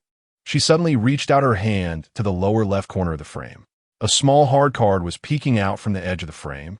and she hadn't noticed it when she was in country A because she hadn't been in the mood to look closely. Gently pulling it out, it was indeed a small card. On the card was his familiar, elegant handwriting. Sharks only love blood. She looked at those words, reading them over and over, imagining what expression he had when he wrote it in the night in country A. Would there be a hint of hesitation and doubt? Probably not, just because he was Xiang, not any ordinary person. Sharks only love blood. Only blood can give sharks a sense of conquest and pleasure. And everything else is not in the shark's eyes. Once there is no blood, the shark will decisively discard it. She placed the card back in its original position in the frame, lay back on the bed, and placed her arms over her eyes. Yes, she had known from the very beginning that there was no surprise. As soon as she entered the Qibo Palace, GAGA said she wanted to find her. Ling, who was organizing documents, was startled when she saw the tall, beautiful woman pulling her aside to the windowsill and whispered, "What's going on with you?" GAGA's bright and lively face was now pale without a trace of blood. She usually always had exquisite makeup and dressed appropriately. Such a beauty was now barefaced. What happened? Seeing that GAGA didn't respond, she asked again. GAGA's eyes suddenly turned a bit red. She raised her head, held back her tears, and said hoarsely, "It's nothing. Do you have time tonight? Can I come to your place?" It was rare for Ling to see GAGA speaking so weakly, as if she had been completely defeated. No problem. She hugged this true friend she had made in the Qibo Palace for so many years. Is it because of Jing? GAGA leaned on her shoulder without saying a word. Then it was. She deeply sighed in her heart, releasing GAGA. "I'll come find you after I finish here tonight." After sending off GAGA, she looked over Paul's latest schedule for the afternoon, her gaze pausing for a moment. At 3 o'clock, Paul would have a meeting with Qianqiu and the person she least wanted to see right now. She also needed to attend. Looking at the schedule in silence for a while, she sat down and began to work calmly. From now on, she would see him here every day and interact with him as if nothing had ever happened. Just as she had said, at 3 o'clock, she accompanied Paul into Kang's office. In the spacious and bright office, Lord Kang sat behind a desk flanked by the national flags of Country D, with Kang's aide Xiao Di, Xiang, his new aide, and Jing all present.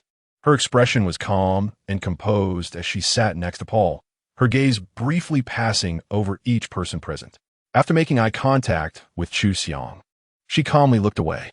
Today's agenda was to discuss an important project that Qibo Palace would launch at the end of this year, establishing a factory zone in P City and reducing unemployment in nearby cities. This topic had actually been mentioned multiple times at the higher levels, but had been shelved for various reasons, including national treasury issues for the past 2 years. Recently, Qianqiu seemed determined to prioritize this agenda and had asked everyone to focus on this project moving forward. Everyone present knew very well the reason for Kang's sudden acceleration of this project's process. The quadrennial elections were approaching, and to be re-elected as the chief of Qibo Palace, he needed to present a convincing and impressive project. If the factory project succeeded, it would undoubtedly be his trump card for fighting for re-election. Therefore, continuing to promote this project and discussing it with the P-City tycoon Gunner was inevitable. After going through the outline with everyone, Qianqiu looked at Paul. "Paul, you should go to P-City tomorrow and sit down for a face-to-face talk with Gunner." Paul hesitated for a moment after hearing this and didn't speak. "What? You seem to disagree," Qianqiu inquired. "Do you have any concerns about this?" Gunter's former position at the Coburg Palace and his current stance are quite delicate. "I'm concerned he won't act in the best interests of Coburg Palace to help us with this matter." Paul bluntly voiced his reservations. Qianqiu frowned slightly. "But you know very well that we can't bypass Gunter if we want to get this done. We can approach it indirectly. There is no need to confront Gunter directly from the start." "Then tell me, who should we approach instead?" Paul pushed back repeatedly, and Qianqiu's expression was visibly growing displeased. Xinyuan, Xinyuan, who had remained silent until now, suddenly spoke up. "If you and Paul don't mind, I could be the one to talk to Gunter as the representative." All eyes turned to him. "I've dealt with Gunter a few times before and have some understanding of his way of operating. Paul may not be familiar with him, so it's understandable that he has concerns. But I believe I can manage Gunter's expectations effectively." His words were humble and diplomatic, making it almost imperceptible that he was subtly undermining Paul. Yet his suggestion aligned perfectly with Jikong's desired outcome. After a brief 2-second consideration, Jikong nodded. Very well, Chase. It's reasonable for you to take on this role. Good. I'll set off tomorrow then. Jikong gave a slight nod, his expression radiating satisfaction. To most in the room, it might have gone unnoticed, but she saw it clearly. Ever since Chu Xianyang had led Coburg Palace's special task force in a country to capture a mole and a terrorist leader, targets that a country's own forces had failed to apprehend in a month, in just 2 days. Jikong's admiration for him had skyrocketed. Chu Xianyang's outstanding performance had brought glory to D country and, by extension, to Jikong himself. But conversely, Paul's standing had grown increasingly precarious, and this small exchange was yet another nudge in that direction. After the agenda was discussed, Jikong and Chu Xianyang casually struck up a conversation.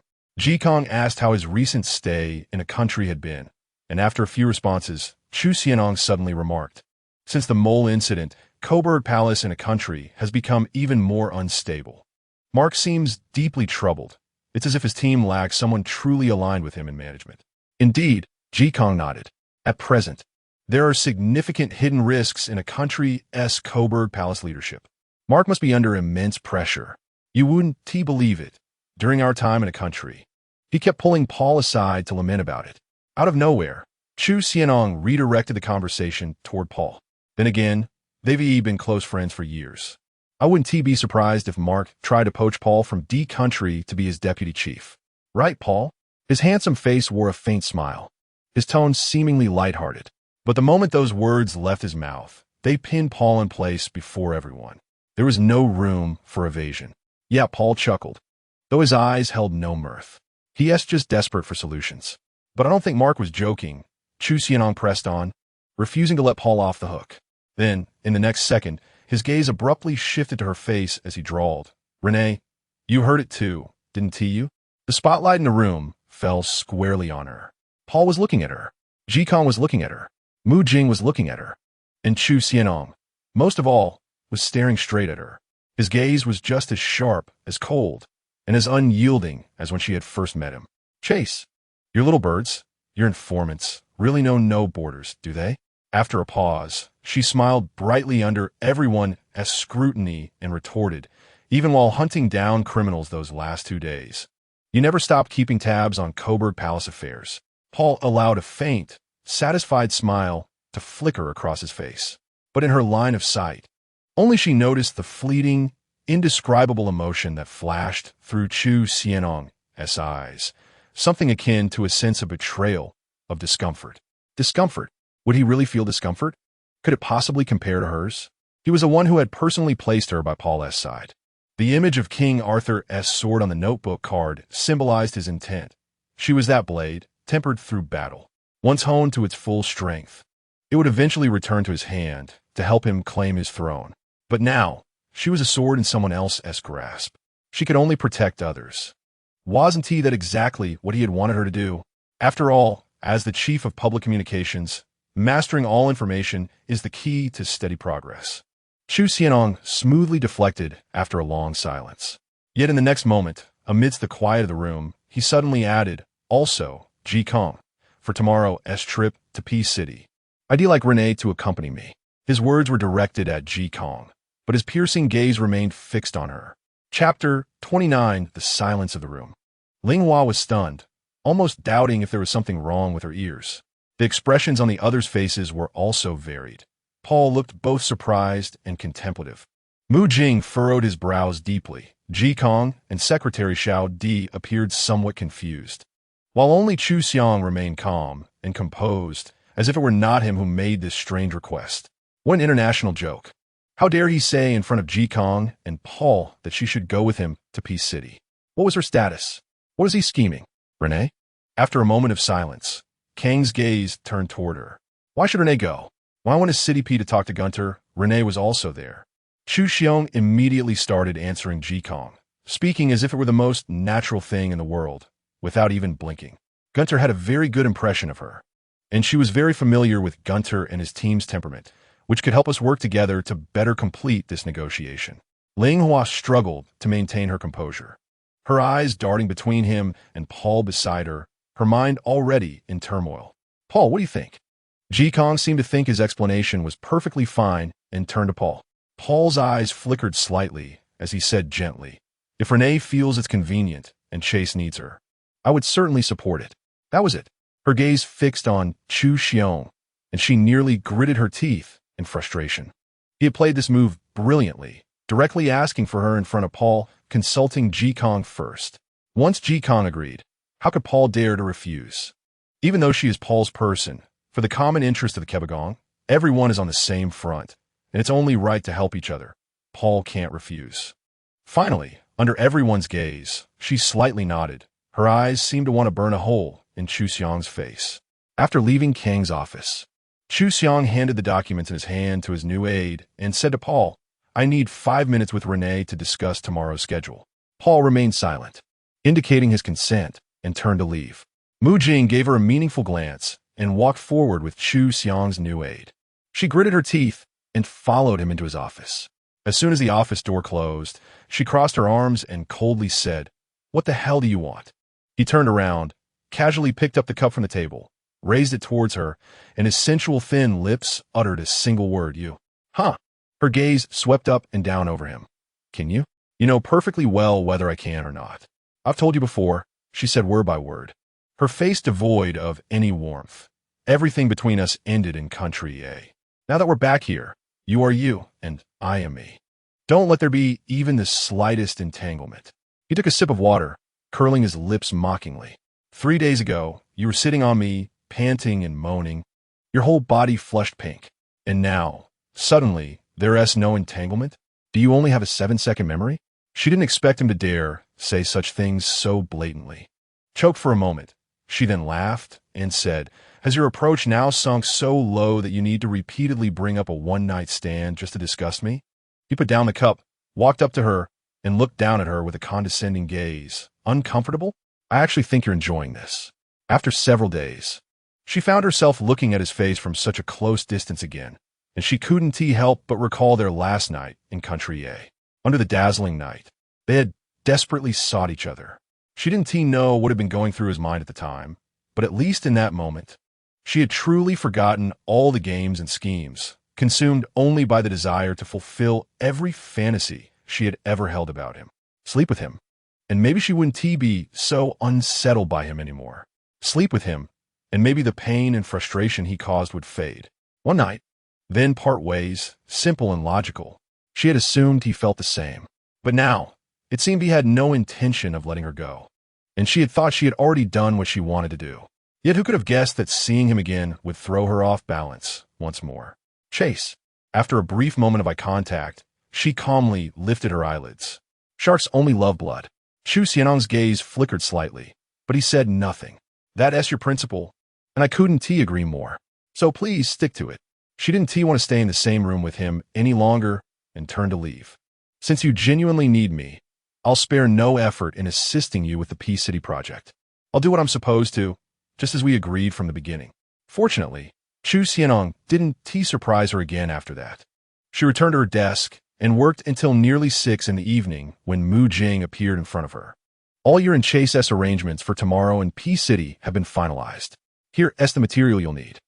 Jing handed her a folder, his lips quirking in a half-smile. "You know him better than most, so I don't need to give you any extra reminders. I trust you'll take good care of him." He deliberately emphasized the words, "take good care." She took the materials and smiled at him, then gestured for him to follow her to an empty room nearby. Jing hesitated slightly, but followed her inside. The moment the door closed behind them, she spun around and delivered a vicious kick to his thigh. She could imagine how painful a stiletto heel to the flesh would be, especially with the force she put behind it. Even a man as tough as Jing let out a muffled groan, staggering slightly as he bent over, clutching his thigh. "Consider yourself lucky I didn't aim for your weak spot," Ling Hua said coldly, watching as beads of sweat formed on Jing's forehead from the pain. "Stay away from GAGA. If you even think about her with that lower half of yours again, don't blame me for making sure you never reproduce." Jing had understood her intentions the moment she struck. Now, bracing himself against a nearby table, he glared at her and sneered. "What are you, her mother? Do you need to intervene in the matters between her and me? If I were her mother, I'd feel like my own daughter had been screwed over. She shrugged. After all, who hasn't loved a scumbag or two in their youth? Mu Jing's expression darkened, but because he was the one at fault. He suppressed his fury and said with restraint, Ling Hua, you have no right to meddle in my affairs with Zhou Duyu. Instead of mocking me, maybe you should focus on not causing trouble for yourself in Peace City. She had no interest in listening to Mu Jing any further. She opened the door and left. That night, she brought GAGA, whose soul seemed to have wandered off somewhere, back to her place and settled her on the sofa.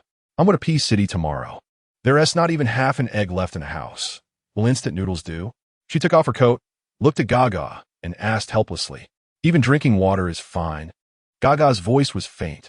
Ling Hua washed her hands, changed her clothes, and quickly prepared 2 bowls of instant noodles, placing them on the coffee table. I'll pack my luggage first, she said, taking a couple of bites of the noodles before she couldn't help but roll her eyes. Zhou Duyu, if you keep moping around like this, I swear I'll kick you out. GAGA rubbed her eyes and replied, Is this how you comfort a heartbroken best friend? Shouldn't the right way be to gently hold me and listen to me cry all night? Heartbreak? She opened the box and placed it on the ground, throwing clothes into it. Have you ever loved someone? GAGA was caught off guard for a moment. How come your words are as sharp as Chase's now? As soon as she heard that name, Ling Hua felt like she was about to explode. You can say whatever you want, but if you bring up that name again, I will really kick you out. GAGA's beautiful eyes turned left and right, observing her expression. After hesitating for a long time, she finally lowered her voice and asked sneakily, Do I have to give you 50,000 in cash? Ling Hua sighed deeply. If you can take it out now, then just give it. GAGA mulled over her words for a while, and her expression shifted from sadness to sheer terror in an instant. No, she raised her hand just as GAGA was about to shout, Zhou Duyu, no. So GAGA swallowed her words under the horror of her expression, yet her face still looked as if it had been struck by lightning. I've almost packed my suitcase. And you haven't explained anything yet. Ling Hua placed the charging cable into the suitcase, tapped the coffee table, and immediately changed the subject. What happened with Mu Jing? Did you catch him in bed? Or did he hit you? Or is he not doing well? If he's not well, go to a men's hospital. As soon as Mu Jing's name was mentioned, GAGA immediately turned into a defeated rooster. After a full 5 minutes of psychological preparation, she finally managed to say, He has a wife. Ling Hua's face also changed. The air in the living room instantly froze. Ling Hua looked at GAGA's reddened eyes, and after a long pause said, Zhou Duyu, this is not a joke. How can you mess with a married man? Even if it kills you, you shouldn't have any contact with him. But he said you don't need to listen to whatever he says. If he hasn't denied this fact, then let him roll as far away as possible. GAGA's eyes dimmed completely, and tears slid down her cheeks, I know. Ling Hua sighed inwardly and walked over to hug GAGA, feeling that her actions this afternoon were not in vain. After GAGA was embraced, she seemed to completely collapse, burying her crying voice in Ling Hua's shoulder. Xiaohua. I didn't intend to do anything with him at first, but deep down, I still held a glimmer of hope.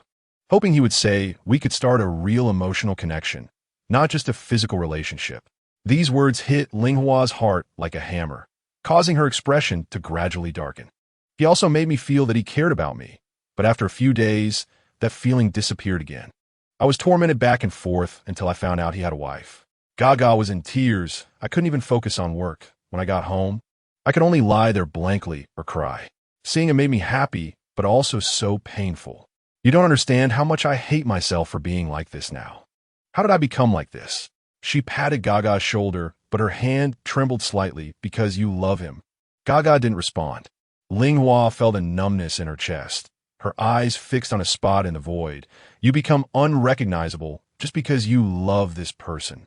You feel joy from his casual smile, sadness from his heartless actions, and think about him all day long. When you see him, you become flustered.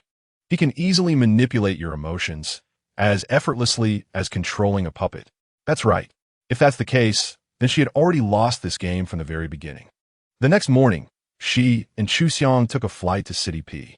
The journey was uneventful. Aside from necessary business talk, there was no extra communication between them. And he didn't even glance at her. Just like their last trip to City P, As soon as they disembarked, they drove directly to the office building where Gunnar was. Gunnar had been waiting for them and greeted them one by one. "It's great to see you again." Gunnar looked at Xiang and then at her, jokingly saying, "Renee, why do you seem different from the last time I saw you? Did Chase wear you down?" Ling felt a mix of emotions, but on the surface, she could only play along lightly. "Gunnar, are you saying I've aged and become ugly?" No, no. Gunnar laughed heartily, walking with them towards the conference room. "You're becoming more and more famous in our field. Coincidentally, there's an old acquaintance of yours here today." "Old acquaintance?" She frowned in confusion, naturally looking up at Xiang to see if he knew, but he remained expressionless, as if he hadn't heard anything. Ling felt a mix of awkwardness and anger in her heart. Upon entering the conference room, she immediately looked around to see who her old friend was. But when her gaze landed on the person sitting at the back of the room, her expression suddenly changed. "Hi, Renee." The person stood up, waving gently at her. "Long time no see." A warm, steady voice. It was Ken, the man she had personally exposed in a scandal, who had been forced to leave the government during his peak career, her former mentor, Kentucky. "Hi, Chase." Ken also greeted Xiang, his eyes filled with deep meaning. "Long time no see." The hand holding the documents trembled slightly, and after a moment, she forced a smile, her voice hoarse. "Hi, Ken." No one could understand her feelings at that moment. It felt like the long-forgotten dark night had once again filled the sky, dark and boundless, with nowhere to escape. The next second, she suddenly felt someone grasp her hand. Since there was a table in front of them, no one saw that Xiang, who was standing beside her, gently held her trembling hand under the table. His palm was cold, but he firmly and heavily squeezed her hand. Ling Hua's heart sank, and she gritted her teeth tightly. "Gunnar." Just then, she suddenly heard a familiar voice from behind, making her doubt whether she had misheard. Slowly turning her head, she saw Xinyuan standing at the door of the conference room. He was wearing a gray suit, his face handsome and refined, looking as gentle and elegant as ever, with no hint of aggression. "Sorry, I'm late." And at that moment, his eyes were unfathomably deep. Chapter 30. What a grand banquet. If her emotions were greatly impacted when she saw Ken, then seeing Xinyuan made her feel as if she had fallen into an ice cave. Why? Why is he here? What does he want? When Xinyuan saw her, his expression was momentarily surprised, as if he hadn't expected her to be here. But it quickly turned into a frown. His gaze shifted back and forth between her and Xiang, and his face grew increasingly grim. In the quiet conference room, the atmosphere became incredibly strange, while Ling Hua noticed that Xiang remained calm and composed beside her. Did he know that Xinyuan and Ken would both be here? "Everyone, please take your seats." The old fox Gunnar clapped his hands and sat down first. "I think you should all be familiar with each other, so there is no need for round-table introductions. Let's get straight to the point. Chase, the current situation is that Lu and Ken have offered me a better deal than the Kebagon." It was understandable. Xiang calmly released her hand and pulled out his chair. Once the factory is built, the resulting butterfly effect is unimaginable. In the face of such a huge business opportunity, you have the right to make any choice. So you're willing to leave this opportunity to us, right? Ken said gently, shrugging, but his eyes were icy as he looked at Xiang. Ling Hua looked at Ken and knew that he must already be aware that it was Xiang who had ruined his career. Xiang crossed his hands under his chin. "No. So what cards do you have to compete with us?" Xinyuan, sitting directly opposite Xiang, had a mocking look in his eyes. "Oh, perhaps it's that secret deal you made with Gunnar behind Qianqiu's back?" Ling Hua sat beside Xiang, looking at Xinyuan's face across the table. At that moment, she felt as if she did not recognize Xinyuan at all. Cold, forceful, sharp. He resembled another Xiang. In the 4 years she had been with him, she had seen his tough side, but not like this. Or perhaps she had never truly understood the real Xinyuan. "Chase." Xinyuan leaned slightly forward when Xiang remained silent. "If I present this secret deal to Qianqiu, what do you think will happen? The dealings you've done behind his back for your personal gain. How will he view you? I'm really curious." "Gunnar, why don't we call Qianqiu right now?" Xinyuan smiled faintly as he turned to Gunnar. Gunnar shrugged, indifferent, in the struggle between the clam and the snipe. The one who benefits is always the fisherman. Sure, unexpectedly, Chu Xiang nodded slightly. Lu Xinyuan exchanged glances with Ken. Just then, Ji Kong was also very concerned about the progress of the meeting, and he had 10 minutes to discuss this matter. Chu Xiang suddenly turned to her. Renee, please help me call Kang's office. She looked at him. His eyes remained unfathomable, showing no signs of anger or joy, yet she still sensed his calmness. Why? In such a disadvantaged position, could he still remain composed? She knew very well that when she came with him to City P, he had indeed done some tricks behind Ji Kong's back. At that time, she had even given the same testimony in front of Ji Kong to protect him. And now Lu Xinyuan was about to confront him and expose him. How could he explain himself? Forcing herself to maintain her composure, she dialed the number and sat back down, gritting her teeth. The call connected, and Kang's voice came through everyone. Hello, Ji Kong. Lu Xinyuan spoke up. I am XY Lu, representative of the Lu Group. I believe you should know me. The Lu Group is currently the consortium behind GAGA. But now in the factory project in City P, the Lu Group may not necessarily choose to support GAGA, but instead bypass GAGA to work directly with Gunter. However, I have a more interesting piece of news to share with you. Mr. Chase from GAGA has privately signed a contract regarding the factory with Gunter. I wonder if you're aware of this? After saying this, he looked at Chu Xiang, a cold smile playing at the corners of his mouth. His eyes filled with confidence of victory. Ji Kong pondered for a moment and asked, Chase, is this true? Yes, Chu Xiang replied nonchalantly. So you signed it in your personal capacity with Gunter? Yes. With his affirmative answer, the smug expressions on Ken's and Lu Xinyuan's faces grew less pronounced. Her hands slowly formed fists under the table. Do you have anything else to explain? Ji Kong's voice sounded displeased. I think, as a senior member of GAGA, you should be more aware than I am of the serious consequences of your actions. Ling saw Lu Xinyuan looking at her. His gaze clearly conveyed, look, this is the man you admire and want to assist. He is just like this. Ji Kong, before you accuse me, I only have one thing to say, unexpectedly. Chu Xiang leaned back in his chair, adopting a relaxed posture. I have already sent the electronic version of this contract to Daisy. She will now hand you the physical copy. Please pay attention to Article 27 of the contract. On the other end, she heard Xiao Di's soft voice and the sound of Ji Kong flipping through documents. What? Ji Kong asked. The contract term is 70 years. That's right. Chu Xiang lightly curled his lips. The reason I signed this contract with Gunter in my personal capacity is that according to the regulations, I can guarantee a 70-year land right for the factory area. If it were signed under Kebagong or the Lu Group, it would be at most a 10-year land right. So, for Gunter, is the stability of a 70-year factory operation more advantageous, or 10 years? His words were firm, and Lu Xinyuan's and Ken's expressions instantly changed. Of course, I am taking a certain risk because the factory project has yet to start and may forever remain a shell. However, Renee was present at that time.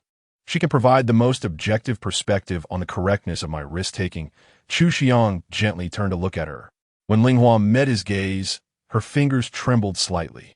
She clearly saw that, at this moment, there was not a trace of gloom in his eyes, only pure trust and absolute confidence in her. Just like the strength he had given her when he held her hand earlier. She put down her pen and calmly said to Ji Kong on the phone, Ji Kong, the contract that Chase signed with Gunter was translated by me personally. I can recite every clause. Chase's methods are risky, but now that the factory project has started, his proactive actions have secured an advantage for Kebagong.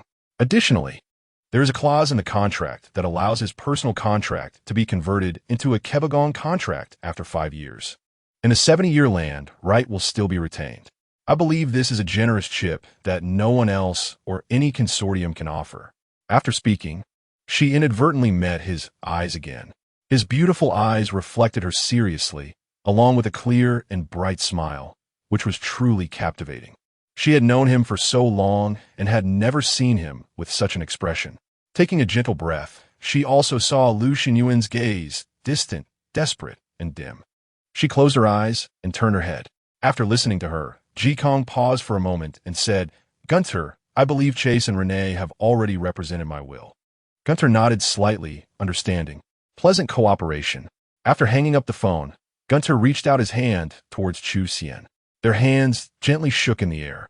The next moment, Lu Xinyuan stood up from his chair, his face pale, ignoring everyone present, and walked out the door with big strides. Then, let's officially sign the supplementary agreement, Gunter said, showing no reaction to Lu Xinyuan's behavior, smiling slightly at Chu Xian. All right, Chu Xian turned to her and said, you wait for me outside. She nodded, put away the documents, and walked out without stopping.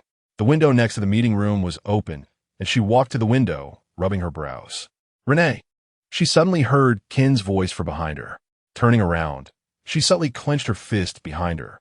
Qin walked up to her and looked at her deeply for a moment. You've changed a lot. Smart, sharp, bold, cold-blooded, willing to do anything for a goal. Qin said, you've become the person Tim and I most wanted to see. She had nothing to say. I knew early on that it was you and Chase who were behind my situation. I haven't lived too badly after losing my position in the Kabir Palace, but it hasn't been good either. That's why I agreed to help Lu Xinyuan when he came to me. Qin rested his hand gently on the windowsill. But I didn't expect I still couldn't outplay Chase in the end. Do you want to continue participating in this game? She hesitated and finally spoke. Qin shook his head with a faint smile. No, it's over for me. The longer I spend time with my family, the more I feel indifferent to these matters, to the point of becoming numb, and I can no longer muster the interest I had back then.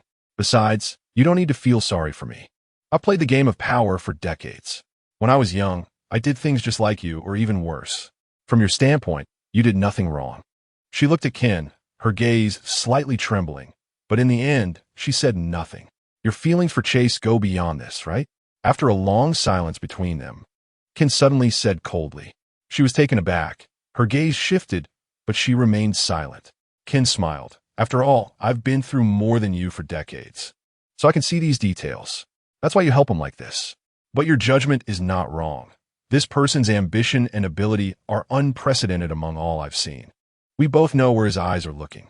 However, when that day truly arrives, it will mean that all your feelings for him that exceed the normal range will be sentenced to death. I think you understand this in your heart. After saying this, Qin nodded slightly to her and turned to leave. Ling stood by the window, watching Qin walk out of the building and disappear into the city. In the bustling city, the flow of people and vehicles was endless, and the sky gradually darkened. Time passed, a minute, an hour, a day. All the time pointed towards the day of the final death sentence. Whether sooner or later, that day would come. It was fate, and it was the end. She didn't know how long had passed when she heard the sound of the meeting room door opening and some voices. After the voices, it became quiet again. She turned around and walked back into the meeting room. At this moment, there was only Chu Xian in the meeting room. In the twilight, he was wearing glasses, sitting quietly and seriously looking at the contract in his hand. The halo cast on his cheek made him look a little less cold. He also seemed a bit tired, which she could see from his brows. So he could feel tired too. Hearing her footsteps, he raised his head. She closed the door behind her and walked towards him step by step, standing in front of him. Then, she slightly leaned down, disregarding his gaze, and directly kissed his tightly closed thin lips. After a while, she lifted her head, her face not flushed, her heart not racing. You are truly a model of inconsistency. He looked at her, his voice low and magnetic. I do as I please. You avoid me like a snake. I abide by principles. Yet you embody dodgy, playing a different trick every day. She chuckled softly, learning from you. Chu Xian looked at her pale and faint smile for a long time, then raised his hand to take off his glasses. His gaze firmly locked onto her, gently pinching her chin. Then he leaned in, prying open her lips, diving in, repeatedly sucking on her tongue. She closed her eyes in response, their lips and teeth intertwined. All the words she wanted to say seemed to be conveyed to him in this way. Those unspeakable, unexpressible feelings, all were in this kiss. At this moment, she did not see that Lu Xinyuan had appeared outside the meeting room door at some point, like a silent ghost, quietly watching them in the meeting room. His cheeks gray and devoid of color. But Chu Xian saw him. While kissing Ling, he maintained eye contact with Lu Xinyuan outside the door. One was victorious. The other was in hell. Chapter 31. As Deng Linghua and Chu Xiang walked out of Gunter's building together, the sky had completely darkened. However, as soon as she stepped out of the revolving door, she saw a familiar figure leaning against the taxi waiting station outside. It was Lu Xinyuan. He was skillfully smoking a cigarette, gently blowing out smoke rings, his handsome profile displaying an almost numb calmness. She had never seen him smoke before. When they were together, he didn't touch cigarettes, not even when offered by others, and he had once told her that he disliked the smell of smoke. The person before her was someone she clearly recognized, yet he felt so unfamiliar. Since he reappeared in her life after 3 years, it seemed he was no longer the person she once knew. She quietly watched him, feeling as if something was blocking her chest, making it hard to breathe. After finishing a cigarette, Xinyuan tossed the butt into a nearby trash can and walked towards them. He stood in front of her, staring directly at her without looking away. Beside her was Xiang, and opposite was Xinyuan. Her heart was filled with indescribable emotions. But she was no longer in a state of panic, as she had been the first time she found herself in such a situation. The chaotic thoughts at the beginning seemed to have gradually become clearer. Some feelings had taken root and sprouted in her heart, while others had already melted away like a dying candle. The unpredictability of life was real and tangible. Without waiting for her or Xinyuan to speak, Xiang turned around and walked towards the car parked nearby. He got in, closed the door, but after a while, the car showed no signs of starting, as if it were waiting for her. This man really, she couldn't help but feel both amused and exasperated. Every time, he didn't even bother to confront Xinyuan directly. He either left arrogantly or left the battlefield for her to resolve. Believing he could confidently assume that no matter how Xinyuan shook her, she would still walk away with him, Ling attracted her gaze and looked at Xinyuan again. "I'm sorry," Xinyuan said, her face devoid of any smile. "I never intended to put you in this situation today." She lowered her eyes and remained silent. "I know you must be very disappointed in me. I went to great lengths and even teamed up with Ken, who was eliminated by him. My original intention was just to let you know about this man's incompetence and despicable nature after the fact. But I didn't expect it to drag you into this game as well. Xiaohua, I'm sorry. That was really not my intention." "I understand," she said. "Do you really understand?" Xinyuan gave a pale, wry smile. "I think your understanding differs from mine. What I understand is that even though you were dragged into this game, you still cast your vote without hesitation. You didn't abstain, retreat, or evade. You made a judgment from your heart, even if that decision was to condemn me to the black hole. I am despicable. I would do anything to win you back. But now it seems that no matter what I do, it only makes me appear more pitiful." She watched as his expression slowly turned to one of utter desolation. Once, his smile had made her feel intoxicated and happy. She had never imagined that one day they would stand on opposing sides like this, worse than parallel lines, irreconcilable. And it was because of her that he now wore such an expression, because she had stood beside another man to oppose him. "I never dreamed in my wildest nightmares that we would end up like this," Xinyuan said, raising a hand to rub his forehead. "In the plans I once had, we should have had our own home and children by now. Ling, to beg for your return, I would even resort to methods I once scorned." His voice trembled slightly. "And I will never love anyone the way I loved you." Xinyuan, after a long silence, her gaze flickered faintly as she looked away. "For the sake of the memories we once shared, don't do anything like this again. Because even if there is a next time, or the time after that, I will still stand by the same position I took today. You're protecting him, aren't you?" After a long pause, he shook his head coldly, his eyes bloodshot. Ling closed her eyes briefly. "I'm giving you this advice out of consideration for our past relationship. If you stay out of this mess, you'll remain safe and sound in your own domain." Today, Xiang showed mercy. He could have easily crushed Xinyuan in front of Jing and permanently removed the Liu family from Korberg's list of collaborators. What she left unspoken was that Xinyuan would never be a match for him, no matter how well prepared he was or how strong his allies. Xiang could still overturn the situation even under heavy blows. And she, after all, couldn't bear to see the man she once loved being tormented beyond recovery by him. Xinyuan, I still hope that when I think of you in the future, I'll feel that the 4 years we spent together were worthwhile." She turned away. "After all, you did bring me a lot of happiness once." "Xiaohua." She heard his choked voice behind her after she had taken 2 steps. "I've regretted hurting you deeply all these years. But do you really think this man would feel even an ounce of remorse after hurting you?" I believe you know that he is someone who will cast aside his armor once he sits on the throne. Even so, you would still choose to be his armor? After a moment of silence, she gave a faint smile and pulled open the car door. Back at the hotel, she took a shower first. When she stepped out of the bathroom, she saw Xinyuan sitting on the sofa in her room, dressed in a hoodie and casual pants, watching the news. It seemed he had just showered as well. Perhaps she had truly been tempered by him to the point where nothing he did could surprise her anymore.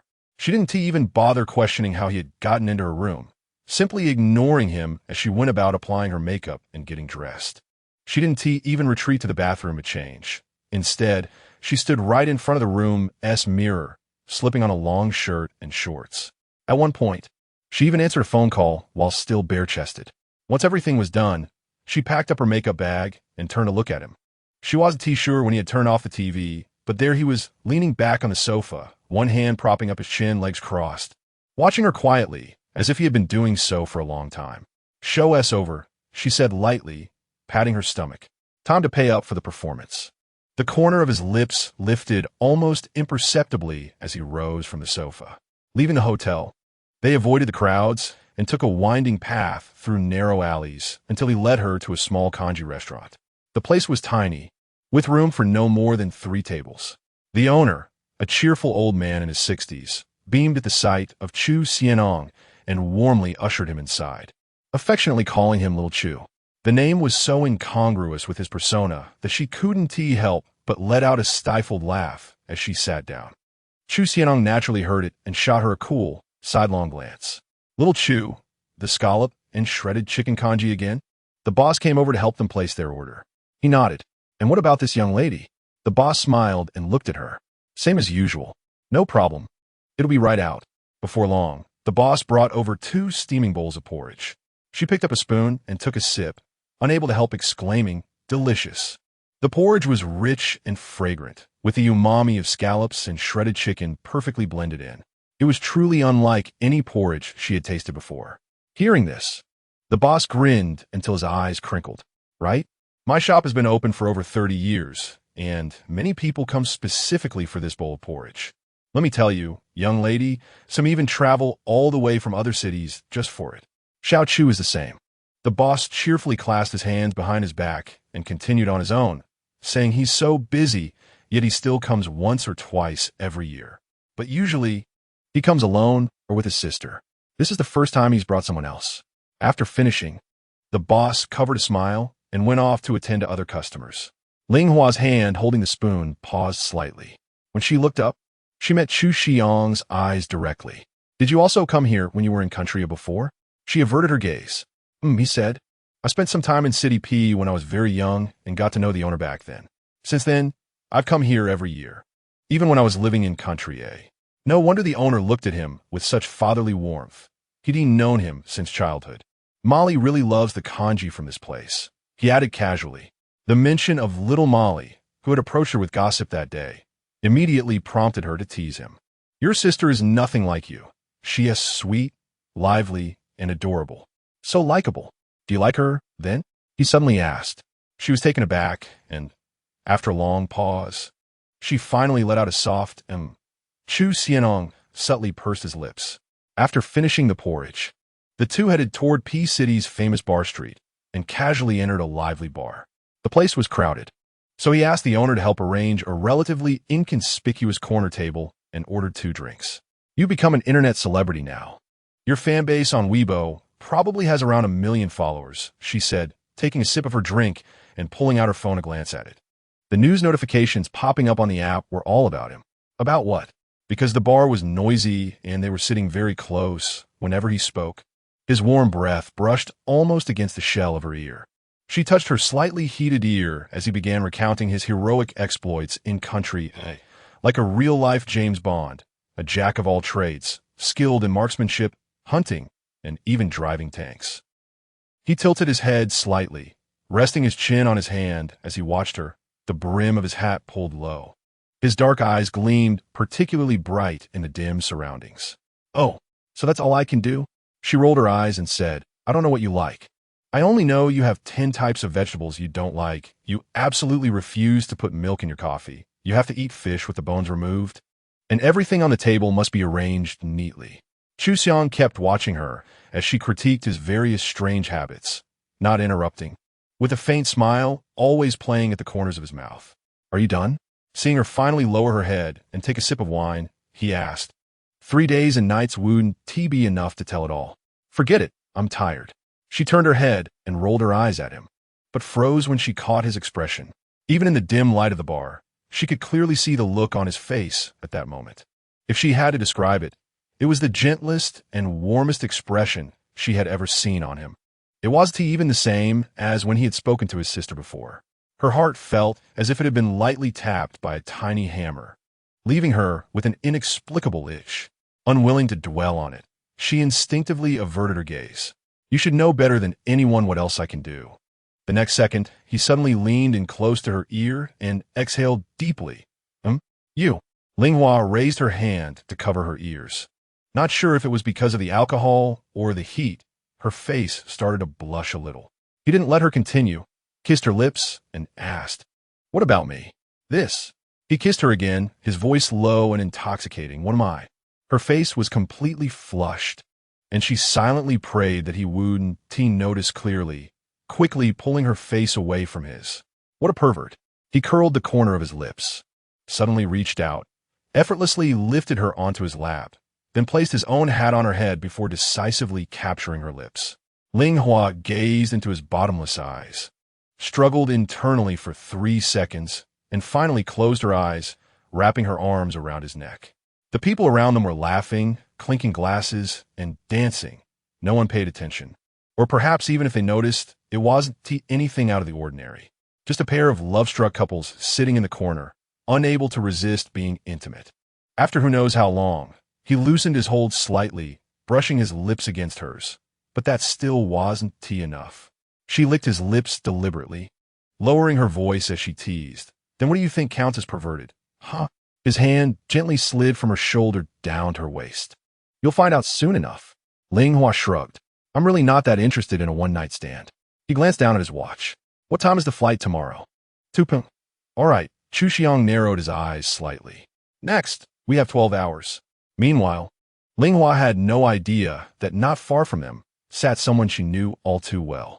Dumin was seated in a booth, surrounded by friends he had in City P.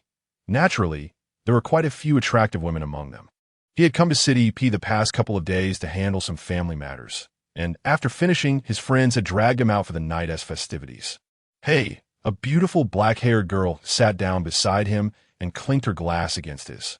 "Young Master Du, why is it that every time I see you, you're alone? Aren't there rumors that you have a harem of 3,000 beauties?" Du Min smiled, pretending to frown and shaking his head. "Kidneys aren't up to it." The dark-haired woman covered her mouth with a laugh, eyeing him suggestively. "I don't believe that." He pointed to a few friends beside him.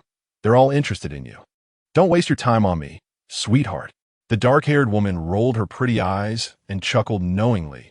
"I didn't realize you weren't into any of us." "What is your type, then?" Dumin set down his wine glass and leaned back into the booth. Lazily tilting his head, his unfocused gaze suddenly sharpened. Amid the clamor of the bustling bar, his eyes rested quietly on a corner, as if lost in thought. "Hi." Seeing that he didn't respond for a long time, the black-haired woman patted him on the shoulder and asked, "What's wrong with you?" After a long pause, he turned back, his expression revealing nothing unusual. "What did you just ask me?" "Asked what kind of people you like, or what you like when you love someone." He picked up the wine glass from the table and drank it all in one go. "Ah, he looks good when he smiles. When I love someone, I like to quietly watch her, and when I see her, there will be little stars in my eyes." The dark-haired woman was amused by him. Is it true or not? Really, he rubbed his eyes because when she saw the one she loved, there would also be little stars in her eyes. Chapter 32. On the way back to the hotel from the bar, Ling discreetly slipped her room card into Xiang's pants pocket. She returned to her room first, while he went to a nearby convenience store, with a 10-minute gap between them. As he became more well-known, being a public figure not belonging to the entertainment industry, an internet celebrity, the media focusing on him increased. When they went out for dinner, it wasn't too late, and it didn't matter much, but at night, one had to be particularly careful of those with ulterior motives. Although the truth was that there were indeed winds and shadows. She returned to her room, took off her outerwear, and lay on the bed in just a t-shirt and hot pants, watching TV. After a short while, she heard the sound of a car being swiped to unlock the door, followed by the soft sound of the door locking. Smirking, Ling picked up the remote and turned off the TV. The footsteps grew closer, and she watched Xiang slowly walk to the bed, looking down at her from above. His handsome face looked even more stunning under the dim light. "What did you buy?" she asked lazily while leaning against the pillow. He didn't reply, but pulled out a box from his pocket and tossed it onto the bedside table. She turned her head to take a look, raising an eyebrow. "Aren't you afraid someone will see you buying this? If I didn't have this need, that would be strange, right?" "True." 12. Xiang stroked his chin. "Not enough?" Ling rubbed her forehead and reached out to him. "I'm afraid you'll need to lean against the wall when you go to the airport tomorrow." He said nothing, gently took her hands, and lifted her up like a koala bear, her long legs securely wrapped around his waist. With good flexibility, he patted her perky bottom, his hands skillfully finding their way to her back. One of her hands hooked around his neck, while the other continued to unbutton his shirt. She had practiced gymnastics for a while in elementary school. That meant she could fold easily, and he tossed her t-shirt aside, leaning down to kiss her collarbone. "Up, down, left, right, there shouldn't be a problem." She sighed comfortably, her hands gently caressing his strong back. His muscular lines weren't the intimidating kind, but rather subtle, yet real. The kind that could only be felt when one touched them after the clothes were off, which was exactly to her liking. In fact, she was very clear from the first glance that both his face and body were exactly her type. However, she never intended to develop their relationship to this point. So only now did she realize that the thing she had hidden deep in her heart had swelled up, and it was terrifying. Perhaps it was this person who saw all the excitement, tactics, ambition, and boldness that she had buried in her heart from the very beginning. These things she initially thought were ugly had been nurtured by him, breaking through the ground. Xiang placed her, now naked, on the bed, leaning over her, displeased as he pinched her chin. Lost in thought, she looked into his eagle-like eyes, not daring to drift away again, and could only reach one hand down, trying to please him. No, she was thinking about this. He was well aware of her earlier daydreaming, but chose not to expose it. At that moment, he reached for the items on the bedside table, unwrapped the packaging, and casually pulled one out. Then, she watched him, expressionless, as he used his teeth to effortlessly tear it open. It was her first time seeing someone tear open a condom with their mouth. Her heart raced, almost jumping out her chest. After tearing it, he handed her the contents. Ling took a deep breath and accepted what he offered. After trying to put it on him a few times without success, she grew a little anxious and began to struggle, her cheeks burning. Xiang kept watching her and at that moment reached up to touch her cheek, teasingly, so hot. "Get lost?" She shot him a glare, shaking hands, continuing her task. Her hands shook too much, and he continued with his mischievous remarks. Ling felt both angry and annoyed, but the next moment he finally couldn't stand it anymore, holding her hands and effortlessly helping her complete her task. Then he reached up and turned off the bedside lamp. In the dark room, only a sliver of moonlight filtered through the half-drawn curtains. He looked in her eyes, gently folding her legs and pressing down heavily on her. In this position, they could clearly see each other's expressions. She hooked her hands around his neck, noticing a slight sheen of sweat beginning to form on his cheeks. A drop of sweat fell onto her collarbone, and his eyes deeply locked onto hers. Once she looked in, she couldn't pull away. This man was incredibly sexy. Putting aside his usual appearance, the look on his face during intimacy, his movements, even the sound of his breath, sent shivers down her spine. Yet she couldn't help but want him to be rougher with her, to hold her tighter. She didn't know how long it had been when he pulled out, gently turning her over and starting again from behind. Eventually, she lay on the bed, eyes closed, drowsy. Xiang squinted, lifting her up, biting her lip, and coldly said, "So boring?" "It's interesting." She half opened her eyes, quickly patting his shoulder to reassure him, but she was really too tired. He gritted his teeth and sneered. "If you're almost asleep, what is interesting about it? Do you think everyone is like you?" She used her last bit of strength to shout at him. "What time is it? I feel like I might have pulled my back." Perhaps it was her last sentence that finally gave him some affirmation and comfort regarding his abilities. He frowned and pinned her down. After a while, he released her, and went to take a shower. She said nothing, allowing him to carry her into the bathroom. She was truly exhausted, if her stamina allowed. She would want to battle him for 200 rounds, but forgive her for being just an ordinary person without his superhuman stamina. Reaching this point was already her limit.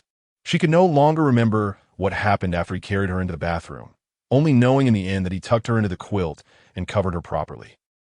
When she woke up again, she felt the morning light outside. She felt around in the quilt and found no one beside her, thinking he must have returned to his room long ago.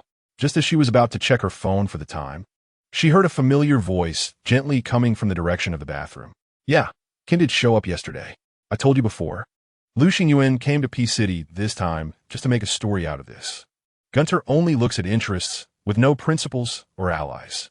Just because he stands on our side this time doesn't mean he will do so next time. What is Jing's attitude towards Paul? I'll hand the recording to her later. The fragmented conversation pieced together a complete picture in her ears. She rubbed her eyes, her expression gradually calming down. After an unknown amount of time, the conversation quieted, and she opened her eyes to see him walking from the bathroom to the bedside. He had changed into a suit, tied his tie, looking neat and handsome, immaculate. He quietly gazed at her, and in those captivating eyes, there was no trace left of the passion from last night. Last night, there was actually no trace to speak of because she could see very clearly that from beginning to end, there was never a hint of color in his eyes beyond mere desire. The person on the phone just now was Jing, right? She sat up in bed, ran her fingers through her hair, and said expressionlessly, "You knew Xinyuan would come before you arrived in Peace City, so you call me here too." He said nothing. You also anticipated that Ken would help him deal with you. Gunter would be indecisive, and my presence could unexpectedly enhance your situation. But it doesn't matter, because whether I am here or not, you were already prepared to catch them all in one net and conveniently raise your own status in front of Qianqiu again.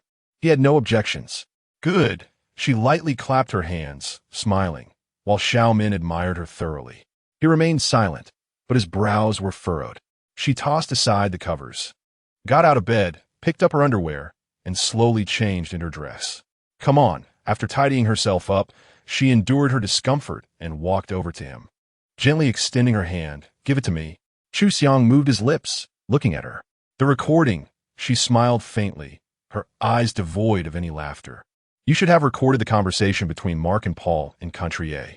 His gaze shifted slightly, and, after a long pause, he took a small USB drive out of his pocket and handed it to her. She took it, neatly placed it in her bag, and assured him, "Don't worry, I'll pass it on to Qianqiu," without even going through Xiao. He had not said a word from start to finish, watching her pack her bag and luggage, then go to the bathroom to wash up and do her makeup. When she returned to him, she was already made up exquisitely, looking graceful and charming. Last night was considered an advance on your payment. Ling looked into his eyes and said this sentence word by word, her face showing not the slightest fluctuation of emotion. You know that every time I receive payment, things usually go well. I still have this professional ethics. They maintained eye contact for about a minute before Xiang finally squeezed out 3 words through clenched teeth. "You whore me?" "Oh, I wouldn't dare." She laughed beautifully. "Don't say such harsh words. You exert effort in bed. I exert effort in business. It's an equivalent exchange. Don't discriminate." He felt as if he was choked by her words. "Aren't you leaving?" She raised her hand to point at the door. "I'm working so hard to pave the way for you. Don't let someone catch you off guard and ruin everything." "You are strictly fulfilling your duties," he sneered. "Since I promised to be your sword, I will naturally do so," she calmly retorted. Xiang's gaze pierced her like ice. Perhaps he had never thought she could repeatedly deny him after raising her pants. In his life, he had only seen women desperately cling to him, never one who cleaned up and still pushed him away. After a long while, he seemed extremely angry, raised his hand to give her a thumbs up, and turned to leave her room. As he reached the hotel entrance and was about to get into the car, Xiang paused for a moment. A man was standing by the revolving door, and they had met once before. "Hi." When Min saw him, he extinguished his cigarette and raised his hand at him. He did not move, watching Min walk straight to him. "No need for me to introduce myself, right?" Min said with a smile. "I think you know very well who I am and what my relationship with her is." He looked back at Min coldly, waiting for what Min wanted to say. "Since you know very well, I just want to give you a reminder. although Du Min was still smiling. There was not the slightest hint of sincerity in his smile. You and her seem to be having fun playing games you might really be playing, but you know very well what she thinks of you in her heart. If in the end you really make her suffer, I won't let you off easy either. Then since you know, why don't you stop her? Xiang raised his eyes indifferently. Du Min sneered. You've put your heart and soul into it, desperately trying to seduce her. What use is it for me to stop you? Then shut your mouth. He turned to push Du Min away. A man who didn't even have the courage to voice his thoughts, don't meddle. The last sentence struck Du Min precisely, but he was not angry, shrugging. I lack the courage to speak it out, because I know that once I open my mouth, there is no turning back. I would rather forever be the one watching her. As long as she is well, I can watch from the side for a lifetime. But what about you? He looked at Xiang's back and said slowly, you are the real coward. You want to make full use of her, but also want her not to invest her true feelings in you. Don't joke around. Look at yourself now. Stuck in the mud. Even if you don't fall in, her marks will forever be on you. And when you realize it, it will be too late. Xiang, we are all mortals. No one can escape misfortune. I've changed my mind. If that day really comes when she falls, I won't waste my energy making you look bad. I will take her away from you forever. Chapter 33 on the flight back from P City to T City. Ling and Xiang did not say a word to each other from start to finish. They weren't even sitting together. As usual, she preferred to sit in the last row, while he sat diagonally in the front row, as far away from her as possible. They both unconsciously chose this way again. Just like last time in Country A, casually brushing over everything that had happened in P City. When the plane came to a stop and the seatbelt sign was turned off, she received a message from Jing asking what it was like to be a fling with an internet celebrity from the Zheng world. Ling couldn't help but shake her head and replied with one word. Means cool or pleasant. Jing, how many times? Ling I can't even count on two hands. Jing, is he a teddy bear? Ling that is a good metaphor. Jing, this message was sent by Meng Fangyan using my phone. Ling Meng Fangyan is formidable. Jing, although I really don't want to be chatty like an old lady, I know you won't let him have it easy. But Ling I want to say it again, in the end, it's always you who gets hurt the most. No matter what. He won't allow himself to fall from grace with you. She thought for a moment, originally wanting to reply no, but after watching Xiang leave in a car, she lowered her head and replied with another message. It's okay. It's almost over. After sending it, she put her phone away, rubbed her brow, and got on the car back to the Cebu Palace. Upon returning to Cebu Palace, Jing, as expected, summoned her and Xiang for a meeting to report on their progress in P City. When they entered Kang's office, Xiang was already seated at the conference table. Upon seeing her, his gaze flickered slightly, but his expression was colder than usual. Her heart ached for a moment, but she still managed to show a polite smile to Jing and him. The entire report was delivered by Xiang, and she hardly needed to say anything. At most, she supplemented a few words when Jing asked questions. After listening to Xiang's report, Jing did not hesitate to show a satisfied smile. Chase, Jing said, putting down the report and patting Xiang on the shoulder, you really did a great job. That's expected. Xiang nodded slightly, also grateful for Renee's help. Renee. Jing turned to her and gave her a thumbs up. You've become the most sought-after aide in Cebu Palace. Excellent, young and promising. It's what I should do, she replied politely, then glanced at Xiang before saying to Jing, there is something I'd like to hand over to you. I'll leave first, Xiang said, lowering his head to tidy up the documents. Jing, I'll discuss the follow-up plan with you tomorrow. Jing nodded slightly at him. After Xiang left, she took out a small USB drive from her bag and placed it in front of Jing. Jing picked up the USB drive, examined it for 2 seconds, and raised an eyebrow at her. For the greatest benefit of you in Cebu Palace, I hope you can listen to the contents of the USB drive, she said calmly. It's my small assistance to you. Kang's gaze flickered slightly for 2 seconds. What is on it? You'll know once you listen. She smiled faintly and began to tidy up her documents, leaving Kang's office. The next morning at 7, she received a message from Paul asking her to meet him directly at Cebu Palace at 8. After reading the message, she put her phone aside. Her previously muddled thoughts instantly became clear. The situation came faster than she had anticipated. No wonder. After Jing listened to the recording, how could he tolerate another day? He would definitely summon Paul immediately, and once Paul was summoned, he would naturally come looking for her. Before entering Paul's office, she took a deep breath and knocked on the door. Paul opened the door for her from the inside. His usually gentle face now showed no expression. At this moment, she felt no fear. The feeling of confronting Ken from years ago returned, but for some reason, she no longer felt the hesitation and fear she once had. Had she really been tempered to this extent? Now, every time she looked in the mirror, she felt she was becoming more and more like the true Xiang she once despised. Jing played me a recording this morning, Paul said, sitting down on the sofa. It records my conversation with Mark during the time in Country A. She stood silently in place, not speaking. Renee, is it you? Paul's gaze locked onto her face. You only need to answer, yes or no. Her eyes flickered slightly for 2 seconds. Yes. Paul opened his mouth slightly in surprise, resting his chin on his hands. You're quite honest. She smiled. Do you remember what you said when I interviewed you? Paul recited her words verbatim. I'm willing to assist you with a spirit exceeding 10,000 times more than now, as long as you are willing to believe me. I remember. So you can still do the same thing you did to Ken back then? Paul said word by word, staring into her eyes. Every time. It's for Chase, right? Ling did not expect Paul to directly name him. She clenched her fist discreetly, and cold sweat began to form on her back. Renee, it's still that saying. No matter how capable you are just me from 20 years ago. I can see clearly where your little tricks point. Your gaze has already exposed you. This is a woman's fatal flaw. No matter how capable a woman is, she cannot hide her feelings for a man.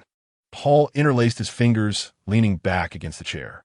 From a moment he appeared in Country to save you, I was already certain of my guess.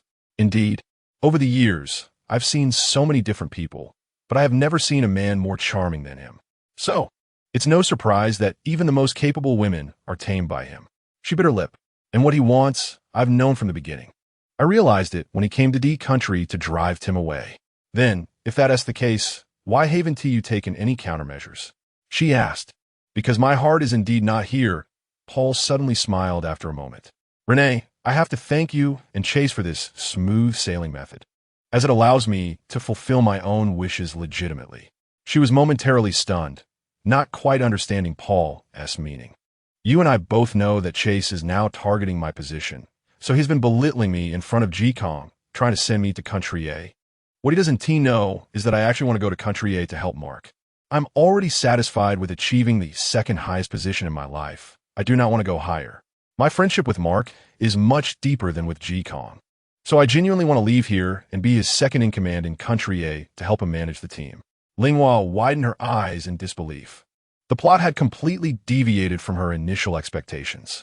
She thought Paul would be furious when he found out she had betrayed him, kicking her out, but unexpectedly, Paul's true intentions coincided with Xiang's hope of having him leave, to give up the chance to compete for the highest position and go to Country A to be the perennial second-in-command. How could that be? Was it hard to believe? Paul smirked. I knew your game from the very beginning. I didn't stop anything from happening, including your trip to Peace City. It was all to let Chase take this final step. She gradually composed her surprised expression and asked in a deep voice, what are Kang's instructions? He let me choose whether to go to Country A, and I agreed on the spot.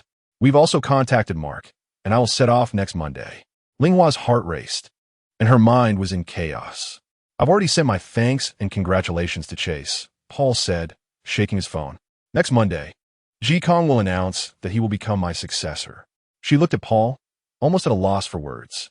She had prepared herself for a fight to the death, but she never expected the outcome to come so easily, avoiding a bloody war.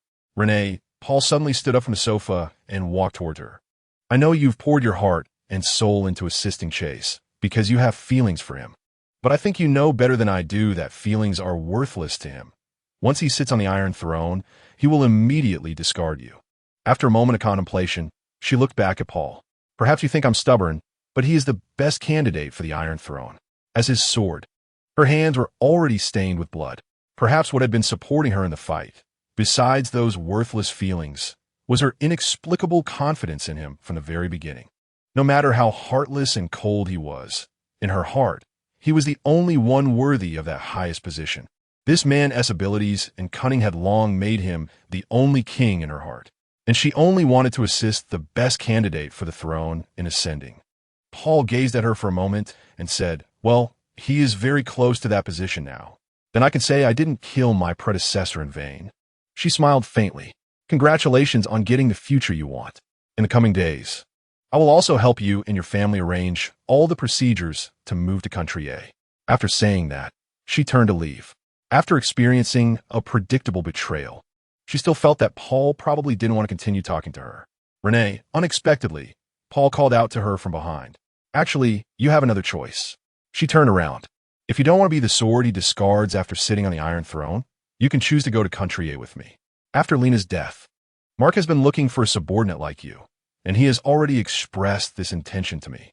Paul's gaze deeply and shallowly fell on her. "Your disloyalty to me is based on your love for that man, while from a work perspective, you are impeccable. You choose to continue being the sword of a man who is destined to abandon you, or to help someone who is also at the highest position and will always give you unlimited power. I give you a day to consider." When she left the Kibir Palace, it was already past 10 at night. Paul's whole family needed complete migration procedures. Whether it was Paul, his wife, or his children, they had to complete a pile of procedures in such a short time. After talking to Paul, her hands were busy with operations and phone calls, and it wasn't until this late hour that she barely managed to finish her work for the day. After grabbing a bowl of noodles nearby, she didn't take a taxi, but aimlessly walked along the gradually quieting road. As she walked, she lost track of time, and when she looked up again, she found herself in a place she never expected to come. Standing still, she watched for a moment, then closed her eyes. When she opened them, it felt as if something had dropped heavily in her pupils, and there were no more ripples or fluctuations. "Sorry, I have something to deliver to Chase. It's a document he asked me to bring," she said at the entrance of the upscale mansion to the head of the bodyguards blocking her way. "Just report to him. My name is Renee." The head of the bodyguards looked at her a few times, had a subordinate come over to take over, and walked towards the mansion. Before long, the other party returned and nodded at her to indicate she could enter. She smiled at the bodyguards, stepped forward, and walked up the stairs, gently knocking on the door. It was quickly opened from the inside, revealing Xiang, who was wearing a dark blue home outfit and glasses, quietly looking at her. She pushed the door open and walked in, shutting the door behind her. The room was quiet, almost devoid of any human touch, just as it had been when she accompanied Xie Xiuying's son last time. She locked the door, then turned off the living room lights. Chu Xiang's gaze flickered as he removed his glasses. It was like a signal they released to each other. The next second, she threw her bag and the document onto the floor and pushed him against the wall. She quickly unbuttoned his pajamas and squatted down to undo his pants. Then, she looked up at him in the darkness, nimbly removing his underwear and leaning in. In the darkness, Chu Xiang's breathing gradually became heavy, and a faint low growl escaped his throat. After a while, he finally could not help but gently place his hands on her head, pulling her face closer to himself. After an unknown amount of time, when her mouth felt sore beyond measure, he suddenly pulled her up from the ground, swiftly switching their positions and bending her down against the wall. Linghua felt her skirt being almost torn apart by him. Before she could say anything, he penetrated her from behind. She hadn't even taken off her underwear. He held her waist tightly with one hand while the other slid under her clothing, moving swiftly and aggressively. She initially bit her lip, trying not to make a sound, but eventually she couldn't endure it any longer, and moans escaped her throat. When he finally withdrew from her body for the first time, she braced herself with her weak legs and waist, turning to face him. "Let me see you," she said, holding onto his neck as if trying to engrave his face into her heart. Chapter 34. When she said this, her throat was already hoarse, sounding so emotional it was like an aphrodisiac. After speaking, she looked deeply into his eyes, slowly raising a hand to trace his deep-set eyes, handsome nose, and thin lips. She touched him slowly, as if wanting to remember every inch of his face.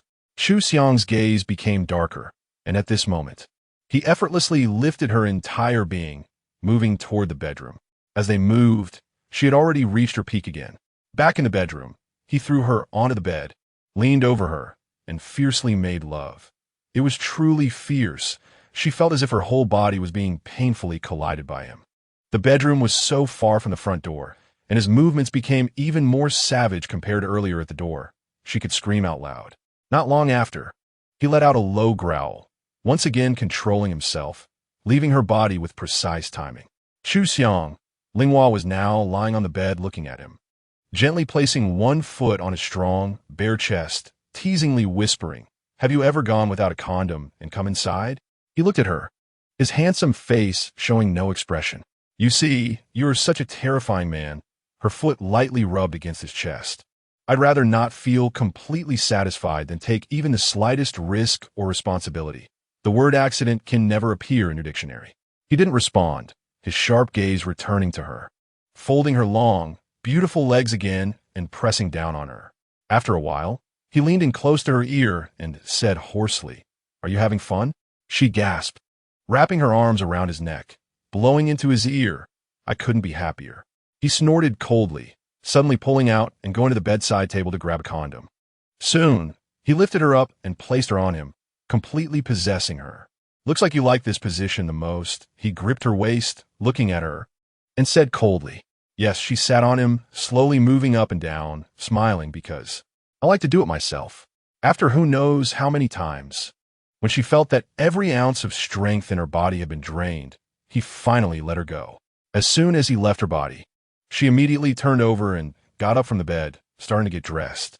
Xiang sat at the head of the bed, looking at her quickly, putting on her clothes, his face dark and unreadable. "I'm leaving," she waved at him. "If I stay any longer, your security will get suspicious." His face was truly as dark as bronze. "Are you getting into bed with me to complete your daily check-in task?" "I've already said. Getting into bed with you is my payment for helping you with your work. Don't act like you didn't enjoy it." She smiled brightly. "Oh, I forgot to say, congratulations, Mr. Newly appointed Chief Vice President." Xiang looked into her eyes, his gaze filled with a hint of inquiry, as if he found something strange about her today. "After so much build-up, you've finally gotten this position. I suppose the efforts of the common people have made a small contribution to you." She pretended to bow to him, hoping that the Chief Vice President would still think of the common people for even a second in the future. After saying this, she walked out the door without stopping. "Ling," he suddenly called out to her from behind. "Hmm?" She turned back. He stared at her, trying hard to find something unusual on her face. He felt something was off about her today, but from her expression, he couldn't see any flaws. She looked just like usual. Nothing after a while. Xiang coldly shook his head. "Will you attend the public awards ceremony on Monday?" Her eyes flickered, of course. He didn't say anything more. "Then, congratulations again." She smiled and turned to leave. When someone comes, someone will leave. Life is always like this. There is no banquet that doesn't end. And we all have to accept separation. Paul's reassignment naturally stirred up the entire Kabir Palace, but everyone here behaved very professionally and coldly, although there were plenty of rumors. On the surface, there was no significant turmoil. Countless people came to present farewell gifts to Paul and to meet for coffee. She had already completed most of the relocation procedures for Paul's family. According to the plan, early Monday morning, after Paul attended Xiang's award ceremony, he would fly directly to Country A. As for Xiang, he undoubtedly became the topic of conversation at Kabir Palace in just a few months. He had driven Tim away and replaced him, then easily taken the position of vice chief. His promotion was faster than a rocket, and discussions about him were inevitable during tea breaks and meals. She thought that the only two people in the entire Kabir Palace who avoided talking about him were probably her and GAGA. Now, GAGA was completely different from before. Apart from her, it seemed that GAGA had become less warm and humorous with everyone else. Many times, when she saw GAGA's expression during quiet moments, it was pale and powerless. She didn't want to ask GAGA. After all, it wasn't something she could interfere with too much. Besides, she didn't have the qualifications to comment on GAGA's feelings. Early Monday morning, the reception room of Kabir Palace was already filled with various media reporters and important executive guests. She had gotten up at 6 to pick up Paul and then help the team with the final preparations for the award ceremony. At 9 o'clock sharp, the award ceremony officially began. Jing took the stage first, announcing Paul's reassignment and thanking him for his contributions to Kabir Palace over the years. and then formally announced Chu Xiang as succession. As we congratulate Paul on starting his new journey, next, I would like to invite the youngest chief in the history of Kebir Palace, Chase. I believe everyone here knows him. His abilities are evident to all, and I am confident he will continue Paul's legacy, leading the Kebir Palace team to create more welfare for the people. Jikong smiled and looked toward the side of the stage. Chase, please come up. The audience immediately erupted in applause as she stood at the back of the reception room, watching him slowly walk up from the side of the stage. Today he wore a dark gray suit with a tie, and every movement was charming. She clearly saw the faces of many female reporters instantly revealing admiration and obsession. She knew that many people in this world liked and admired him. He was an unreachable deity in the hearts of many. Chu Xiang walked to Kang's side, smiling gently as they shook hands, then stood at the podium. It is a great honor to have this opportunity to take the baton from Paul, because no matter where I am or what position I hold, I'm always here to help the people. His brow carried a faint smile and the usual confidence. This road will not be the end. I will tirelessly work to create a better living environment for you. Her gaze crossed all the crowd in flashing lights, landing on him, his eyes' expressions and movements were so familiar and etched in her heart. She had once touched every inch of him. She had never seen anyone more powerful than him. As long as he stood there, you would feel that he could effortlessly manipulate all resources and solve all difficulties. No matter how many giant waves came crashing, he wouldn't even furrow his brow. She had also never seen anyone more dazzling than him. If there were a natural king in this world, he was undoubtedly that person. Once again, she thanked Jikong, thanked the Kebir Palace, thanked them all. He spoke briefly, nodded slightly, and smiled as he delivered his final words of thanks. The audience erupted in thunderous applause, and the flashes of cameras filled the room. Jikong awarded him the medal and took a photo with him. Reporters crowded around, eager to interview him and ask questions. The crowd in front of her surged in his direction, and gradually she could no longer see his face. Not knowing how long she had stood there, she turned and opened the door to the reception room to leave. By the time the awards ceremony ended, it was nearly noon. All the reporters and guests had finally left. Chu Xiang walked down from the podium with a slight frown and took the document Jing handed him to sign.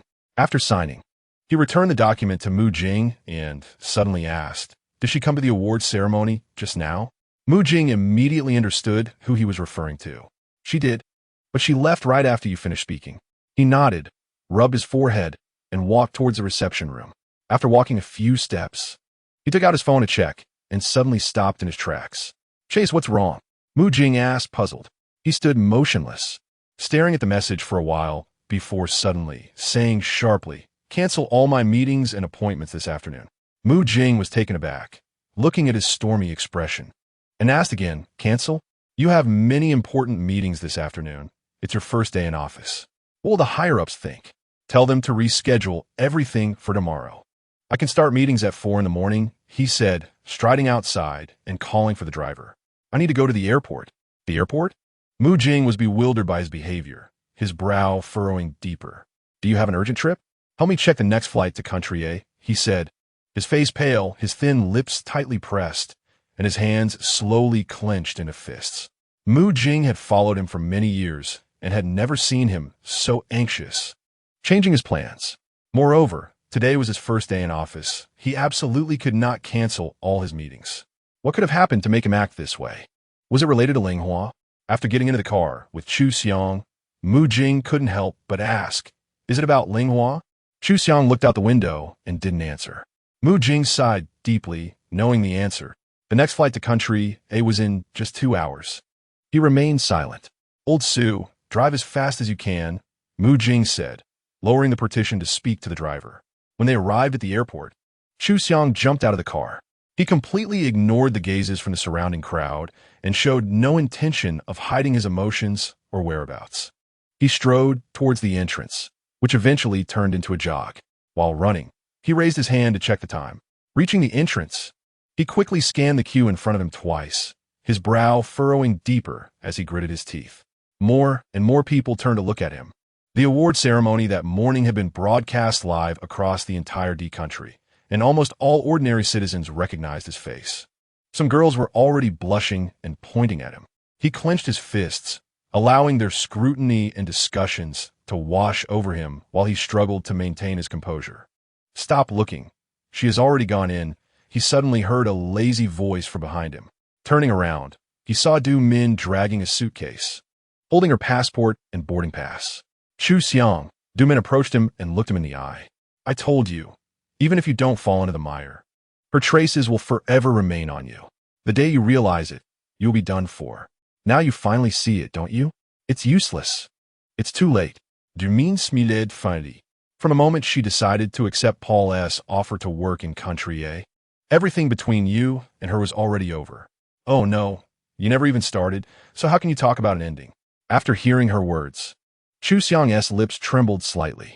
Every expression and action of her from last night flashed before his eyes, overlapping with everything happening now.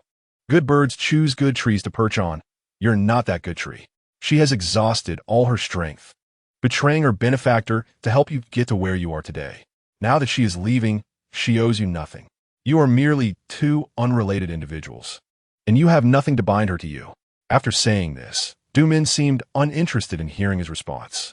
She dragged her suitcase towards the entrance and said, "Good luck, Chief Vice President." He stood quietly in place, watching her figure disappear at the entrance. For the first time in his life, he felt a moment of emptiness before him. A fushed emptiness. Mid-length, Twilight of the Gods, complete, Chapter 35. Mid-length extra, Late Autumn, Part 1. 5 years ago. Country A, H University. "Bro, hurry up. Are you a turtle walking so slowly?" Molly dragged Chu Xiang into the entrance of H University. "The event is about to start, and I'm going to be late." "It's you who's late, not me." Chu Xiang furrowed his brows and replied coldly. "Why are you always like this?" Molly stomped her feet in frustration. "I begged you for a month to come to our club day, and now that you're finally here, you're not cooperating at all." He remained silent, casually smoothing the girl's frizzy hair. "I'm so angry. If it weren't for the fact that I had to bring family members to this event, I wouldn't have shamelessly dragged you here." Molly complained, fuming. Okay. He finally quickened his pace, knowing that if he got angry, he'd end up with 10 more wrinkles. "I don't care." Molly kept rolling her eyes. Once they entered the classroom, a group of young girls spotted him, their eyes lighting up like light bulbs. They immediately put down their craft projects and rushed to his side. "Hello, Chase." "Chase, I'm Molly's good friend Liz. Nice to meet you." "Chase, do you want to have lunch together?"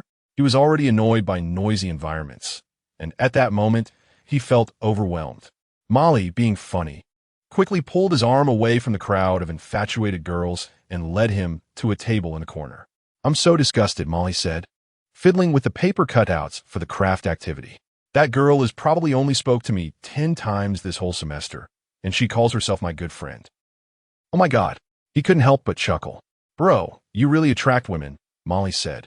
"You only came to drop me off when school started, but it feels like you're more popular than the school heartthrob." The purpose of Molly's club day was for all members to work together with their family members to complete a craft project, with the best group receiving a lovely prize. Chu Xiang had never been interested in such activities, but because he adored his sister, he managed to take a day off to come to her school. Sure enough, thanks to the high intelligence and excellent coordination of his siblings, while others were still halfway through their projects, they had already completed theirs. When it came time for judging, they undoubtedly won the grand prize. "Bro, the classroom is so noisy." Before Molly went up to receive the award, she made frantic eye gestures, signaling him to sneak away while it was chaotic. "Pretend you're going to the bathroom and escape through the back door to the car to wait for me. Otherwise, you're going to regret it after the event ends." He curled his lips, non-committal, as Molly drew the attention of others on stage. He quickly exited through the back door of the classroom and headed outside the building. As he walked, he suddenly stopped. Not far from him on the tennis court, he noticed a short-haired girl in a pink sports outfit. She was competing against someone on the opposite side. Her hitting stance was standard, and her strikes were fierce. Not at all like most girls who appeared weak. Her skills were among the best he had seen. For some reason, he found himself stopping to watch her for a while. Before long, the girl suddenly stopped hitting the ball. She turned her head towards him, allowing him to clearly see her exquisite features and her bright smile. She threw her racket to the ground and ran toward the tall man.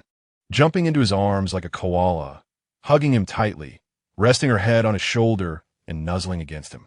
The tall man immediately embraced her securely, gently kissing her cheek and whispering to her. His gaze flickered, and he turned to walk out of the school gate.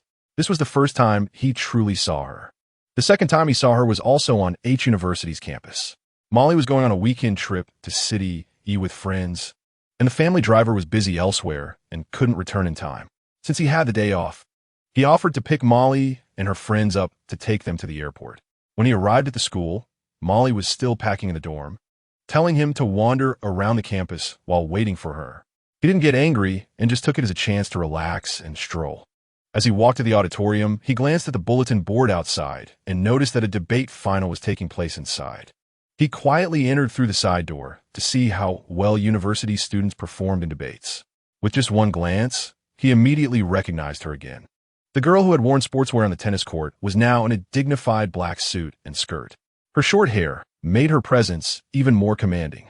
Behind the long table, she was aggressively attacking the opposing debater with fluent and strong language. It was clear that some of her arguments were well-practiced and reflected her knowledge and insights. She was definitely not a gentle girl. Rather, she was quite fierce. Over the years, he had seen countless women, but when faced with him, those so-called intelligent and strong women all became gentle and submissive, which left him feeling bored. However, this girl, every time he saw her, her eyes were filled with a beast-like ferocity and a desire for victory. Yes, it was this desire that shone the brightest in her and piqued his interest. Interest in a woman? This surprised him. Before long, under her team's offensive, the opposing debaters began to retreat one after another. Her final speech received enthusiastic applause from the audience. The result was obvious. He watched her stand up, bowed deeply to the opposing debaters and the judges and audience below, and her smile momentarily dazzled him.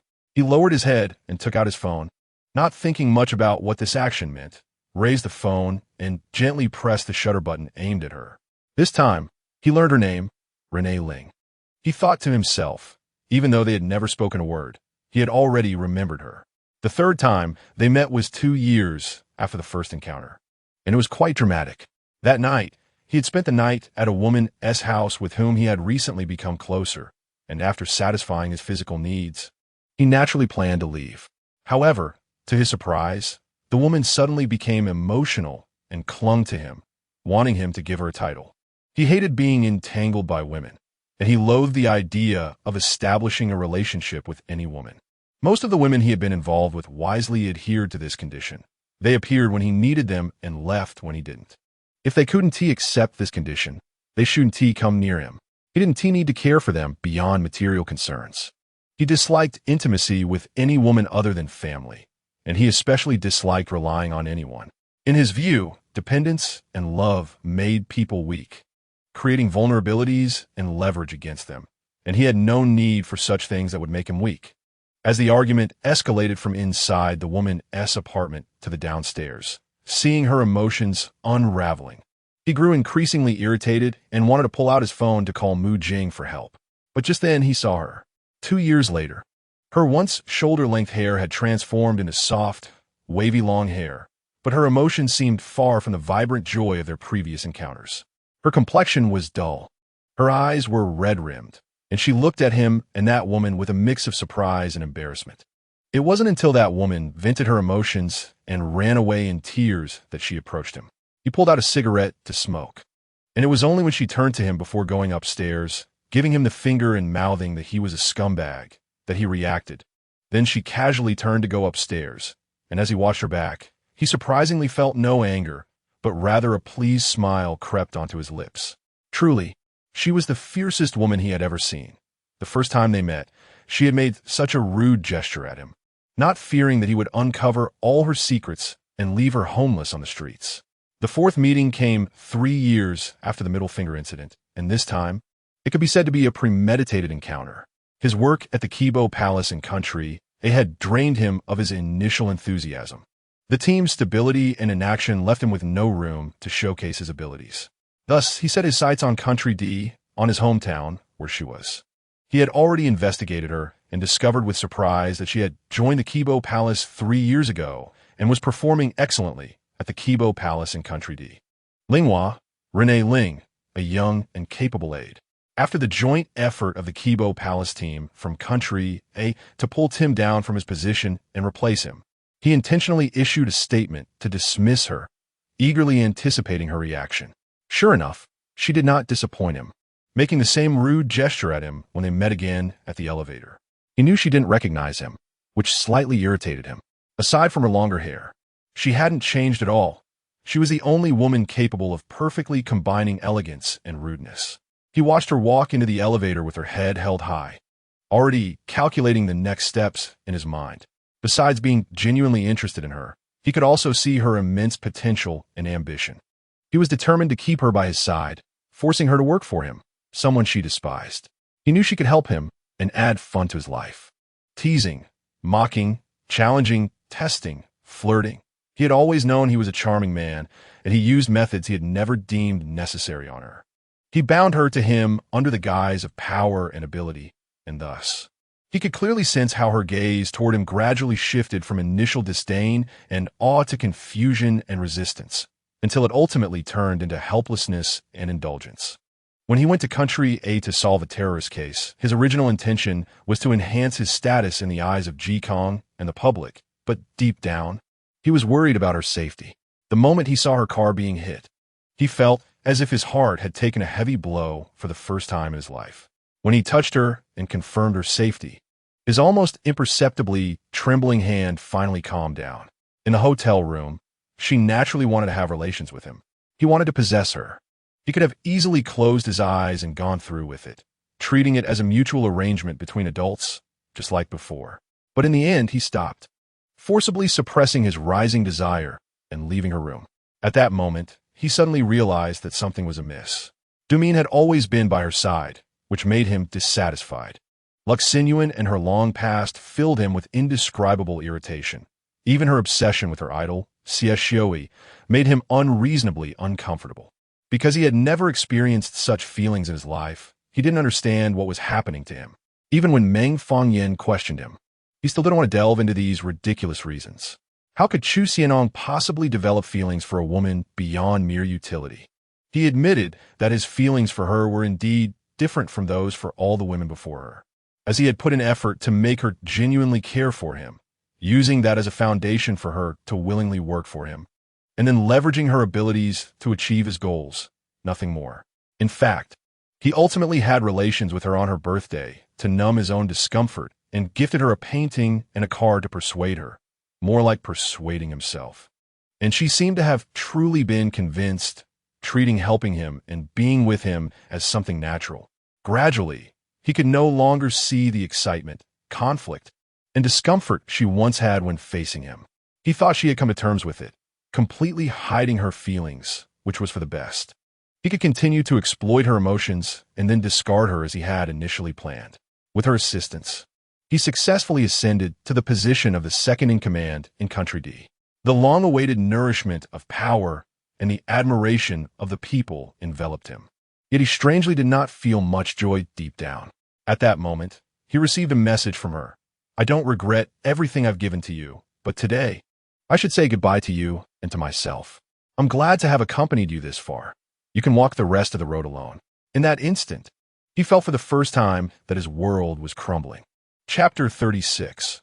Mid-Length Extra. Late Autumn, Part 2. When Xiang returned to the Kebir Palace from the airport, he kept his lips tightly pressed together, not uttering a single word throughout the journey. Jing was inundated with complaints and grievances from executives and partners. Yet he didn't dare to pass even half a sentence about it to Xiang. The truly terrifying days only officially began the next day. He genuinely woke up at 4 in the morning for meetings, dragging those executives who had missed the meetings one by one. These executives had previously worked with someone like Paul, who was gentle and warm, but suddenly faced his czar-like governance. It was no surprise that they all collapsed. However, the ones who were probably the most devastated were Jing and his aides. Whether at work or not, Xiang had an aura so oppressive that it felt like saying even a single word would get him snapped back. As a result, despite being so close, Jing didn't even attempt to communicate with him verbally, relying instead on emails and messages to receive his directives. He had always been a man of few words and had a sour expression, but now he had become even more taciturn. People in the Kebir Palace would all avoid him, and even Ji Kong had privately mentioned that his aura needed to change. But Xiang did his job well, and thus ignored Kang's comments. Half a year passed in the blink of an eye. On a Sunday, it seemed that all his official business had been sorted out clearly. He searched the Kebir Palace up and down, but could not find any new projects for a while. After sitting idle for an hour, he could only go home. Just as he changed into home clothes and prepared to casually look at the news, he received a call from Xinyuan. "Where are you?" His longtime friend asked lightly on the other end of the line. "At home. Want to come over for dinner? Old Chu and the others are here." "Not coming." Just as he was about to hang up, a child's voice suddenly came through. Chase uncle. Playing his trick again. Cursing the monstrous baby Xia in his heart 3 times, he reluctantly moved his finger away from the hang-up button and responded gruffly with an mm. Little Xiaoji held his dad's phone, speaking seriously and politely. "Chase uncle, I haven't seen you for a long time. I miss you." Chu Xiang held the phone, his gaze downcast, and responded with another mm. "Are you coming for dinner? Come play with me for a while, okay? You can also see my sister." Little Xiaoji had always known how to charm adults without being seen as a nuisance, mastering both flirting and endearing skills perfectly.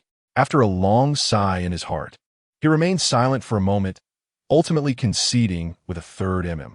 Upon entering the Xie family home, he was greeted by the fresh smell of hot pot and spices.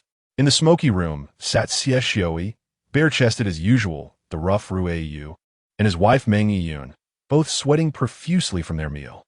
On the sofa sat Qianqiu, cradling her just-month-old daughter, with Xiaoji playing nearby along with Rui's family dog, making for quite a lively atmosphere. He shut the door behind him, took off his shoes, and no one came to greet him. There were bowls and chopsticks in the kitchen. He helped himself. Xie Xioi didn't even stand up, offering a cold acknowledgement. Chu Xiang's gaze flickered, and after enduring for a full 5 seconds, he refrained from pushing the door open again. "Hello, Mr. Chief Vice President." Rui called out while eating beef, whistling at him. "Are you still looking for bodyguards? Can I apply?"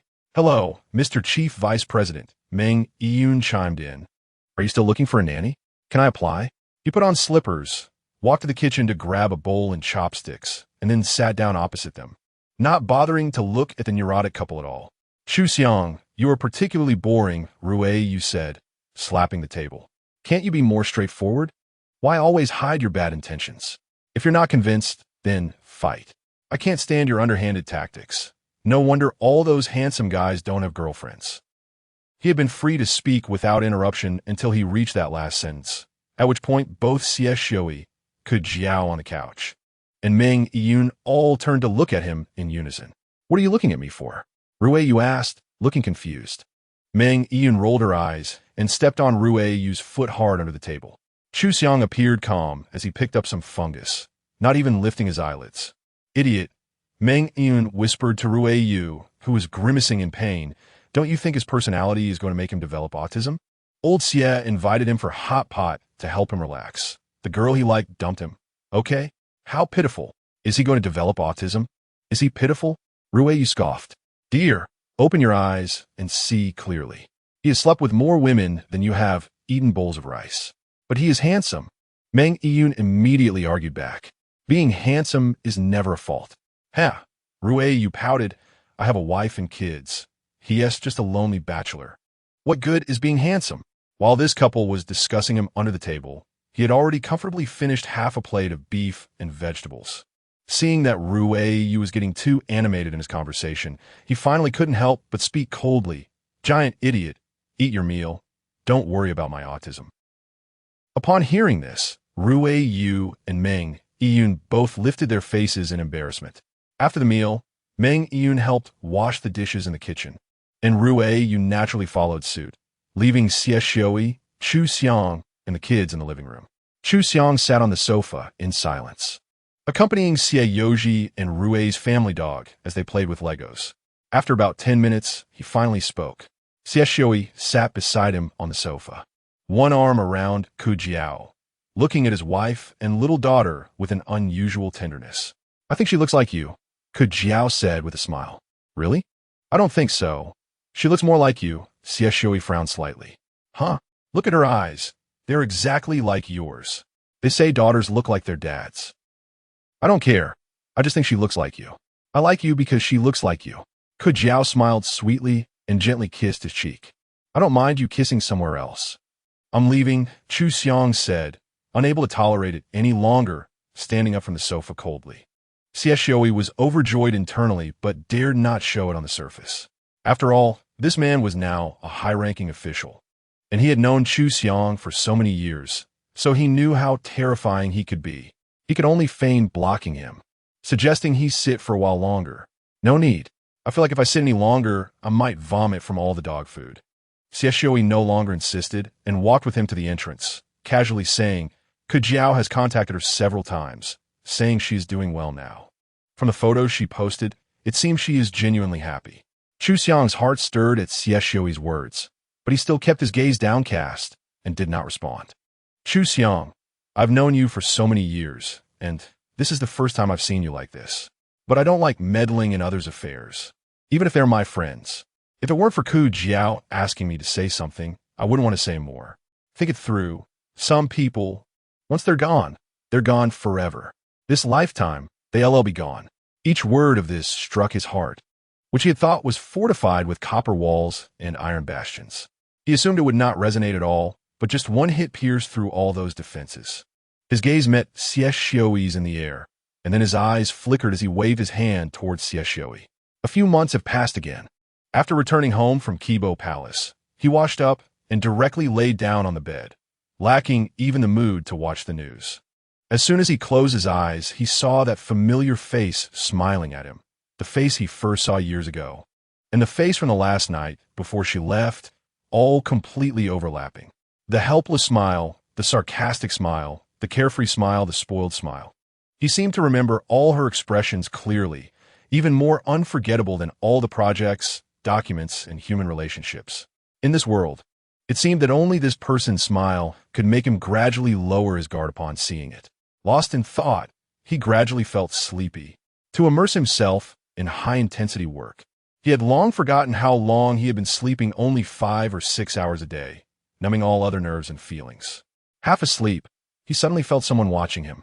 His identity as a former agent made him quite sensitive to any abnormal environment. In almost an instant, he sat up abruptly from bed, his hand reaching for the pillow underneath. Hey, don't accidentally hurt me. A man's arm blocked his movement, and a familiar, lazy voice followed.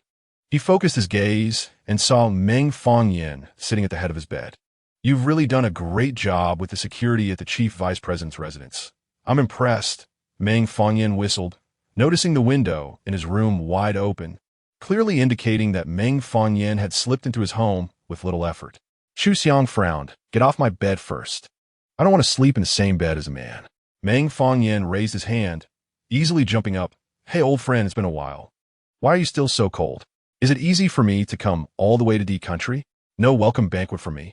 I'm not interested in welcoming someone who climbs through windows into other people's homes. His sleepiness vanished instantly, and he reluctantly got up from the bed and stood by the window to smoke. Occupational hazard. Don't like using the front door. Meng Fangyan shrugged. Teddy, you're doing well, huh? Upon hearing that nickname, he turned and shot Meng Fangyan an icy glare. Meng Fangyan still wore a playful smile, completely unafraid of him. You look like you haven't had a Teddy in a long time. His gaze became even more terrifying. It won't help even if you glare at me. I came to check on you out of kindness. There's a task in T-City recently. Otherwise you wouldn't even have the chance to see me. Meng Fangyan walked closer, slowly coming aside. Look at your pale face, swollen body, and poor sleep quality. TSK. Poor middle-aged single man. Get lost quickly. He spat out a few words through clenched teeth. Xiang, Meng Fangyan squinted. If you keep being stubborn at this time, you'll really be finished. It's been so long. She will really find someone new. His hand, resting on the windowsill, trembled slightly at Meng Fangyan's words. You know best how attractive she is. Do you think with her personality, she would wait for you to suddenly wake up after who knows how many days or years to come back to her? I'm telling you, that's impossible. If you choose to maintain the status quo, then one day she will marry another man, becoming someone else's wife. And that day may come very quickly. And that is your ending. After saying that, Meng Fangyan gently flipped out of his window, and in a flash, he disappeared without a trace. The so-called top-notch surveillance and cameras around seemed to be useless, and he vanished like a ghost into the night. He stood quietly by the window for a long time. The evening breeze lifted the loose hair on his forehead and made his cheeks numb. He felt a slight sting in his eyes and rubbed them, finding no sand inside. Xiang raised his hand, opened his palm, and after a while, slowly clenched it into a fist. The next morning, he woke up and got out of bed. Just as he rose, he caught a glimpse of a photo on his bedside. He picked up the photo. In the picture was her, holding Meng Fangyan and Jing's son Meng Qianqiu, relaxed and smiling brightly in the sunlight, looking gentle and beautiful. Xiang stared at the photo for a while. After a long time, it seemed that something in his eyes had completely disappeared. He put down the photo, walked into the study, and took out his passport and suitcase. This will never be the end. Chapter 37, Chapter 35, 1 year later, Country A. Renee, have you and Mark gone over the press conference script? Renee, the Prime Minister of Country P is on line 4. Should I transfer it directly to Mark or hold off? Renee, I need 5 minutes of your time. Ling was walking back and forth in the Kabir Palace without a moment's pause, either in meetings, helping Mark arrange matters, or talking to different people, hardly having time to take a sip of water throughout the day. Although they worked in the same organization, the systems and atmosphere were completely different due to national circumstances. Compared to her previous work in Country D, she had more opportunities to take charge and had more say and decision-making power. Power, respect, and a sense of accomplishment. Just as Paul had promised at the time, she had received all of these here. As evening approached, she had just finished helping Mark and returned from outside when Mark sent her a message asking her to go directly to the reception room, saying there was something important to discuss with her. This wasn't on Mark's schedule, leaving her a bit puzzled. Why couldn't they discuss important matters in his office and had to go to such a large reception room? The reception room door was tightly closed. She knocked and pushed it open. Renee, happy anniversary. The next moment, a flood of ribbons and balloons came rushing toward her, and she stood there at the door of the reception room, completely stunned, holding her notebook. The reception room was filled with people, led by Mark and his wife. Along with Paul, and many colleagues she usually worked with were also present. Almost all the senior management from the Kabir Palace had come. Renee, congratulations on your 1-year anniversary working at the Kabir Palace in Country A, Mark said, looking at her shocked face, unable to hold back his laughter. At that moment, he walked up to her with a small medal and a letter, smiling as he handed them to her. We all secretly prepared this celebration party for you. We appreciate all your hard work and help this past year. We all love you and hope we can continue to work together for a long time. It was at that moment that Ling finally understood. She had even forgotten that she had been in Country A for a year, but unexpectedly, Mark and the team remembered and had secretly involved so many people to give her such a big surprise. To be honest, not everyone receives such recognition and celebration on their anniversary, and she knew that Mark and the team's care and affection for her came from the heart, like feelings for a friend. Thank you, everyone. She finally came back to her senses, quickly accepted the medal and letter from Mark with both hands, and deeply bowed to everyone with a heartfelt smile. Being with you all is my happiest time. Please don't hesitate to continue bothering me in the future, okay? Everyone cheered and applauded again, and upon closer inspection, the long table in the reception room was filled with fine wines, exquisite desserts, and a huge cake. She was surrounded by everyone, receiving hugs and blessings from everyone. The Kabir Palace in Country A somehow gave her a different feeling compared to her previous experience in Country D. Although the general way of working was similar, she felt that there seemed to be more warmth and sincerity here. And these two things were actually very precious and rare in the entire organizational system of the Kabir Palace, celebrating with everyone from evening until late at night. Even though she repeatedly declined, she was still poured quite a bit of alcohol by her enthusiastic colleagues. By the end, she was feeling a bit tipsy and could only excuse herself to go to the bathroom before quickly slipping out. Luckily, before getting too tipsy, she had already messaged Dumin, and his car was already parked outside the Kabir Palace. That guy was sitting on the hood of the car, casually playing a game with his shirt collar open. Hey, she waved at Dumin. Yo, Dumin looked up upon hearing her voice, and seeing her swaying, quickly jumped off the hood to support her. "Miss, are you drunk?" "No." Her alcohol tolerance was still decent, and her mind was clear, just feeling a bit dizzy. 1 + 1 = 2. "My birthday is on what date?" "May 31st. "What size is my underwear?" "Go away." She rolled her eyes, sat in the passenger seat, buckled her seatbelt, and sighed while rubbing her forehead. Dumin got in the car, started it, and handed her some water. "You just snuck away like this. Aren't you afraid your boss will scold you?" "I'll message them when I get home," she said, opening the bottle cap and drinking water. "Honestly, I felt like I was going to die there if I stayed any longer." The car smoothly started and sped down the empty road at night. Dumin rolled down the window, letting the evening breeze in, and Linghua felt a bit more comfortable. "Don't forget, it's Xiaoqi's birthday at Jingya's place this Friday night." Dumin said. "How could I forget?" She replied. "The gift has been prepared long ago. I bought him a limited edition Lego set. Do you think he'll like it?" Just as she finished speaking, his phone rang. He glanced at it, frowned, and switched it to silent, letting the call continue. Linghua glanced at his phone screen and asked, "It's your dad calling. Why don't you answer?" "Annoying, 3 times a day, more punctual than an alarm clock. He must have something urgent to talk to you about, right? What if something happened?" Dumin came to Country A with her without looking back a year ago, just like how he followed her back to Country D before. She knew Dumin's dad would later throw a fit and argue with him, and she had advised him for a long time to go back, but he refused, saying he was bored with the girls in Country D and needed a change of scenery. What urgent matter could it be? It's just him wanting me to hurry back to help him out, claiming he's getting old and can't keep up. What a joke. Just a few days ago my mom called and said he was lively, playing soccer with a bunch of friends 3 times a week. Can that be called not keeping up? She chuckled, "But they all miss you. I fly back once a month, and I can remotely manage my work from here. There's no problem at all." Seeing Dumin's firm stance, she didn't say much, despite his often frivolous demeanor. She knew very well that he was quite capable and serious when it came to handling matters, even more so than she and Jing, and his opinions were generally unchangeable. Soon, the car stopped at the entrance of her building. Dumin walked her upstairs, watching her enter the house before leaving. "You have the day off tomorrow, right? I'll come pick you up to have lunch with Jing. "Okay, see you tomorrow." She waved at Dumin and reminded him to drive safely.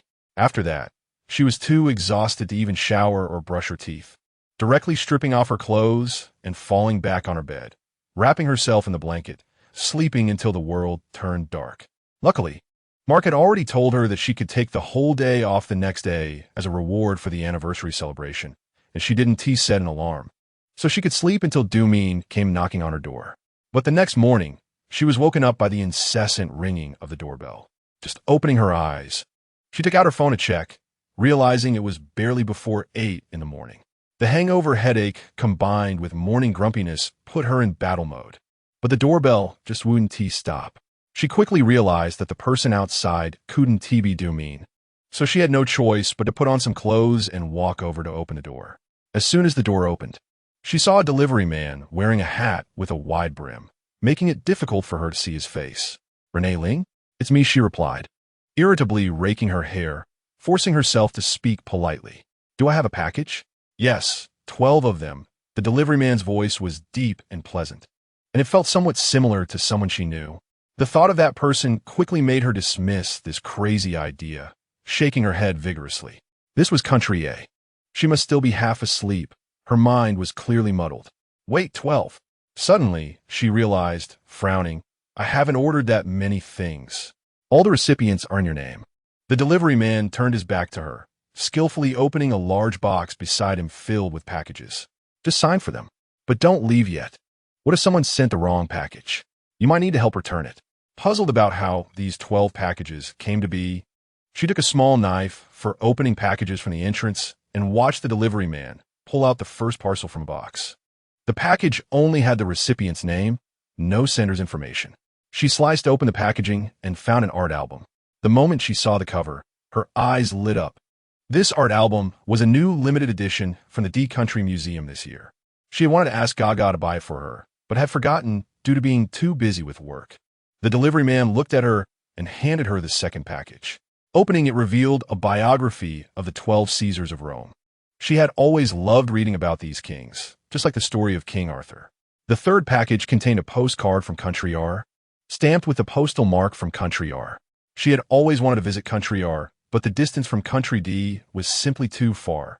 With a flight time that was astonishingly long, she had never had the chance or time to go. After opening these 3 packages, she felt that the sender must not have sent them to the wrong person. At least these 3 items were things she had always liked and thought about. If the sender didn't intend her to be the recipient, that would indeed be a huge coincidence. Let's open another one, she thought to herself, opening the 4th package. It was a new physical album personally signed by Qianqiu. The moment she saw this album, her entire expression suddenly darkened. She looked at the album with Qianqiu's flamboyant handwriting, her hands trembling slightly. After holding the album in silence for a moment, she nodded apologetically to the delivery man and accepted the 5th package he offered, which contained a puzzle of King Arthur and the Knights of the Round Table. The 6th package was a pair of sneakers authorized by her favorite tennis player. The 7th package was a photo of Lena's husband, who died in the bombing in Country A, with her parents, all smiling happily in the picture, their lives continuing well. The 8th package. She remained silent, methodically opening package after package like a factory assembly line, her gaze growing dimmer. At that moment, she felt as if something was blocking her heart. It didn't hurt, but was uncomfortable. This discomfort was like a painless poison that had unknowingly seeped into her blood, and she could feel it clearly. The 11th package was a child's pencil drawing. The drawing depicted a big sun, clouds, and 3 people. A young woman holding a little boy flying a kite on the lawn, with a man behind them holding an ice cream cone and smiling as he followed them. In the lower left corner of the drawing, the name Xinyuan was neatly written. She closed her eyes and set the drawing down. What about the last one? She looked at the delivery man, her eyes hollow, her voice hoarse as she spoke. The delivery man stood silently in front of her, not saying a word. She instinctively glanced at the large box that contained the packages. It was now empty. Suddenly, she seemed to sense something, her pupils trembling violently as she looked at the delivery man in disbelief. In the next moment, the delivery man removed his work uniform and tossed it onto the box. Then, he lifted his hand and gently took off his hat. The corridor was silent, and Xiang stood quietly in front of her. Perhaps there's always one person in this world who, even turned to ash, you would still recognize. Because he carries with him your last and deepest feelings, different from the first flutter of the heart in front of a first love, but a kind of powerlessness that can only compromise with fate. Seeing him, you would recall the weakness, helplessness, anxiety, fear, and longing you felt when facing him. Seeing him, you would remember all the emotions that seemed to have been well hidden and buried deep underground. He could easily awaken you, bringing back the soul you thought would never return. On the last one, his voice sounded as if it blended with sand. Chapter 38, Chapter 36. Ling stood motionless in place, staring blankly at Xiang, who was standing opposite her. The moment he took off his hat, her breath caught in her throat. In a long silence, she could only hear the deafening sound of her own heartbeat. His brows and eyes were still exactly the same as before, still handsome and cold, but at this moment his eyes were filled with bloodshot veins, as if he hadn't slept well for a long time. There was also a bit of stubble on his chin, whereas in the past, he always kept himself impeccably tidy, a far cry from his current appearance. He looked worn out and extremely tired. A year, she thought. Just yesterday, she had celebrated her 1-year anniversary at the GAGA Palace in Country A, and it struck her more profoundly that she had been away from Country D, away from a place where he was for a whole year. Spring, summer, autumn, winter, the cycles of the moon. She had been working in a new country, a new city, meeting friends, exercising, listening to music.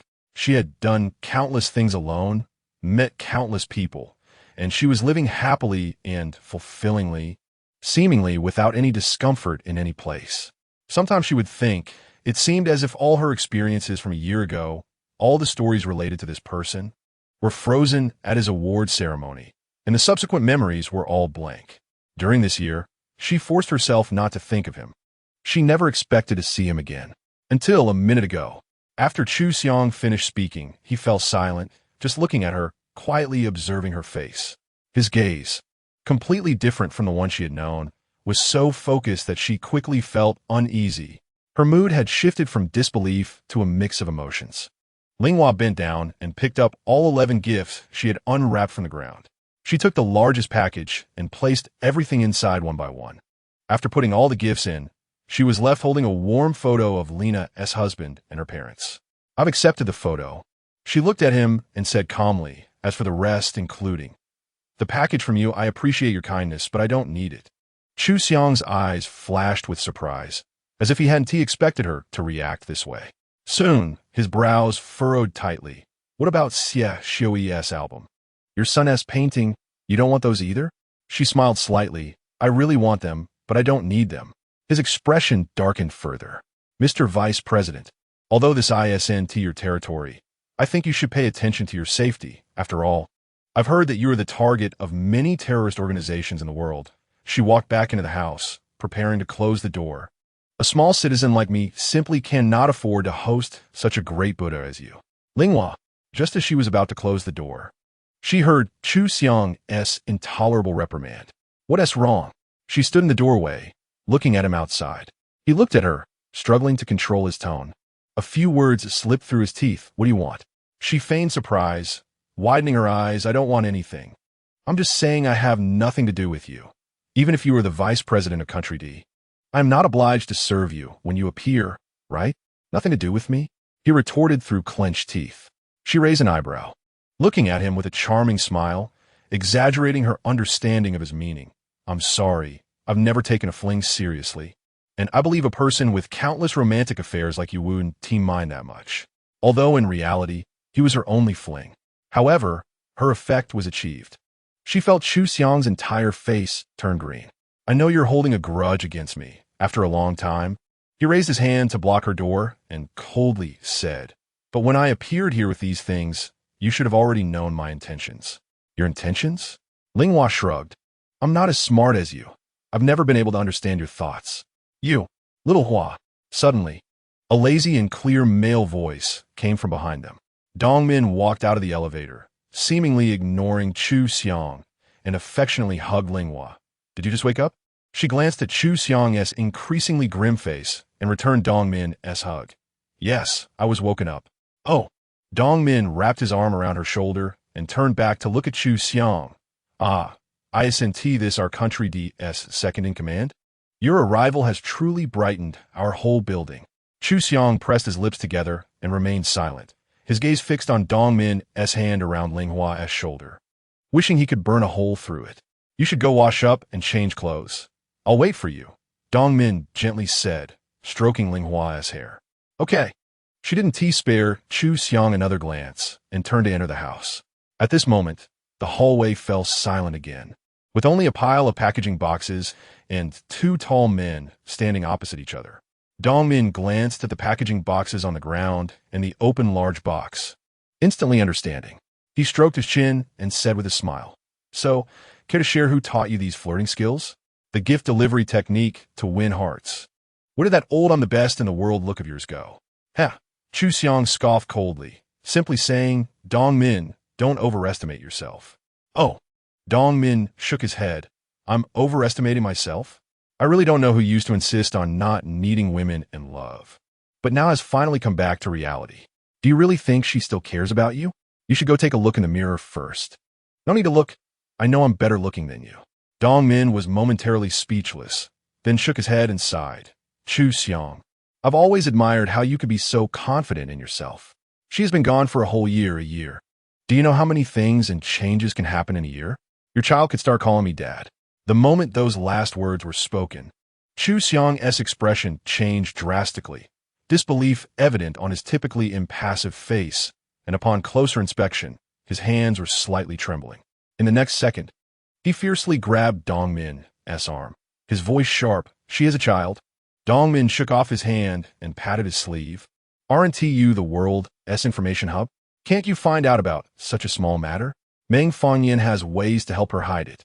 He looked sternly at Dongmin and repeated in a deep voice, I'll ask you one more time. Does she have a child? So what if she does? So what if she doesn't? Before Dongmin could speak, Linghua, who had changed clothes, walked out of the house and casually closed the door behind her.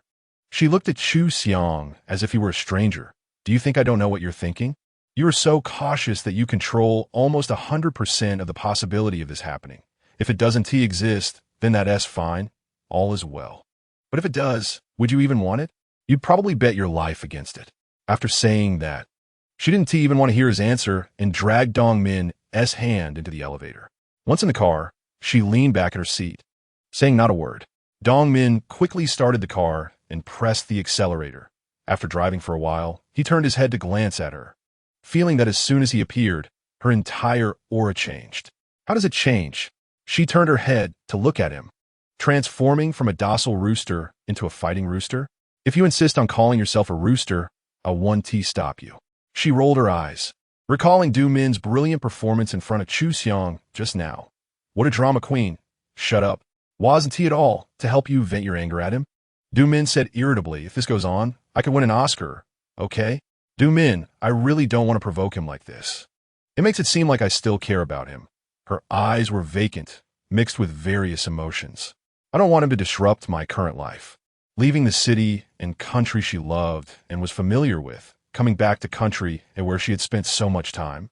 She couldn't imagine how determined and resolute she had to be to leave without looking back in such a short time.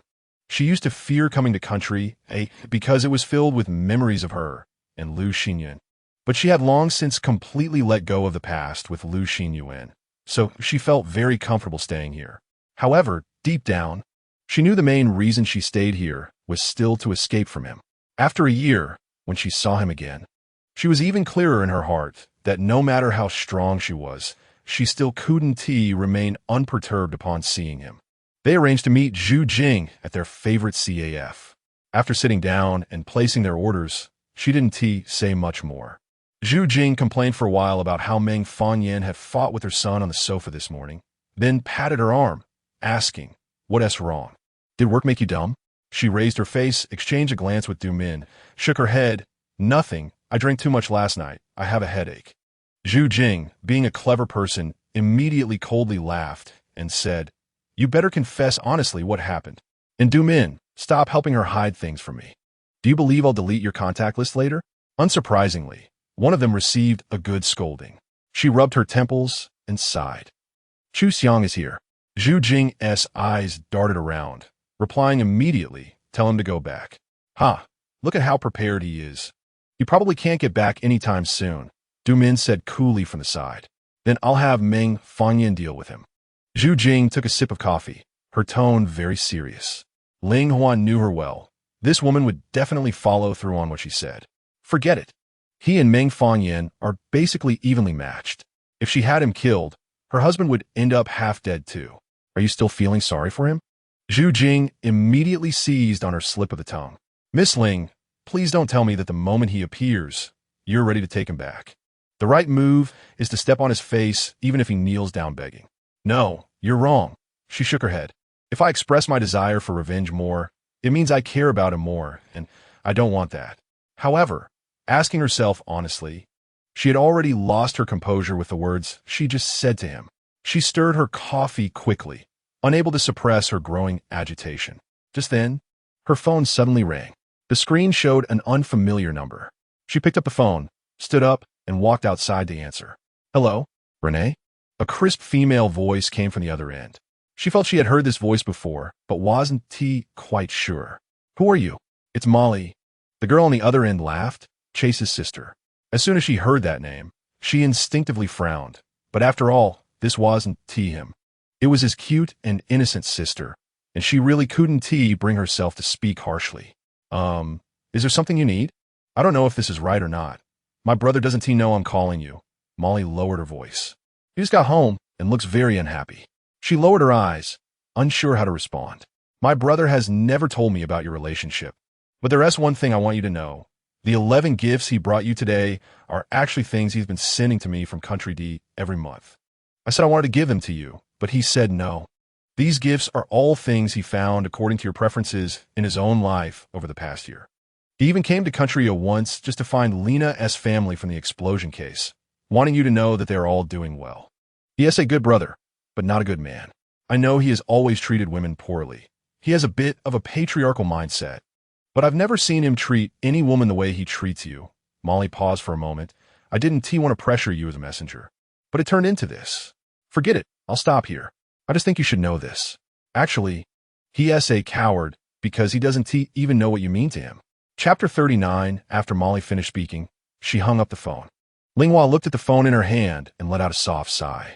The last time the little girl appeared, she made Linghua feel that her persona was just a simple and cute innocent girl, someone who was well protected by her brother, living in the happiest age without concern for the world. But even such a little girl now stood up to make this call for her brother, wanting to help him. Everyone is growing, everyone is changing. She knew that she had also changed over the past year. She had become more composed, less easily amused, and more capable of independently solving various problems in life and work. However, she always harbored doubts about what kind of person she could become in the face of him. She once imagined the scenarios of seeing him again. Perhaps she would be married? Perhaps she would be active in the Keber Palace in a high-ranking position? Perhaps she would ignore him with a blank expression as he walked by? Perhaps she would arrogantly flaunt another man in front of him? But in the end, she denied all these thoughts because she felt they might not meet again so easily, and he was even less likely to come to her side. However, these 12 packages completely disrupted all her assumptions, and his sudden appearance after a year truly caught her off guard. The way he showed up, it was impossible for any girl not to be moved or affected, right? But he was Xiang, the most complex, cold-blooded, difficult, intelligent, and proud man she had ever met in her life. She always thought that he would rather chop off his own head than bow down to anyone in this world. When she returned to her seat, her expression had already regained its calm as she lowered her head to eat bread and drink coffee. Jing lightly cleared her throat and said, I just thought, how about this? Let Min continue to pretend to be your boyfriend and let him back off. She exchanged a glance with Min, who shrugged first and said, although I really don't want to say this, I think this bastard has never taken me seriously from the beginning. Jing chuckled and shook her head. You useless weakling. Haha, Min crossed his arms. Why don't you donate your husband to pretend to be your boyfriend? No problem. I can even donate my son. You idiot. Has Xiang seen your husband and son? Do you think he is stupid? All right. Linghua couldn't listen any longer and put down her bread. Thank you both for your Oscar-level scriptwriting. But I'm sorry, whether it's Meng Du Xiao, or even my idol Xinyuan. In his eyes, they are all equivalent to a bunch of losers. Min's face turned green, while Jing laughed hard. She took a deep breath and rubbed her temples. No need to find someone to pretend. I have a candidate. Who? Jing and Min asked in unison. A high-ranking official from the Keber Palace in Qianqiu, she said, lowering her eyes and speaking slowly. He's similar to Xiang, a strong competitor for the future top position in Qianqiu, someone who hides a knife behind smile. How to say? He is a bit like a combination of Xinyuan and Xiang. He is going to Country P for a financial summit as a representative of Country A and will return tomorrow. You should be interested in me. It's worth a try. Jing nodded after thinking for 2 seconds. Min remained silent, her bright eyes slowly dimming. The next day, as soon as she entered the Keber Palace, she heard people discussing Xiang's name, with almost all the words being praises for him. After all, his performance during the bombing incident in Country A was truly astonishing, and he had become the white moonlight in the hearts of the people of Country A. Therefore, when she saw him in Marcus' office, she was not surprised at all. From the moment he appeared at her door yesterday, she had already mentally prepared herself, because this would certainly not be a short battle. Renee, Mark smiled as soon as he saw her. Huh, were you surprised? Seeing this old friend here. Paul and Mark had a very good relationship, and Paul had previously known about her feelings for Xiang, which was why he had let her come to Country A to cut off her feelings. So she felt that Mark must also know, but as smart as Mark was, he hadn't mentioned Xiang's name in front of her all year. Perhaps they both believed that no matter how much she devoted herself to love, nothing could possibly happen between her and Xiang. Chase. She looked at him and smiled politely. Long time no see. Xiang looked back at her, giving her a slight nod, as if he had just seen her today. If Mark knew that this person had pretended to be a delivery man with 11 gifts waiting at her door yesterday, he would probably think she had a delusion, right? In the room, there were 3 people, 2 of whom were actors with ulterior motives. Mark, I won't interrupt your conversation then. If you need anything, just let me know. She picked up the documents You will have your next meeting in 20 minutes. Renee, Mark called out to her before she left the room. Chase will be staying in Country A for a week, so please take good care of him. Her mind was ringing alarm bells as she met Chu Xiang's gaze, which was always on her, and she smiled slightly. No problem. You can rest assured. 20 minutes later, Mark escorted Chu Xiang out of the room. Renee, Chase will have an independent office during his stay in Country A, the largest one on this floor. Okay, I'll take him there. She stood up from her seat and made a gesture of invitation to Chu Xiang. After you. The two walked forward together, and everyone they passed greeted Chu Xiang respectfully. Some younger women even smiled at him more enthusiastically, showing just how high his popularity was in Country A. When they reached the room at the end of the corridor, she opened the door and let him enter first. Jing didn't come with you this time? She leaned against the door and asked lightly. No, he has things he needs to do. He sat down on the sofa in the room, looking at her. Since this is a task entrusted to me by Mark, I will do it well.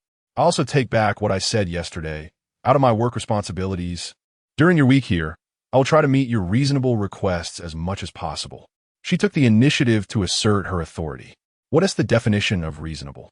He crossed his legs and adjusted to a more comfortable position. She smiled and didn't want to engage with him, turning to leave the room. So, can you arrange for a sleepover? She heard him speaking word by word behind her. It needs to be skilled, can be spontaneous, and must accept a yearly quota of times. Ling turned her back to him, her veins bulging on her face. Mr. Vice President, I'm really sorry, but this is not a brothel. She endured for 3 seconds, turned around, and showed him a smiling face. However, I think I can still meet your request because I can contact the most developed red light district business in the city right now to find you an ideal partner. His beautiful eyes flickered. I don't want to catch a disease. Then please make good use of your right and left hands, good buddy. She continued to smile through gritted teeth. Chu Xiang did not get angry, lightly stroking his chin with his finger. What? After a year, you can't do it anymore? This line sounds a bit familiar. Even if she doesn't want to recall it, the memory can instantly take her back to that rainy night here a year ago. Still the same words after a 2-second silence. She took a few steps forward, standing above him, looking down at his handsome face. I can, but I don't want to sleep with you. His eyes instantly erupted with a sharp gaze. So, if you still need special services, please feel free to contact me. But before he could speak, she had already taken a step back, playfully tossing her hair. I believe you can also arrange to have a blast at the top of the mountain. As she reached the door, just about to leave the room, she suddenly turned back again, holding the doorknob, feigning surprise as she looked at him. If I understood correctly just now, you've been living this past year relying on your own 2 hands? Oh dear, really? How pitiful you are. She swore. The look in Chu Xiang's eyes at that moment was as if he wanted to strangle her to death. Ling felt a rush of joy in her heart, and she slammed the door shut behind her, humming a tune as she walked away without looking back. Around 3 in the afternoon, she saw him again. Because of his arrival, Mark undoubtedly had to lead the senior management team of Country A to discuss the strategic cooperation between the 2 countries with him. She sat in the conference room, almost within arm's reach of him, observing the documents in front of her. His voice rang in her ears, low and cold, authoritative and direct. Even when facing a senior management team of a country, he showed no signs of retreat, fighting for the maximum benefits for Country D on every cooperative policy. He perfectly represented Jing and Country D, and it was clear that after half an hour into the meeting, he had already earned the respect and admiration of everyone present. GAGA had also mentioned to her during a phone call that in his first year in office, Kang's appreciation for him was beyond anyone's imagination. In fact, watching him speak with such calmness, she could already imagine all of this, because this was the biggest reason she couldn't let go in the past, making her willing to bow and scrape just to let him climb up on her shoulders. As the meeting was nearing its end, someone gently knocked on the door of the conference room. Mark knew who it was and showed no sign of disturbance, directly letting the person in. A tall, handsome man dressed in a white shirt and gray suit walked in, with a mixed-race face somewhat resembling Meng Fangyan, but not as feminine in appearance, having more masculine features. Sorry, everyone, I'm late. The man slightly nodded to apologize, sitting down in an empty seat. The last meeting in Country P this morning was delayed for a bit. Willis, Mark smiled at him. It must have been tough visiting Country P. It's nothing, The man named Willis said, supporting his chin with his hands and shrugging. To express my apologies for being late, I want to bring you some exciting news. Country P has agreed to sign the island agreement that we have been at an impasse over for a year, and from now on, all islands south of the archipelago will belong to our territory.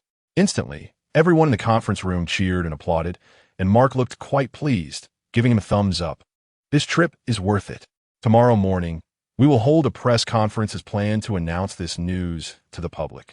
Willis's eyes scanned the room before finally landing on Xiang, smiling. Hi, Chase. When Xiang saw him, there was not a hint of a smile on his face. Not even a pretentious one, just a nod to acknowledge him. After Willis entered, the focus of the conversation naturally shifted partly to him. Before long, the meeting concluded, and after Ling arranged for Mark's car to go home, she returned to the conference room to tidy up. At this point, there were only two people left in the conference room, Xiang and Willis. Xiang was sending emails on his laptop, while Willis was looking at his phone with his legs crossed. Hearing her enter, Willis looked up from his chair and smiled at her. It's been a day apart, feels like 3 springs. What strange things have you been looking at again? She rolled her eyes, unable to suppress a laugh. It's 3 autumns, Qianqiu. Qianqiu stood up from his chair, walked to her, leaned on the table behind her, and winked gently. Shall we have dinner together? Sure, she agreed, turning to look at Xiang, who had already raised his head to look at them, and smilingly said, Mr. Chief Vice President, would you like to join us? Chapter 40. The large conference room was filled with an eerie silence. Qianqiu stood beside her in an ambiguous posture, while Xiang sat quietly on the other side of the long table, watching them. After Ling finished speaking, she looked directly at Xiang with a smile in her eyes, waiting for his reaction. After a moment, Xiang calmly averted his gaze and continued to look down at the documents in his hands. A flicker of surprise passed through her eyes. In that instant, she felt a distinct sense of loss rising in her heart. Just a little loss, she told herself. Well then, I wish you a pleasant evening. She then smiled and signaled Qianqiu to leave with her. As night fell, Qianqiu drove her directly to a newly opened Western restaurant in the city, with a reservation made for the best and quietest window seat. His status in the A country's Qibo Palace was essentially equivalent to Xiang's in the D country's Qibo Palace.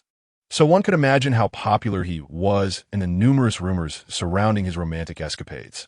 He shared all the common traits of the most sought-after men with Xiang, but he was much better with women, at least not purely emotionally detached, purely physical relationships. He would take his partners shopping, on dates, and was generous, even playing the romantic card, fulfilling the role of a companion well. All of this she had heard from other colleagues in the Qibo Palace when she was still unfamiliar with him. It was only recently that they officially started working together on a project, and after chatting a few times, she found they clicked quite well. He was probably also in a dry spell, with no one around, so he would come and chat with her about anything and everything. As time went on, they became familiar, sometimes having meals together, drinking coffee, discussing work, or watching movies. To be fair, she felt very comfortable with Qianqiu. He was humorous and interesting, making her feel at ease. Believe me, you can hardly imagine how bad the cuisine in P country is, Qianqiu said, taking a sip of wine. Looking at her with a frown, it might be stranger than the taste of my ruined dinner at home, right? You say that as if you've tasted my ruined dinner. She retorted, stabbing a piece of steak. I actually have, he immediately replied. When I was a kid, I woke up from a nap one time and found my grandma had taken a bowl of chicken feet out of the fridge and put on the kitchen counter. I didn't pay attention, thinking she was preparing it for me, so I just picked it up and ate it. As soon as I took a bite, my stomach started to hurt violently, rolling in pain, and I ended up being rushed to the hospital by my parents. And then my grandma rushed to the hospital to tell me that the chicken feet were leftovers from a night before, and she actually planned to throw them away. She couldn't help but laugh after holding it in for 2 seconds. In any case, a country's cuisine is still the best. Nothing can compare to it, he said. Squinting at her, of course, besides the food, the people here are nice too. She pretended not to understand and continued to eat her steak seriously. Renee, he suddenly called her. Qianqiu leaned back against the chair, raising an eyebrow at her. Am I handsome? Yes. Am I interesting? Yes. So, you must have someone else in your heart. right? He spread his hands. Why do you say that? Her expression remained calm. Because your mind isn't here, he smiled. And it never has been on me. Linghua put down her fork, picked up her wine glass, took a sip, and remained silent. To be honest, it makes me a little jealous. Jealous of whom? Of course, I'm jealous of the person who has your thoughts. He pretended to be unhappy, shrugging. It's the first time in my life that I go on dates with a woman, trying every way to please her. But she has no interest in me and won't sleep with me. It's really losing both the woman and the soldier. Hey, can you please not use all these random idioms and allusions? She laughed again. Also, why do I feel like you have a lot of opinions about me? I dare not. He curved his lips. You honor me by having dinner and watching a movie with me. I'm already very honored. And the rest is just a loser daydreaming about a goddess. Please don't take it seriously. She looked at this loser who exuded nobility, pondered for a moment, and said, to be honest, Qianqiu, I quite like you. Qianqiu nodded. Okay, I'll accept this good person card. So if you see a girl you truly care about, you must go after her. He shook his head. I've always known you only like me as a friend. I enjoy spending time with you. So this is mutually beneficial. I don't feel like I'm losing out at all, nor do I think I'm missing out on anything with someone else. I say this just to comfort myself, to lessen my guilt towards you. She blinked. Let the guilt be my girlfriend. He winked at her. Having a big tool and being good at it is no problem. While rolling her eyes at him, she smiled and clinked her cup against his. They had originally agreed to go play VR live combat together the next evening, but in the afternoon, her period came, and she was in so much pain that she worked until Mark noticed her pale face and ordered her to go home and rest. On the way, she messaged Qianqiu to apologize and say she would have to bail on him. But Qianqiu didn't mind at all and even asked if she needed a handsome man to come over, which she flatly declined. After returning home, she thought about ordering some warm food to soothe her stomach, so she casually called a restaurant, ordered a hot drink and a warm dessert, and then lay in bed playing on her phone while waiting for the delivery. However, while she was playing, she felt uncomfortable and dozed off against the pillow, only waking up when the doorbell and knocking sounds overlapped outside. It's here. She endured the pain and slowly got out of bed, moving to the entrance to open the door. The person at the door handed her the items in their hands. She looked down to take them, placed the cash prepared at the entrance in their hand, and said, "Thank you, no need for change." She was now disheveled, her face pale, wearing messy loungewear and a coat. She couldn't look any worse. She didn't make eye contact with the delivery person, afraid that if she stayed any longer, she would definitely scare them away. After speaking, she intended to close the door, but the person outside unexpectedly blocked her door with their hand and skillfully slipped inside. Linghua was startled, cold sweat breaking out. When she looked up, she found that the person she thought was the delivery person was actually. What the hell? She was both shocked and angry, mustering her last bit of strength to give the hat-wearing Xiang the middle finger, hoarsely shouting, "What are you doing here?" This guy had previously pretended to be a courier, and now he was pretending to be a delivery person. Was he addicted to role-playing? Xiang glanced at her, holding the hot drink and dessert in one hand, and half forced her waist with the other, dragging her into the house. "Don't be so eager. You don't have the strength to handle me right now, and I don't have a hobby of fighting bloody battles." Fighting bloody battles? You damn pervert. She swore she had just cursed him with every insult she could think of in her heart. He pulled her onto her bed, threw a blanket over her, then placed the hot drink and dessert on the bedside table, unwrapping the packaging. "Do you know why you're in so much pain?" Linghua's eyes were fixed on him, biting her lip. "Because in this year without my nourishment, your energy and blood flow are not smooth." A sentence slipped out from between her teeth. "Fuck you." Still the same words. "In this situation, I can't satisfy you." He wore a shirt with 2 buttons undone, his brows still furrowed, looking like he had just come from the Kabir Palace, and even robbed a delivery man along the way. "Want a drink?" He glanced at her, directly half squatting down by the bed, expressionless as he took out a hot drink and brought the opening to her lips. Her heart stirred, and she could only slowly drink a sip under his pressing hand. "Is it hot?" His dark pupils stared at her. She shook her head. Then he set the hot drink aside, opened the lid of the hot dessert, scooped a spoonful, and to prevent it from being too hot, he brought it to his mouth first, gently blowing on it before offering the spoon to her. She felt a mix of bitterness and annoyance in her heart. Gritted her teeth. "I'll do it myself." He acted as if he hadn't heard. Xiang. She looked at him, enunciating each word. I said I'll do it myself. You don't even have the strength to kick me out, and you still want to do it yourself? He raised an eyebrow, sneering. My hands aren't broken. She tried to take the spoon from him, but he seized a moment when she wasn't paying attention to shove the dessert into her mouth. She almost choked. After that, he ignored any of her reactions and emotions, directly half-squatting by the bed, not caring about his sore legs, spooning the entire dessert into her mouth, forcing her to swallow it. Once she finished eating, he brought over a tissue and wiped her mouth. After doing this, he took the trash to the bin, then returned, covered her with the blanket, and sat by her bed to start using his Mac. Ling lay in bed, looking at his resolute chin, truly not knowing where to start with her curses. Seriously, is there anyone else in this world who can walk into a room and still act like they're the master?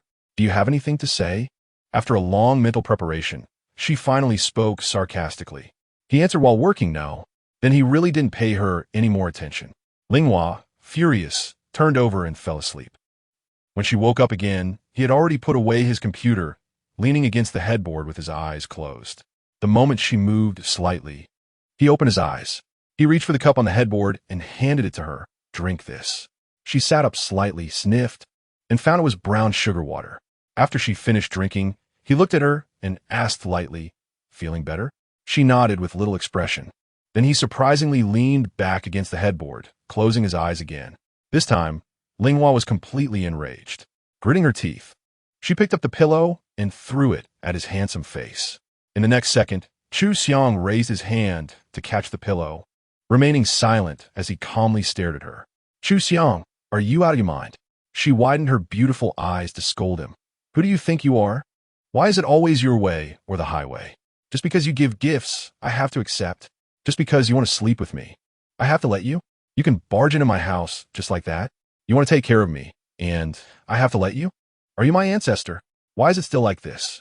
She thought she had made progress, but the truth was she still couldn't predict his next move and still couldn't maintain the same calm demeanor as him. Even if she could provoke him, ignore him, or anger him, he could easily reverse and control her emotions.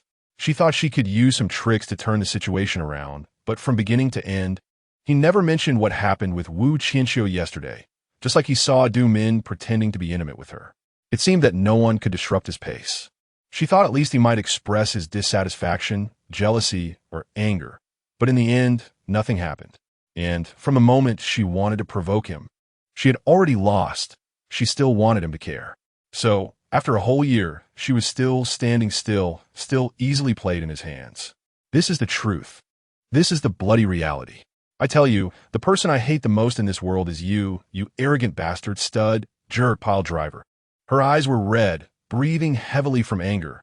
I don't even know what you're doing here. After a long while, Xiang finally lifted his eyelids and said, Are you done cursing? She crossed her arms and sneered. I could go on for 3 days and nights. In the next second, he turned to press her down onto the pillow, lowered his head, and bit her lip, sucking hard. She was about to explode, but he gently placed his index finger on her lips, signaling her to save her strength. I understand what you meant just now. In the quiet bedroom, where even the sound of a pin dropping could be heard, he pressed his forehead against hers, as if smiling. I like you too. Chapter 41. When Xiang finished the last word of his sentence, Ling stood still, staring at him. In her heart, a surge of overwhelming emotions erupted in an instant. She had never imagined that she would hear this word from his mouth, to the point where she doubted whether her ears were working properly. Her heart softened, as if someone had warmly covered it with their hand, but suddenly, she thought of something, and her heart immediately turned cold. 10 seconds felt like a roller coaster ride. After a while, her emotions slowly calmed down, and she raised an eyebrow. Like, he still had that determined look, pressing her down, calm and collected, with an arrogant tone, wasn't it? She remained silent, and then suddenly, she smiled faintly. Xiang, I actually don't think you understand the meaning of this word. Ling gently pushed him away. Like, isn't something you can just say one day out of the blue to win me over and make me continue to obey you? He frowned. My words are not cheap enough to require pleasing others to use. Is that so? She looked at him. Then please ask yourself, wasn't your elaborate seduction and manipulation of me a year ago just using my like? He fell silent. A faint smile appeared on her lips. You never understood what feelings mean, but you know how to use others' feelings to achieve your goals. You used those women to relieve your physical needs. And then you used me to fulfill your quest for power. Even now, even if you've made some so-called sacrifices to come to me, compared to what I once gave you, it's still just a drop in the bucket. You're not like them. His gaze was as cold as a winter wind. Ling Hua, you are different from anyone else. What is different? She asked. Oh, maybe I'm just smarter than them. Able to satisfy your physical needs while helping you achieve your power journey. Multifunctional, she mocked with a smile. So don't use also? That belittles my past feelings for you. You don't believe what I just said? I don't believe it. He raised his eyes. You are still blaming me. As long as you blame me, it means you haven't completely forgotten me in your heart. She moved her lips, but remained silent. You keep saying before just to prove that you have no feelings for me now. Are you trying to convince me? Or are you trying to convince yourself? He continued. Yes, I'm trying to convince myself. She closed her eyes because whenever I think of the past, whenever I see you, I think of how you dealt with me, becoming more and more trapped while standing by and watching, and how pitiful I was. Once, she had prayed in her dreams whether he would ever have even a trace of feelings beyond utilization for her. She sometimes saw in his eyes that he had a slightly different feeling for her, which gave her hope, but in the end, she still received his indifference. That feeling of hope turning into despair was something she never wanted to experience again. Xiang looked at her reddened eyes, a hint of struggle appearing in his gaze. And in a hoarse voice, he said, I would never treat anyone the way I treat you. What do I have to do to make you understand? Thank you for taking care of me today. Please go back. She lay back down, covered herself with the quilt, and didn't look at him again. Since you always want to be the winner and the controller, thinking I have to accept whatever you give me, good or bad, then I give up, as long as you are willing to let me go. She didn't know how long it had been, but she heard his soft footsteps and the sound of the entrance door opening and closing. She pulled up the quilt, closed her eyes, and tears flashed from her eyes, falling into her hair. Outside the door, Xiang walked to the elevator entrance, frowning, irritably pulling out a cigarette, wanting to smoke. But after hesitating for 2 seconds, he put the cigarette away.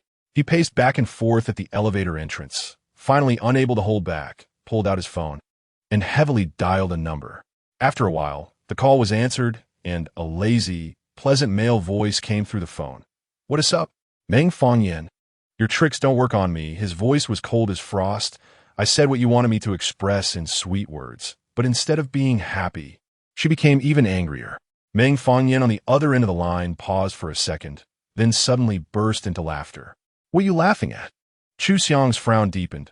I'm telling you, if you can't give me a reasonable explanation, I have hundreds of ways to make you return to working at Shadow. Then, how many years will you have to watch your wife and children from afar? Do you believe it? You see, this is it, Meng Fangyan sighed helplessly. This is why Xiaohua became even angrier after hearing your words. You always speak in commands, threats, with a condescending tone. You want to express your feelings, but say it as if it's a favor you are bestowing upon her. Do you think you will be happy to hear such so-called sweet words? Xiang initially wanted to retort, but after a moment, he remained silent. You treated her so badly before, and she endured it. Now you want to win her back, but still maintain your usual arrogance. Do you think you can win her back? Is she so cheap that you can summon her at will? Then tell me a way. He spoke word by word. Meng Fangyan, you can't imagine how annoyed I am right now. Meng Fangyan probably had never seen him like this before. For so many years, Xiang had never frowned, even when the sky was falling, but now he was here, humbly asking for his opinion on how to win back his wife, which was simply the 8th wonder of the world. He felt a good laugh inside, and thought he must share it with Jing when he got back. He maintained a serious demeanor. The method is actually very simple. Say it. Just show her this annoyed look of yours, Meng Fangyan said. What she wants to see is the real you and your true thoughts. You've always acted like you're not a normal person, with no anger, jealousy, or any negative human emotions. If you let her see the feelings you've been hiding, it might work. Xiang held the phone, pondering for 2 seconds. Are you sure? Just take a dead horse as a live horse to treat it. He raised his hand and rubbed his forehead. It's a bit hard for me. He had always been used to hiding all his emotions, showing only the mask he wanted others to see. Because so much time had passed, he had even forgotten how to express those emotions. I know it's difficult.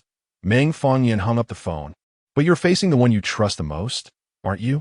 The next morning, Ling Hua was fully revived, leaving all that happened yesterday behind. She entered Qibo Palace to work as usual. As she walked to her desk, she saw a cup of hot coffee on it. It's from Chase. A smiling colleague pointed to Xiang, who was talking to someone not far away. She looked up in that direction and saw Xiang's gaze also landing on her. Drink it, but the next second, she withdrew her gaze without hesitation and handed the coffee to her colleague. I'm not feeling well today. I don't want to drink it. By noon, as she just stood up from her seat, she saw Xiang walking toward her from a distance. Lunch together? He asked. Sorry, Chief Vice President. She smiled elegantly. I have an appointment. Who? She pointed to Qianqiu, who was already waiting for her at the stairway, Willis. His face instantly turned ashen, and he immediately said, I'll go with you. She looked at his expression, her heart stirring slightly. Okay. Qianqiu was momentarily surprised by Xiang's sudden involvement, but being the seasoned man he was, he instantly masked his reaction, laughing heartily as he greeted Xiang. The three of them found a window-side table in the restaurant at Coburg Palace and began ordering. After finishing his own order, Xiang glanced at Ling Hua and added to the waiter, she'll have Cobb salad. Huh? Qianqiu raised an eyebrow beside them, looking at Ling Hua. I thought you liked vegetarian salads? I'll have a vegetarian salad, she told the waiter, then turned to Xiang with a smile. I've changed my taste. Xiang stared back at her, veins faintly pulsing on his forehead. And a cup of hot chocolate, Qianqiu chimed in. Thank you, she replied cheerfully, nodding at Qianqiu. Once the waiter left after taking their orders, Qianqiu winked at her. Still up for VR tonight? Sure, she answered without hesitation. Qianqiu nodded, pulling out his phone to send a message. After a moment, he said, the place is booked out today. Wanting to have them cleared for us. No need for the trouble, she shook her head. Another time. Then, how about coming to my place to try the new God of War? Qianqiu snapped his fingers. Just arrived this morning, fresh off the press. Without a second thought, she agreed. Sounds good. Clang. She and Qianqiu turned their heads simultaneously to see the glass of water in front of Xiang overturned. Oh dear, let me get you another one, she said, pretending not to notice his stormy expression as she calmly called the waiter over. Could you please replace the Chief Vice President's water? Thank you. The way Xiang glared at her could have killed her on the spot. Qianqiu's eyes darted between the two of them, a flash of shrewd understanding crossing his face. He then stood up from his seat, nodding slightly. I'll be right back. Restroom break. The moment he left, she quietly picked up her hot chocolate and took a sip.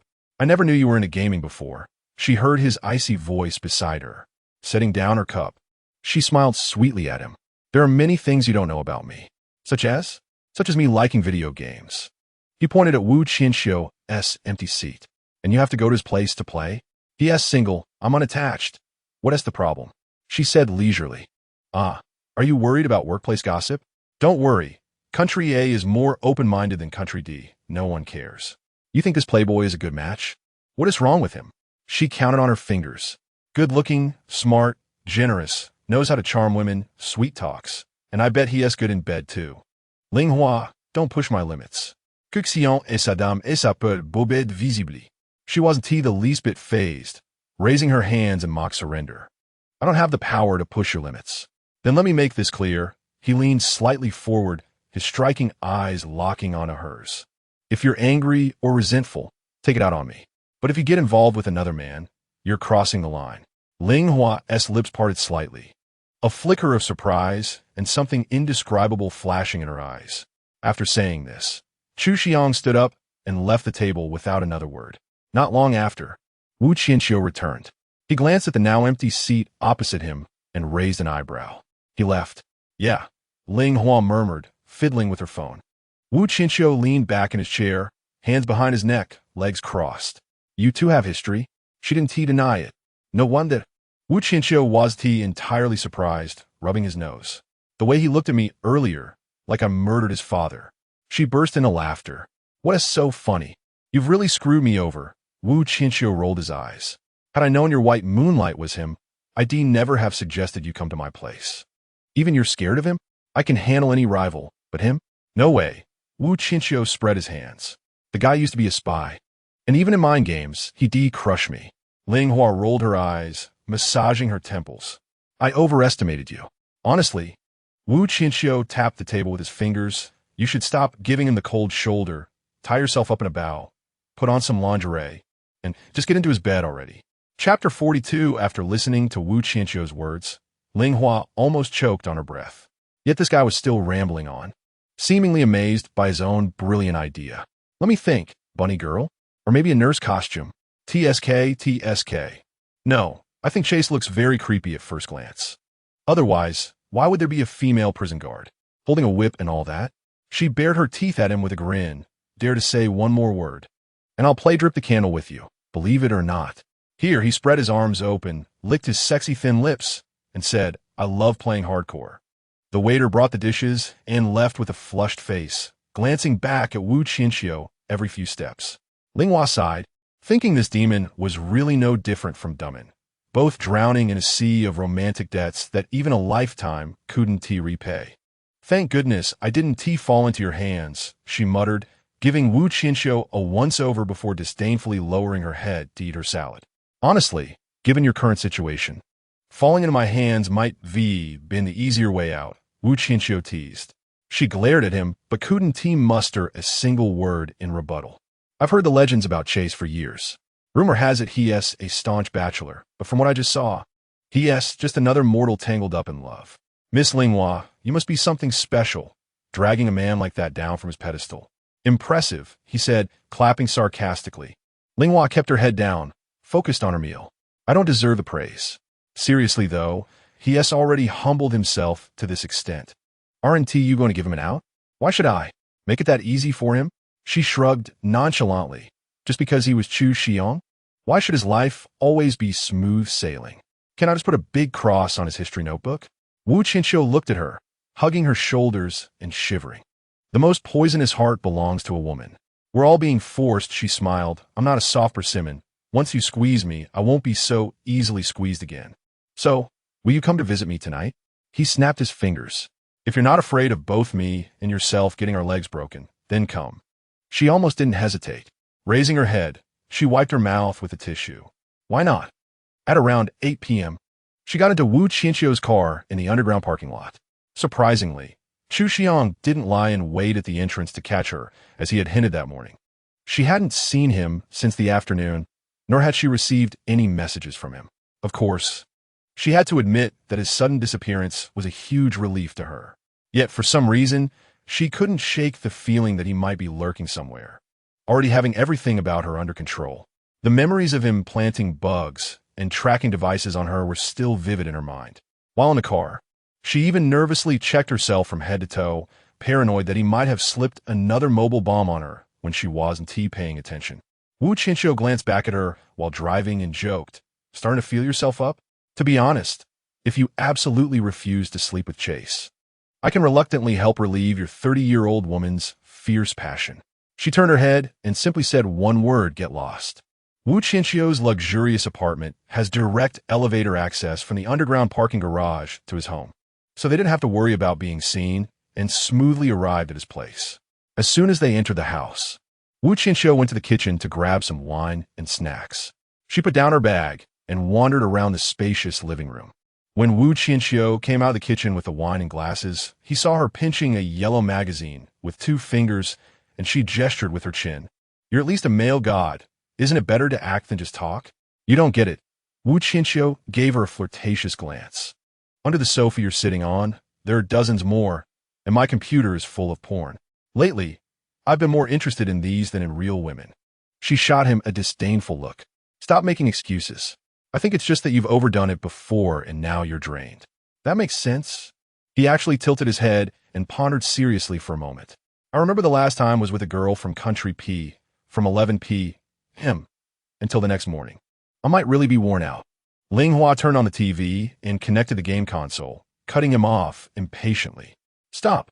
I have zero interest in your sex life. Come on.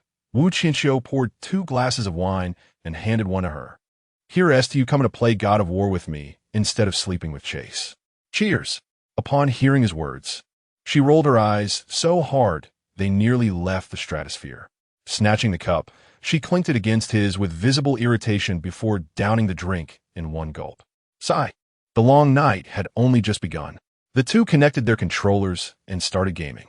Qianqiu stripped off his shirt, muttering to himself bare-chested. I really wish there was a sweet girl here right now to soothe my soul. One with big round eyes, a tiny nose and mouth, and a heart-shaped face. Oh, and preferably with a smile that could knock me out in an instant. TSK, TSK. Ling Hua, her fingers nimbly working the controller. Fired back without missing a beat. I thought you were into the big-chested, wide-hip type. Actually, no, he sighed. The kind you described might turn me on, but doesn't T interest me? Ah, Miss Renee. Qianqiu suddenly tossed his controller aside and flopped backward onto the carpet. When do you think my soulmate will finally show up? I really don't want to mess around with women anymore. Nor don't want to rely on my own hands to get by. I'm telling you, the moment that girl appears, I swear I'll drop all my wicked thoughts and serve her like a slave every day. Ever since the two of them openly defined the nature of their relationship over dinner the day before yesterday, she felt Qianqiu had started treating her like a close female confidant. Now, he was even sharing these trivial little emotional dilemmas with her, which completely shattered her image of him as a playboy. Where's my big-eyed cutie? With Qianqiu's incessant chatter ringing in her ears, she furrowed her brows the entire time as she cleared the first level of the game. Finally, she couldn't take it anymore and kicked him. Stop yapping and come play around.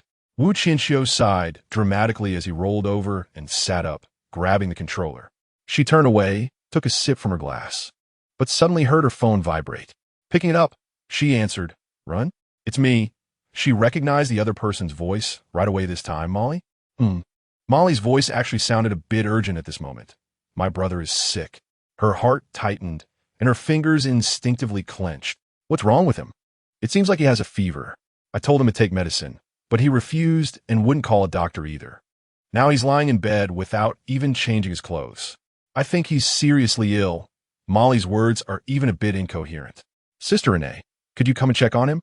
He was delirious with fever, yet still calling your name. Word by word, the girl's crisp voice struck her ears heavily. She wanted to pretend she hadn't heard, but every syllable still made its way into her heart. Qianqiu played games for a while and noticed her silence. Turning his head, he saw her gripping her phone, frowning with a troubled expression. What's wrong? He asked. She shook her head, put down her phone, picked up the controller, and said, It's nothing. He looked at her for a moment. Chase, what's wrong? As soon as she heard that name, she couldn't help but grit her teeth, seemingly ignoring what he said, pressing the controller in her hand even harder. Little did she expect that in the next second, Qianqiu directly pressed the main power button of the game console. The TV screen instantly turned pitch black, and she turned to look at him in disbelief. Let's go, he said, putting on his coat. I'll take you to him. I'm not going. Qianqiu stood still, looking down at her pale profile. You can choose not to go. Let me tell you, many people go through life without ever encountering someone who can annoy them like this. They just get by. Since you've met him and you've already come this far, why be a coward and run away when you're about to win? She gritted her teeth, put down the controller, and her eyes were filled with struggle. Don't you want to pull this man down from his pedestal for the rest of his life and make him an ordinary person just for you? In an instant, many thoughts flashed through Ling Hua's mind. She remembered when he wore pajamas and had her read lines to him, the painting he gifted her, that he was the last person to wish her a happy birthday, his commanding kisses, and how he appeared before her in a delivery uniform, haggard, carrying 11 gifts. She really hated him. Just thinking about his confident demeanor annoyed her, and the way he seemed to have her in the palm of his hand made her want to explode. This man was full of schemes like a bottomless pit. But why was it him? Qianqiu, in a couple of days, you can attend the emotional lecture, she said. She stood up after what felt like a long time, her voice hoarse, so many intimidating words. Aren't you ashamed? Qianqiu smiled. Let's go. When Qianqiu was a bit younger, he was obviously part of the street racing crowd. Sure enough, a half-hour journey was compressed into less than 15 minutes by him. When they arrived at the entrance of Xiang's apartment, she immediately saw Molly standing at the bottom of the building, peering around. She patted Qianqiu's arm and got out of the car. Qianqiu also got out and watched her walk toward Molly. Renee, I'm here. As soon as Molly saw her, she rushed over. I'll take you upstairs. After saying that, Molly waved to Qianqiu behind her, as if to express her gratitude. The two quickly took the private elevator upstairs. The elevator dinged, and, as the doors opened, they entered the spacious living room. Mom and Dad are in Peak Country, so there's no one at home. Molly pointed to the bedroom on the left. My brother is inside. She gently patted Molly's head and said, "Don't worry. Now that you're here, I don't worry anymore." Molly sighed in relief. "You're more effective than medicine and doctors." Ling smiled and walked to the bedroom door, opening it. There was no one in the bedroom. At least, she didn't see anyone on the bed. The covers were turned down, and there was no one by the wardrobe or the desk.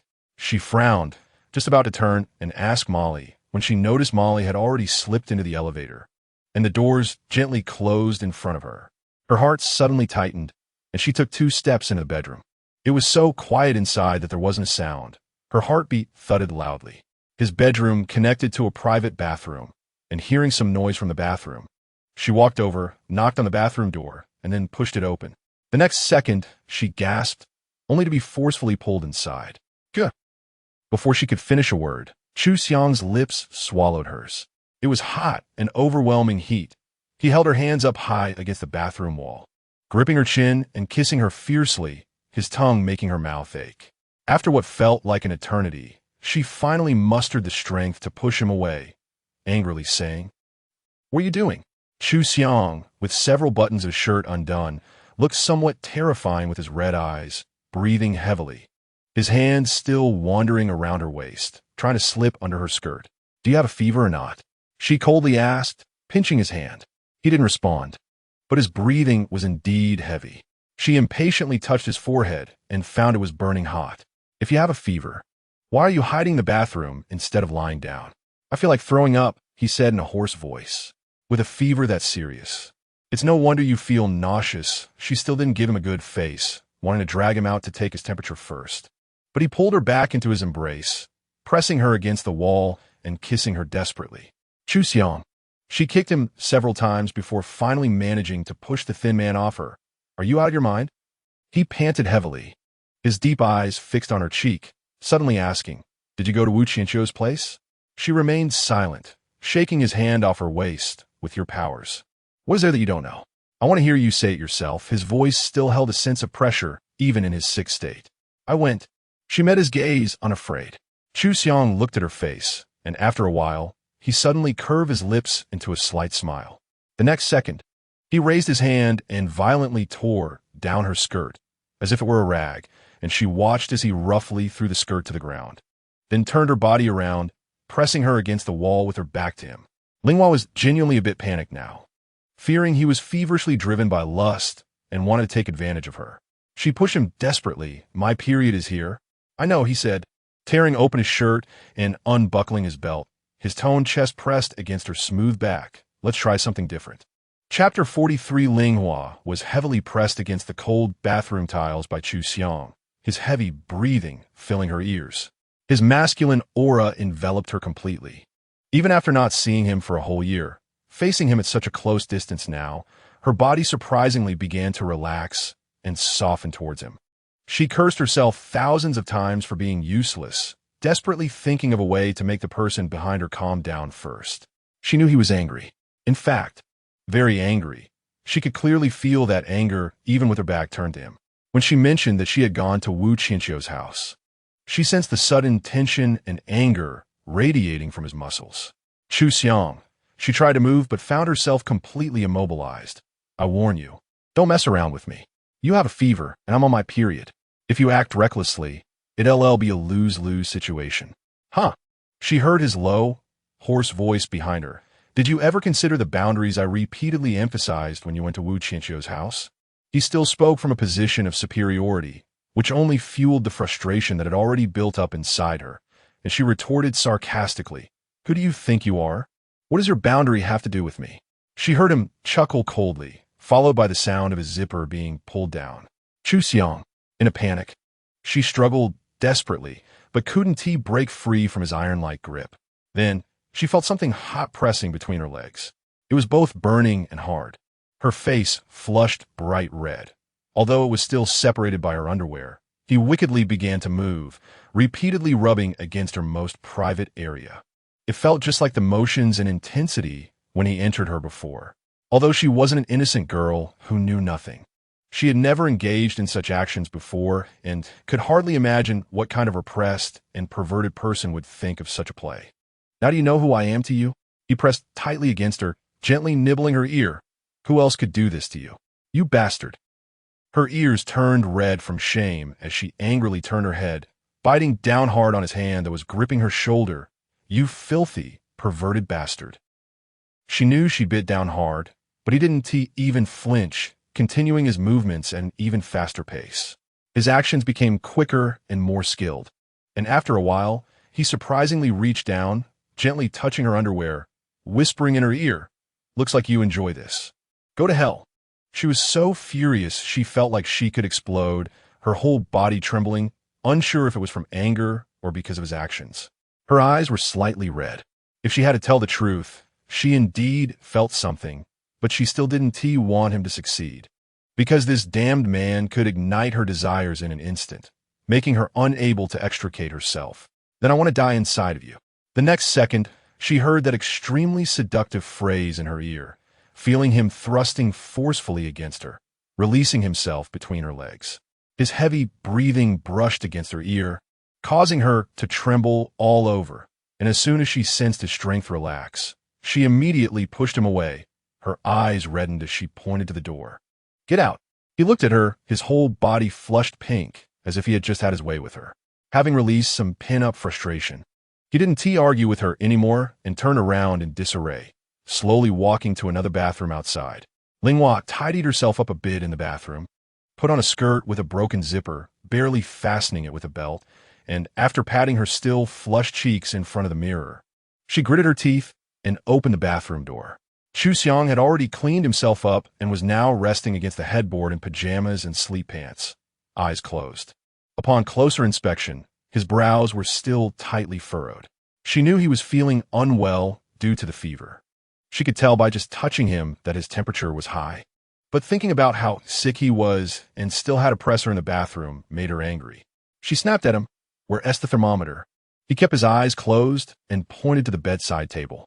She walked over, found a thermometer and fever medicine, opened it, and ordered him lift your arm. He obediently raised his arm, allowing her to place the thermometer under his armpit. She didn't speak to him, heading straight to the kitchen to pour a cup of warm water and returning. After a while, she took out the thermometer, glanced at it, 39 degrees. He finally opened his eyes, looking at her. "Do you want to take the medicine?" She shook the thermometer, looking down at him with an expressionless face. "What did you do at Qianqiu's house?" he asked, not answering her question. "Playing games," she rolled her eyes, impatiently replying, "What do you want? A quickie?" Xiang moved his beautiful eyes, then reached out, pulling her onto the bed, gripping her hand, looking steadily at her with a certain tone. "I'm more important than games and Qianqiu." She smiled at him and added, "I'll leave right now. I want to even call an ambulance for you." Due to his fever, he seemed to have slightly less hostility than usual, a thin sheen of sweat on his forehead, his lips pale, which made his tone sound a bit softer. "Don't get close to any other men in the future. It will make me." Ling Hua's heart fluttered, not breaking free from his grip. "What will it make you?" He moved his lips, wanting to say something, but still couldn't finish. "Continue. Did Meng Fangyan teach you any tricks? Jealous? Angry? And I want to even mention the guilty Molly little sister from earlier. Xinyuan even brought his son to support you. Your backup team is impressive. Let us all go for the Olympics." For the first time, he was speechless in front of her. This woman had long seen through all his tricks, but had simply chosen not to expose them before. The next moment, the usually aloof Xiang surprisingly chose to remain silent, and even took the water cup and medicine from her hand, swallowing the medicine smoothly without any hesitation. Then he placed the cup and medicine on the bedside table. "You should go back. I'm afraid of infecting you." "Come on," she teased him. "You look like you didn't have this concern half an hour ago in the bathroom." Ling Hua, he suddenly became serious, looking at her earnestly. "I admit that my previous actions were indeed somewhat exaggerated, but I want to tell you that I have never done anything like this in my life, said such things to anyone, nor has anyone ever made me willingly do these things for them."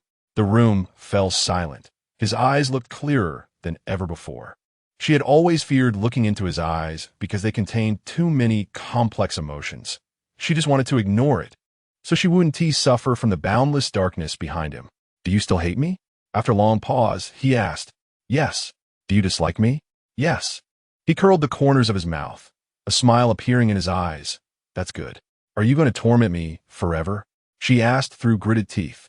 Yes. No matter where I go, will you still come after me? Yes. Xiang, I have no more value for you to exploit now. Her voice was soft, barely audible. Yes, he grasped her hand, intertwining their fingers tightly, but I still can't let you go. Her pupils trembled slightly as she clenched her teeth, suppressing her emotions. Indeed, I've always categorized everyone around me by their exploitable value. As I told you, sharks only crave blood. I never consider others' emotions, only how much benefit they can provide me. That is how I treated you at first, and I won't deny my actions. His low, hoarse voice echoed through the vast room as he spoke deliberately. But Ling, everything I do for you now, every emotion I express toward you, holds no benefit for me whatsoever. Even if you have nothing left for me to take, even if you can no longer help me advance in my career, I still want you by my side. Ling stared at him motionlessly. She wanted to mock him for his astonishing acting skills. She knew how good an actor he was. But she also knew that none of his words now were part of a performance, because none of them sounded pleasant.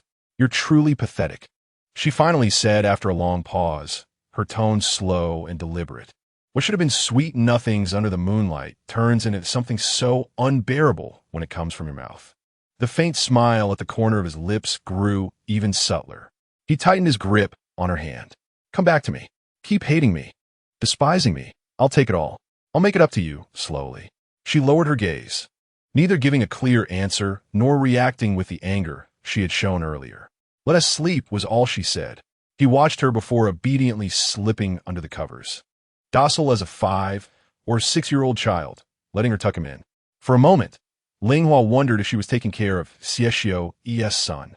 Xinyuan is getting engaged, he suddenly said, closing his eyes.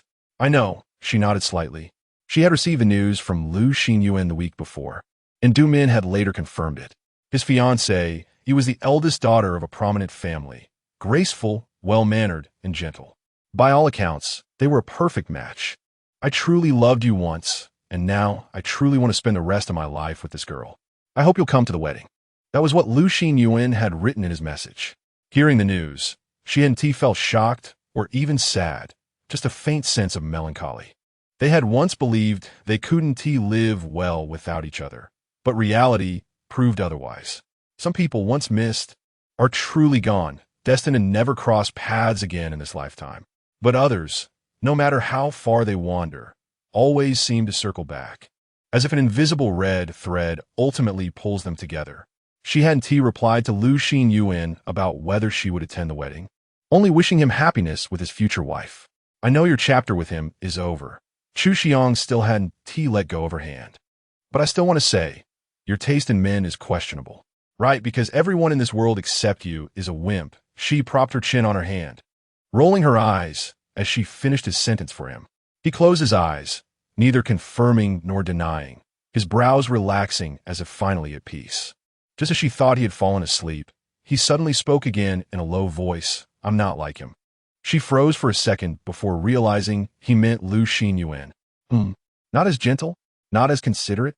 Yeah, the difference is huge, if she had to describe it. Xiang was the epitome of a rigidly straight man, the kind 10 oxen couldn't bend. He didn't understand women, let alone how to please them. That was why his earlier confession had sounded so brutally honest.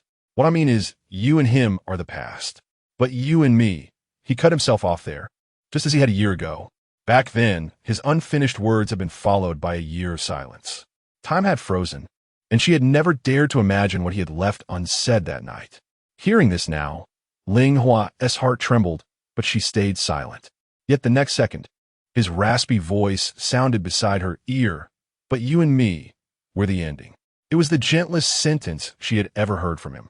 Chapter 44. After Xiang finished speaking, her breathing gradually became steady, and it seemed she had really fallen asleep due to physical exhaustion. Her hand was tightly held under the blanket by his hand, and for a moment, She gritted her teeth, thinking this person must be doing it on purpose, teasing her and then just sleeping. What a piece of work. Forget it. She looked at his handsome face and the stubble on his chin, realizing that his trip to a country must have been quite difficult for him, being scolded and nagged by her. Someone as precious as him probably never thought he would be put through such turmoil for a woman in his lifetime. To be honest, a huge stone had indeed fallen from her heart. It was impossible to say she felt nothing for him after revealing such emotions.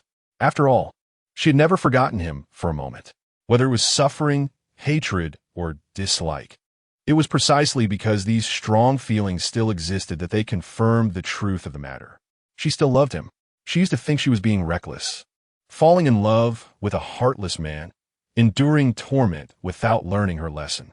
But now, she had waited for him to say this conclusion himself, which moved her, but also left her reserved, because whether they could reach the conclusion was not something they could control. After all, there are no wise people in love.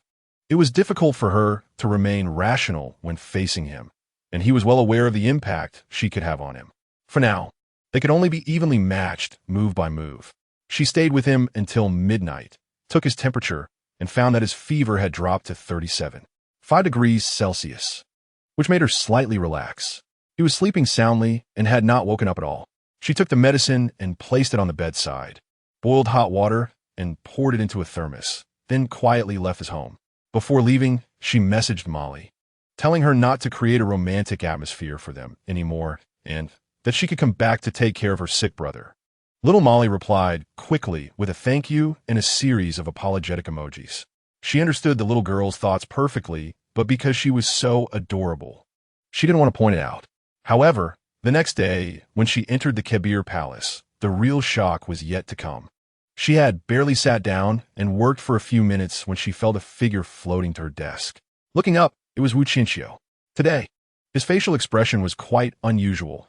Instead of the usual playful and nonchalant demeanor, he looked, how should she put it, absent-minded, and those two huge dark circles under his eyes looked almost like a comical panda. This guy, she raised an eyebrow, quickly typed on her notebook, and teased him. What's wrong? Did someone steal your soul? A demento? Qianqiu rubbed his eyes, leaned both hands on her desk, and spoke slowly. Renee, I think I might have met my true love. Ling thought he was daydreaming and didn't take it seriously, replying perfunctorily, Oh, who is it? The actress from the adult film you watched last night? She has big eyes, a heart-shaped face, and smiling eyes. When she smiled at me, I felt all weak. She only heard Qianqiu's ethereal yet serious voice. I swear, I've never met anyone who made me feel this way at first sight. Oh, she continued to respond perfunctorily. Who? Do I know her? It's that girl from last night. Qianqiu said. Aren't you called Molly? Oh, right, Ling typed for a while. Suddenly realizing something was off, her whole body jolted, and she shot her head up. What did you say? Molly? You just said the girl you like is Molly. Qianqiu nodded seriously, looking as if he was in a trance. I couldn't sleep all night last night, just thinking about her smile. By the way, who is she? The Chase family's maid? So young? Ling opened her mouth, paused for 2 seconds, and held her forehead. Qianqiu, you're finished. What? He looked confused. Finished? Is she married? Does she have kids? Before she could answer, she saw a figure walk to her desk. The sick Xiang from last night had now completely recovered to his usual invulnerable self. He glanced at Qianqiu with a blank expression and raised an eyebrow. Chase. Qianqiu immediately greeted him and quickly moved 3 centimeters away from her desk. Ling rolled her eyes at this useless guy, looked at Xiang, and when their eyes met, her face instinctively flushed slightly, and she immediately felt awkward and said irritably, You're alive? Thanks to someone taking good care of me. He nodded slightly and said with a serious expression, working hard and dedicating oneself, not to mention that there were people coming and going around them. And they still had a huge, shiny Qianqiu nearby. She truly admired this man's shamelessness to the point of being speechless. Sure enough, the love-struck Qianqiu immediately understood the sensitivity of this phrase and immediately shot her a lewd look with a sly grin. You might as well just die. She could only suppress her urge to glare at Xiang and lowered her head, trying to treat him like air. How are you going to Meng Fangyan's house tonight? Someone who was scolded yet didn't get angry had a smug smile on his face. Mark's meeting will last late today. I'll go over after I finish, she replied. Today was the birthday of Jing and Meng Fangyan's little prince, Meng Qixi, and everyone would gather at Jing's house in the evening to celebrate the little prince's birthday. She knew that even if Jing and the others didn't invite him, he would boldly enter uninvited. Wait for you. No need. She quickly declined. Be mindful of the influence. See you tonight. He didn't say more, glanced at Qianqiu again, and turned to leave. Qianqiu felt a chill all over from that intimidating gaze, and as soon as he left, he immediately slumped helplessly at her desk, sighing. I've never seen such a terrifying man in my life. And once Xiang left, she finally couldn't hold back anymore, stifling a laugh. She reached out and patted his shoulder. Qianqiu, good luck to you. Huh? Qianqiu didn't understand. Don't you want to know the identity of your true love? She looked at Qianqiu, who was nodding like a garlic peeler, and finally couldn't help it, laughing so hard that the wrinkles at the corners of her eyes almost popped out. She is the younger sister of the most terrifying man you've ever met. After hearing this, Qianqiu was stunned for a second. Then, she watched as his expression changed from confusion to doubt, and then to pale and green. The dramatic change was absolutely comparable to a yearly face-changing show. Are you serious? She felt Qianqiu was about to faint. Ling. This isn't joke. Absolutely true. She laughed like an 80-year-old grandma. Out of breath, I sincerely look forward to your scenes with your future brother-in-law. Oh, by the way, here's an extra piece of information. No charge. She continued to laugh. Your future brother-in-law should be a siscon. Qianqiu's face turned pale as he got up from her desk, feeling like he would black out and fall backward at any moment. After a long while, he stumbled away like a wandering soul. Qianqiu's infatuation with Molly definitely energized her work for the day. She felt like she hadn't heard such explosive news in a long time, silently mourning for Qianqiu in her heart. She really wished to see Xiang live streaming the moment he choked Qianqiu to death right now. Although it may seem inhumane to think this way, who could blame Qianqiu for being infatuated with Xiang's sister? After a pleasant day at work, she sent Qianqiu a message as she was leaving, adding insult to injury. Ling, you're always welcome to ask me for Molly's phone number. Qianqiu, please let me be. She couldn't stop laughing as she made her way to the subway. At this time of night, the traffic was usually quite congested. After thinking it over, she decided to take the subway to Jing's house. It was only a few stops away, and she would arrive quickly. Jing had been bombarding her with photos of cakes, turkey legs, a bunch of food pictures since the afternoon, and in the end, even sent a naked photo of Meng Qixi in a little dress to coerce her into coming over. That wicked mother was truly terrifying. As soon as she got on the subway, she received a message from Xiang. Xiang, where are you? Ling, on the subway, 5 stops away. Xiang, should I come to the subway station to pick you up? Ling, no need. She bit her lip and unconsciously smirked. At that moment, Xiang put down his phone and continued to lounge on Jing's sofa. The room was lively and fragrant. Jing and Wang Yu were in the kitchen whipping up cakes and desserts, while Fuyu was playing games with Meng Qixi. Meng Fangyan had just changed into home clothes and wandered out of the bedroom, lazily grabbing a bottle of wine from the table to take a sip before lying down next to him. Stay away from me, he said. As soon as Meng Fangyan got close, Xiang frowned and shifted away. Meng Fangyan widened his eyes, thinking, hey, this is my home. I should be able to lie on you if I want, right? Xiang was so annoyed that his brows almost twisted into knots. Say one more word and you won't see your wife and kids tomorrow. All day long, he just threatened me. At least I have a wife and kids to be threatened with, but you? You can't even threaten a pet dog. TSK.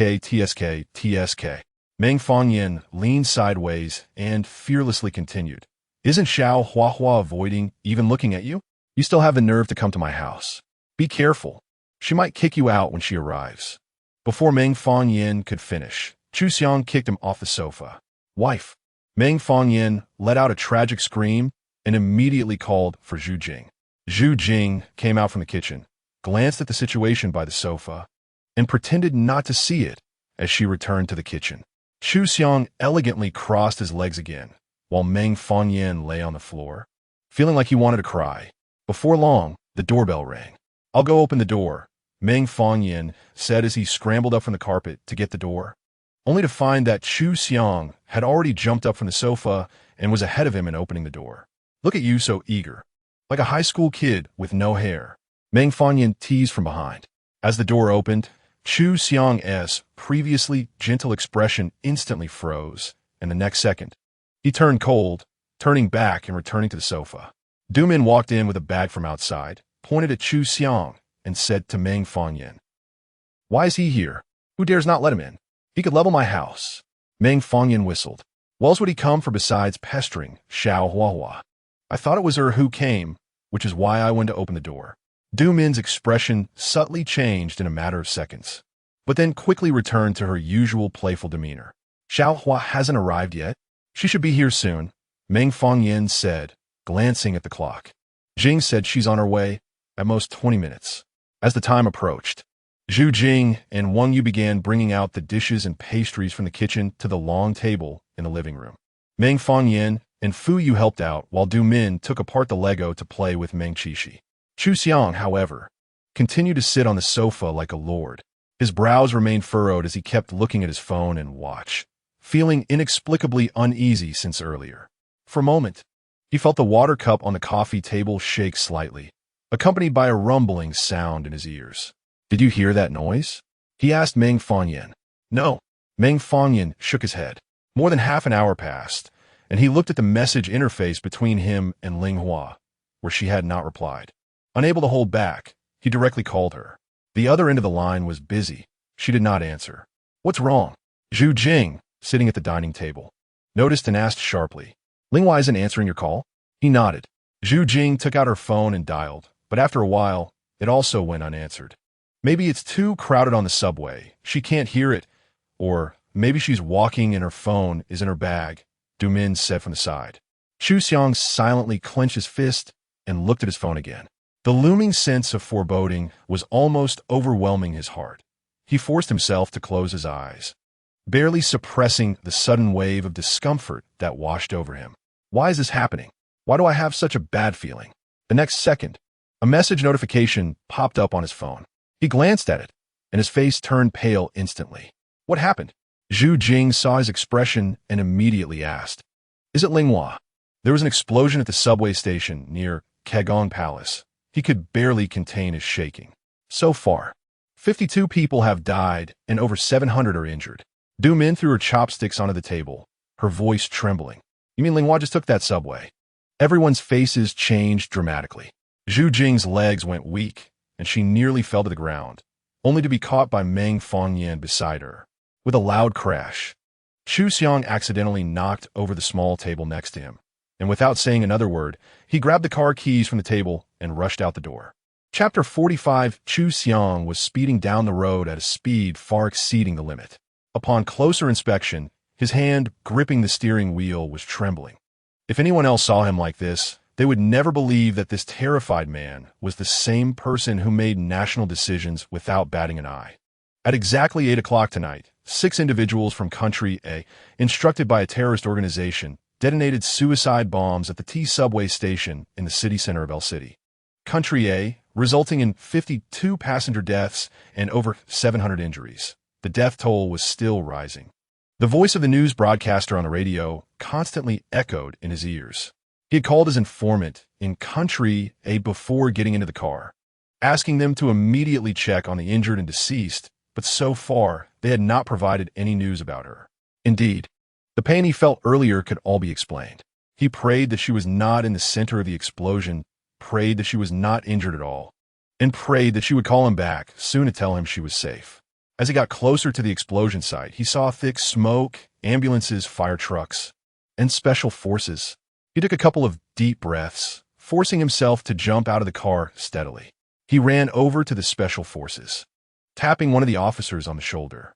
The officer was startled to see him and immediately stood straight, saluting him. Previously, he had led the special forces of Country A to capture terrorists and traitors, making a name for himself throughout the entire Cebu Palace and the Special Forces Bureau. And there was not a single officer who did not recognize him. "Mr. Vice President, how may I assist you?" The officer immediately said, "It's dangerous here. I'll call the director right away." No need, he raised his hand. Is the list of the deceased and injured out yet? Not yet, it's still in progress. The officer led him to a makeshift emergency center next to the ambulances. The explosion had a wide impact, and many businesses on the ground were affected. The estimated losses were likely even more severe than previous chain incidents. Mr. Vice President, where's your bodyguard? I'm worried it's dangerous here. You should leave. The president is currently handling the matter urgently at Qianqiu Palace. You should go there. No need for a bodyguard. He rolled up his sleeves and walked toward the emergency center. You don't need to worry about me, nor do you need to inform the director. The officer couldn't stop him. He took a long stride and disappeared into the emergency center. There were many injured people here. Some had bandages on their foreheads, while others had lost arms or legs. Their family members were by their sides, tears streaming down their faces as they comforted each other. The blood still seeped through the bandages, and many injured individuals lay on beds, showing no signs of waking up. Having worked in a profession similar to Meng Fangyan's for a long time, he was not unfamiliar with these shocking scenes. But this time, his emotions were unprecedented. He carefully looked at each of them, praying in his heart that her face would not appear among them. From the entrance to the exit, he was certain she was not among them. It was unclear whether he felt relieved or had a worse feeling. He turned without looking back and headed straight for the area where the families of the deceased were gathered. The Special Forces officer holding the list had not reacted yet when he snatched the list from his hand. Mr. Vice President. The officer immediately saluted him. Are you looking for? He pressed his lips tightly together, feeling a momentary blankness in front of him. His fingers dug tightly into his palm as he forced himself to read the list of the deceased from the first line. He swore he had never been so terrified in his life, fear consuming his rationality. Everyone around looked at him curiously. Some ordinary citizens recognized him and whispered while pointing. When he reached the last page and the final line, he handed the list back to the officer. Mr. Vice President, you. He waved his hand at them, taking slow, deliberate steps toward the exit. Xiang. It felt like a drowning person. Each breath was painful and difficult. He stopped by the curb, leaning on his knees in confusion, for a moment not knowing what to do next. Just then, he felt someone across the street seemingly waving at him. But he didn't move, his eyes unfocused. Even when that person walked in front of him, he still hadn't come to his senses. I'm here. Hearing that voice. Xiang's body jolted, and he looked up sharply. He had imagined 1,000 worst-case scenarios, but now, in front of him stood the person he had been worried about. Unharmed, gazing at him quietly. I just sat at a station and realized I forgot to grab the gift for Xinyuan at Qianqiu Palace. So I simply got off the subway and walked back to get it. It's not far anyway, she said slowly, and just as she arrived at Qianqiu Palace, the explosion happened.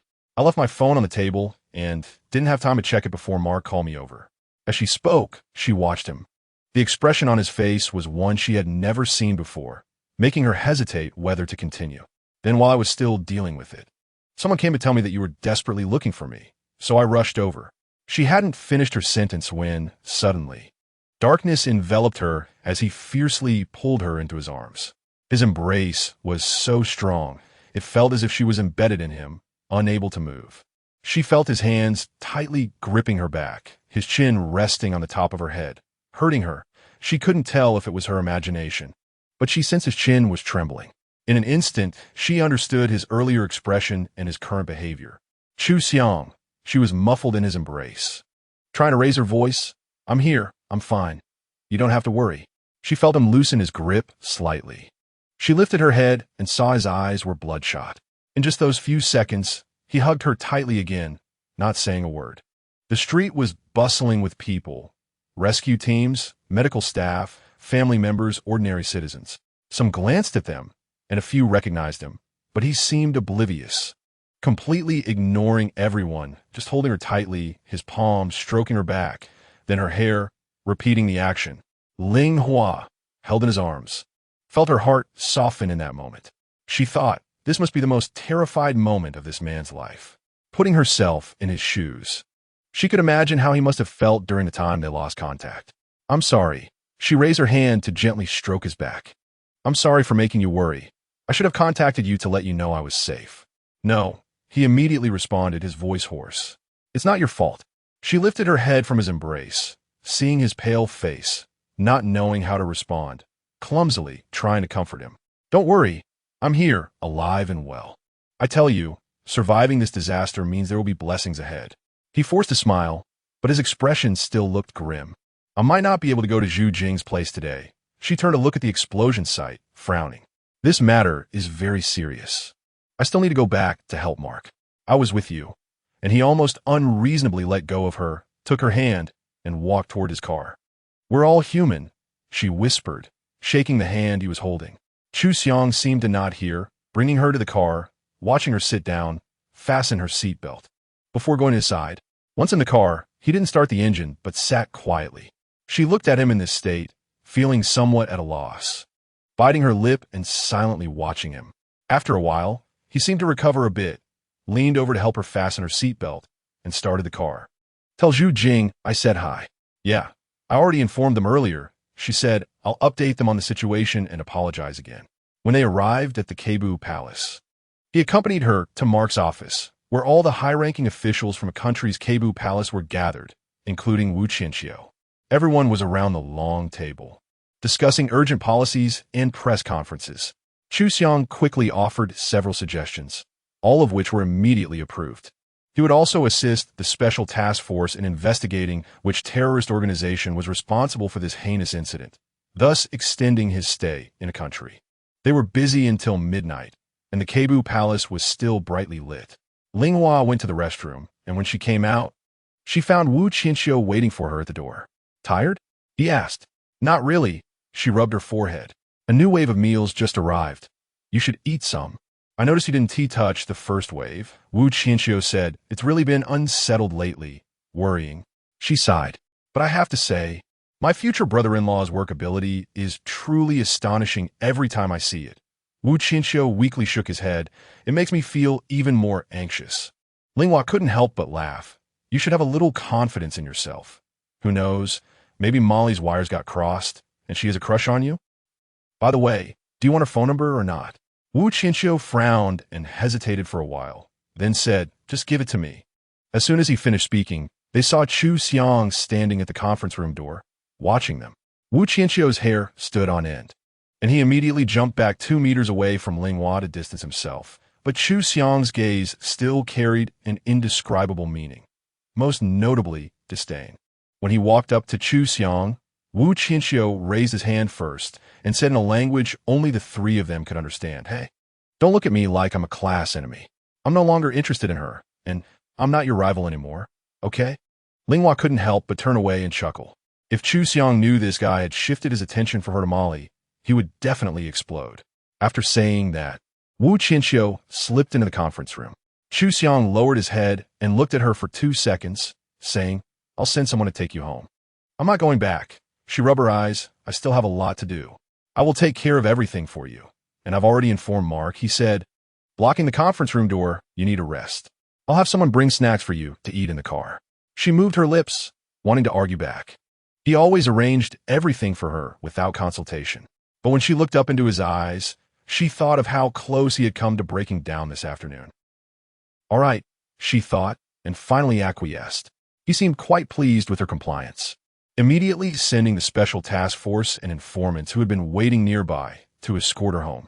Before leaving, he discreetly slipped a bracelet into her palm when no one was watching. After getting in the car, she took out the bracelet to wear it, examining it closely.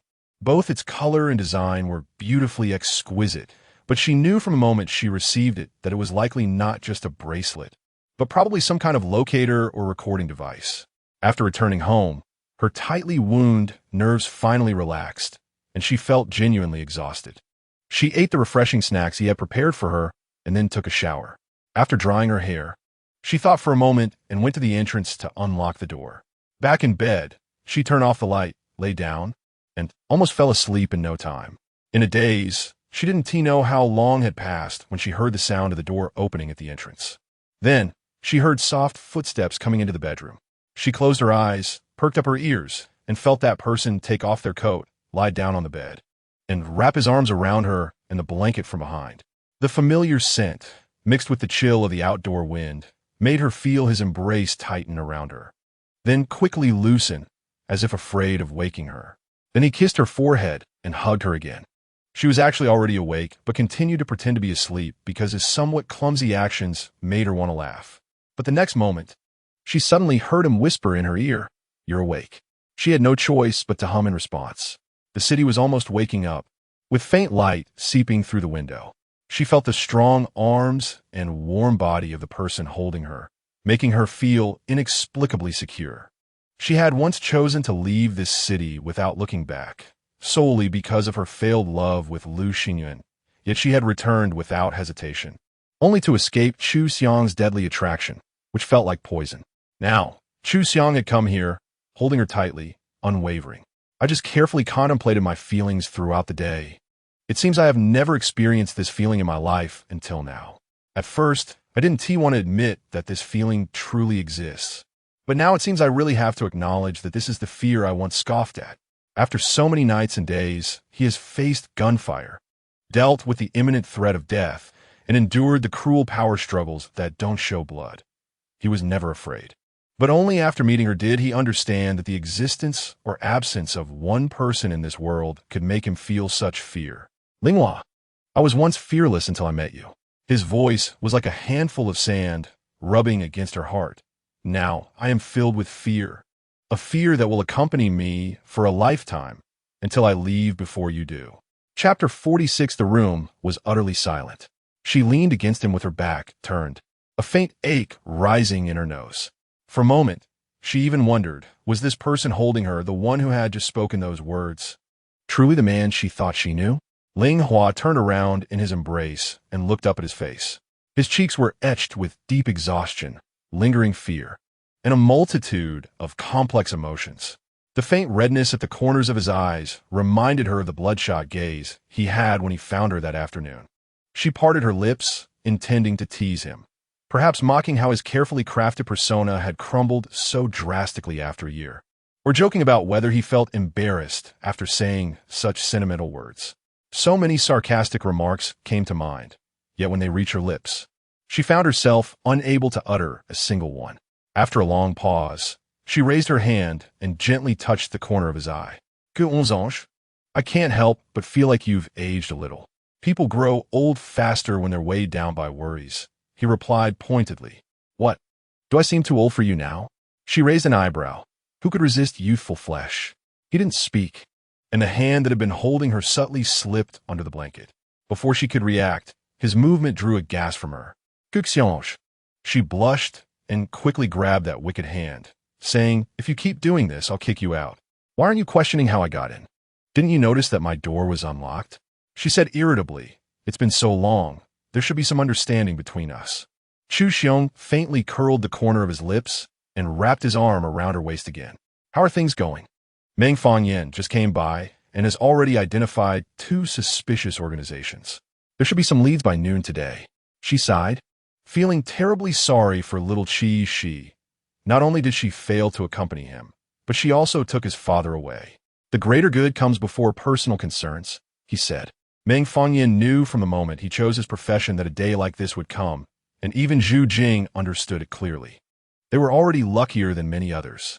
She thought about it and agreed. Linghua, After handling this matter, I'll return to Country D in 3 days.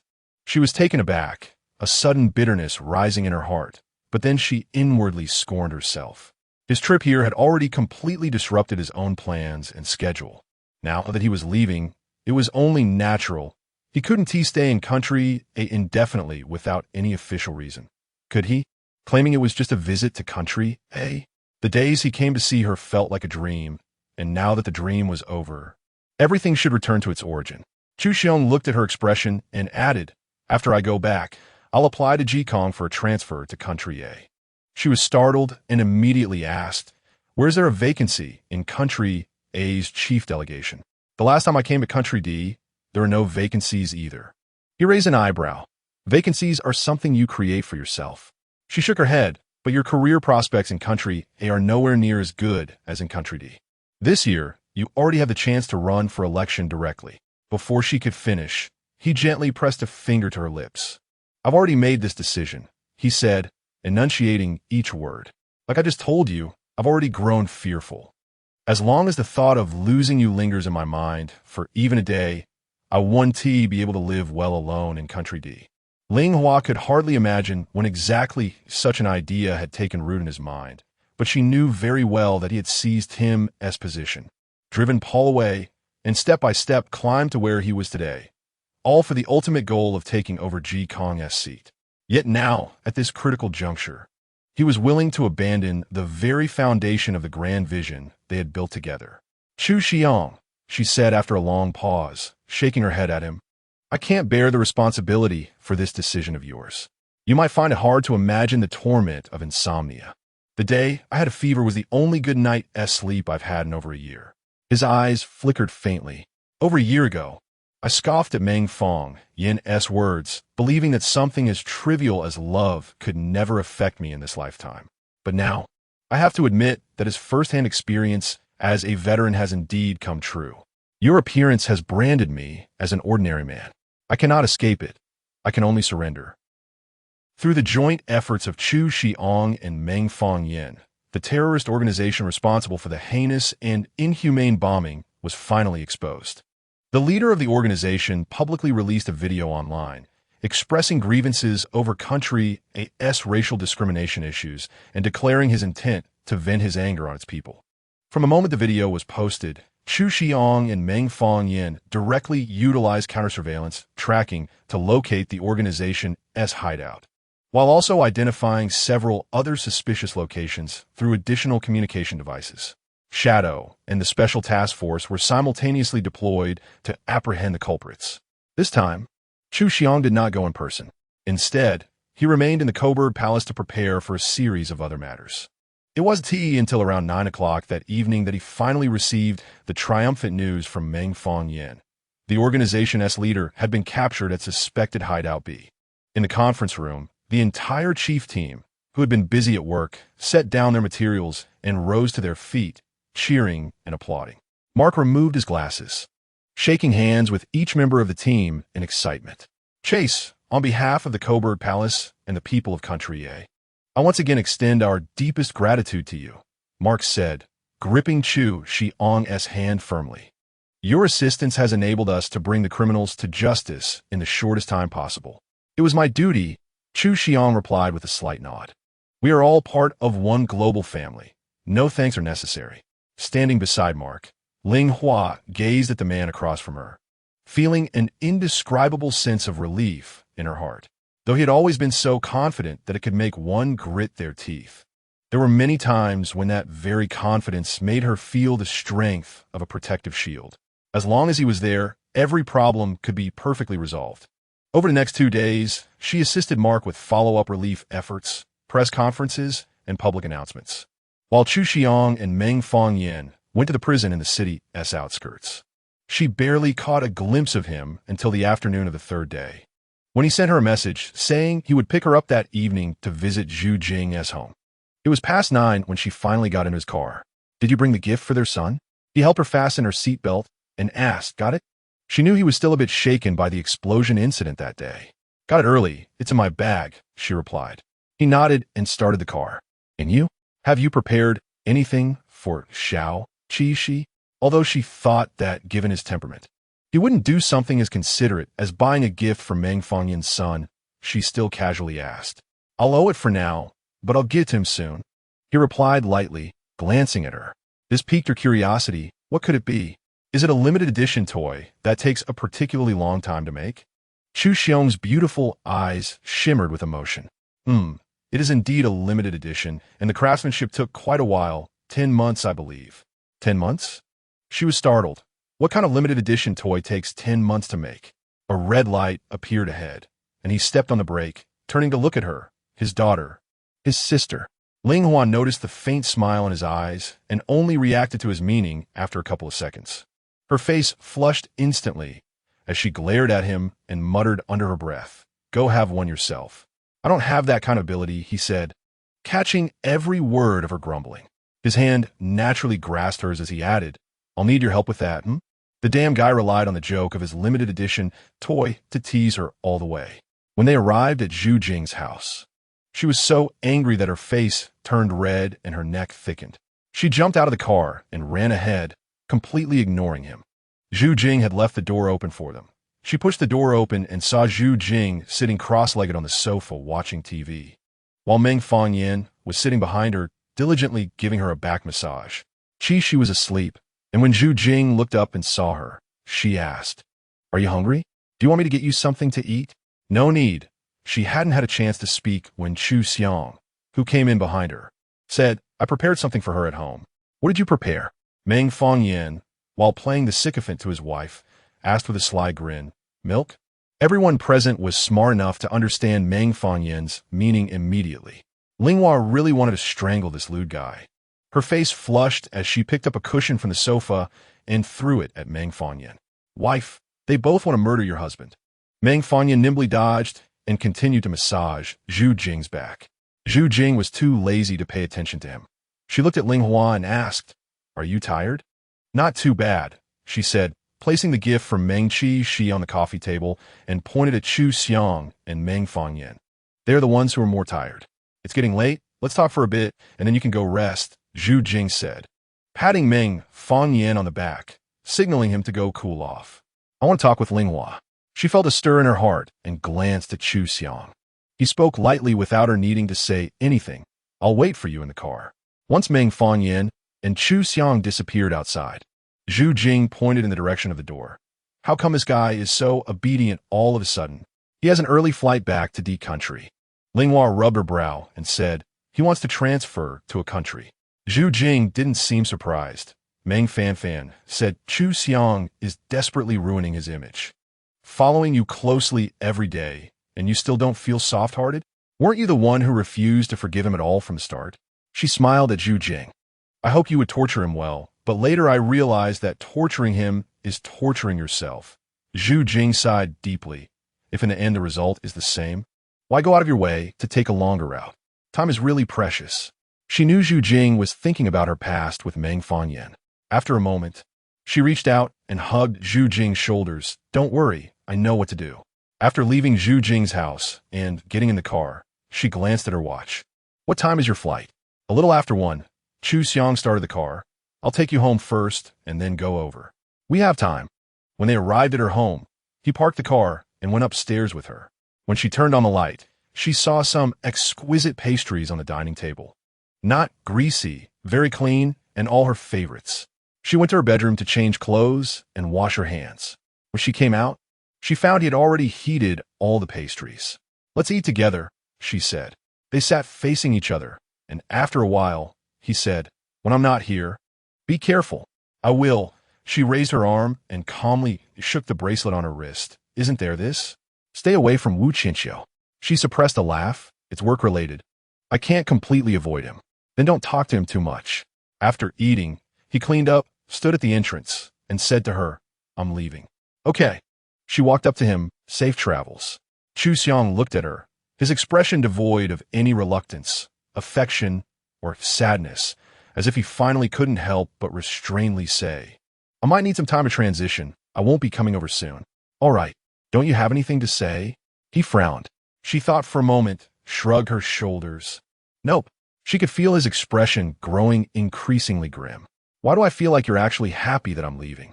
His teeth were slightly clenched. "Ling, are you secretly keeping a few young bodies behind my back?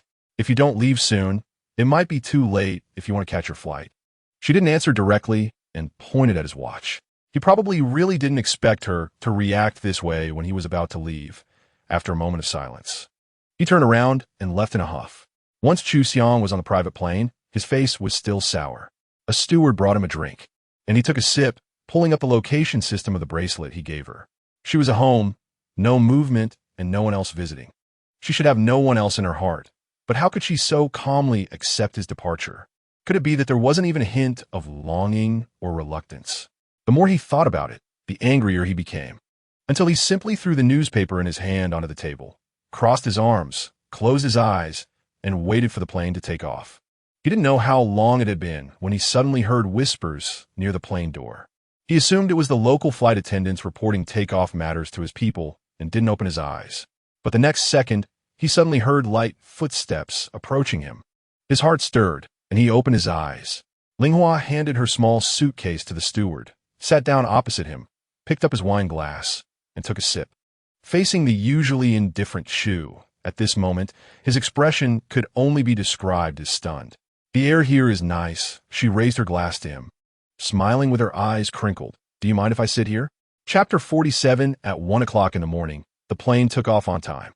The private jet flew steadily through the clouds over country A, but Chu Xiang's eyes were fixed on Linghua, who was calmly looking at her phone in front of him.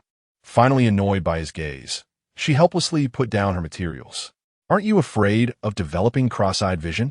He propped his chin up, his voice cool. Why did you come? You just didn't rush me off the plane? What's the point of saying that now? She shrugged calmly. Chu Xiang didn't retaliate against her rebuttal and only frowned, saying, Before we left, you couldn't wait for me to leave, but it turns out you wanted to come back with me. Why? I said I would come. She looked at him with clear eyes. Chu Xiang, it seems you've forgotten why I helped you in the first place. I only serve as the sword of the king. Power is built on sacrifice and lies. So much blood has created his current status. She didn't want, nor was she willing, to let him easily give up everything for her, even though his feelings moved her deeply. She would help him because she loved him and because he was the victor in the power game.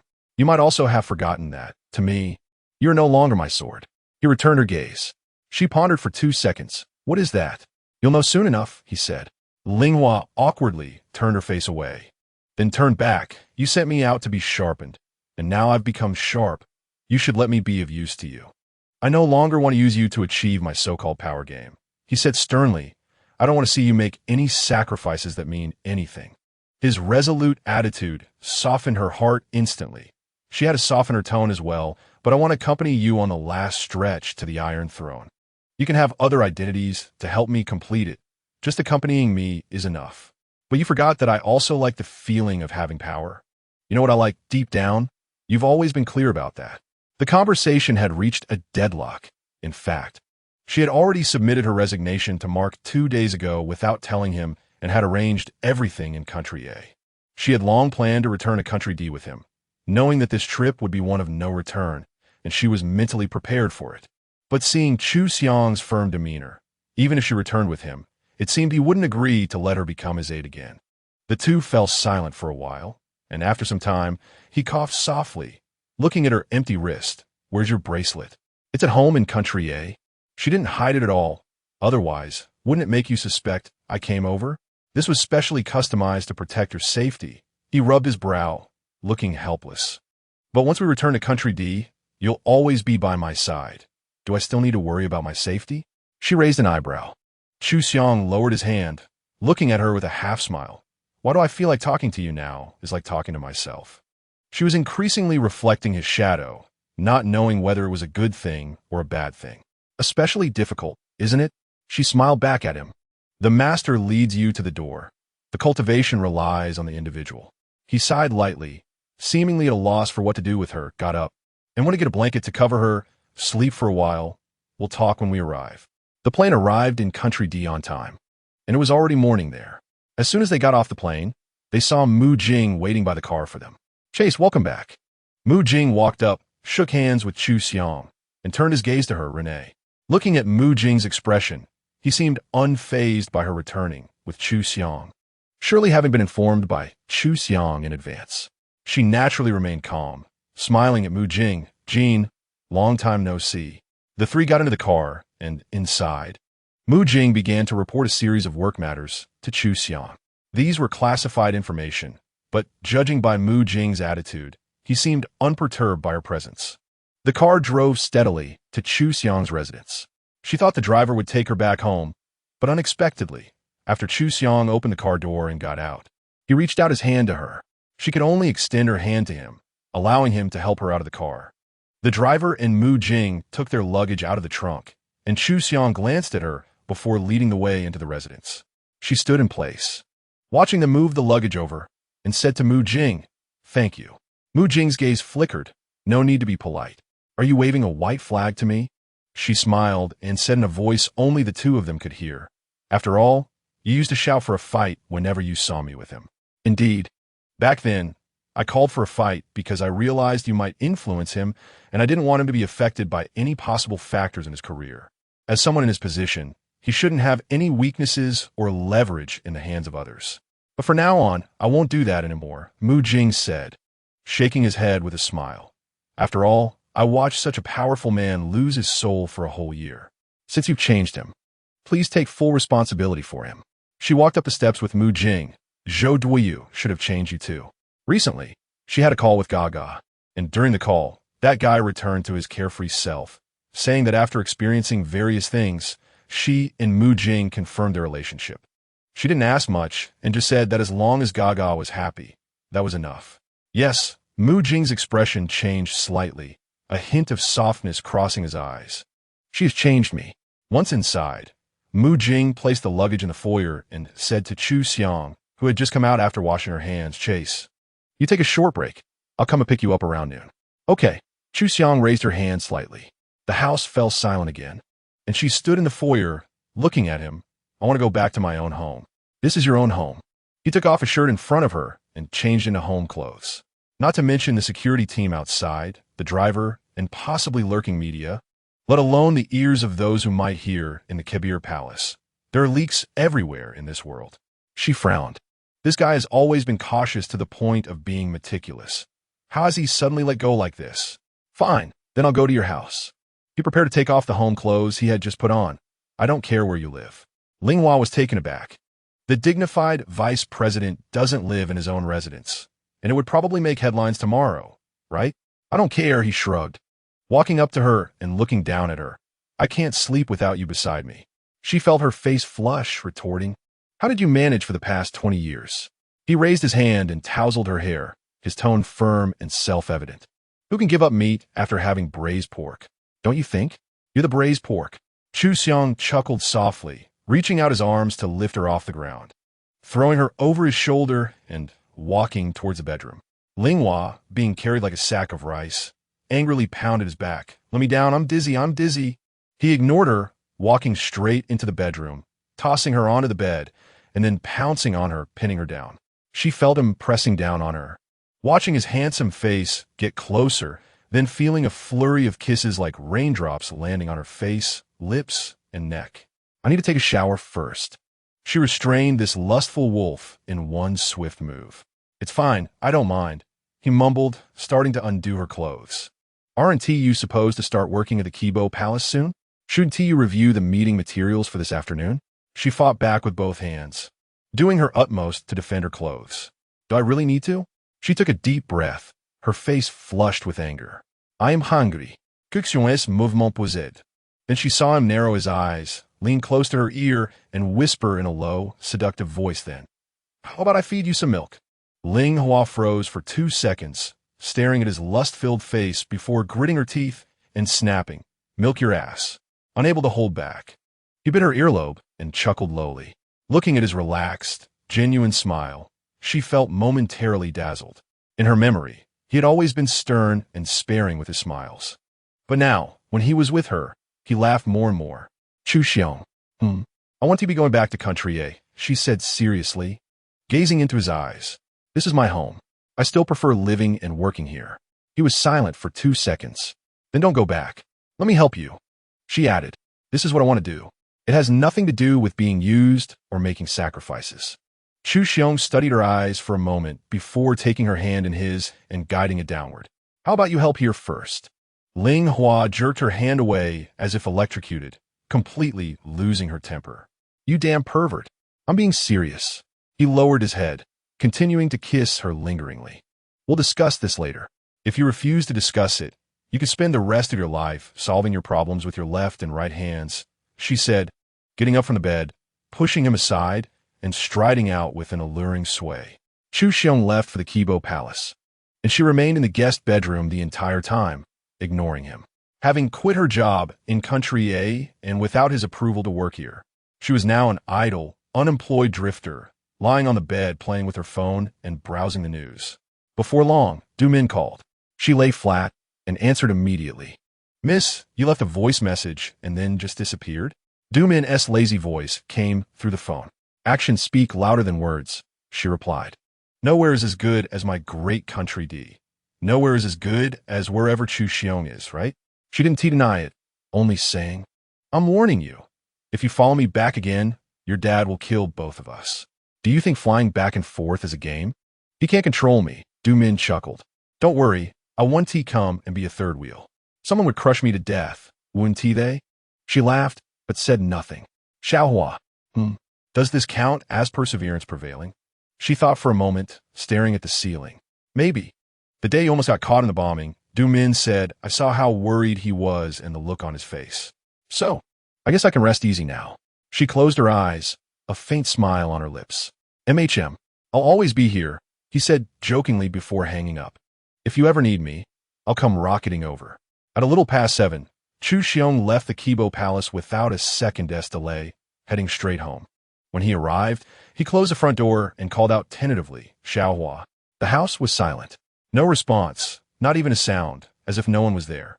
His brows furrowed instantly. Dropping his bag, he strode upstairs. After checking every room and finding no one, his fists clenched unconsciously. Had she disappeared on him just because he hadn't agreed to let her come back to work? Hurrying back downstairs, he pulled out his phone to call her while heading toward the bedroom on the first floor. Still no one, and she wasn't answering her phone. His face darkened as he stepped out of the bedroom, only to freeze in place when he looked up. The person he had searched for in vain was now strolling leisurely out of the kitchen, holding a cup of yogurt. But that wasn't the main point. The main point was that she was wearing his shirt, her bare legs exposed, her hair slightly damp, and the white shirt teasingly revealing glimpses of her alluring figure beneath. What?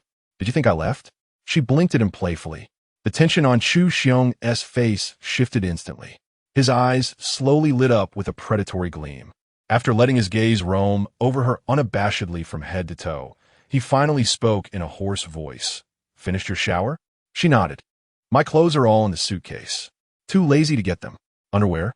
His Adam's apple bobbed. Also in the suitcase, she replied with a smile. Chapter 48. The room instantly fell silent. After she finished speaking, she felt his eyes reddening, as if he wanted to swallow her whole. Indeed, although she had intentionally seduced him first, the intensity in his gaze made her tremble uncontrollably, wanting to take a step back. But as her body swayed, Chu Xiang had already taken a quick step to stand in front of her, roughly slamming the yogurt he held onto the nearby table. He lifted her completely off the ground, supporting her behind as he walked towards the bedroom. As he walked, his hand forcefully kneaded her smooth beneath her shirt, and his teeth grazed her collarbone repeatedly before he finally bit down. She gasped from the pain, slapping his shoulder hard. Are you a dog? His deep laughter came from near her collarbone. I'm a wolf. Once in the bedroom, he kicked the door shut with his foot and, in just a few seconds, unbuttoned his pants and entered her while standing. Chu Xiang. She clutched his shoulders, gritting her teeth from his rough actions. Can you be a little gentler? I'm not your old lover. Don't ever think of me that way again. He thrust a few times forcefully, sighing in pleasure, his cool voice clearly laced with desire. In the next life, don't even think about finding another man. She fell silent, wrapping her arms around his neck, deliberately twisting a bit, her long legs squeezing his waist tighter. The two stopped talking. He simply held her, easily maneuvering her body, and before long, he brought her to her peak. She knew he wasn't finished yet, pointed at the bed, signaling him to behave and stop with the gymnastic moves.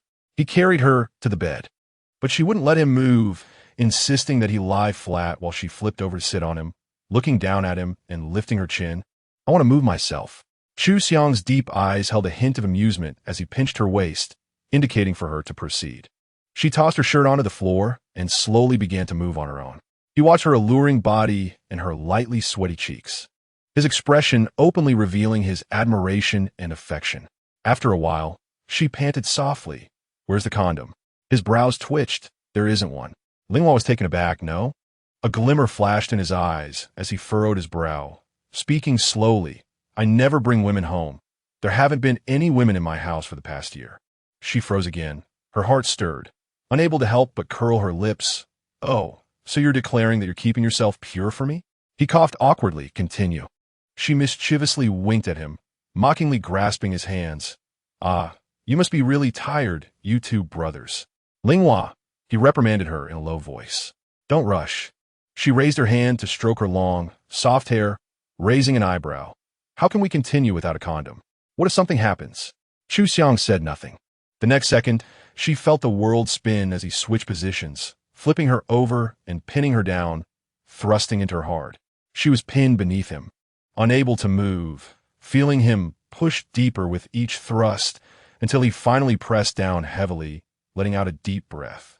Ling Hua's mind went blank for a moment as she gasped, somewhat frantically pushing the immobile figure above her. Hey you. He was directly. If she remembered correctly, she might not be in a safe period these past few days, and if something happened, such probabilities couldn't be guaranteed to be 100 secure. Wasn't he supposed to be someone who always ensured absolute safety? Xiang remained silent, rolling over to pull her into his embrace, whispering softly in her ear, "Is the milk good?" She looked at his seemingly refreshed, handsome face, her cheeks flushed, and swiped at his chin. I said I would lend Meng Fangyan's son a sister. He quickly caught her hand and kissed it, a faint smile in his beautiful eyes. A promise is a promise. She could hardly believe it. Do you know what you're saying? He looked at her complex expression, yet his tone was surprisingly calm. If it really happens, we will have to. Hearing this, her heart felt as if it had been struck hard by a hammer, and she could only stare at him with wide eyes. This was not a joking matter. After a long pause, she gritted her teeth. Xiang, don't joke about such things. I'm not joking. Do you like kids? Not really, he replied straightforwardly, then paused. But if it's your child, I suppose I would. When he said this, there was a faint glimmer in his eyes, very subtle, but she could see it clearly. Ling Hua shook her head, doubting if she was dreaming. Every word he spoke now was something she never even dared to hope for in her dreams. All along, she had never associated family and children with him, because in her heart, she thought he might never want those things. Getting to this point with him was already unexpected. She had never thought of more. He had always pursued the pinnacle of power. Such a person didn't need burdens like that. As Jing said, he shouldn't have any possible weaknesses or handles in the hands of enemies. After a long while, she looked at him, her eyes moving slightly. Have I really changed you? He gently touched his forehead against hers. I don't even recognize myself now. But I don't want to be your weakness. You are my weakness, and there is nothing wrong with that, he said softly, because you are also my armor. Having you feels like having a weakness. I will feel joy and sorrow for you, but it also makes me feel armored because you want to protect me more than anyone else. Perhaps this was the unique bond between them. Xiaohua, he suddenly called her. She was taken aback, her face flushing. I have goosebumps. He raised an eyebrow, as if it were obvious. Only Lu Xinyuan and your sissy friend could call you that? She rolled her eyes. Anyway, his recent behavior had already shattered his previous icy persona, so she wasn't surprised. I know your purpose of seducing me today. He stroked her hair, his tone unreadable. I agree. Ling Hua's pupils slowly dilated. Really? She initially wanted to use this opportunity to force him to agree to let her return to work at Kebir Palace during their playful encounter, a matter that had been bothering her day and night. But after his remark, she completely forgot about it. She didn't expect that he had already seen through her little scheme. I must say, even after coming this far with him, I still feel a chill at his inside. He nodded slightly, but you can't be my aide. She frowned. I don't want you to become a target in broad daylight. As you said before, I am currently the most hated target for terrorist organizations and dark forces. Therefore, for your safety, at least on the surface, you can't stay by my side. Therefore, I will place you in a special project team related to sustainable energy, directly linked to the consortium, minimizing your exposure and the likelihood of being targeted. You studied this field in university, and you can fully utilize your strengths to gain more power, cooperating with me from the inside out. I've already arranged everything with the people over there. I really like this area, she said slowly after listening to everything, but with this, I won't be able to help you nearby. You're wrong. You can precisely help me. He sat up slightly, wrapping her tightly in the blanket to prevent her from catching a cold. Being by my side would actually keep others, including Jing, on high alert. You came back specifically for me, which solidifies that you are mine. If I put you far away from me, others will let their guard down, and you can easily obtain information beneficial to me. More importantly, every evening when I come home, I will see you here, sharing all relevant progress with you. I will speak freely, and you can freely strategize for me on this bed, he said, deliberately pausing for a moment with a half smile, saying, in whatever position you like. Ling Hua couldn't help but roll her eyes. Are you raising an intelligent pet? I think this is more like keeping a mistress in a golden house. What could be photographed by the media? You can enter and exit through the back door. I will assign a driver and bodyguards for you. They are all my most trusted confidants after many years. She looked at his face, marveling that she had never heard him talk so much at once and in such a gentle tone. But this only proved how deep his schemes were. He provided her with a seemingly flawless decision in a way that was truly hard for her to refuse, allowing her to engage in what she loved while having more time to accompany him. Accustomed to independence, she would inevitably become increasingly reliant on such a powerful person. Indeed, he would always be skilled in calculation, but she was sure that he was protecting her well. After a while, Xiang raised her hand and pinched his chin. This shop doesn't accept returns. He understood someone has to be responsible for collecting the disasters in this world and benefiting humanity. I'm that chosen one. I can be quite scary when I get angry. I've seen my share. I'm not an obedient woman. Haven't we had enough disagreements? I'm quite lazy. I can do housework, cook, and take care of you. I might not have done these before, but I'll pick it up quickly. She sighed softly. So what do I need to do? You don't need to do anything. Just pay with your body. His hand smoothly slid under the blanket. You're too thin. Start eating more meat in the next few days. What do you like to eat? I can cook or order from a restaurant. She felt ticklish from his touch and couldn't help but start laughing. When he saw her smile, his originally calm eyes softened even more. His hands, which had been restless, suddenly tightened around her, pulling her heavily into his embrace. Ling was tightly held by him. At first, she was a bit dazed, but later, as if understanding his thoughts, she willingly let him hold her. His chin rested on the top of her head as he closed his eyes. Overcoming past trials, suspicions, pain, despair, and separation, transcending time, changes in mindset, and the comings and goings of people. In this moment, he possessed her. This was the most real. Xiang, show me your phone. Upon hearing this, he raised his hand and took the phone from the bedside, handing it to her. She curled up in his embrace, taking the phone. Password? Your birthday. She glanced at him sideways. Are you still a high school student with no hair on your chest? Don't talk like that wife slave from Meng Fangyan. She chuckled softly and opened his phone, tapping into his photo album. Xiang had already understood what she wanted to do from the moment she asked for his phone. But he didn't stop her and patiently accompanied her in looking through his photo album. There were only a few photos on his phone, almost pitifully sparse. She quickly spotted what she wanted to see, clicked on that photo, and shook it at him triumphantly. Oh, the dignified vice president, still playing paparazzi. I was taking it openly, he said without a frown. So you like this type, huh? I felt like a man back then. She carefully examined the photo from her university debate competition, wondering what was so good-looking about it. He rubbed her little chin. What else did that girl Molly say to you? She proudly flipped through the photos he took. She said you've had a crush on me for a long time. TSK. Who would have thought? The dignified vice president, surprisingly innocent. He didn't deny her teasing, but then retorted. Didn't she tell you that I said I would break Qianqiu's legs? Chapter 49 originally, Ling was playfully raising her eyebrows while smiling and playing with his phone. But upon hearing his words, her hand holding his phone stiffened. Xiang looked at the expression on her face and slowly took the phone from her hand. Do you think I don't know about Qianqiu's pig brains scheming? She quickly thought about how to respond to him. I'm uncomfortable. I need to take a shower. I'll carry you to wash, he said, his deep eyes flickering slightly.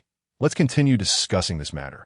Ling saw that there was no escaping, so she simply lay on the bed and pretended to be dead. Then I'll go later.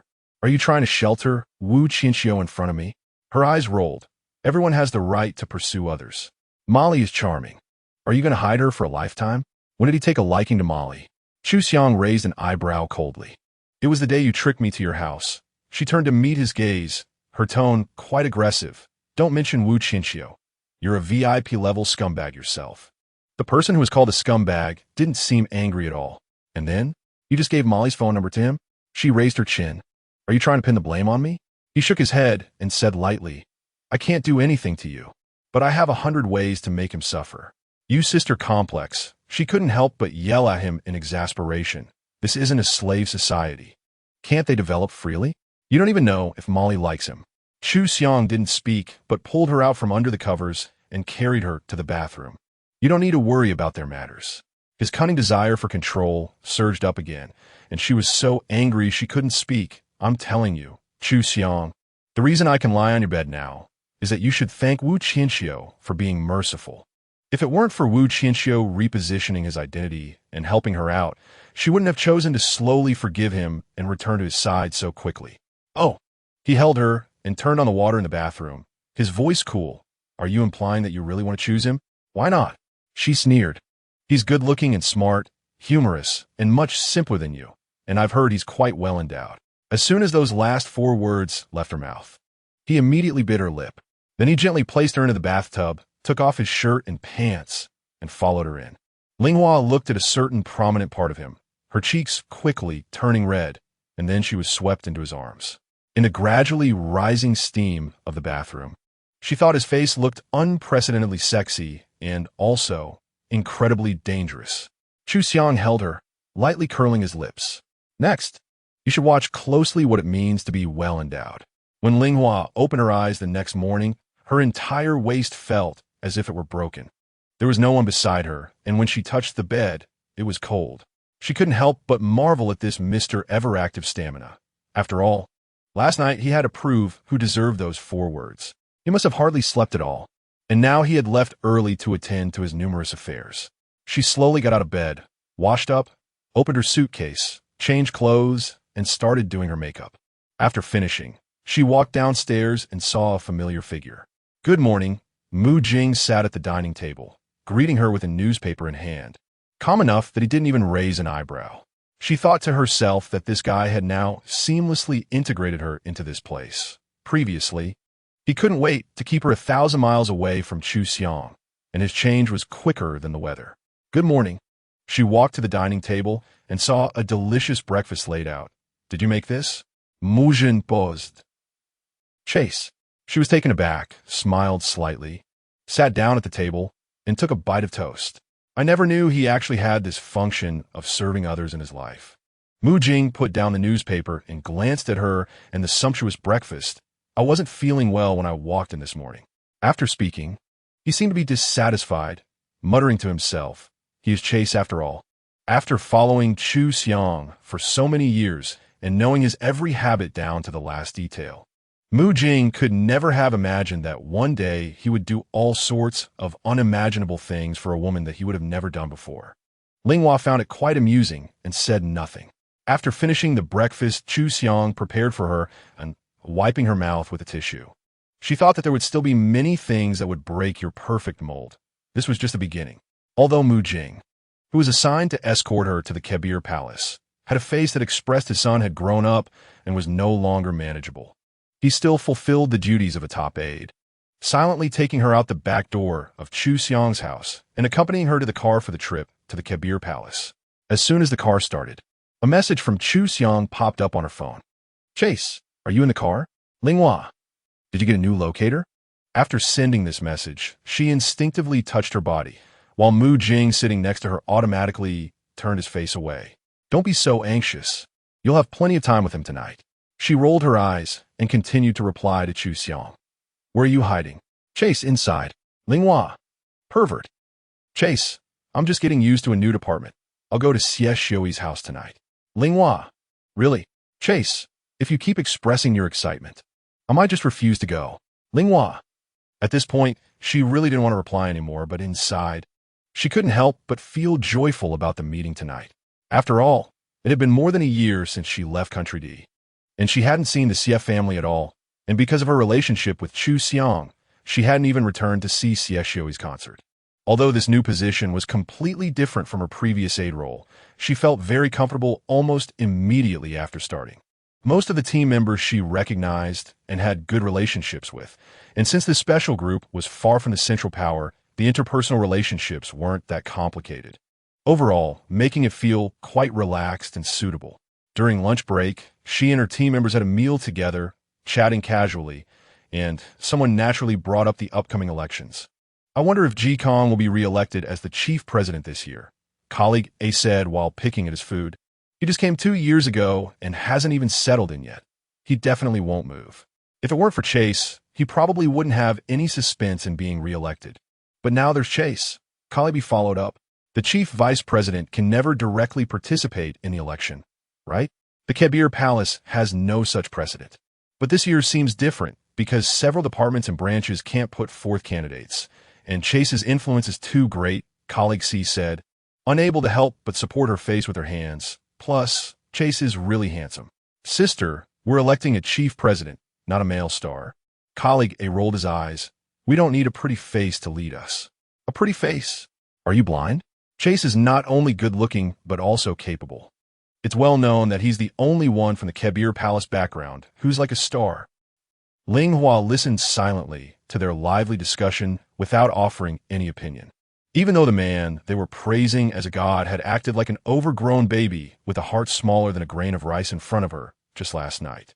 Hey, Renee, colleague C suddenly turned the spotlight on her. You've worked with Chase for a while. Who do you think is more likely to take over as the next chief? Him or Qianqiu? This place is crawling with eyes and ears.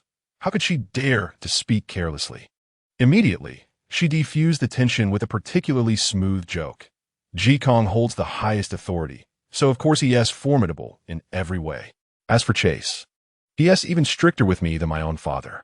I tremble at the sight of him. No way would I dare to make wild predictions. Everyone burst into laughter at her expression, joking about how perilous it is to serve those in power, and the topic was swiftly brushed aside with light-hearted banter. But deep down, Ling Hua knew all too well, and everyone in the Kibo Palace understood even better, that in this upcoming election, Chase would undoubtedly become Qianqiu's most formidable opponent.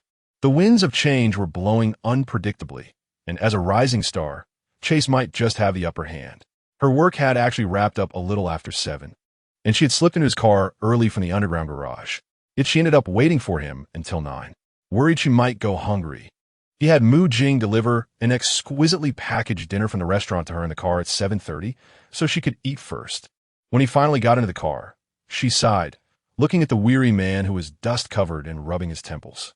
Exhausted, aren't you? He nodded, his expression unreadable, then reached out to pull her close, kissing her hair before slowly letting out a sigh. She raised her hand to rub his furrowed brow. This battle wouldn't be easy. It was already an act of defiance from the start, and not only did it have to be executed gracefully, but it also had to succeed. You know, it's been almost 2 years since the first stone was laid. He tightened his arms around her, as if trying to relax. Now that we're at the stage of capping this pyramid, I'll 1T back down an inch. I've already obtained the list of all the energy conglomerates tied to the Special Operations Team, she said. Starting tomorrow, I'll begin connecting the dots with them. As for those in T-City, I'll visit them discreetly one by one. And from the whispers in Kremlin, it seems the wind is blowing in your favor. Until the voting results are announced, no one knows who will have the last laugh. He closed his eyes briefly. Take a short nap. She smoothed his brow. I'll wake you when we get to Xinyuan's place. Chu Xiang didn't respond, but obediently bent down and rested his head on her lap.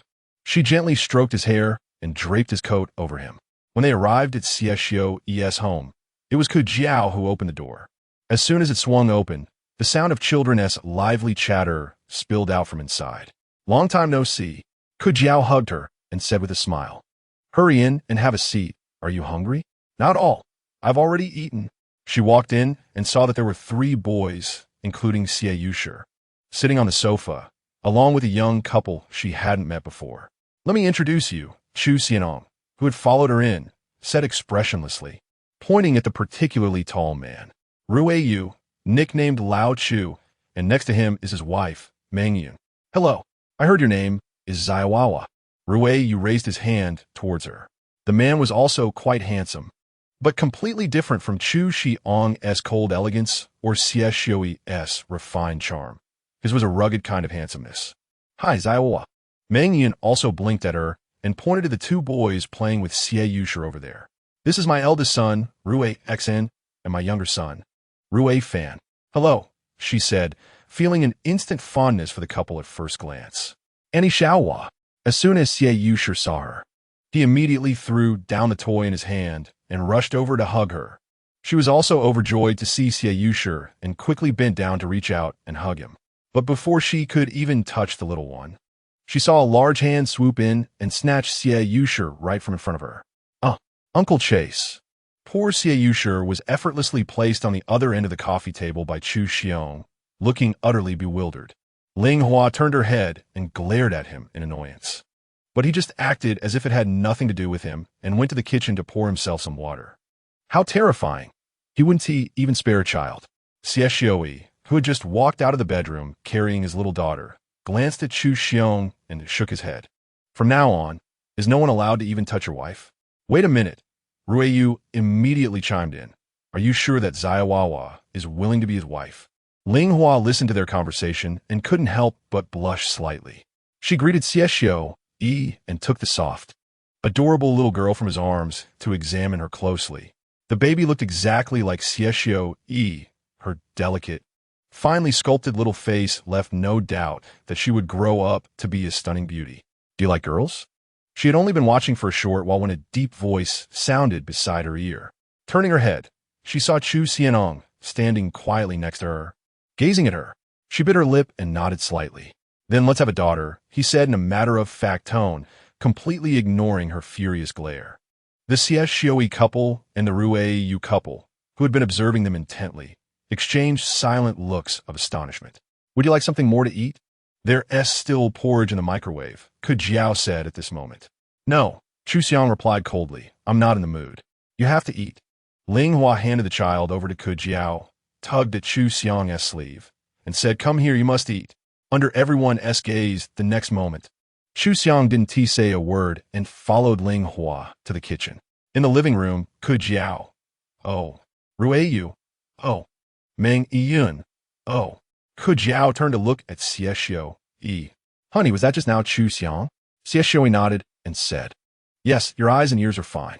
Ruiyu slapped his thigh and exclaimed, what the hell is this really Chu Xiang? Are you kidding me? If it's not Chu Xianong, then who the hell is it? Meng Yun rolled her eyes, but how could he possibly be this obedient? This is simply going from a lion to a puppy. As expected, Xinyuan calmly embraced Qianqiu and handed him a VIP platinum card from the Wife Slave Club. Chapter 50. The man who had been issued a VIP platinum card by the Henpecked Husbands Club was now in the kitchen, having completely transformed into a giant piece of sticky candy. When she heated the porridge, he hugged her from behind. When she carried the porridge to the counter, he stuck to her as they walked over together. Finally, Ling Hua couldn't take it anymore. Rolling her eyes, she pushed the bowl and spoon toward him. Fine, eat by yourself. I'll watch you. Chu Xiang looked at her, his arms still wrapped around her waist, and said in the same calm tone he used for business discussions, if you don't feed me, I want to eat. She paused, both exasperated and amused. Do you believe me if I say I'll take a photo of you like this and send it to the press tomorrow? I didn't say feeding you with my mouth is already very kind. He raised an eyebrow. The two were at a stalemate. He was determined to act like an overgrown baby, holding her tightly so she couldn't move at all. Seeing that the porridge, which had finally been reheated, was about to cool, she had no patience left to keep arguing with him. Reluctantly, she picked up the bowl and fed him with a spoon. Is it too hot? She fed him a spoonful and asked. He shook his head, but I don't like porridge. You have to eat it even if you don't like it. The porridge is clean and will fill your stomach. She continued feeding him, and he was surprisingly obedient, not saying a word, quietly eating like a child. What the fuck? At that moment, a loud roar came from the doorway. They turned their heads together and saw Ruiyu, who was over 2 meters tall, frozen in place with 1 foot inside and 1 foot outside the door, his mouth gaping open in an O shape as he stared at them. Chu Xiong glanced at him with a look that seemed to say, what an idiot, then turned back and signaled for her to continue feeding him. Ling Hua had already instantly deciphered the expression on Ruiyu's face, her cheeks flushing red, but she still raised her hand to keep feeding Chu Xiong. 2 seconds later, she heard Ruiyu dash back to the living room, shouting at Xinyuan and the others, holy shit, I suspect my eyes must be blind. Has Chu Xian been possessed by old Xia? Holy shit, is he actually being fed porridge by Xiaowa? Back then, if someone handed him a bowl of porridge, he would mock them to death. Your eyes aren't blind, came Xinyuan's cool and pleasant voice. It's just that Chu Xiang's brain is broken. She couldn't help but laugh, her hand even trembling as she fed Chu Xiang. Leave after you finish eating. I don't want to stay in a place that lowers my IQ. Chu Xiang naturally heard it and said coldly. After Chu Xiang finished the entire bowl of porridge, the two of them left the kitchen together. Xie Yushi clamored for Ling Hua to play with him, but Chu Xiang firmly stopped him. So he had no choice but to take Ling Hua's place and accompany the three little boys. Ku Jiao pulled Ling Hua into the bedroom, saying she wanted to talk to her alone. Ling Hua glanced back at Chu Xiang, who was surrounded by the boys on the sofa, looking like his hair was about to stand on end, but still trying to restrain himself, and couldn't he help but want to laugh. Xiao Hua. Ku Jiao sat on the bed once they entered the bedroom, resting her chin on her hands and smiling at her. Have you finally decided to forgive that mutated Chu Xiang? It's not about forgiveness. She sat down next to Ku Jiao, entering a trial observation period. As for Chu Xiang, it's been a long time since Xie Xiui introduced me to him. Everyone knows what kind of person he is. Even if I were given 200 chances, I wouldn't choose him as a husband. And of course, he wouldn't be interested in me either. Ku Jiao spread her hands. I'm not putting myself down. But most women simply couldn't handle a man like him, let alone control him or make him submit. That's why our admiration for you has long been as boundless as a mighty river. Ling Hua listened and smiled faintly. A year ago, the way he treated me is something I'll probably never forget for the rest of my life. Honestly, it's like you finally flipped a switch inside him. Before you, even he might not have known he had an emotion switch at all. Exploitation, lies, and indifference were just normal for him. Ku Jiao sighed and patted her hand. Seeing Chu Xiang now, I feel heartbroken for all the long waiting and helplessness you endured before, but I'm also genuinely happy for you. It's that feeling of finally, I senti it? She smiled. I know that everything between you and Xie Xiui has been smooth sailing from the beginning, and he has always had pure love for you. But my relationship with Chu Xiang started out of distrust and manipulation. The emotions are all different, and the path I have with him might just be this bumpy.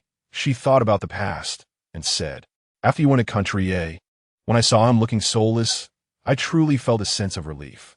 But you haven't seen him rush to my doorstep with 11 gifts only to be chased away by me. That was really a sense of relief. She winked at Ku Jiao.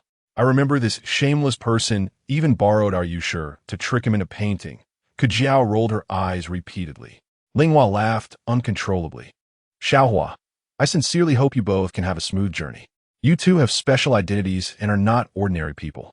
This relationship has to endure much more than that of any ordinary person. After a while, Ku Jiao said seriously. I know. She shook her head. Maybe just like my best friend said, I was born to be a troublemaker. A mundane life can't attract me. Perhaps only this turbulent journey can pique my interest. From the moment I chose him, I couldn't back out halfway. I can only walk alongside him.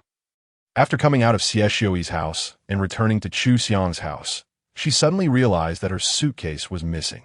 Looking for the suitcase? Chu Xiang took off his clothes and saw her turning around at the door, asking, Where have you been hiding? She gave him a sidelong glance.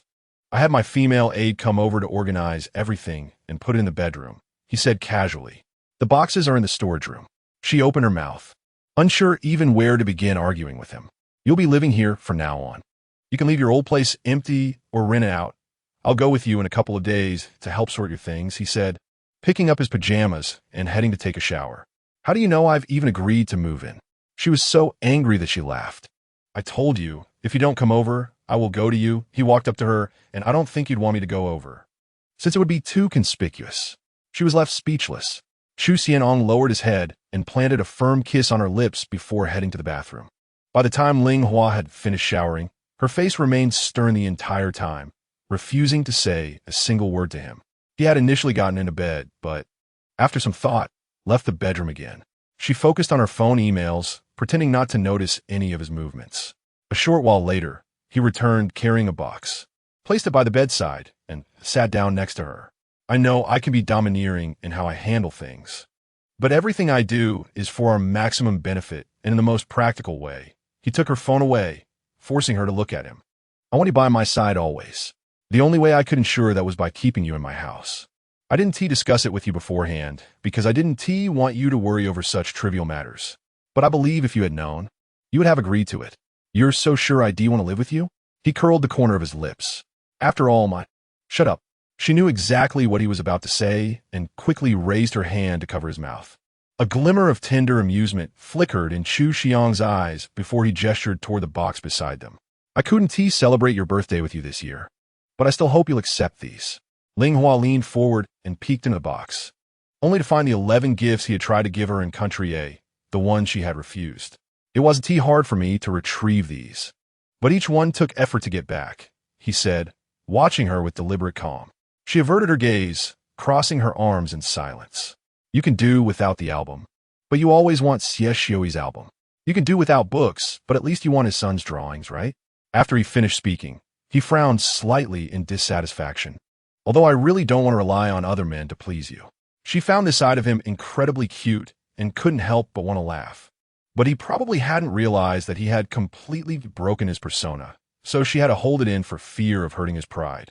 Of course, besides myself, there was also the 13th gift.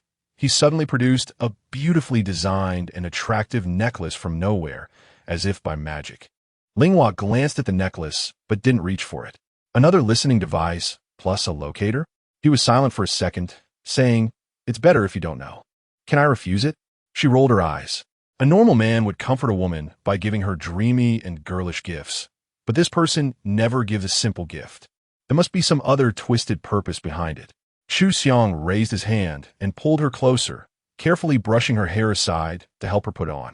After putting it on, he looked at the necklace, then at her, and nodded slightly, saying it looked good. She shook her head in despair. And this? He suddenly took out the bracelet that she had thrown in her country. The necklace and bracelet were a pair. Ling Hua looked at the bracelet and then at him. A talisman. He raised an eyebrow and fastened it around her slender wrist. She didn't know what to say. This oddball. In this situation, a normal person would probably call it a token of love, right? Ling Hua. They fell into silence for a while. He looked at her and said softly, "I don't ask you to let go of the past, because the past cannot be changed." His eyes held 1,000 words. She understood this man too well.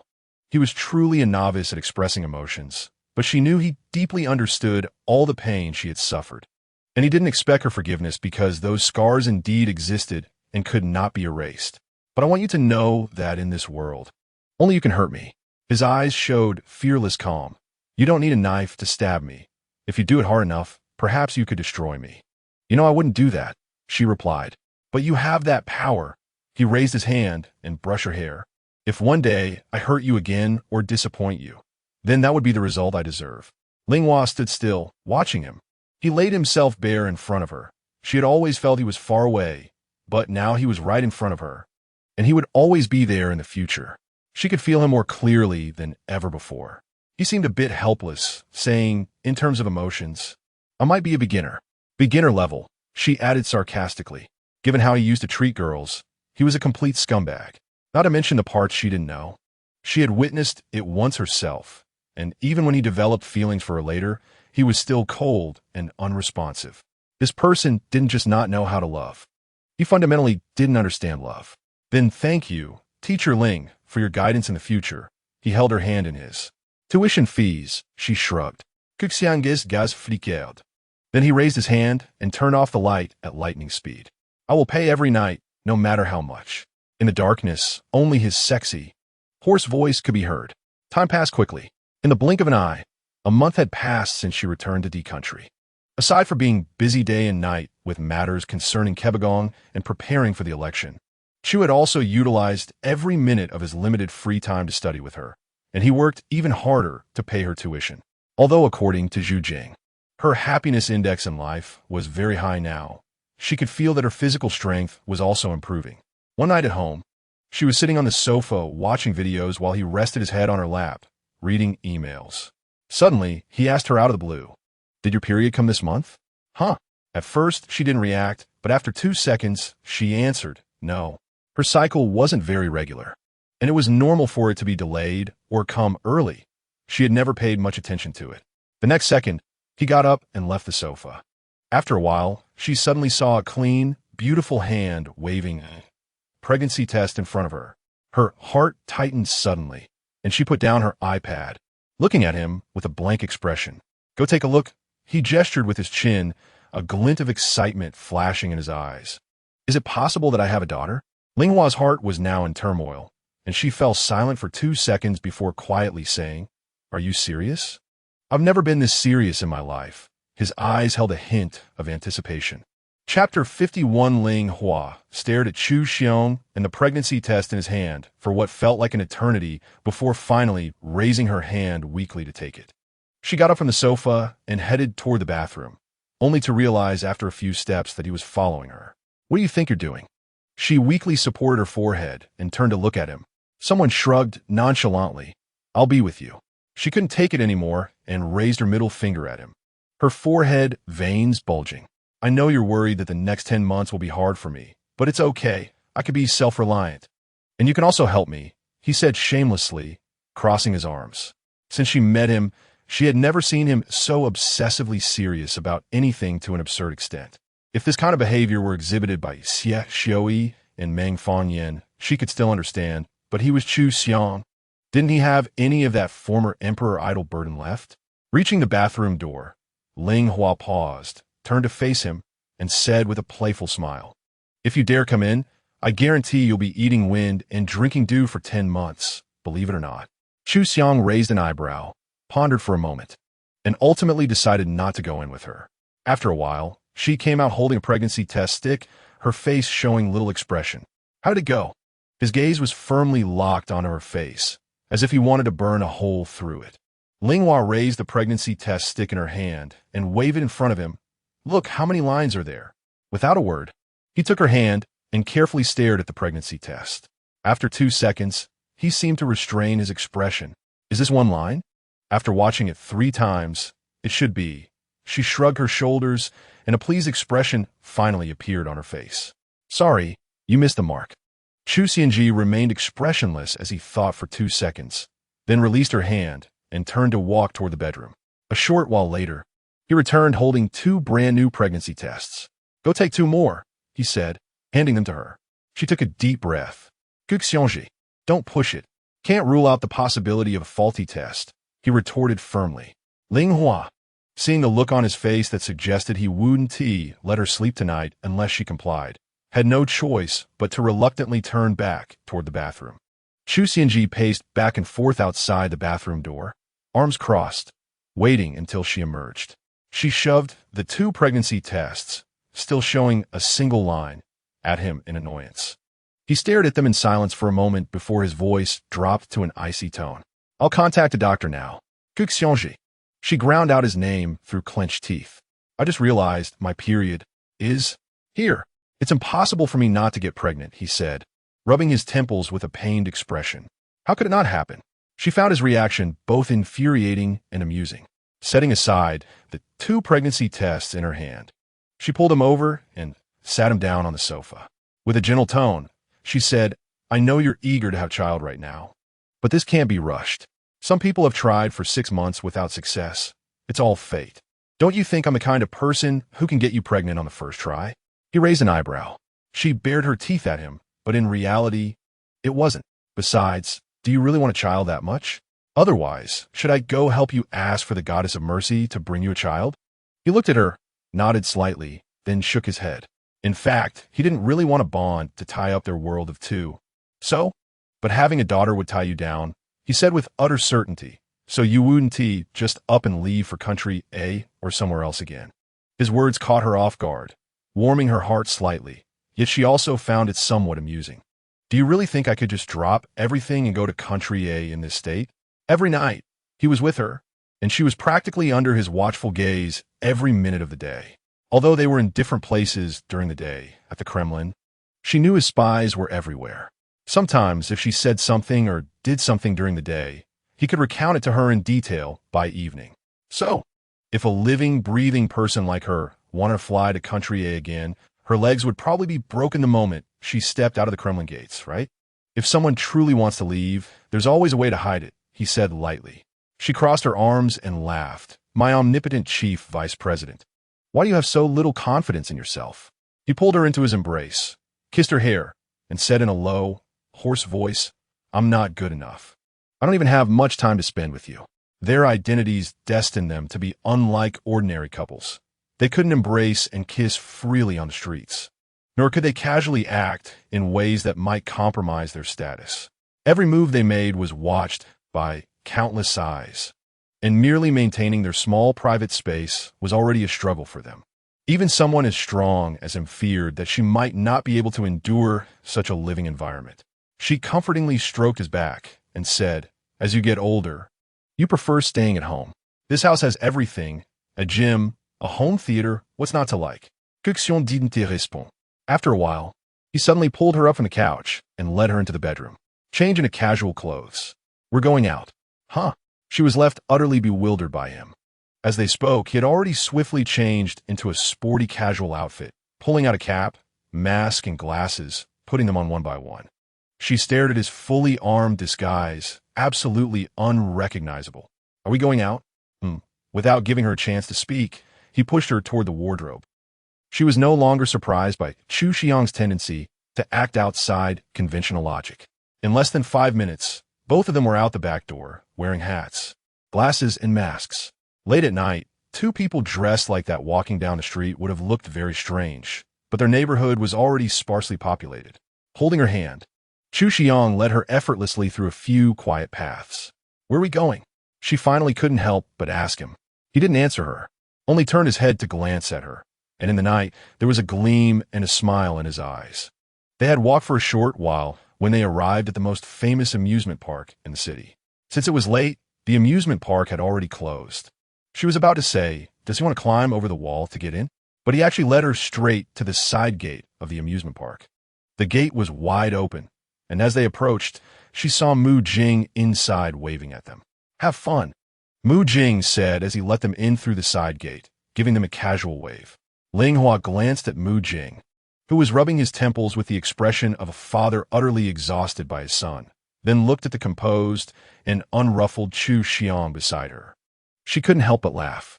In her entire life, she had never been to a completely empty, privately booked amusement park. Every ride was open just for them.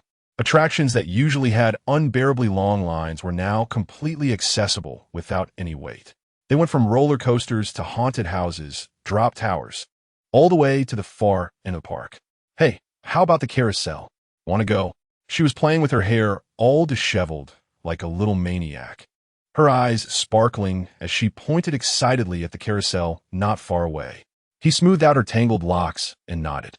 The two arrived at the dreamy, light-dappled carousel, where she climbed onto one of the horses. Glancing at him, standing motionless beside her, she crooked her finger at him and said, "Come on. I know this doesn't suit your vibe at all, but since your image is already shattered beyond repair, what else one more time?" Chu Xiang shook his head while crossing his arms, went up the steps, but did not mount the horse. He just leaned against the horse next to her. Soon, the carousel began to spin. She held onto the pole, gazing at the brightly lit amusement park in the night, then turned back to look at him, her eyes crinkling with a smile. "Thank you," she said. He had willfully bribed the entire amusement park just to make her laugh, because he knew all too well that he could never be like an ordinary man, someone who could openly and proudly accompany the one he loved at all times, someone who could flaunt their affection without hesitation in front of the world. Yet, he had always done his utmost in his own way to make her feel the unique joy and warmth of being by his side. This man was perpetually inept at expressing himself, but fortunately, she alone understood the deepest sentiments in his heart. She thought that perhaps in the face of true love, even the strongest of men could become insecure. Chu Xiang watched her quietly in the night. After a moment, he took a step forward and grasped her hand. The carousel happened to descend slowly from its peak. Gently, he pulled down his mask and then reached to remove hers. She had no idea what he was about to do and simply stared at him in a daze. Just as the carousel reached its lowest point, he curved his lips, leaned in, and softly kissed her. By the time they returned home from the amusement park, she was utterly exhausted, nearly falling asleep even while showering. Chu Xiang, who had been waiting for her outside the bathroom, couldn't bear to watch any longer. He stepped in, dried her off, dressed her, carried her to bed, and tucked her in, urging her to sleep well. Ling closed her eyes and drifted off almost immediately, but her sleep was restless and uneasy. After what felt like an indeterminate amount of time, she opened her eyes again. It was still the middle of the night, and she could distinctly feel Chu Xiang's protective arm draped over her waist. Smiling slightly, she reached for her phone on the nightstand, intending to check the time casually. But on the screen, There were two messages that had arrived just a minute earlier. She swiped to open them and was startled to see they were from Du Min. Du Min, I'm at the back door of Chu Xiong's house. Du Min, come down. Don't let him know. She had been drowsy, but the sight of these words jolted her awake. She figured Du Min must have something extremely important to tell her, something that required a face-to-face conversation. Otherwise, why would he have secretly returned to Country D without her knowledge and now be standing outside Chu Xiong's home in the dead of night? The moment she got out of bed, she heard Chu Xiong's low, husky voice behind her. What's wrong? Thirsty? She replied indifferently. I'm going downstairs to get a glass of water. She put on her shoes and draped the coat over her shoulders as he murmured instructions in his sleep. She went downstairs, quietly opened the back door, and in her line of sight, Du Min was sitting on the bench directly opposite the back door. Hey! She walked over to him in annoyance, lowering her voice to scold him. You lunatic! What kind of madness is this? Not sleeping in the middle of the night. Also, why did you sneak back without telling me? Have you been drinking? She walked closer and realized that he reeked of alcohol. Du Min stretched out his long legs, tilted his head, and smiled at her with his enchanting face. Xiaohua, long time no see. It wasn't long before she rolled her eyes at him and sat down beside him. It's only been a month, right? Do your parents know you're back this time? Du Min, you're such a grown-up now. Don't keep making your parents worry about you. This is the last time. Unexpectedly, the next moment, he suddenly interrupted her softly.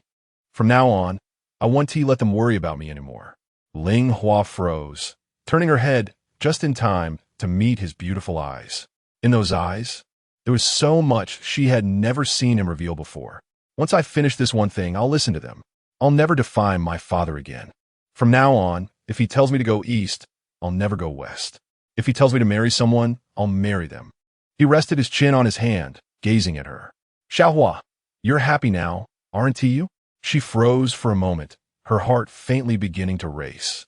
Yes, you would entrust your entire life to him, wouldn't you? Her gaze was clear and bright, no matter how treacherous the road ahead might be. All right. He smiled faintly, then I can rest easy. The night was silent. She had looked at this face for over a decade. Yet she realized she had never seen such an expression on him before when he was with her. Then, Du Min rose from the bench, crouched down halfway, and gently reached out to hold her hand, resting on her knees. Xiaohua, he looked in her eyes, speaking to her in the most earnest tone she had ever heard from him, word by word. I like you. Her breath hitched, and the sound of the wind in her ears seemed to fade away. I've liked you for over 10 years, not as a friend, but as a man likes a woman. His handsome face was filled with a tender smile. How much do I like you? It's probably for you. I could defy any demand from my father. Even if he disowns me, I still want to stay by your side. Wherever you go, no matter how willful, I'll follow. When you're happy, I'll laugh with you. When you cry, I'll come to take you away. I want to always stay as close to you as possible to protect you. Actually, all those gentle havens I've mentioned to you, they never existed. When I like someone, my eyes can't hold anyone else. Even if they're more beautiful or gentler than you, I wouldn't see them. But I talked about those gentle havens because I didn't want you to know how much I liked you. I wanted you to trust me completely and relax around me. Heaven knows how much I wanted to be Lu Xinyuan or Chu Xiang, but I'll never be them, and I know you'll never like me back. He took her hand and pressed it to his lips, kissing it reverently. But I like you, and that's enough. I just want you to be happy. As long as you're happy, I'll do anything. Then, he let go of her hand and smiled at her, though his eyes were red. Xiaohua, it's been over 10 years. Just let me be willful this once. You'll forgive me. One to you? Ling Hua stared motionlessly at this person she had known for over a decade, one of the most important figures in her heart. After a long silence, tears slowly welled up in her eyes and began to roll down. Chapter 52. Ling Hua has never experienced such a complex and painful state of mind. This feeling is different from when she broke up with Xinyuan, different from when she was hurt by Chu Xiangang. It is not pain to the extreme, but a bitterness in her heart that make her mouth taste bitter. She swore she never even dreamed that one day the person she regarded as her most important friend had actually always liked her. Many people had teased her and Du Min before, and she would just laugh it off, sometimes even feeling disgusted by such blasphemy of their friendship. Du Min liking her? How could that be? Wasn't he that a joke? But from a moment he just held her hand, She knew he was not joking. He was serious. She had never seen him this serious in her life. How to put it? In front of him, she was just a rough and tumble tomboy, and he had seen all her ugly and unattractive sides. They had been together for over a decade, from the time they were both awkward high school students to now, nearing 30. They had played together every day since high school, and later, his presence became a matter of course. He played with her, studied with her, skipped class with her. The other girls around him dared not get jealous when they saw her beside him because everyone knew Dumin would only obey her. Whatever she said, Dumin would follow without even frowning. In her heart, this handsome and charming man had no flaws except for being a bit of a drifter. He was kind and loyal enough to follow her anywhere at any time. She remembered all his kindness and swore she would always treat him as her closest friend, just like she did with Jing. She thought, how much emotion and willpower must one have to shape oneself into another person? Hiding their true feelings for over a decade? He hit it so well. He was the best actor. Xiaohua, I know you want to praise my acting skills to be perfect. He half squatted on the ground, looking up at her, his eyes reflecting her face. You can't see it all, right? You're so smart, and so is Jing. Even like Xinyuan didn't see it. I may have deceived everyone, but I still couldn't deceive Qianqiu and myself. When she heard him mention that name, her heart trembled, and she hoarsely asked, He knows? He smiled slightly. He knew from the first time he saw me. Before you returned from country A, he came to find me. He said he was grateful for all the care I had given you over the years. He said I could continue to be your friend, but from now on, having his love was enough for you. Those were his exact words. To be honest, if it weren't for this stimulation from him, I might have never said it until you had child. Staying in place, deceiving oneself, in a sense, although I once hated him for being so heartless to you. Now I'm quite grateful to him. Hearing this, the tears she had been holding back fell even more fiercely. Oh dear, don't cry anymore. If you keep crying, Xinyuan will have to break my legs. I'm not here to make you sad today. I'm here to make a resolution. He gently wiped her tears with his sleeve. Save your tears for your wedding day, for the happiest moments. On that day, even if you cry your eyes out, Xinyuan will allow it. Ling looked at him. At this man she had witnessed grow from youthful innocence to maturity. She felt so fortunate that a significant part of her life had him in it, and that she had been silently and gently liked by him all this time. Dumin. She called his name hoarsely after wiping her tears away. He listened seriously. Xinyuan, she suddenly pointed behind him. He was startled and immediately turned around.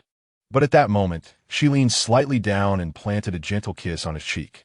In the quiet night, she felt his entire body stiffen. Under her gaze, he slowly turned back, and his deep-set eyes turned red in an instant. Thank you, she smiled at him. In the next second, a faint glimmer appeared at the corner of Dumin's eye, flashing by. He opened his mouth and laughed. This smile was one she had seen many times before. The smile he had when he was truly happy. That's enough. He raised his hand and rubbed his hair, his eyes red as he murmured, Xiaohua, I am content. From now on, I will still be your best friend. Then he stood up and pulled her up from the chair, looking at her. Liking you is my pride. In life, to like someone to this extent is a treasure. Today, to be able to tell you in person is the best answer I wanted. I have never regretted liking you, nor do I regret letting you know today. This will not ruin our friendship because this is an end, but also a beginning. He smiled sincerely, not sadly, but with relief. Don't worry, I will definitely go and find a girl I like, and give all my affection in the second half of my life to her. Ling smiled as well, but as she laughed, her nose began to feel sour again. This was Dumin, the man who lived the most carefree and beautiful life in her heart. She knew that if he promised her something, he would definitely do it. Go on up. He escorted her to the back door. If we stay any longer, Xinyuan will really pull out a gun. Where will you go? She looked at him and asked, having a premonition that she might not see him for a long time. I don't know. He placed his hands behind his head. I'll talk to my dad. Maybe in country, maybe here, maybe to other countries and places. Life is long, and the world is big. I still want to see it well. She sighed. Then when will you come back to see me? Probably when you and Xinyuan get married. He laughed heartily. Don't worry, no matter what, I will definitely be there that day. After all, I want to see the most beautiful version of you in your life. Goodbye, Xiaohua. He opened his fingers, grinned, and waved at her. Ling Hua stood at the back door, watching his figure disappear at the end of the road. In the past, he always sent her back, but today, she watched him leave alone. After going upstairs and returning to the bedroom, she noticed Chu Xiangang was sleeping soundly, without a sound, and she breathed a sigh of relief. She quietly took off her coat and carefully lifted the quilt, lying back down.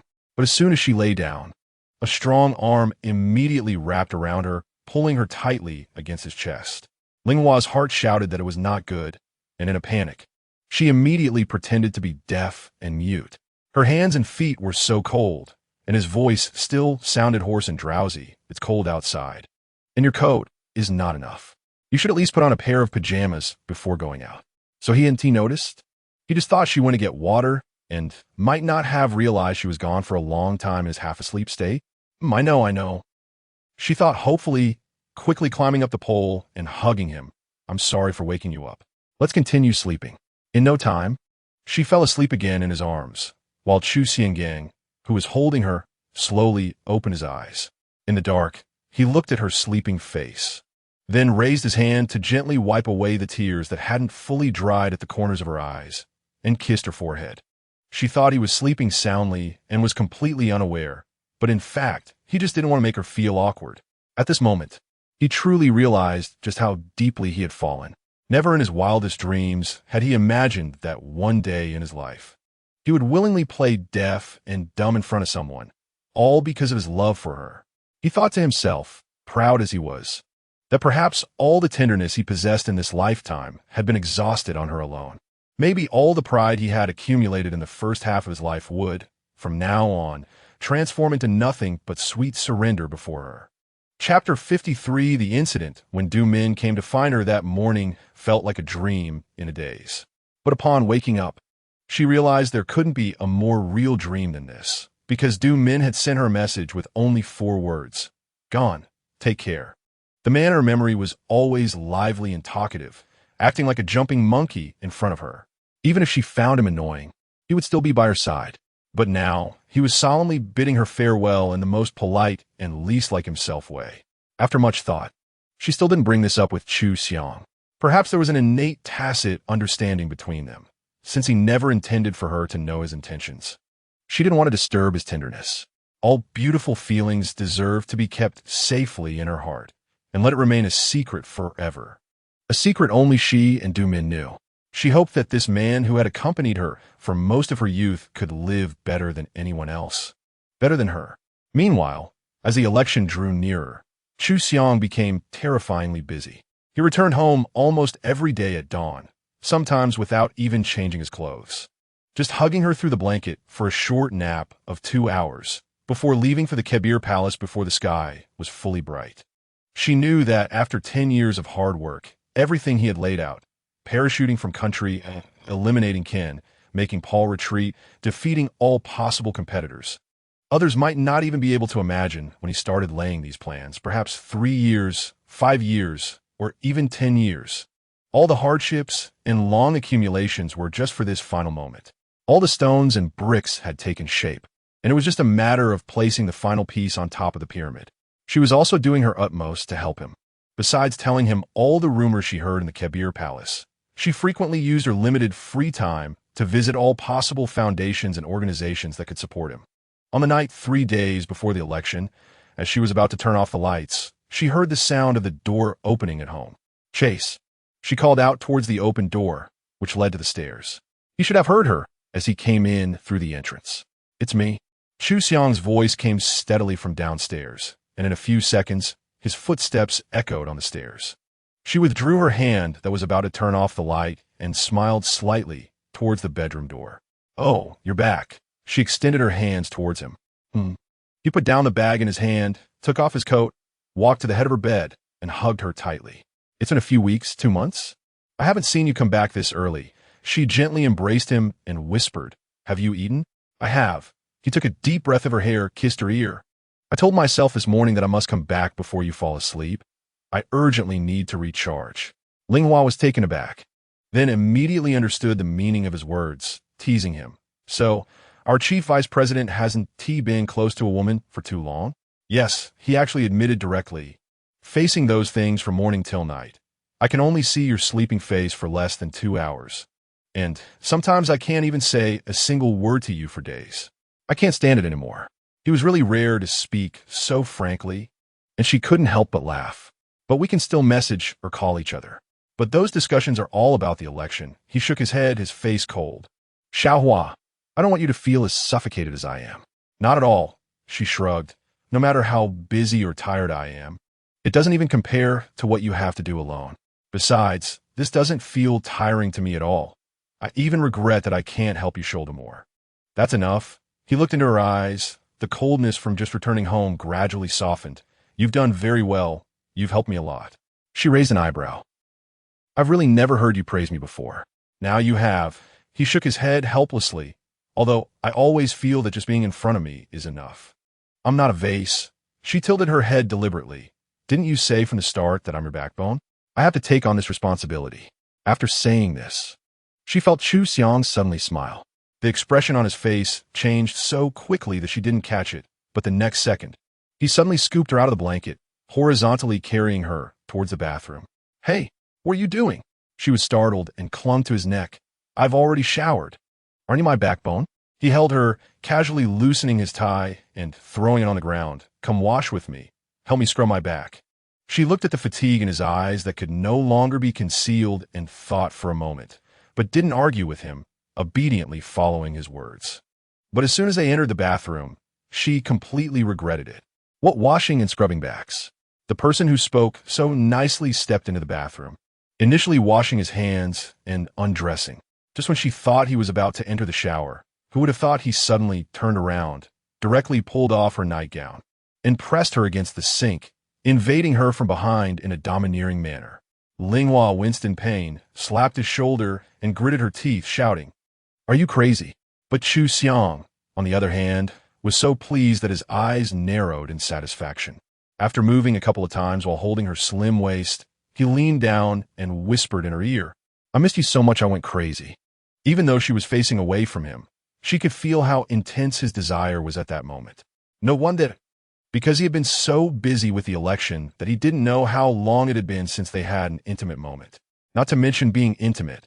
He had hardly even kissed her. It seemed today he just couldn't hold back any longer. It hurts. She kicked his leg in dissatisfaction after enduring it for a while. You barbarian. Sorry, I really don't have the patience today. He held her tightly, pressing her back against him. This is what I want, my backbone. She felt her ears heat up and gradually became aware of her own feelings, her body tightening involuntarily. The next second, she heard his low, sexy breath beside her ear. Perhaps he was almost overwhelmed by her. He raised an eyebrow, changed positions, and turned her around to face him. This angle allowed her to clearly see every subtle expression on his face. The relaxation and pleasure in his eyes were clearly visible. She couldn't help but reach out and caress the corner of his eye. Are there wrinkles? He asked in a low voice while moving. With such hard work, it would be strange not to have wrinkles, right? She teased him, when you get home, you still have to work like this. With this kind of work, I can do it all night long. He bit her lip, mischievously licking her lips. Our daughter should be coming soon. If she doesn't, I'm really going to get old. As soon as she heard his sexy voice, she couldn't help but blush and glared at him. Don't worry, you will always be as sharp as ever. He chuckled softly and bumped into her, older but stronger. Ling couldn't help but laugh, hugging his neck tightly, fully immersed in their lovemaking. He wanted her, and she actually felt the same. They fight on their respective fronts every day for the same goal. Even when they are not together, they share a deep-rooted understanding and trust. They're always thinking about the same thing, moving to the same rhythm. No words are needed. No proof is required. In this moment, their bodies speak of their deepest longing for each other. When everything ended, she didn't feel tired at all, obediently allowing him to help her take another shower before he held her and lay down on the bed. Turning off the lights, he embraced her face to face and sighed, saying this might be the most luxurious time in the world. She heard him clearly, her heart warm and sweet, wondering how this person suddenly switched from being stoic to speaking sweet words. Huh? What did you say? I didn't hear you. He squinted, asking one more time. Get lost. She rolled her eyes, exhausted, ready to sleep. Xiang chuckled softly, and after a while, suddenly spoke up, Xiaohua. Do you think I can get what I want? Ling Hua lifted her head from his arms. In the dark, his eyes glimmered with a faint light and deep desire. Perhaps there are indeed people in this world who are born to be kings, destined for glory. From the very beginning, she believed this without doubt. And she knew how much this man trusted her, for he had just asked a question she never thought she would hear from him. She once believed he had everything under control, but it turned out he also had moments of hesitation and uncertainty. He was showing her the softest, most genuine part of his heart, without reservation, from beneath his hard armor. It wasn't a matter of whether it could be done or not. After a long pause, she looked into his eyes and said, word for word, but rather, you will. He said nothing, only reverently kissed her forehead. She saw the determination shining in his eyes. On election day, as dawn broke, she and he got up at the same time. They washed up, took showers, and had breakfast. She crossed her arms, watching him change into a shirt and suit in the bedroom. Then he raised his tie towards her. She smiled, walked over, and helped him put on the tie, adjusting his collar. Looks good? He asked gently, lowering his gaze. She placed her hand lightly on his chest. Looks good. Wait for me to come home for dinner tonight.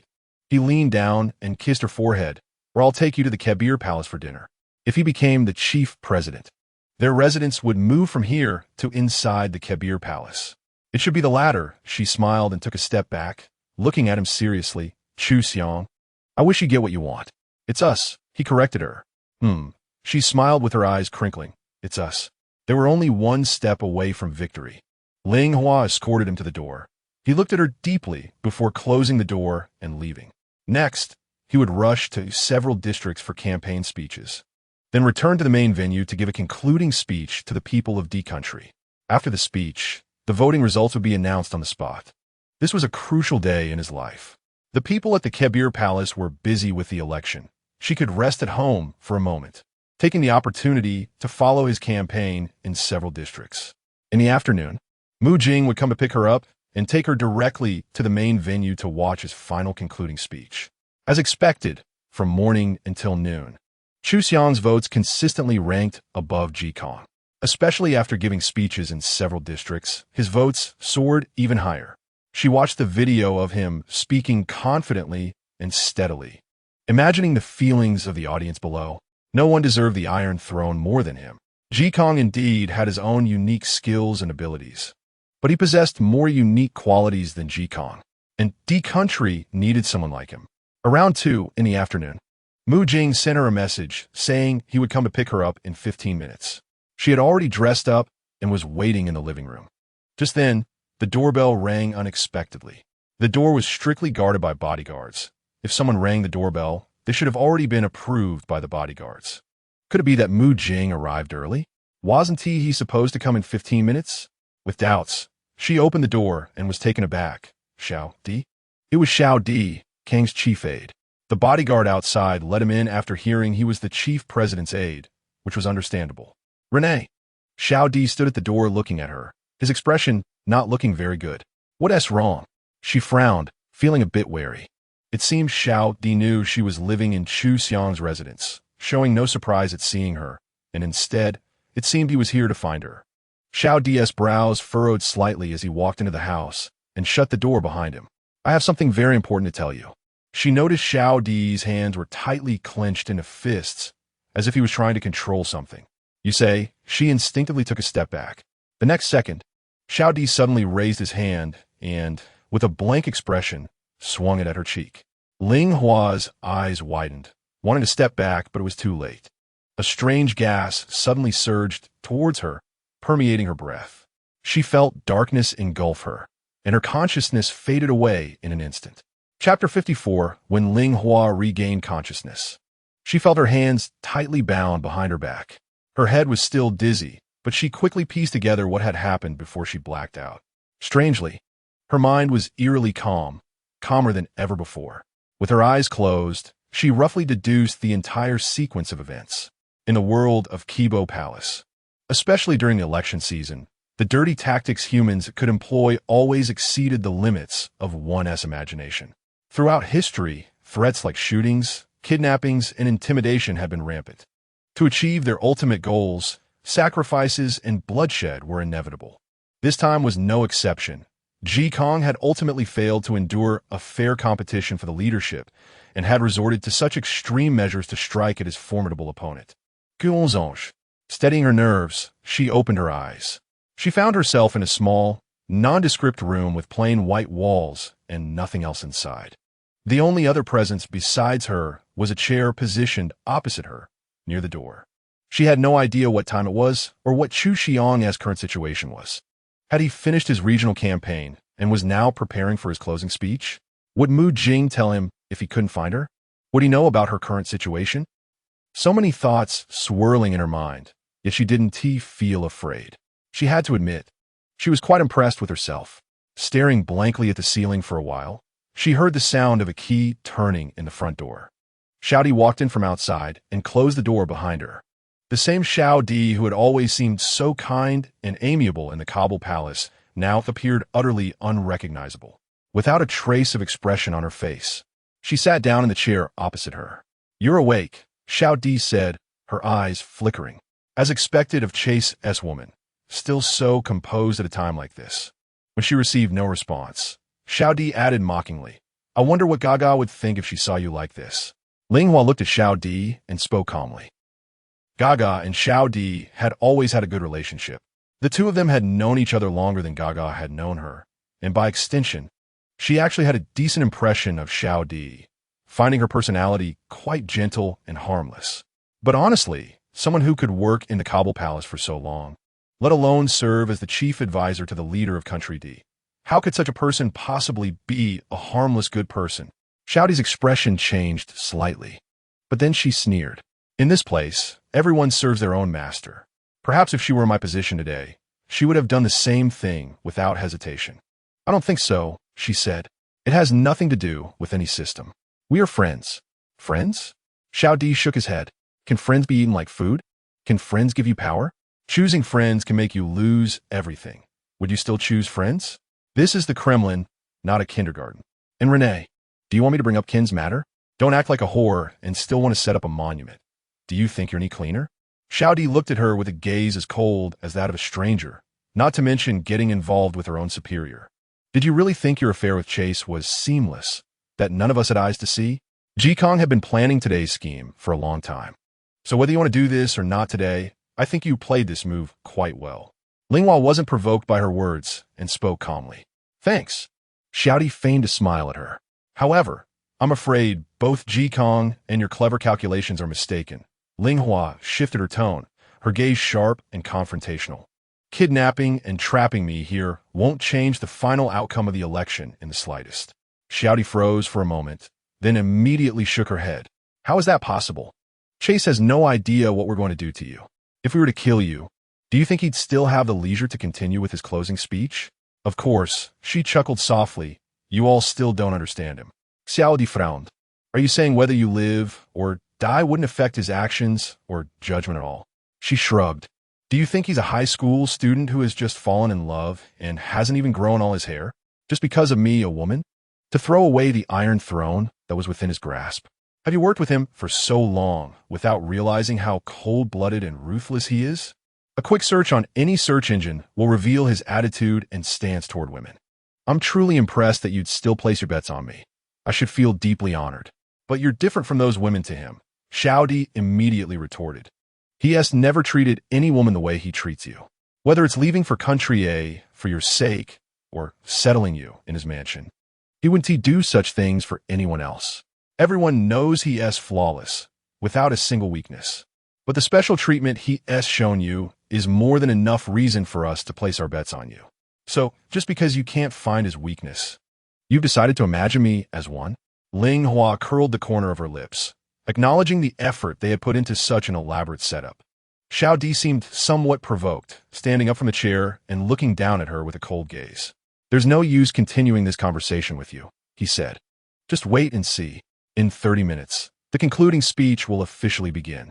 The place you're in now is nearly an hour's journey from the main venue. There's no way he can handle both sides unless he is willing to abandon you. After all, we've already notified him. If he doesn't come here in person, what awaits him is the news of your death." She remained silent, meeting Xiao Di's gaze with the same calm composure. Frustrated by her unshaken demeanor, Xiao Di clenched his fist and stormed out of the room, slamming the door shut behind him and locking it once more.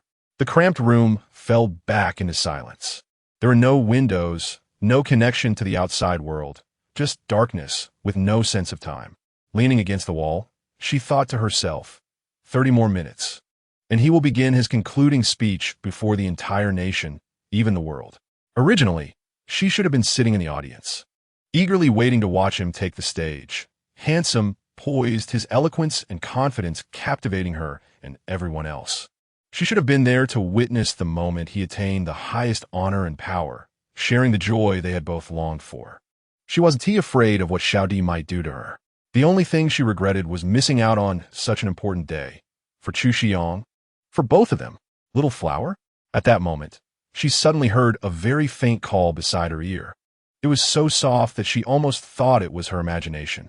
Who? She retorted, this voice sounds somewhat familiar. Your Uncle Meng. The voice came again from some corner of the room. Can you hear me clearly? They used a top-tier device to block the signal, so it took a while to locate your current position. They sent the communicator through the ventilation duct. It's Meng Fangyan. She was startled and then delighted. Meng Fan? Is that really you? And how many charming ones are there? Meng Fangyan chuckled.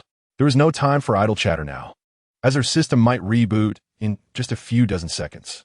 He could only hack in temporarily for a short while. Listen carefully to what I'm about to say. I'm listening, she replied, focusing intently and pricking up her ears. Are your hands tied? Yes, they are. What about your feet? They're tied too. Can you still move your feet with any strength? Okay, very well, Meng Fangyan said. They've really gone all out this time, deploying quite a few elites to guard this place.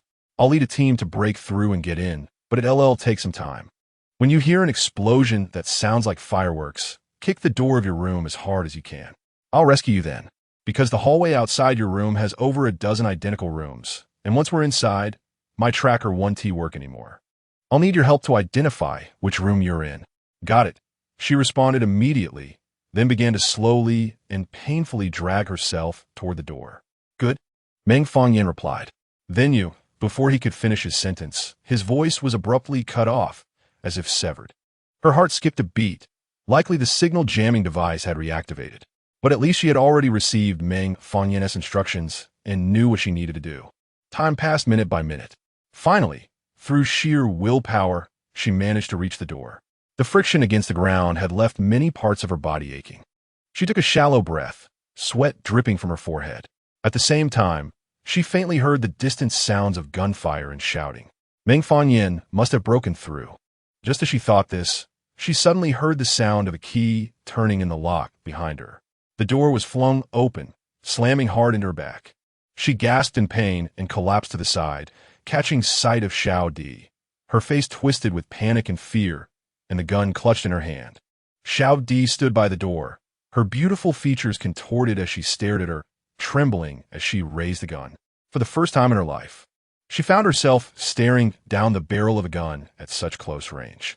At this moment, she finally felt the delayed surge of fear in her mind. All men must die. It's an inescapable fate. But she still didn't want to die here, not today. If he doesn't make it in time and successfully secure the chief's position, what is the point of killing me now?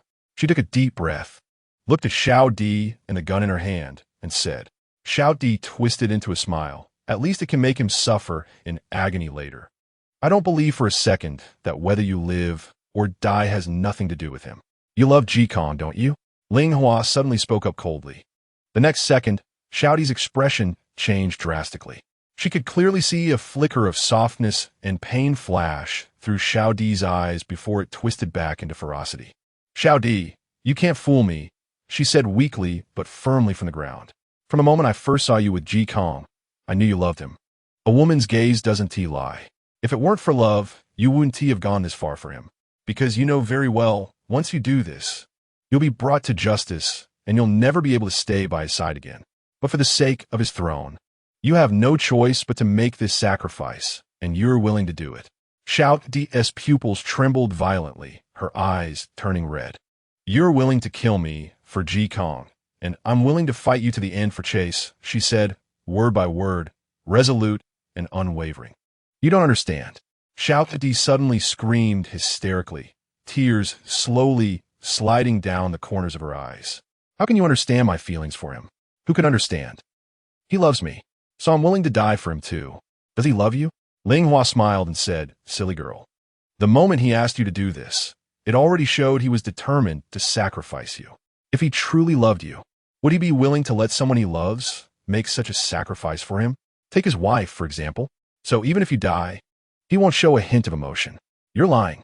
Xiao had completely lost control. With tears streaming down her face, she heavily pulled the trigger. The dark muzzle of the gun was right in front of her, causing her to momentarily lose her focus. In a daze, she remembered that before Xiang left in the morning, he had seriously said he would pick her up at the Kubo Palace for dinner that night. She had not fully forgiven him yet, nor had she allowed him to properly fulfill his duties as a boyfriend or husband. She had not heard his proposal, nor had she given him the daughter he constantly dreamed of. There were still so many things she wanted to do with him. She did not want to die. She did not want to die so soon, nor did she want to pass away in loneliness without having experienced the world with him. Suddenly, there was a thud. Ling Hua's gaze sharpened, and she saw Xiao, holding the gun, fall to the ground in front of her. A figure appeared by the door, holding a wooden stick, likely having used it to knock Xiao unconscious. The person was dressed in a well-tailored suit, the very clothes she had helped him arrange that morning. He looked worn and weary, with an expression she had never seen before. She watched as he threw the wooden stick to the ground and walked towards her with long strides. He reached her, knelt down with one leg, forcefully untied the ropes on her hands and feet, and then pulled her tightly into his arms. He held her so tightly that his hands and even his whole body trembled. Leaning against his shoulder, she felt his trembling form, her gaze vacant as she hoarsely asked, "Did you finish your summary speech?" "No," he said. She slowly pulled away from his embrace, looked at his face and the slight redness around his eyes, then opened her mouth. "You didn't get a closing speech?" "No." He looked at her and repeated once again, "I'm giving up the concluding speech." Her mind froze for a moment, as if she couldn't believe what he had just said. She shook her head and murmured, "Giving up the concluding speech means giving up this campaign, giving up all the effort you've put in before." "Yeah." Xiang gazed at her, gently brushing aside the strands of hair clinging to her cheek. "So what? So what?" Her eyes instantly turned red. "Qianqiu, this is the most important thing in your life.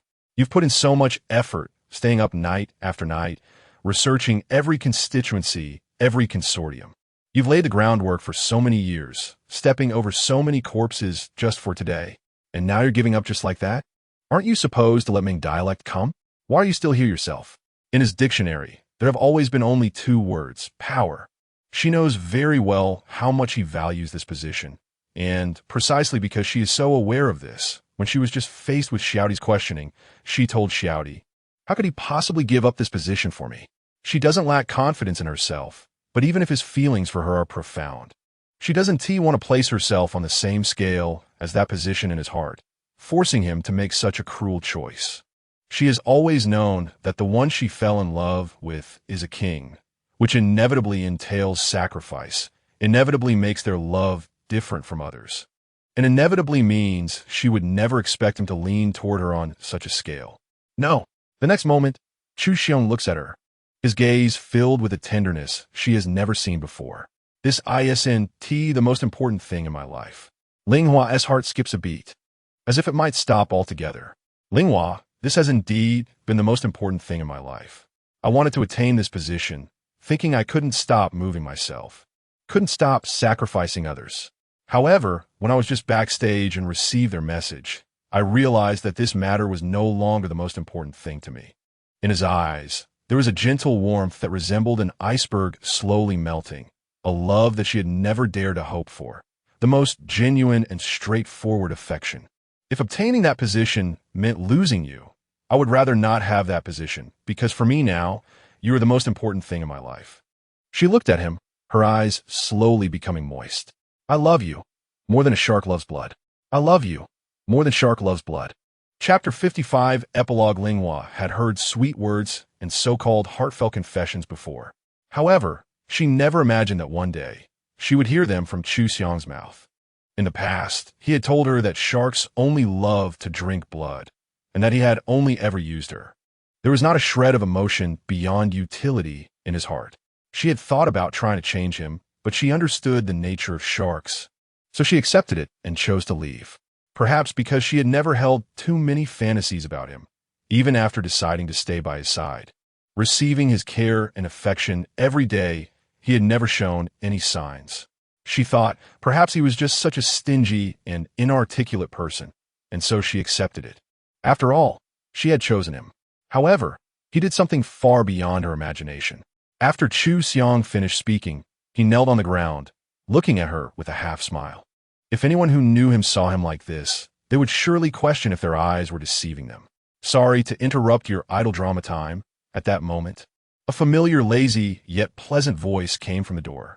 They turned to see Meng, Fangyan, sliding a gun into his back pocket, crossing his arms, and telling them that the place was cleared and it was time to retreat. Okay, Xiang nodded and picked her up off the ground. I can walk, she immediately told him. I'm not injured. He, however, ignored her, holding her and striding down the corridor. Meng Fangyan walked beside Xiang, quickly directing the people outside, while subtly signaling to Ling not to let Jing know she had suffered. Ling wrapped her arms around Xiang's neck and looked at Meng Fangyan. Did you know this would happen early on? At least we simulated it. Meng Fangyan pointed at Xiang. He had talked to me about the whole plan before he returned from Country A. So, I arrived in T-City 3 days ago, but I didn't let you know. I thought that since it had come to this point, they would disdain using dirty tactics, but unexpectedly, they still resorted to violence. And they even sent a woman. When I saw Xiaodi, I instinctively relaxed my guard. After all, I thought a girl wouldn't do anything too terrible. She sighed gently, recalling Xiaodi's desperate expression, feeling quite uneasy. Xiaodi was still very young and had an infinite future, yet she misjudged her feelings. Haven't you heard that the most poisonous heart is that of a woman? Xiang's strike had varying degrees. She didn't die, just sustained minor injuries. But she would likely spend the rest of her life in prison, Meng Fangyan said, while letting the medical team in to rescue the unconscious Xiaodi. The three of them exited the building, and she realized they were in a secluded factory in the suburbs of T-City. Outside, there were bustling crowds, including special forces, medical teams, and a large number of journalists who had come in response to the news. Let me down, she said, as it seemed all those reporters were coming for Xiang, and she struggled to break free from his embrace and got to her feet. Wait a moment. Xiang glanced at her and walked over to speak with the respectful Special Forces captain waiting nearby. At that moment, Meng Fangyan beckoned her with a finger. She followed Meng Fangyan to the side, but couldn't help but knock on his head. Why didn't you stop him from coming? I did try to stop him. Meng Fangyan looked at her with a deep frown. Do you think I came to T-City and followed him to plan so many things for no reason? It was all to ensure he was elected smoothly today while also guaranteeing your safety. And you know that I am on par with him. Since he entrusted his back to me, I would never fail my mission. After all, his and Jing's knives were hanging over my neck. And you're my close friend. I could never hold back. Yes, she had felt a weight lift off her heart when she received Meng Fangyan's signal. She knew he could rescue her safely without affecting Xiang at the main venue. But when we first received the news that you had been kidnapped, he had already violated his own plan. It's really absurd. If he wasn't going to follow the plan, then why bother making one? Meng Fangyan sighed, seeming both regretful and relieved. But I have known him for so many years, and I have never seen him like that. His voice was trembling on the intercom. He wouldn't listen to my advice and just drove over from the main venue without hesitation, as if he had gone mad. Oh my God, there were millions, even billions of people waiting to see that speech, and he just ran away. Hearing Meng Fangyan's words, her heart surged with emotions. Xiaohua. Meng Fangyan looked deeply at her and suddenly smiled, patting her shoulder, tilting his head and saying, how should I put it? Congratulations, you've subdued the most complex, difficult, and terrifying man in the world. Ling listened to those descriptors and chuckled, but her nose instantly felt sour. I know how hard it has been for you. Meng Fangyan whistled. I saw clearly how reckless that guy was before, and I thought, just wait, Xiang, one day you'll have your moment of reckoning. She laughed, but tears slipped from the corners of her eyes. After chatting with her for a while, Meng Fangyan took the team to escort the Jikong people to the Special Forces Bureau. while Xiang seemed to have finished briefing the next steps and returned to her side.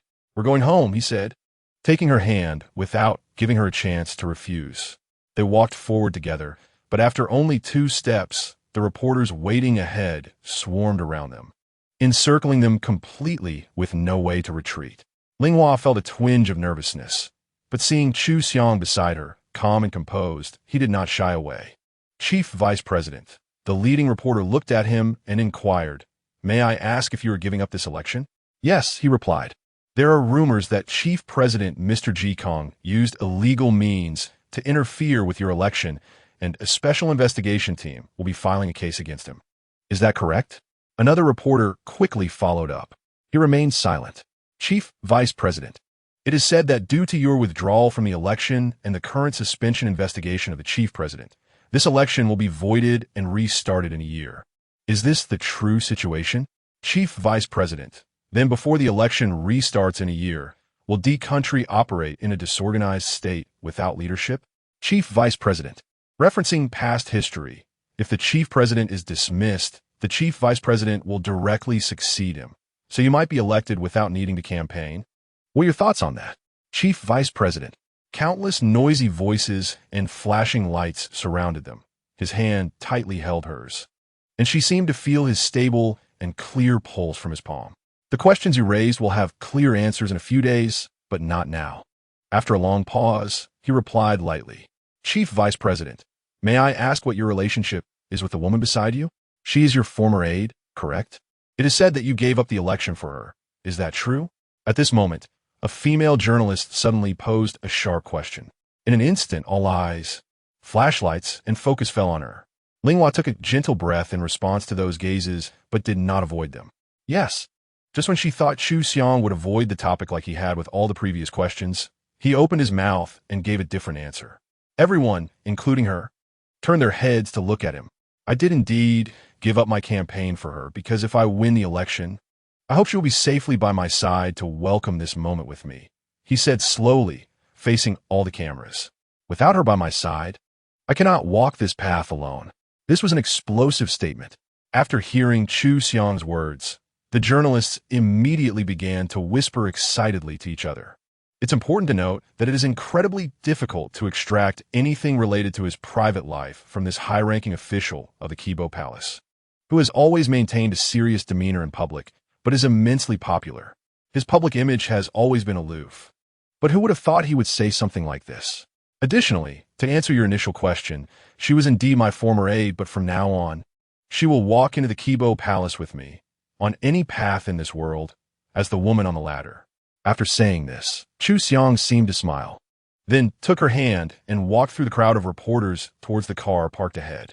The journalists behind them gasped in surprise, wanting to catch up and continue the interview for more revelations, but they were blocked in place by Jing and other bodyguards who arrived just in time. Once in the car, her heartbeat was still pounding. He leaned over to help her fasten her seatbelt and kissed her forehead with a smile in his eyes. "Am I very ugly right now?" She looked at him, thinking the interview would be broadcast to the whole world soon.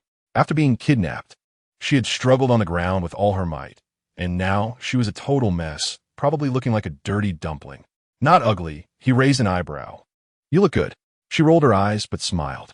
Xiang quickly drove out, but after a while, he suddenly stopped by an empty dock. Then, he took her out of the car and led her to a deserted stone bench by the dock.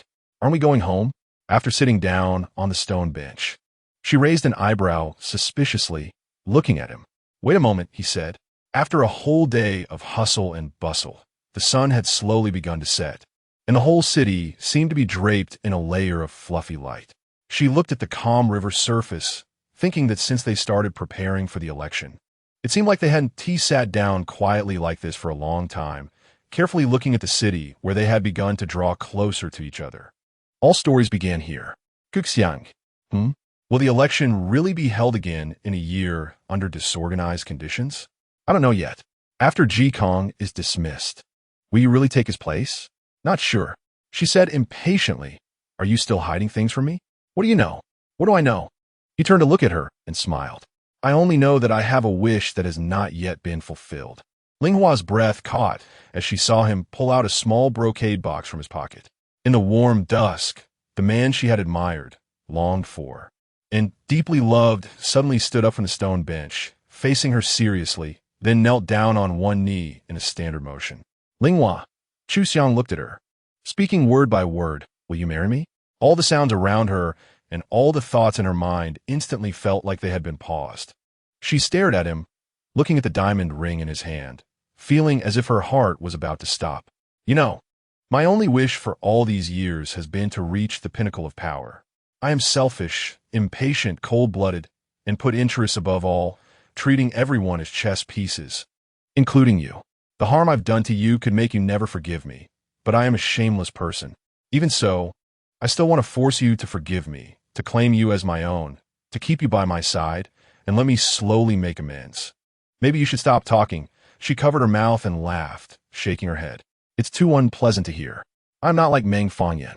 He had no choice but to tell Jing he didn't love her, yet he has always protected her with his life. But I have always been selfish. It wasn't until this moment, this last moment, that I suddenly realized that there are things in this world more important than power." His tone was gentle and calm.